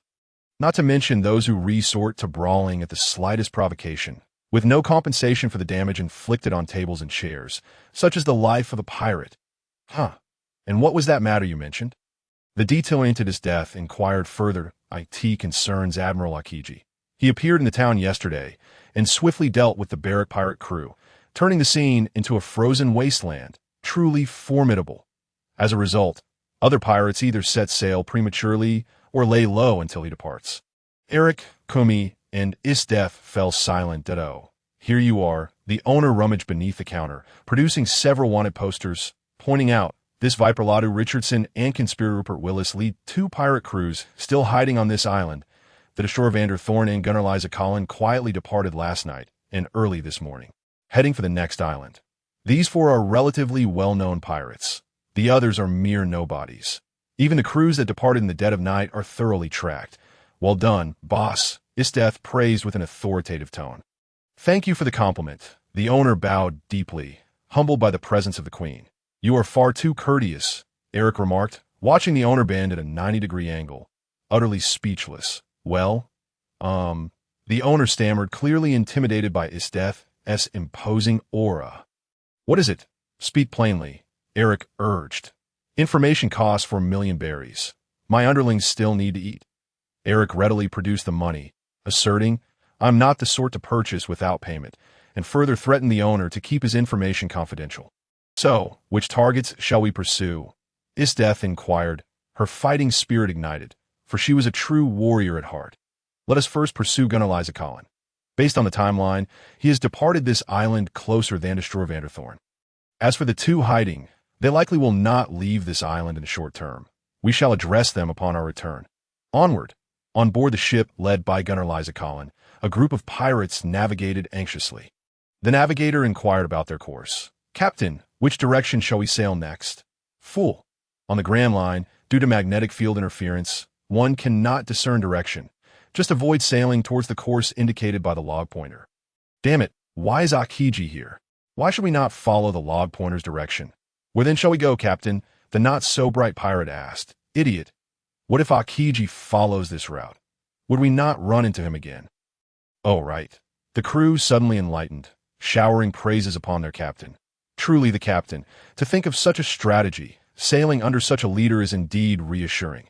The flattery buoyed Liza Collins' spirits, and he declared proudly, "The next pirate king shall be none other than I, the gunner Liza Collins, who can take a life from 100 meters away." Oh! The crew cheered in unison, the atmosphere lively as if at a grand feast. "Captain, a small ship approaches from behind. The lookout on the crow's nest reported, 'Boys, a plump piece of meat has arrived. Prepare for a grand feast.'" Oh! The crew roared once more, as if they were a horde of gorillas. The opposing ship lowered its sails, seemingly waiting for them to draw closer. How considerate, standing at the bow, Isteth wore a bloodthirsty smile, bringing her hands together in prayer. "Let us test your mettle." Ice shard barrage! In an instant, hundreds of ice shards of varying sizes materialized around Isteth. What? What is that? The pirates on the opposing ship were struck by shock at the sight. Could it be Akiji's doing? Liza Collins' pupils dilated in disbelief, never anticipating an encounter with Akiji. Unfortunately, he was mistaken. Isteth raised her hands high, then swung them forward with great force, sending hundreds of ice shards hurtling towards Liza Collins' pirate ship. "An attack is imminent. Take cover," the pirate on the lookout tower shouted, but to no avail. Oh, help! The cacophony of cries erupted among the pirates, some terrified by the ice shards landing perilously close, others screaming in agony from wounds inflicted, and still others desperately calling for help after falling into the water. Crack! The ship's wooden mast suffered severe damage from the ice shard assault, unable to bear its own weight, the cracks widening, slowly toppling over, with the lookout cabin at the top crashing into the sea. The ship's sails were rendered useless. They could not move. Curse it! Damn Akiji! Liza Collins raged against the absent Kazan. Achoo, achoo. Huh. Even the Iceman, Admiral Kazan, can catch a cold? The aide beside the towering figure, reclining leisurely in a deck chair, jested, "Ah, I can sense a lovely lady thinking of me." Huh. "Captain, it is merely a small ship, not a warship." A subordinate pirate observed as the single-masted sailboat drew near, containing 4 individuals, 3 women and 1 man. Huh. Colin, deep in thought about strategies, was reminded and suddenly felt a surge of confidence. "Men, charge!" The captain's command acted like a spell, rousing the other pirates as they lunged forward, ready for a boarding battle, unaware of the punishment that awaited them from Isteth. It's still due to the fact that the beaten pirate has returned to his eternal rest. "Do not intervene. I can handle this alone." Though the ship is yet to approach, Isteth leaps powerfully onto the enemy vessel. Alone, the pirates encircle her, their gazes drawn to Isteth's bloodthirsty smile, the termites smile unwittingly forming in their hearts. Brandishing the new Western sword crafted by Da Vinci himself, she points it directly at her foes, declaring with a smile, "At last, I can truly engage in battle. You must satisfy me." Isteth, hailed as the strongest of the Empire. No, not merely hailed. She is indeed the strongest. Unfazed even in the face of a 1,000,000-strong army, she stands before Liza Collins and the pirates, her formidable presence causing their legs to tremble, some even retreating several steps. "What's wrong? Are you not coming forward?" As a battle fanatic, Isteth would never annihilate her opponents in a single strike. She relishes the torment of her prey before delivering the final blow. Much like a cat toying with a mouse. "How dare you underestimate us? Advance." Though she calls out, the 2 who hesitate feel a sense of embarrassment. With no comrade stepping forward, it is evident that none are foolish enough to face death. "Very well. If you shall not advance, then I shall." Isteth refrains from using her abilities, relying solely on her swordsmanship. The newly forged blade, devoid of any aura, slices through both enemy and weapon, severing limbs and spilling blood. Yet not a single drop stains her pristine white uniform. Isteth's expression reveals a cruel excitement. "Oh my, what a battle maniac she is." Kurumi remarks dismissively. She, once known as the Nightmare, had personally slain tens of thousands, ruthlessly gunning down a few individuals in a park with a toy pistol, drenching the scene in blood. Such actions by Isteth do not faze her. Akatsuki, though not one to kill indiscriminately, fulfills her assassination missions with precision, often leaving crime scenes in disarray. She shows no reaction to the carnage wrought by his death. Bam, bam, bam, bam. Lisa Collin, the captain of the ship, possesses impressive dual-wielding skills. Flames erupt from the gun's muzzle as he fires round lead bullets at his death. Cursing, damn it, this monster of a woman. The moment his death sets foot on the ship, alarm bells ring in his mind. Witnessing her prowess, he realizes she is the strongest opponent he has encountered in his life. Potentially his final adversary. We bear no grudge against you. Why must you come to kill us? With half of his crew dead, Collin bellows in anguish, lamenting the encounter with such a formidable foe that threatens to obliterate his painstakingly assembled pirate crew. As if all his efforts had never yielded any reward, isn't freedom what pirates seek? I too am a pirate, yearning for the freedom of battle and slaughter. No sooner had he spoken than Collin beheld the gleaming blade approaching him. The bounty for the extermination of the gunner pirate crew is a staggering 69 million berries, and the number of pirate crews eradicated. Is this truly all there is? This is hardly enough to satisfy my thirst for combat. Isteth's face reflects an eagerness that suggests she could continue fighting for an entire day and night. That I hope you can exercise some restraint. I still require time. Kurumi expresses her displeasure, unable to siphon time from ordinary people. She resolves to extract it from pirates, leading to the complete slaughter of the pirate crew. I shall gather sufficient time from the next pirate crew before you intervene. Wouldn't that leave the pirates utterly powerless? How could I relish the thrill of battle then? It appears you do not understand a woman's reserve. Reserve? Such a notion holds no weight for the strong. Just continue striving to be the world's strongest. Do not return. I will take care of Eric. I shall bind Eric to my side as we ascend towards the pinnacle of the world. You might as well give up hope. While Eric and Akatsuki rummaged through the ship's treasures, these two engaged in a fierce argument, showing no signs of stopping, ready to bicker until the end of time. Kurumi, where has your Tsundere demeanor gone? Isteth, where's your queenly aura? All vanished. Utterly gone. Eric lamented internally.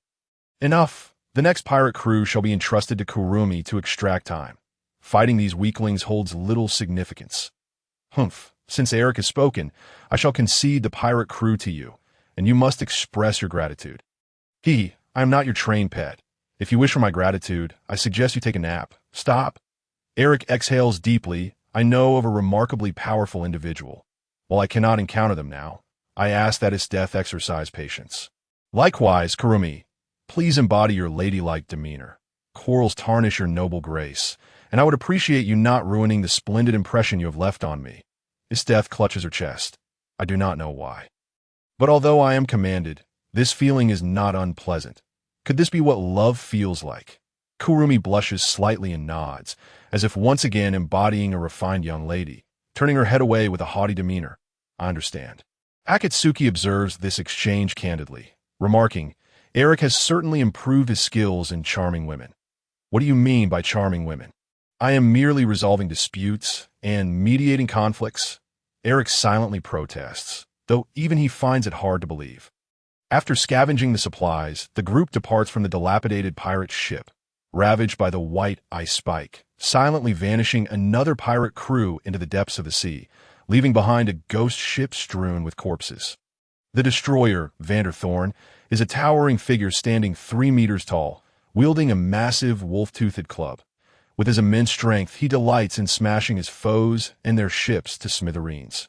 Recently, Vanderthorn led his subordinates to plunder a small town, demolishing its buildings and setting them ablaze, reducing the area to a barren wasteland, resulting in numerous casualties among the townsfolk. For his heinous acts, he earned the moniker Destroyer, and his bounty skyrocketed to 87 million berries.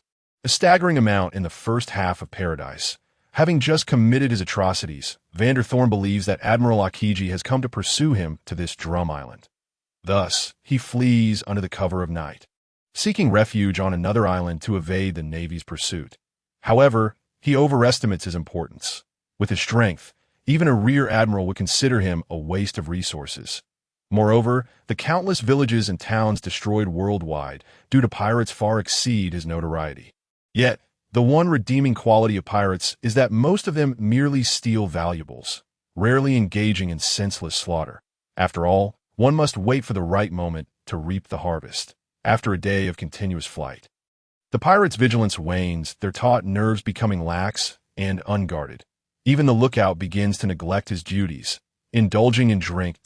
It is only when Eric's single-masted sailboat approaches that the pirates finally react. Enemy attack! Enemy attack! The lookout cries out, ringing the alarm. Who goes there? The pirates, engaged in various forms of leisure and sloth, awaken in a frenzy, grabbing their weapons and rushing out. City of Time. Kurumi's barrier has been activated, and the rushing pirates find themselves drained of energy, collapsing onto the deck, with only a few managing to stand, while the destroyer Vander, being a robust individual, merely changes his expression before regaining composure, seemingly unaffected by the City of Time. Who dares approach? I am Vander, the destroyer, who brings silence to the cries of children. The giant slams his wolf-toothed club onto the deck, splintering the wooden surface and creating numerous cracks. Your ship is truly pitiful. Eric silently mourns for the vessel. Such a towering man would certainly be entertaining to interrogate. Then I shall leave him to you. Remember not to harm the other pirates indiscriminately. Kurumi harbors no interest in combat. Her past efforts were aimed at slaying ancient spirits to amass time and power, while now she seeks to gather time to journey further with Eric. The golden dial on her left eye spins rapidly backward, the second hand whirling in reverse, a testament to Kurumi siphoning time from the pirates. This is troubling, judging by his appearance and his moniker. He is certainly not the type to confine himself to a single battleground. Do you truly wish to provoke my ire? How intriguing it would be to train you as a pet. Little me seems poised to stir up quite a ruckus in the presence of our foes. Eric hastily intervenes, while his death effortlessly immobilizes him with ice, making capture a simple task. Surely, you can manage that. Can't you? Feel free to interrogate as you wish. Kurumi, there's still 2 pirate crews left, and you need not lift a finger. Simply sit quietly and enjoy your tea. Here, this is freshly brewed tea. Honestly, I cannot fathom why I feel compelled to argue with this death upon our first meeting. It is quite childish of me, and I must reflect on this. Kurumi sighed, deciding to forego today's quarrel. He is now in my hands. While Kurumi engaged in self-reflection, his death had already subdued the destroyer, Vander, in an instant. What have you done to me?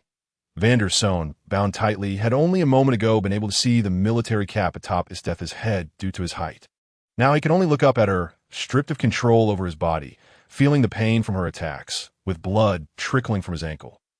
I merely kicked you a few times and punched you a bit, and casually severed your tendons to prevent your escape.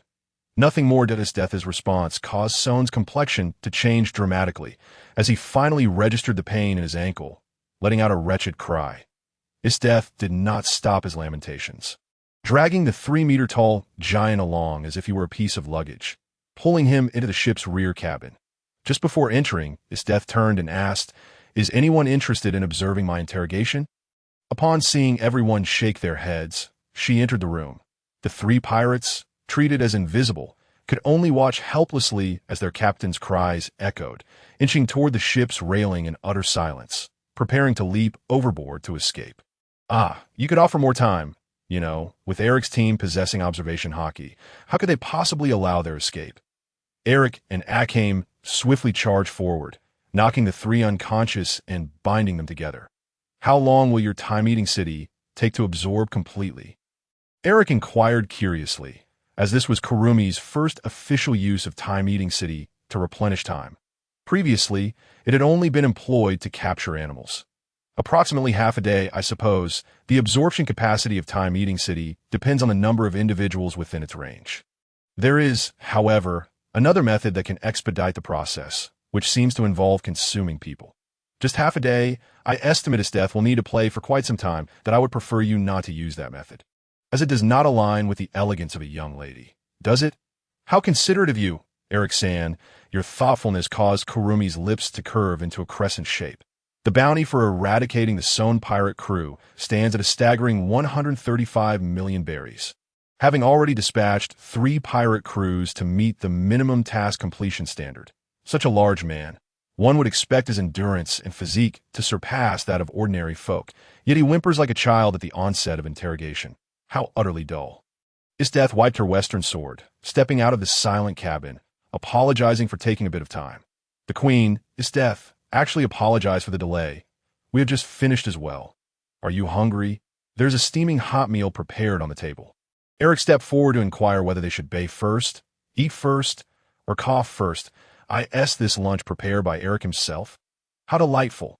Isteth's face lit up with the joy of a little girl, blooming like a lily, making it difficult to reconcile her appearance with her nature as a battle maniac and sadist. Oh, I do apologize.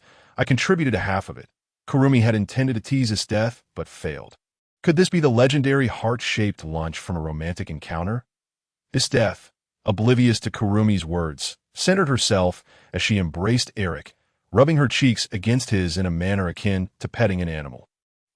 Perhaps we should eat first. I can hardly breathe due to some delightful sensation. Although the touch is exquisite, it is rather stifling, making it difficult to breathe. Eric requested to eat first. How adorable! Isteth gently patted Eric's head before releasing him. Though Kurumi's gaze was fearsome, nothing transpired. How unfortunate. That night, on the way back, Isteth launched a nighttime assault. Clad only in a shirt, she rambled incoherently about nighttime raids not being the royal way, causing Eric to cover his eyes with both hands. Although a gap between his fingers allowed for a glimpse, if possible, you should read fewer light novels. Such useless knowledge is uncalled for. While he verbally chastised her, Eric's heart was honest as he found himself gradually overwhelmed on the bed. During their tussle, 2 gunshots rang out, and bursting through the door were Kurumi and Akame, both clad in pajamas, providing Eric with a visual feast. With a face ashen with fury, Kurumi exclaimed, "You certainly have some nerve. Isteth, have you frozen the door to our room? What do you intend to do?" Akame, equally pale, nodded in agreement, clearly displeased. "Indeed, this is excessive. Did I freeze it too lightly, allowing you to escape?" Isteth clicked her tongue, realizing she had erred at it is precisely because you overstepped that we are now trapped. Kurumi could not help but retort vehemently. If it were any more severe, we would have been frozen to death. Hey, Kurumi, what about your young lady persona?" Eric internally lamented. "Indeed, Isteth, you have gone too far this time." Even the usually non-confrontational Akame sided with Kurumi Dado. Then has the second round of the Eric contest commenced? Isteth stood resolutely, chest out, showing no concern for the potential exposure beneath her shirt. Upon returning to Gulong Island, using Captain Jack's compass, they easily located the hidden Viper, Radu Richardson's position, utilizing Kurumi's time-eating city barrier. They swiftly dealt with the henchmen, leaving only a few key officers of the pirate crew. The title Viper is both fitting and illustrative. His cold, slanted eyes glared menacingly at Eric and the others. Radu Richardson did not advance to attack, but sought an opportunity to escape. However, he remained within the bounds of time-eating city, where his strength waned, and the effect gradually intensified, prompting him to realize he could not linger here much longer and that leaving was the correct course of action. "Peters, let's split up and remember to regroup at the designated location," Richardson called out to his first mate, hoping to divert some attention away from himself to ease his escape. Naturally, he had no intention of going to the designated meeting point. If they had already located this hideout, it was likely they would track down other hideouts as well. Let his subordinates serve as bait. Understood, Captain. In the employ of the Viper, his crew had learned a few underhanded tactics. And the first mate had similarly honed these skills, cunningly revealing his captain's identity, knowing that bounty hunters were greedy and would not pass up the opportunity to capture the highest bounty captain instead of himself, who bore the second highest bounty, thereby allowing himself to escape amidst the chaos of capturing Richardson. Radu Richardson's eyes darkened ominously. Humph, what a fine captain and subordinate indeed. Despite her many flaws, Isteth possesses numerous virtues. She cares for her subordinates and citizens, refuses bribes, and redistributes her rewards to her soldiers, earning her the adoration of both the populace and her troops. Witnessing this farce of a superior undermining their underlings while the underlings betray their superior, she found it exceedingly tedious. Therefore, I shall claim the lives of you wretches. Isteth adjusted her hat with her left hand while wielding her sword with her right, charging forward. Due to Isteth's incredible speed, Richardson, startled, ceased to conceal his ace, scattering the prepared poison powder toward the opposition. The Viper, not only described Richardson's modus operandi, but also indicated his propensity for employing poison in combat. Freeze, with her mastery of observation hockey. Isteth had already anticipated this move. The ice encapsulated the poison powder before it could fully disperse. What? The so-called Viper was utterly unprepared for such a turn of events. This tactic had felled many stronger foes. As he reached for another pouch of poison with his left hand, a flash of light occurred, and his left hand was severed along with a spray of blood. Ah! My hand. To kill you now would be a pity. I can test your poison's efficacy instead. True to her title as the Queen of Interrogation, having previously only resorted to physical punishment, she now whimsically embarked on a new form of chemical interrogation. Before the enemy could react, Richardson was already subdued. Run. As soon as the words escaped his lips, the sound of Billy Billy resonated in his ears. 100,000 volts of electric energy surged forth. 3 azure birds darted directly into the bodies of 3 individuals, black smoke billowing from their forms as they collapsed in a daze. The power was indeed formidable. Eric, elated, devised a technique to eliminate the minions. However, this technique proved to be utterly ineffective. While Isteth slightly modified her approach, acting solely on her desires, she maintained her habit of speaking the truth rather than fabricating lies to placate Eric, thereby preventing him from making excessive mistakes in battle that could lead to injury. Was this a form of tenderness from Isteth? Eric mused, comforting himself with this thought, after spending a month with Isteth. He had accrued a single bond point. After nearly a month of working on the task of eliminating the pirate crew, the 4 of them finally returned to the future nation of Winter Island as the month drew to a close. The transition from the warm climate of Summer Island to the frigid temperatures of Winter Island was simply unbearable. Eric could not help but reminisce about the enchanting young ladies on the beach. Clad in revealing attire, possessing devilish figures and angelic faces I see you miss those girls in swimsuits, remarked Kurumi, her keen intellect easily discerning Eric's insincerity. Not at all. I couldn't possibly spare a glance for anyone else with all of you in your swimsuits. Eric hastily denied, acknowledging that only a fool would admit such things. The usually silent Akatsuki then chimed in. He probably spends half his time stealing glances at our figures and the other half ogling other women in swimsuits. When he is watching us, his gaze is mostly fixed on Isteth's chest, my thighs, and Kurumi's feet. Wait. If Akatsuki continued, Eric would surely be stripped of all dignity to halt her words. He quickly covered her mouth. Ah, it seems I have triumphed, Kurumi said, a victorious smile gracing her face. Nonsense. That cannot possibly be true, isn't that right, Eric? Isteth interjected, pinching Eric's head while revealing her frosty smile. I adore every part of you. Let us not compare, nor engage in further conflict, Eric exclaimed, his irritation evident. I despise you all for finally returning. A girl named Pokey, who had lost to Eric in the David War, approached him. The uncle with the chestnut hair exhaled a puff of smoke. Pokey is quite worried about you. Captain, I detest you, uncle. We brought you gifts. Are Da Vinci and Chiron still busy? Here we are, Captain Little Brother. I never expected you to be so punctual. Captain, based on my observation with observation hockey. It seems you have been somewhat lax in your training lately. Eric was at a loss for words. Although it was his mission to eliminate the pirates, the majority of the work had been done by Kurumi in his death, leaving Eric with little opportunity to engage. Moreover, the alluring sights of Summer Island had triggered his hidden slothful tendencies, causing him to slack off for several days. Indeed, this is unacceptable. You are a man destined to ascend to the pinnacle of this world alongside me. How could you allow such behavior?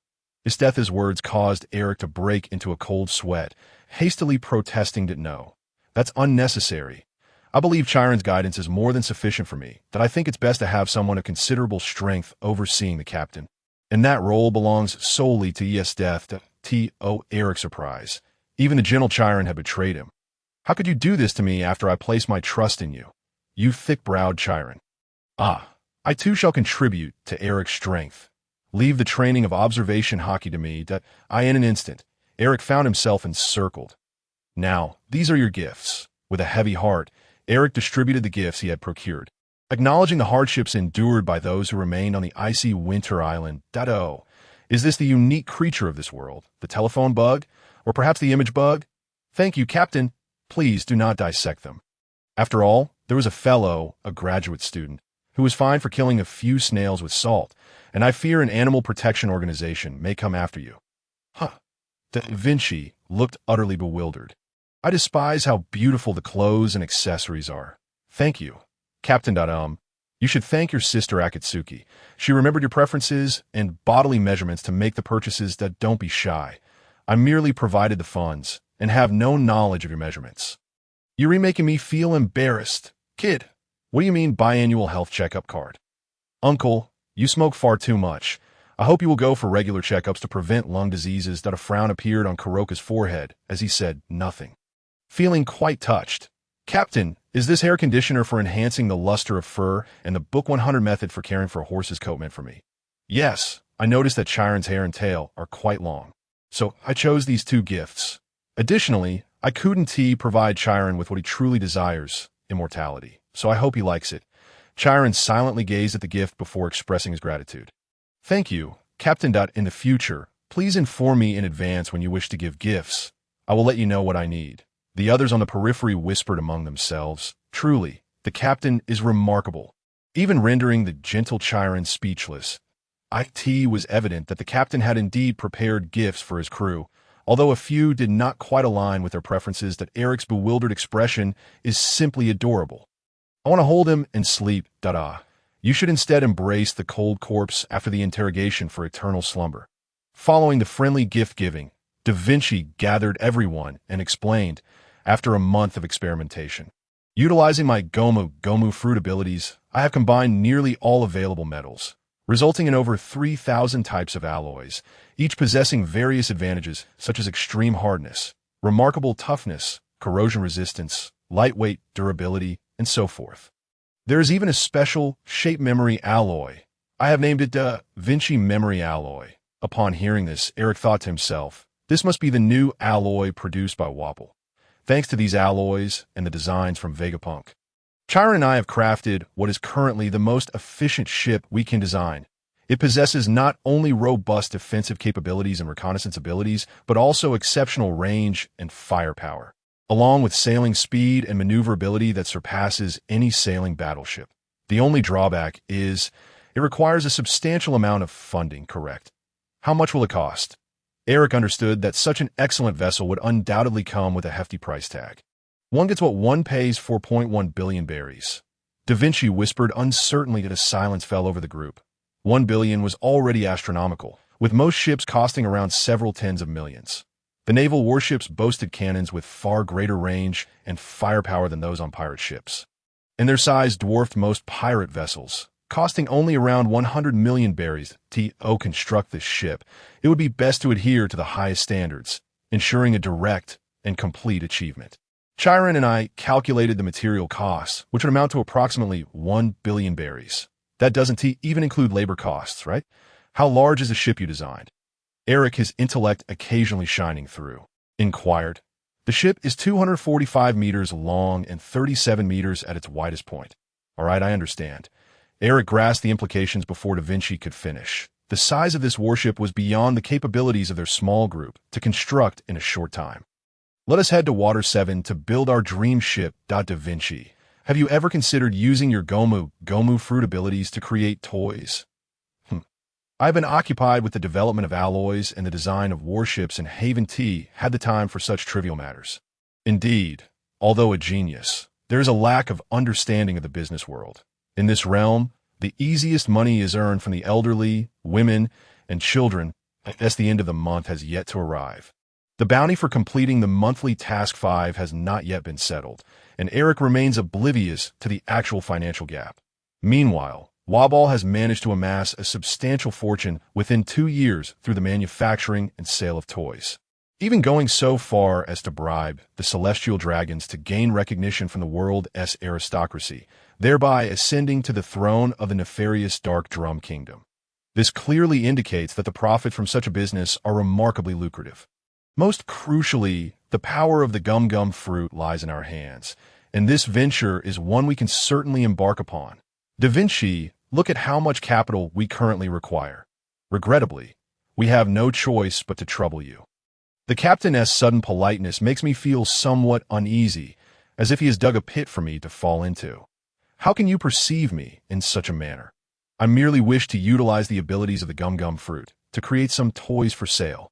It is all for the purpose of acquiring funds for construction, so there should be no issue.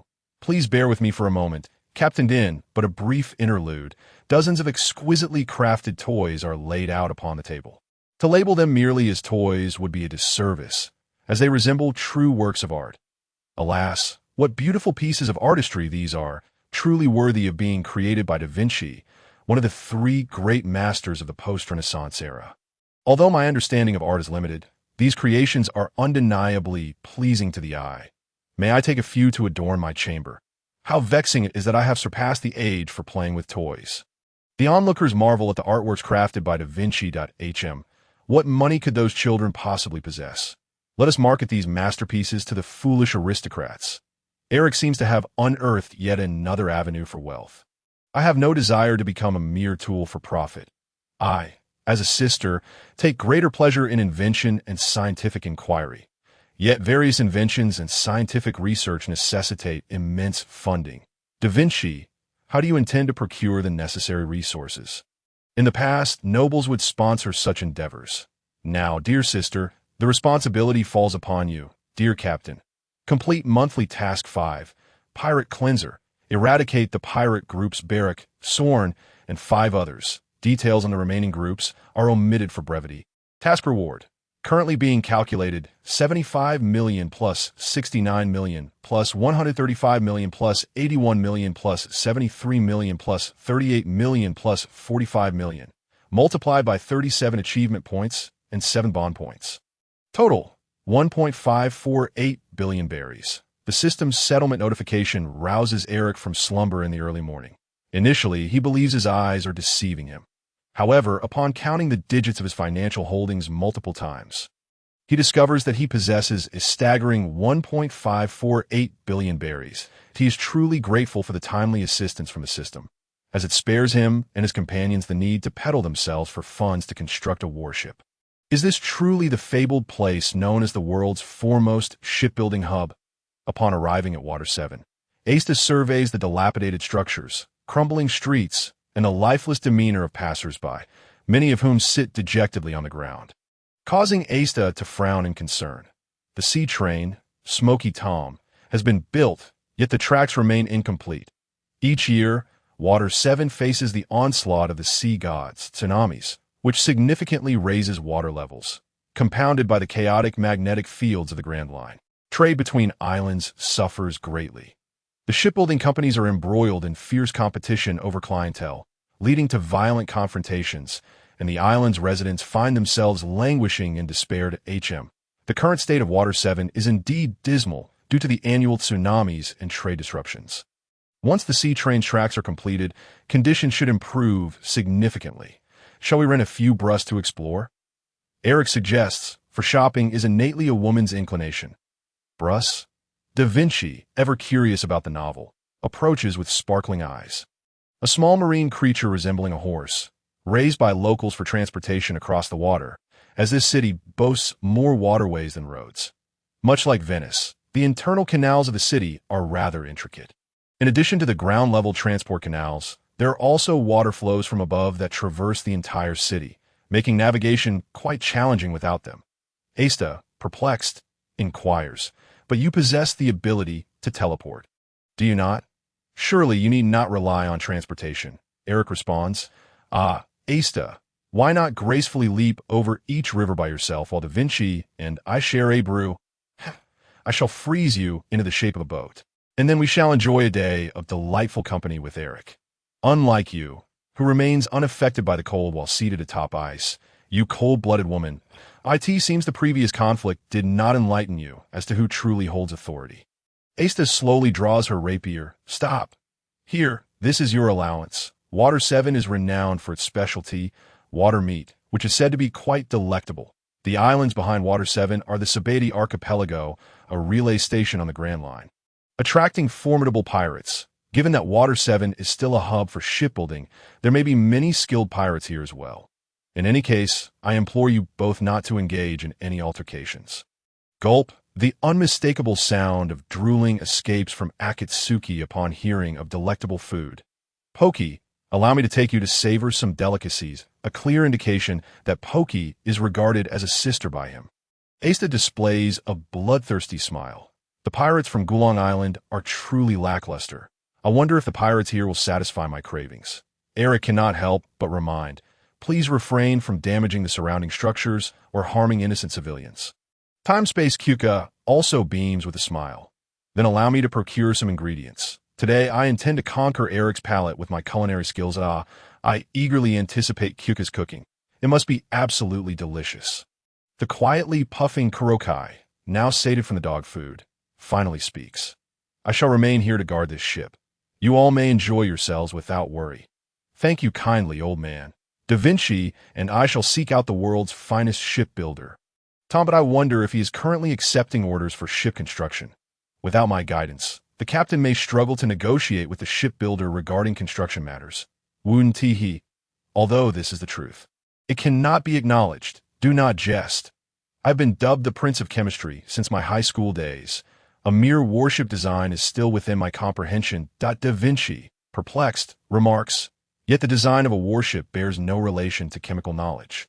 Does it? When Eric and Da Vinci locate Tom, all three, along with a frog, are diligently laboring amidst a site strewn with debris. Guests.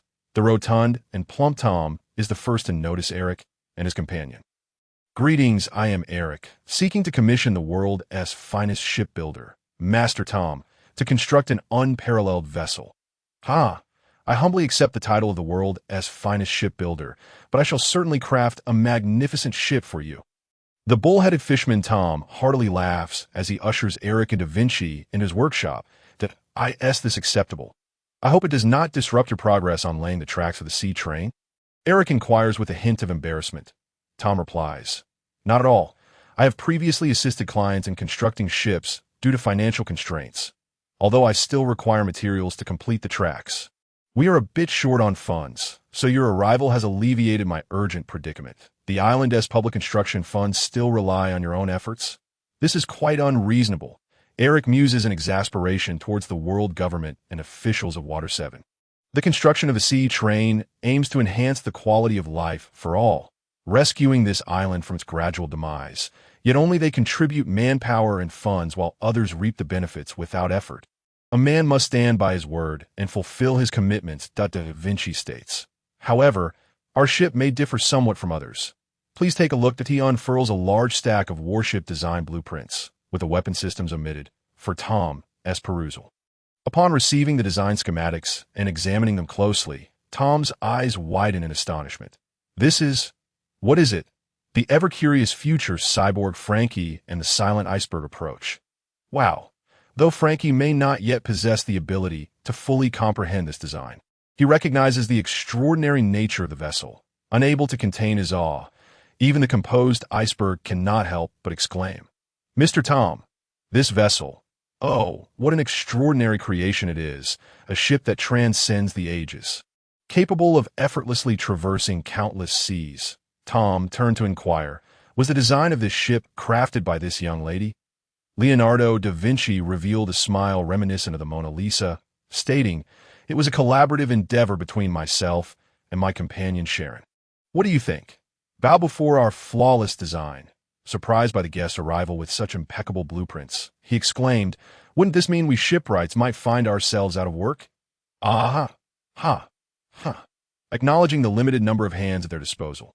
He continued, thus, we shall require additional assistance. Mr. Tom's craftsmanship is unparalleled, and his two apprentices are known for their discretion. So I shall trouble you all this. Frankie sheepishly scratched his head, saying, being discreet is rather embarrassing. The meticulous iceberg, maintaining his composure, remarked, the various connection methods of this ship involve constructing it in segments, forming a cohesive whole. This multi-segmented approach replaces the traditional single keel of wooden vessels. Ordinary timber cannot meet such strength requirements. Only precious atom wood or other metals will suffice. It was evident that this skilled shipwright had immediately identified the challenges of the vessel. Da Vinci affirmed the iceberg's deduction, adding, thus, my expertise is required to forge various alloys. Behold these alloys. He placed several alloys crafted from tunton fruits upon the table. Tom picked one up, tossing it with a single hand to test its strength, finding it incredibly hard and remarkably resilient. Seemingly resistant to corrosion, so these metals are the primary materials for constructing this ship? Indeed, this unsinkable steel battleship shall reign supreme upon the seas, Da Vinci proclaimed, hands on his hips, elated by the admiration for his impeccable design.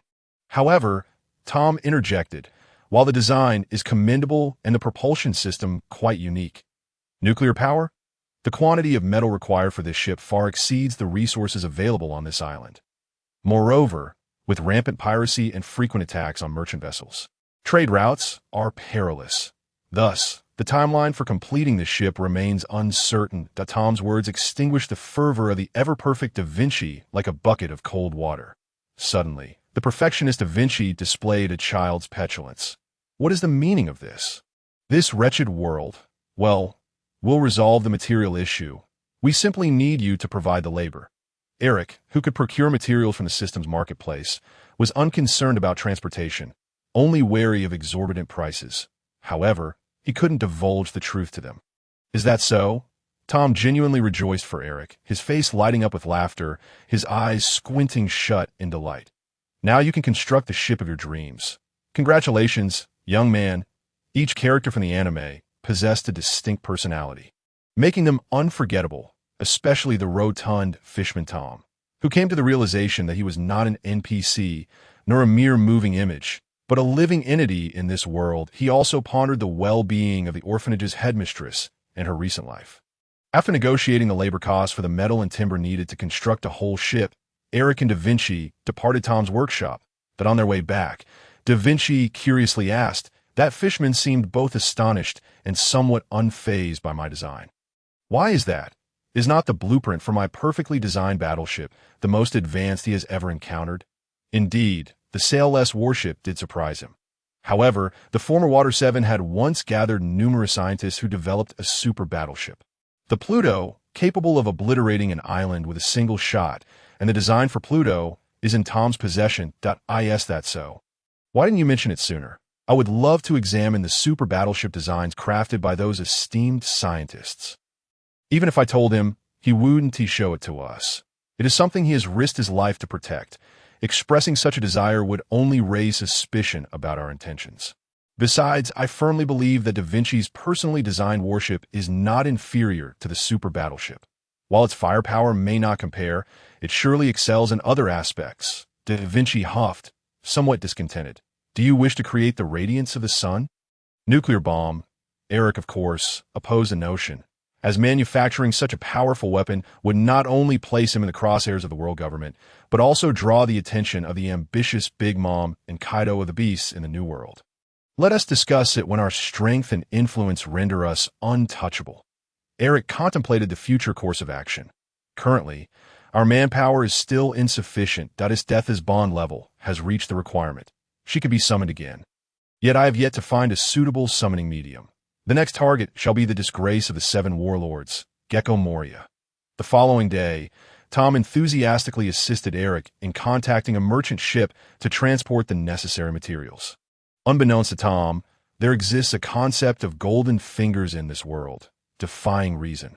Left with no choice but to keep their secrets concealed from outsiders, Eric led the others to accompany the merchant ship for a supply run. Are these fellows truly reliable? I worry whether we can safely return with the goods. The shipowner, a portly middle-aged man, wiped the sweat from his brow with a handkerchief while voicing his concerns to Tom about Eric's predominantly female crew. Isteth, who had been standing to the side behind Eric, overheard and turned to glare at the man, emitting a question that seemed to come from the depths of hell. Yikes, the middle-aged man, feeling the weight of her gaze, instinctively recoiled behind the broad form of Tom. What do you think? Quite formidable, isn't it? Tom laughed heartily, tears streaming from his eyes. Mr. Tom, I truly felt I was on the brink of death just now. The man wrung out his handkerchief again, now wiping the cold sweat brought on by fear. No need to worry, Mr. Sutton. Look, the Fishman Tom displayed several bounty notices in newspapers, revealing that these were notorious criminals with bounties of 98 million berries. Having escaped from a naval admiral, those mere pirates who rob along the trade routes would stand no chance against them. Isn't that even more concerning? They want to conspire with the pirates to plunder my cargo. Will they? The middle-aged man gasped, shocked that he had inadvertently hired pirates as guards. This is like sending a meat bun to a dog, a one-way trip. Fear not, Mr. Sutton. I have thoroughly investigated them. They are not like those indiscriminately plundering pirates. They have never targeted civilians or merchant vessels, only robbing the Navy. You can trust them completely. The portly Sutton began to relax, though he still sensed something amiss. So, are we not just serving as a guard for one ship? Why has it turned into a grand fleet? Eric inquired, puzzled, as he observed dozens of vessels anchored on the sea. The rotund Sutton wiped his sweat and sheepishly replied, "We were all set to set sail." But other shipyards, having heard rumors of our powerful guards, hastily dispatched their transport ships to join us, and before we knew it, we had become a grand fleet. Eric pondered, could it be that Mr. Tom has been spreading the word, allowing these shipyards to procure materials together and sustain this city's vitality? What a delightful fool Tom is. Who would have thought he had such a strategy? Oh, so these are the formidable guards, are they? I shall be counting on you all in the coming days. A boisterous man, seemingly jovial, approached to introduce himself. I am Greckwall, the owner of Dock 6. Just call me Wall. Each of our ships will receive a share of the commission, so no need to worry about us defaulting. Indeed, Mr. Wall, can we set sail now? As the captain, Eric had to engage with him. Feeling somewhat uncomfortable with overly familiar individuals, yet the prospect of earning money eased his previous displeasure. Certainly, all preparations are complete. Let us depart. Although they were assigned as guards, the accommodations provided to them were quite comfortable, ensuring that Eric and his crew could be in optimal condition to face any potential pirate threats. The fleet of over a dozen ships set forth grandly towards their destination, the Queen of Spring. St. Poplar, an island relatively close to Water 7, known for its timber exports, reachable by sail in just 2 days if the tracks for the sea train are successfully laid in the future. Embarking on the maritime locomotive would enable one to reach their destination in merely half a day. At the 3 o'clock, a pirate ship was spotted. The lookout in the observation tower once again sounded the alarm. The sheer size of the fleet significantly increased the likelihood of being detected by pirates, marking the third wave of marauders. Let me handle this, Sharon said, flexing his arms as he retrieved his longbow from behind, intending to obliterate the opposing mast and dismantle the pirate ship's source of power. Wait a moment. Allow me to give it a try. Eric interjected, flicking a coin into the air with his right hand, eager to test the electromagnetic cannon.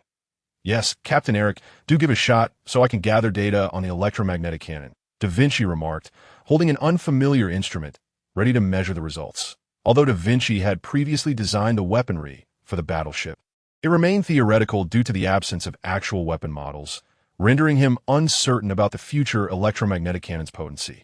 Thus, the Lord of Thunder, Eric, was summoned as a tool, holding a specially synthesized iron-cobalt alloy. You do know what a railgun is, right? A nearby ordinary shipwright dutifully played along. Railgun, Eric, wearing a proud expression, explained while pinching the coin between 2 fingers. Also known as the electromagnetic cannon, it employs Fleming's law of motion to launch projectiles using electromagnetic energy. Don't underestimate this small coin. If launched at 3 times the speed of sound, its power will be considerable. Oh, the shipyard workers, though bewildered by his explanation, were nonetheless impressed, clapping to enhance the atmosphere that Da Vinci, growing impatient, remarked, yes, right hand rule. Hurry up so I can return to my chambers. Eric, feeling interrupted, leaned forward and pleaded, Da Vinci, could you grant me a bit more respect? Scientific experiments and time are of utmost importance. Dear Captain Eric.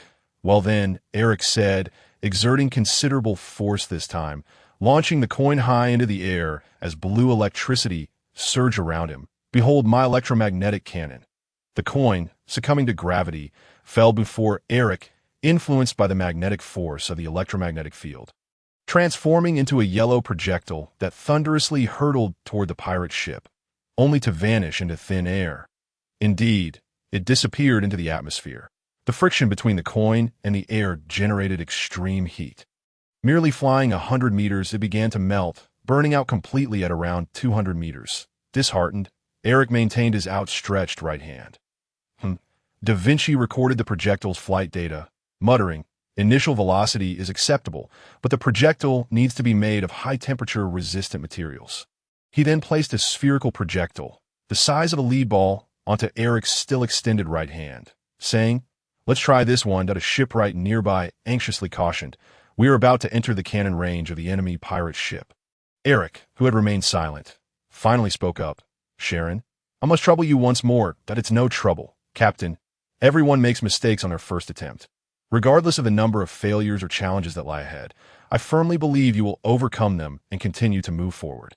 With encouragement from Sharon, a bright arrow was released, causing the mast of the opposing pirate ship to crash down out of course. "This is just a minor setback. I shall never concede defeat." Eric once again harnessed his electromagnetic abilities to launch the projectile, striking the grounded pirate ship with pinpoint accuracy. The high-velocity projectile, imbued with unparalleled kinetic energy, tore most of the pirate vessel into fragments. Upon reaching the capital of the Spring Queen, many ships in the fleet dispersed to procure their supplies. The temporary fleet leader, Wall, approached Eric and handed him a box. "Thank you so much, everyone.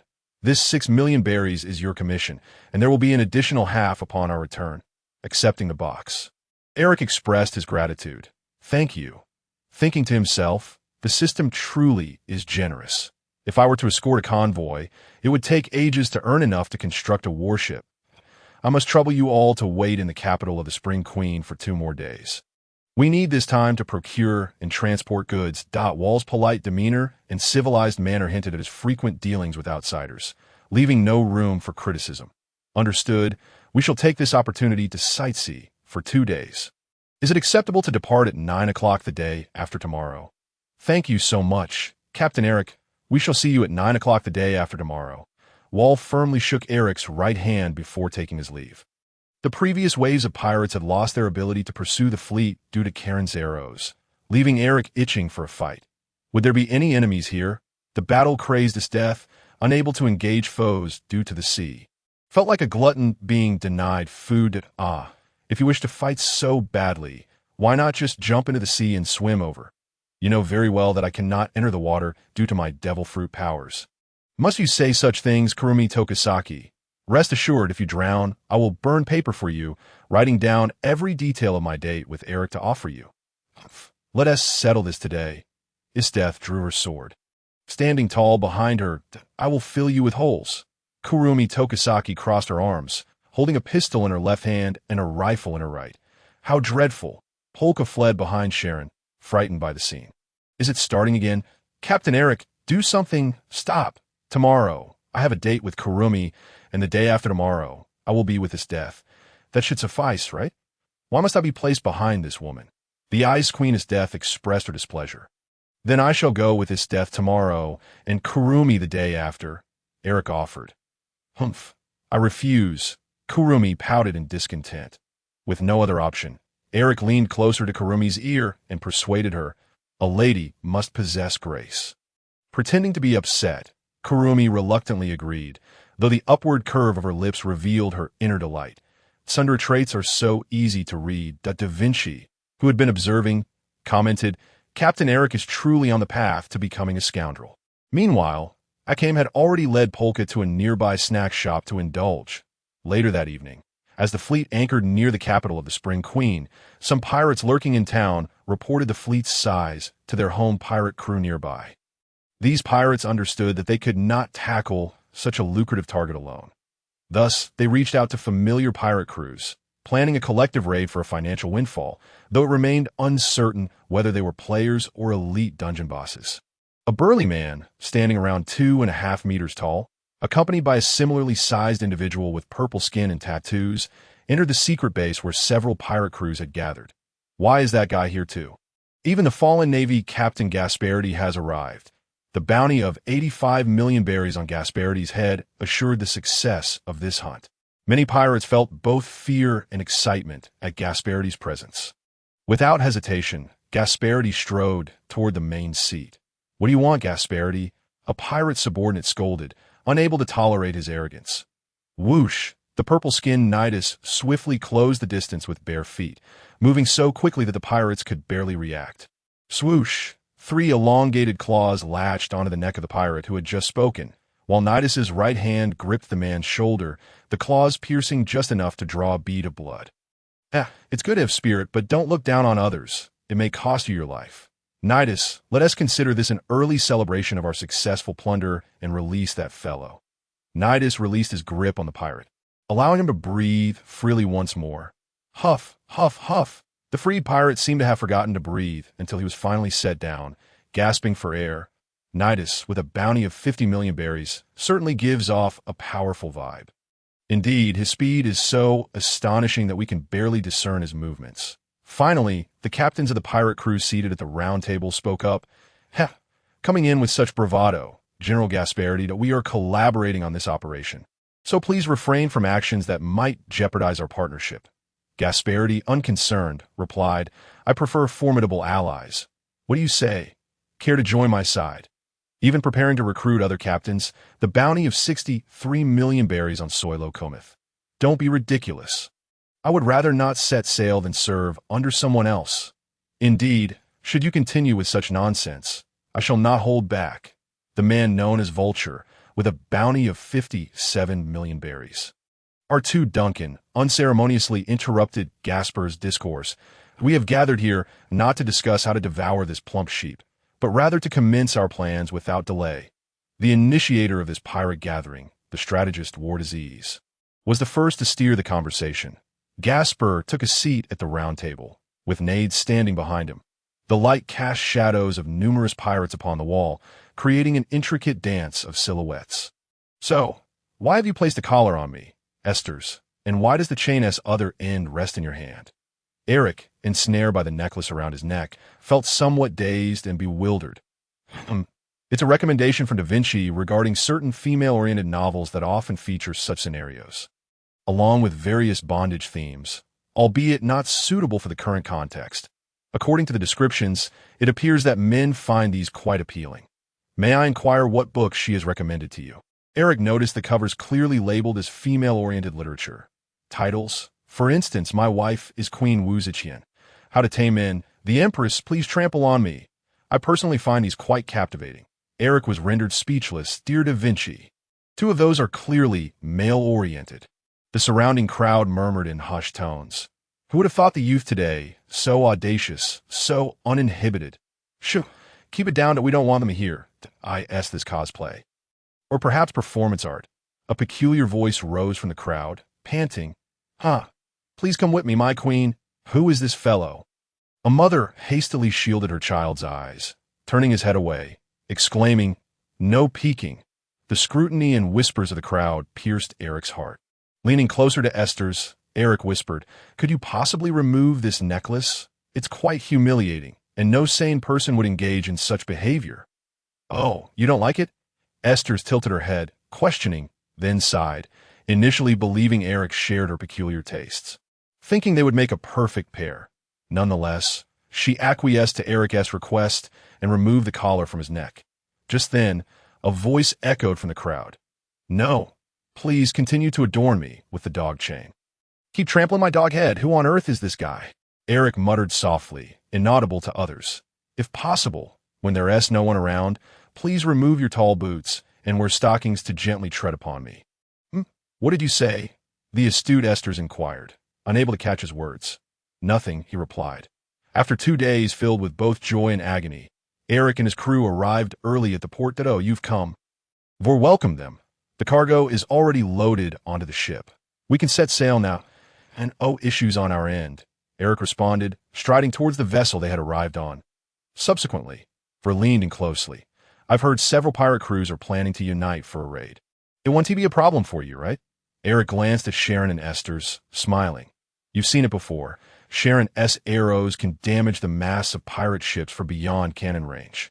Even if they get close, with our strength, they shall not pose a threat. Vor S. face brightened at this. Indeed. Then I'll leave this return journey in your capable hands, in Eric's quarters. He gathered everyone. We may encounter numerous pirates this time. Borky and Da Vinci are not suited for combat, So please avoid engaging when the time comes that I know. I understand, Borky replied, somewhat unwilling, but acknowledging that her participation would hinder progress. Is that acceptable, Captain? Da Vinci, also capable of fighting, added, while I may not handle the great pirate with a bounty of 50 million berries, dealing with the minions is certainly within my capacity. Rest assured. Leave it to us, Eric reassured them, patting his chest, then continued. Upon our return, the construction of our warships will commence. Though it may seem premature, our current crew size pales in comparison to what we will need post-construction. The others nodded in agreement. Hence, I plan to recruit additional crew members as circumstances allow. If anyone seems suitable, please bring them aboard. They must withstand my interrogation and endure my training. The group internally scoffed. No one can endure your interrogation. I will train the newcomers. Esther's declared, known for her effective training methods. The morale of her troops was high, though there were whispers of her excessively sadistic tendencies leading to numerous casualties. She would also oversee the soldiers' post-nation establishment. On the noon of their departure from the Spring Queen's capital, Captain, there are 4 pirate ships ahead, aligned to completely block our path. With his keen eyesight, Sharon spotted the enemy before the lookout did. It appears the enemy strategists were already prepared for an ambush. Captain, what shall we do? What shall we do? Eric echoed with a smile. Why, we shall simply advance. Sharon, first shoot the mass of the pirate ships on either side. We shall reduce the number of adversaries we face initially, defeating the 2 ships in the middle before dealing with the crews on the flanks. Understood. Sharon leaped to the highest point, ready to execute the captain's command. No need for such complexity, Esther's interjected. Let us wait until the ships draw a little closer. Oh, you have a strategy? Eric inquired, intrigued at a strategy. Gather the pirates together and capture them all at once. That is my strategy. Eric, do observe my prowess. Prepare to be enamored. Esther spoke lightly, reaching out to ruffle Eric's hair, akin to petting a small dog. Sharon glanced back at Eric, who nodded in agreement, signaling to follow Esther's approach at that moment. The ship's alarm sounded, alerting the lookout to the 4 pirate ships blocking their path. The temporary fleet leader Vor approached to inquire how to proceed, receiving the order to continue forward. Were it not for Mr. Tom's recommendation, Vor would have suspected Eric and his crew were spies infiltrating their ranks. This distance is nearly sufficient. Esther's positioned herself at the ship's edge, one hand gripping the railing, her knees bent against the side, the other hand reaching towards the 4 pirate ships ahead. Even the ocean shall freeze before me. Crack, crack, crack. The sound of ice forming in the sea drew the attention of all those working aboard. The ship's crew gaped, jaws agape, and eyes bulging, vividly expressing their astonishment. It was a remarkable display of facial expressions. Am I dreaming? One murmured, unable to believe their own eyes. Even Kurokai, typically smoking, stood astonished, his cigarette slipping from his lips and silently falling onto the deck. Borky's expression mirrored that of the crew, though hers was far more appealing. Saki Kurumi, who had always been at odds with Esther's, now bore a solemn expression. Her rival's strength was not to be underestimated. Esther's is truly remarkable. Her devil fruit abilities can achieve such feats. Indeed, she surpasses most heroic spirits. Da Vinci, a scientist, was utterly astonished by such power. Possessing such strength, it was no wonder she was deemed the strongest general of the empire. Even Sharon could not help but lavish praise upon Esther's. Amidst the crowd, only Eric remained composed, while she may not currently rival Akiji. Esther still has room for growth. Having previously concealed her full strength, Esther's now revealed her might to those present. The ice stretched for over 1,000 meters, completely immobilizing the 4 pirate ships ahead. On the enemy pirate ship, Gasper's expression changed drastically. Akiji, the individual capable of accomplishing this task, was none other than the only name that came to mind. Kazan, a former vice admiral, whose monstrous persona could hardly be overstated. Meanwhile, the ships of the assembled crews had become enmeshed in ice, rendering any possibility of escape utterly futile. No, we must flee immediately, or it will be too late. Gasparity understood the Navy's fervent desire to obliterate him, which justified their deployment of Admiral Akiji to pursue him. The notion of escape clung relentlessly to Gasparity's thoughts. In a state of disarray, he commanded, aim the cannons at the ice beneath the ship. Do not spare any shells. We must restore the vessel to a state of mobility.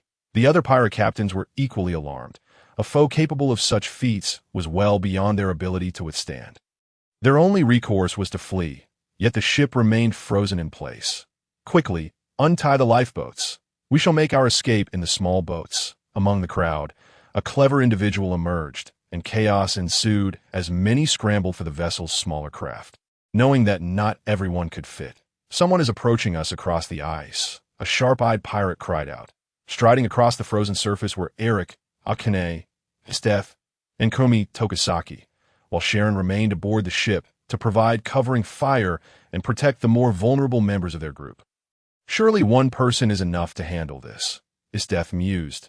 Though she had already expended considerable energy, her remaining strength ample for dealing with the opposing pirates. We are comrades after all. How could I entrust such tasks to you?